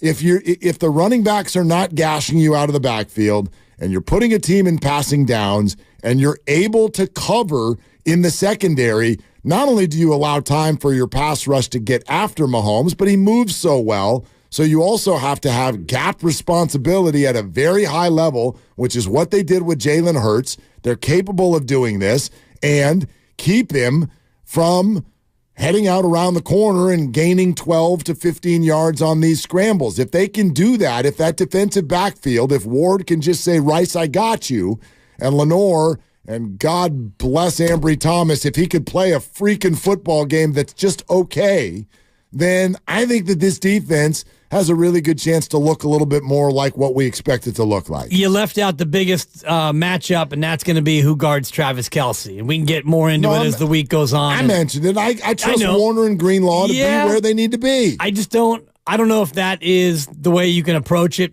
I think you need to send 2 bodies to Travis Kelce.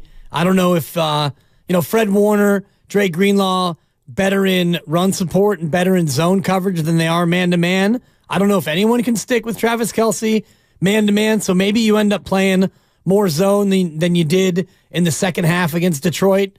I don't know, but I like the idea of Ward taking Rice away because, like you're saying, if you double-team Kelce and then you put Mooney Ward on Rashee Rice, well, now you're left with Ambry and Lenore having to guard lesser, no disrespect intended, lesser targets for Kansas City, and you like your chances doing it that way much better. I really do. I really do.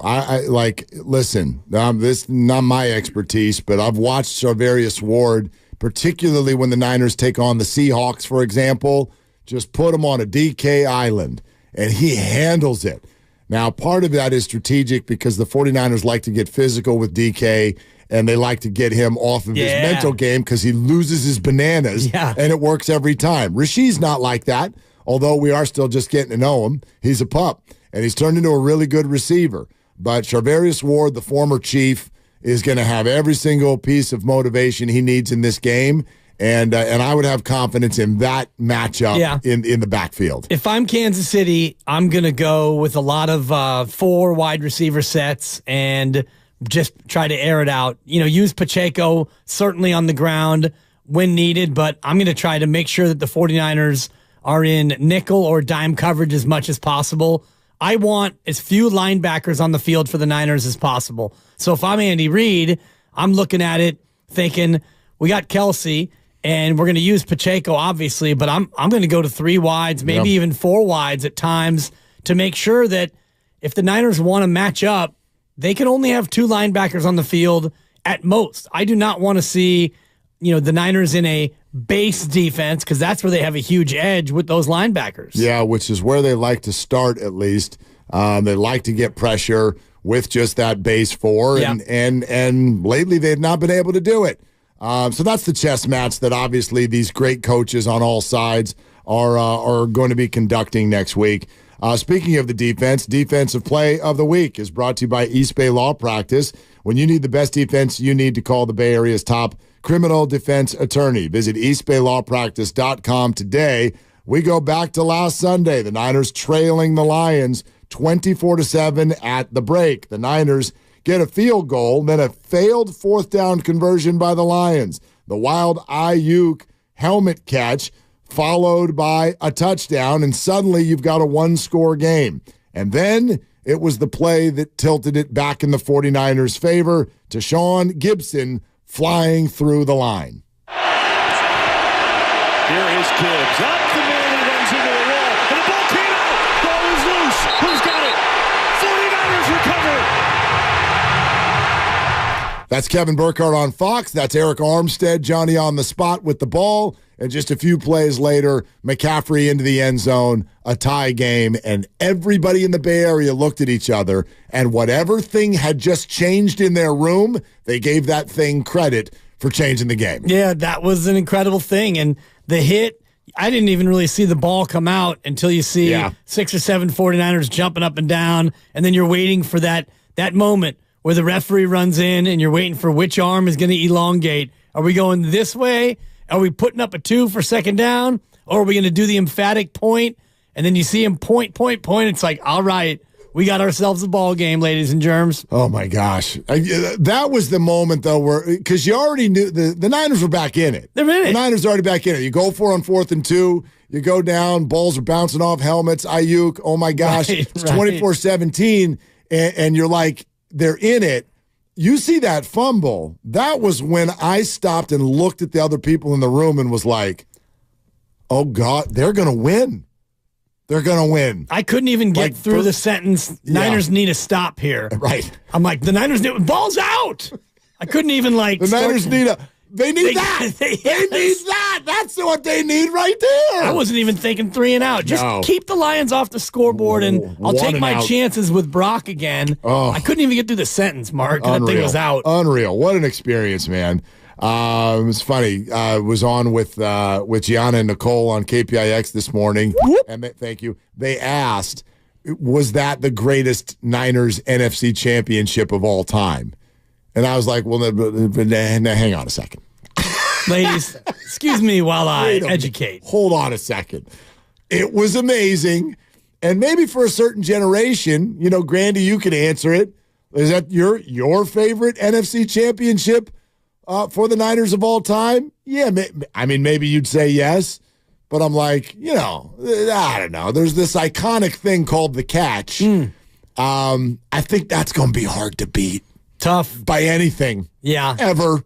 Yeah, and I think people should go back and just watch that entire game because that thing was maddening on both sides. If you're a Cowboy fan or a Niner fan, the Cowboys, I think, fumbled 4 times. Nobody could stop turning the ball over. There were 10 turnovers in the game. Exactly. Yeah. And the Cowboys fumbled 4 times. They lost 3 of them. The Niners had 6 turns. So if you're watching that, like in this day and age, you'd be pulling out your hair. Oh, gosh. It was absolutely absurd. But not just the drama of the finish. The reason that nothing will ever beat that is because that represented the 49ers finally breaking through, breaking the Cowboys and the fact that they had been held under their thumb for so many years and were off to the Super Bowl for the very, very first time. Just like having a kid, ain't nothing like your first. Nothing is ever going to beat that game. Defensive Play of the Week was brought to you by East Bay Law Practice. East Bay Law Practice knows how to go the distance for you by providing the defense you need to help reduce or eliminate your penalties. Visit eastbaylawpractice.com today. Let's go to one of our favorites, Rich in Fremont. Hey, Rich, what's up? What's up, guys? Thanks for taking my call. Yeah, man. I think one of the things that a lot of people, about Brock Purdy, and, throughout the year, you heard the same thing. Well, he can't do this. He can't do that. I'm not really sure about him. Kyle Shanahan can't win the big one. It's like, hey, the thing that everybody probably needs to focus on is this. If they do win this thing, okay, you're going to have the sports story of the year because you have Mr. Irrelevant, a guy who wasn't even probably going to be on a team, all of a sudden emerges and becomes a Super Bowl champion, and Kyle Shanahan will have his Super Bowl ring that everybody said he couldn't win. And to me, that is just thank you guys. All right, Rich, thank you. I don't know. Am I is this just too biased for everybody? I feel like, for whatever this is worth, and maybe that's not much, but along the lines of what Rich is saying, the Niners winning is a way better story. It's a way better story than the Chiefs winning. It depends. I mean, I think it is biased because you can look at the Taylor Swift, Travis Kelce angle. I mean, just from a story standpoint. Well, I mean, the story of, he drops down on the knee at the 50 in the postgame. If he were to do that. Right. So, by the way, he could do that anyway. Of course. Tough to do it in a loss. She'll still say yes. I don't know. Maybe she did. You know what, Travis? That drop in the third quarter, I'm afraid that's going to be a no for me, Travis. She pulls Mike Singletary out and goes, I want winners. Totally. And leaves. That would be fresh. That's a great end of the book. Goes over to the Niners side. She's like, I'm going back to Tokyo. You waste my time flying across the world to watch you lose? Yeah. Where's your brother Jason at? Seriously. I think that the storybook of Brock Purdy from Mr. Irrelevant and his whole story, and I do encourage everyone to go to the Chronicle, sfchronicle.com, and read Connor Letourneau's story. Yep. It may not even be behind the paywall for those of you who don't partake. It's an excellent story about his time at Queens Creek, Arizona, and his humble beginnings and all the rest of it. So his story, first and foremost, would be one of the best stories in football history. Of course. So it's hard to top that. And the Niners getting back there for the first time in 30 years and all the rest of it. But there are Chiefs storylines that are still very scrumptious. Well, no doubt. But if I'm just looking at it from a football perspective, like if you're a Chiefs fan, let's be real. Obviously, you think it's a better story that the Chiefs win. But to the rest of the world, if the Chiefs win this, go another 7 or 8 years from now, these will all just be lost in the bucket. You know what I mean? It's like I wouldn't. Just another Chiefs win. That's what I mean. I wouldn't expect that we could go to Boston and those people would be like, so here are the characteristics of the first Warriors championship, and then the second. They're just like, I don't know, man. You guys won a bunch. Well, could you parse out all Tommy's 6 in New England? No clue. No clue. Tough. Exactly. So although you mentioned the one the other day when he had a $145 through the air and was the MVP. That was the first. That's Correct. why I remember it a little bit. Yeah. Yeah. Other than that, it was just like the only memorable one was 28-3. But outside of that, it's like, yeah, you won and then you didn't. Like there was a year, right? People forget that Eli Manning beat the Patriots twice. There's the one that everybody remembers. Manning. Tyree. Helmet. Right? Exactly. But then there was the other one. What was the final score of that one? It was also 20-14 or something. Somebody had something and somebody else had something else. I don't remember the first thing about that Super Bowl. It just gets lost in the bucket. And that's kind of what this might feel like if the Chiefs win. The 49ers win, that's different. That's so different on so many levels. I'm talking about for the fans who don't have a dog in this fight. Well, it's really because of Brock Purdy. Let's be honest. Part of it, but it's also 30 years for 30 years for a major franchise. The biggest story is Brock Purdy goes from near zero to hero, and then Kyle Shanahan gets off the schneid, and McCaffrey gets it done, and all the other secondary storylines. And if the Chiefs win it, it's Kelce and Taylor. It's Mahomes might be the GOAT, and it's Richie James revenge game. Don't sleep on the Richie James revenge angle. Great call. Great call. Charles Omena, who limps out onto the 50 and goes, take that. Let's go to Raymond in Richmond. Hi, Raymond. What are you doing? Hey, what's up, Willard? What's up, Dibs? I'm just at work right now. I listen to you guys every day. Thank you. You guys are my favorite show, man. Appreciate I just you, want to Raymond. say the first time in this game, the first time that Travis Kelce comes across the middle, I want Dre Greenlaw to absolutely destroy him, like level him, and then the cameras can cut to Taylor Swift's face. You know, our defense got to come out and set the tone with a play like that, and it's all uphill from there, baby. Go Niners. Okay, Raymond, thank you for the kind words. Dre Greenlaw would definitely be the one to do that. Easier said than done, though, exactly. because that's a big dude. And that's not, I mean, it's not like you're going after Mecole Hardman, who's a little bit smaller. You also, look, I know that, you know, we get excited about that. I don't want personal fouls. I don't want the Chiefs to get 15 yards. Like, you got to do it within the framework of the game. You know what I mean? I listened to Romo on with Bonte and Joe yesterday, and I'm like, oh, my God, you're as crazy as ever. Oh, he's so He's fun. sitting here talking to the guys going, first of all, he still calls the Niners we, which is hysterical. I love it. How many jerseys did he end up wearing in his career? I think three. I agree with you. Raiders and Broncos. Raiders and Broncos. But anyway, okay, he's still out here with the we, and I tell you what we're going to do, and we're going to give Kelce something up the chin, and what I want is Kelce at the hospital with Taylor by his side while we're lifting the Lombardi, okay? And guess what? I'm like... He also played for the Eagles. Oh, did he really? Yeah. Snuck it in post-Niners. 2 with the Eagles, 7 with Denver, and then 2 with the Raiders. Dude, they wouldn't even allow you in the league anymore. Like, I get it. It's just talk. It's the way he goes about it. But it's like, I just want to win. I'm really not worried about ambulances on the field. Like, I'm and guess what? I'm trying to send people to the hospital. Sometimes you got to take a 15. This isn't the Untouchables. It's the Super Bowl. Romo, okay? I'm with you. I co-sign on that. Sometimes you got to take a 15, Mark. And that's just the cost of doing business in the National Football League, okay? Football Friday, brought to you by Flag and Anthem, and we're presented by Fremont Bank, full-service banking, no compromises. The Warriors and the Grizzlies are going to battle tonight, and Warriors Live is next. Hey, it's Willard and Dibs, reminding you that Safeway is a proud sponsor of the San Francisco 49ers. And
Before every game, we get you ready for tip. It's Warriors Live, and it starts now. Yeah, we're looking forward to this when the Warriors hit the road, but they hit the road for the moment with some opponents that you figure if they keep playing the way they've been playing, maybe some good things can start even away from home. Warriors Live is presented by Xfinity, the Xfinity 10G network, made for streaming live sports. It's Willard and Dibbs with you as we officially start our countdown to the Warriors and the Grizzlies. As Steve Kerr told us earlier this week, Dibbs, every single game essentially is what they feel is a turning point, needs to be the start of something. They are running out of time, and so even though this is 5 straight on the road, they're going to need to do some work this week. They do have some work to do, and you've got a lot of games in rapid succession between now and the All-Star break. So tonight, a great time to get out there and get a victory on the road. You're rested, having had a couple of days off. You come in with some momentum, even though you dropped a couple of tough ones. You won your last game. You are playing better.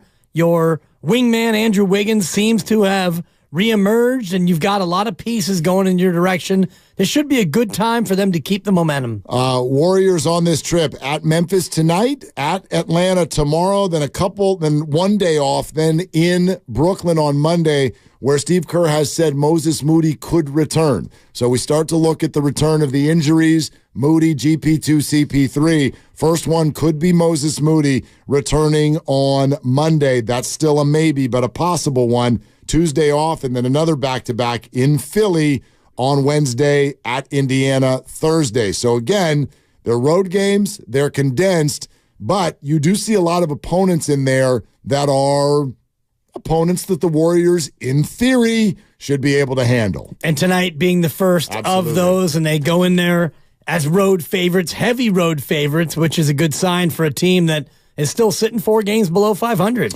In case you missed it yesterday, because with all of the 49ers stuff, we haven't had a big chance to talk about the NBA, but the Grizzlies made a trade yesterday. And an old friend of the Warriors, someone that they know really well, in Steven Adams, who's not played this year, but has now been moved off the roster. This is more a salary thing than anything else, but it's names we know. Steven Adams goes to the Rockets in exchange for guard Victor Oladipo and 3 second-round picks. Oladipo is such a head-scratcher and a woulda, coulda, shoulda type of a career. Once upon a time, this guy was being billed as an NBA 1 with the Indiana Pacers a number of years ago. It's obviously gone a very different way, and now he's a part of a trade of injured players and draft picks between 2 struggling teams. And it's a shame to see, and he'll join another member of that woulda, coulda been team, Derrick Rose, who is still in the association. He's on the Grizzlies this year, although not expected to play tonight. He's listed on a long injury sheet for the Memphis Grizzlies. So this one, in terms of what this does for a salary and the Grizzlies, $12.4 million that comes off of the books. Memphis was currently ticketed to be in that second apron, which is very, very punitive, and this gets them down below it. But again, Adams not playing this year, not expected to play this year, and there's no timetable for the return of Victor Oladipo, who's dealing with injury as well. As we know, these Memphis Grizzlies are pretty much Jaren Jackson and then a bunch of names that you don't really know. A lot of guys have been in and out of the lineup, but with John Morant, who came back from his suspension, played for a very short period of time, and now he's out for the year. Steven Adams no longer on the team. Some of the players that you're used to seeing battle through the years with the Warriors, you're not going to see in this version of the Memphis Grizzlies. Absolutely, and you think about the last time you played against these Memphis Grizzlies, and it was back on January 15th, and we got to know a lot of Memphis Grizzlies, and it's not the way you want to get to know them, with the Grizzlies winning 116-107. And I remember listening to the broadcast here on 95.7 The Game and hearing another Jackson, and it was Gregory Jackson, who went for 23 off the bench for Memphis, and we all thought that it was Jaren Jackson Jr., and it actually wasn't. And a couple of Williamses and a Tillman Sr., and you look at Memphis and you think, wow, this should absolutely be a victory. But last time they went to Tennessee, not only did they get beaten, but it was snowy in Memphis as well. Yeah, that was a weird game because the Warriors, not only did they lose to a depleted squad, they were winning.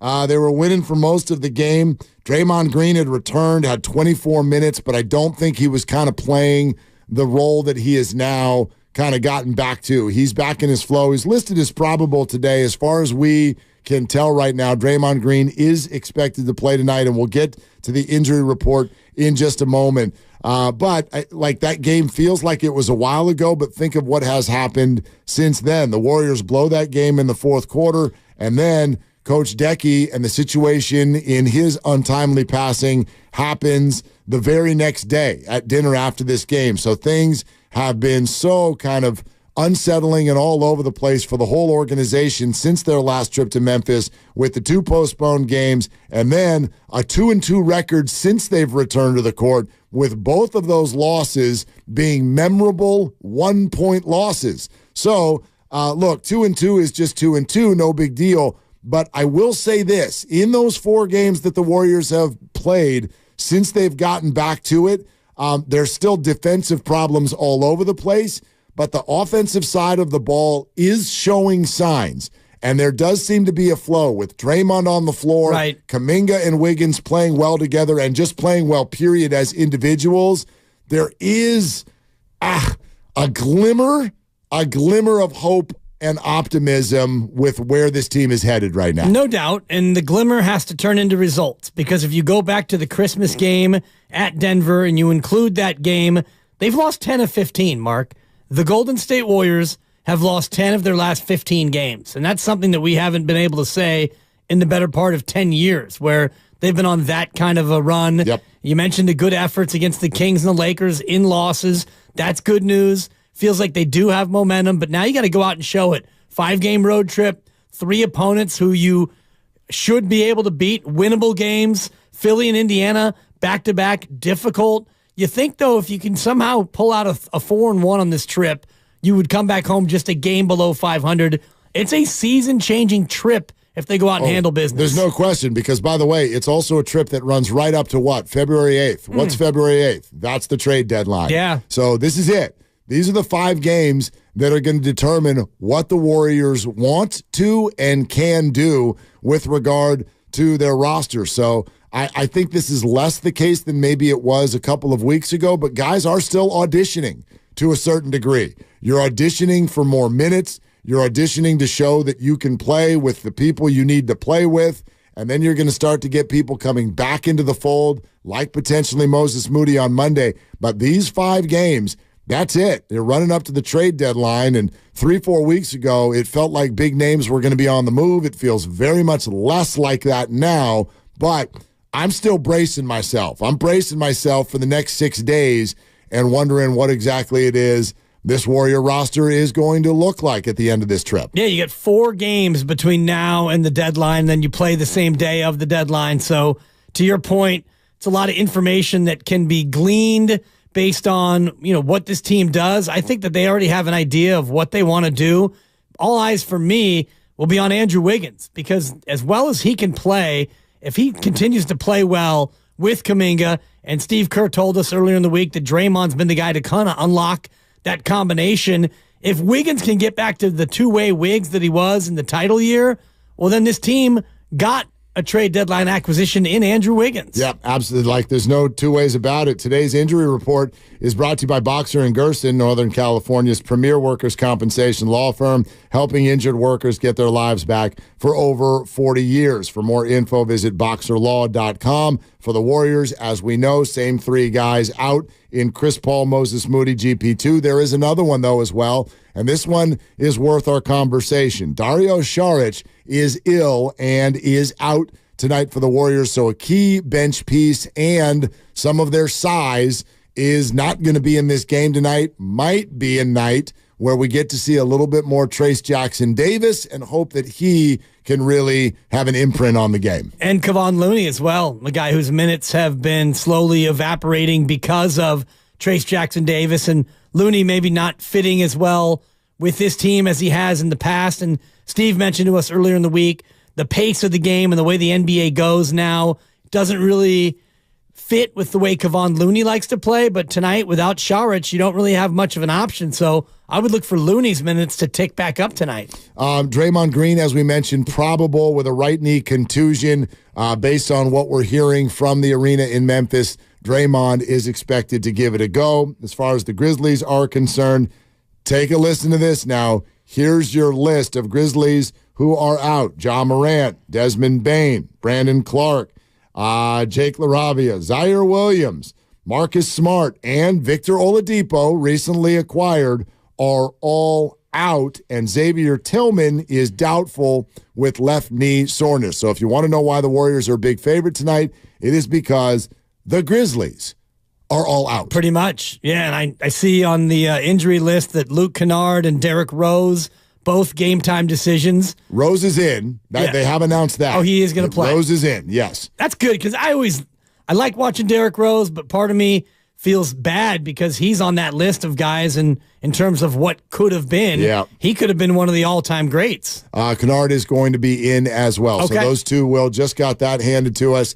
Those two will be in for the Grizzlies tonight. Okay. So that's exciting. At least you will have heard of someone who is playing for the other team. And they'll at least have 8 or 9 healthy bodies so they can actually field a legal NBA team. Let's do the Take It to the Bank prediction, brought to you by Fremont Bank. Full service banking, no compromises. I will go to that injury report we just talked about and the point that I made and do my Take It to the Bank prediction around Trayce Jackson-Davis. I'm going to call for double-digit scoring from TJD in this one tonight. I think that the Warriors are going to want to utilize a little bit more of the pick and roll and maybe get some alley-oops in there with Saric out with that bench unit. Let's see if TJD can be an around-the-rim finisher in what should be kind of a young, athletic group out there for Memphis that I think TJD can match. And so if it's an up-and-down game, I think he can finish a few breaks and give the Warriors 10 to 12 points tonight. They're going to need that in the front court because Jaren Jackson Jr., obviously quite a presence on the other side.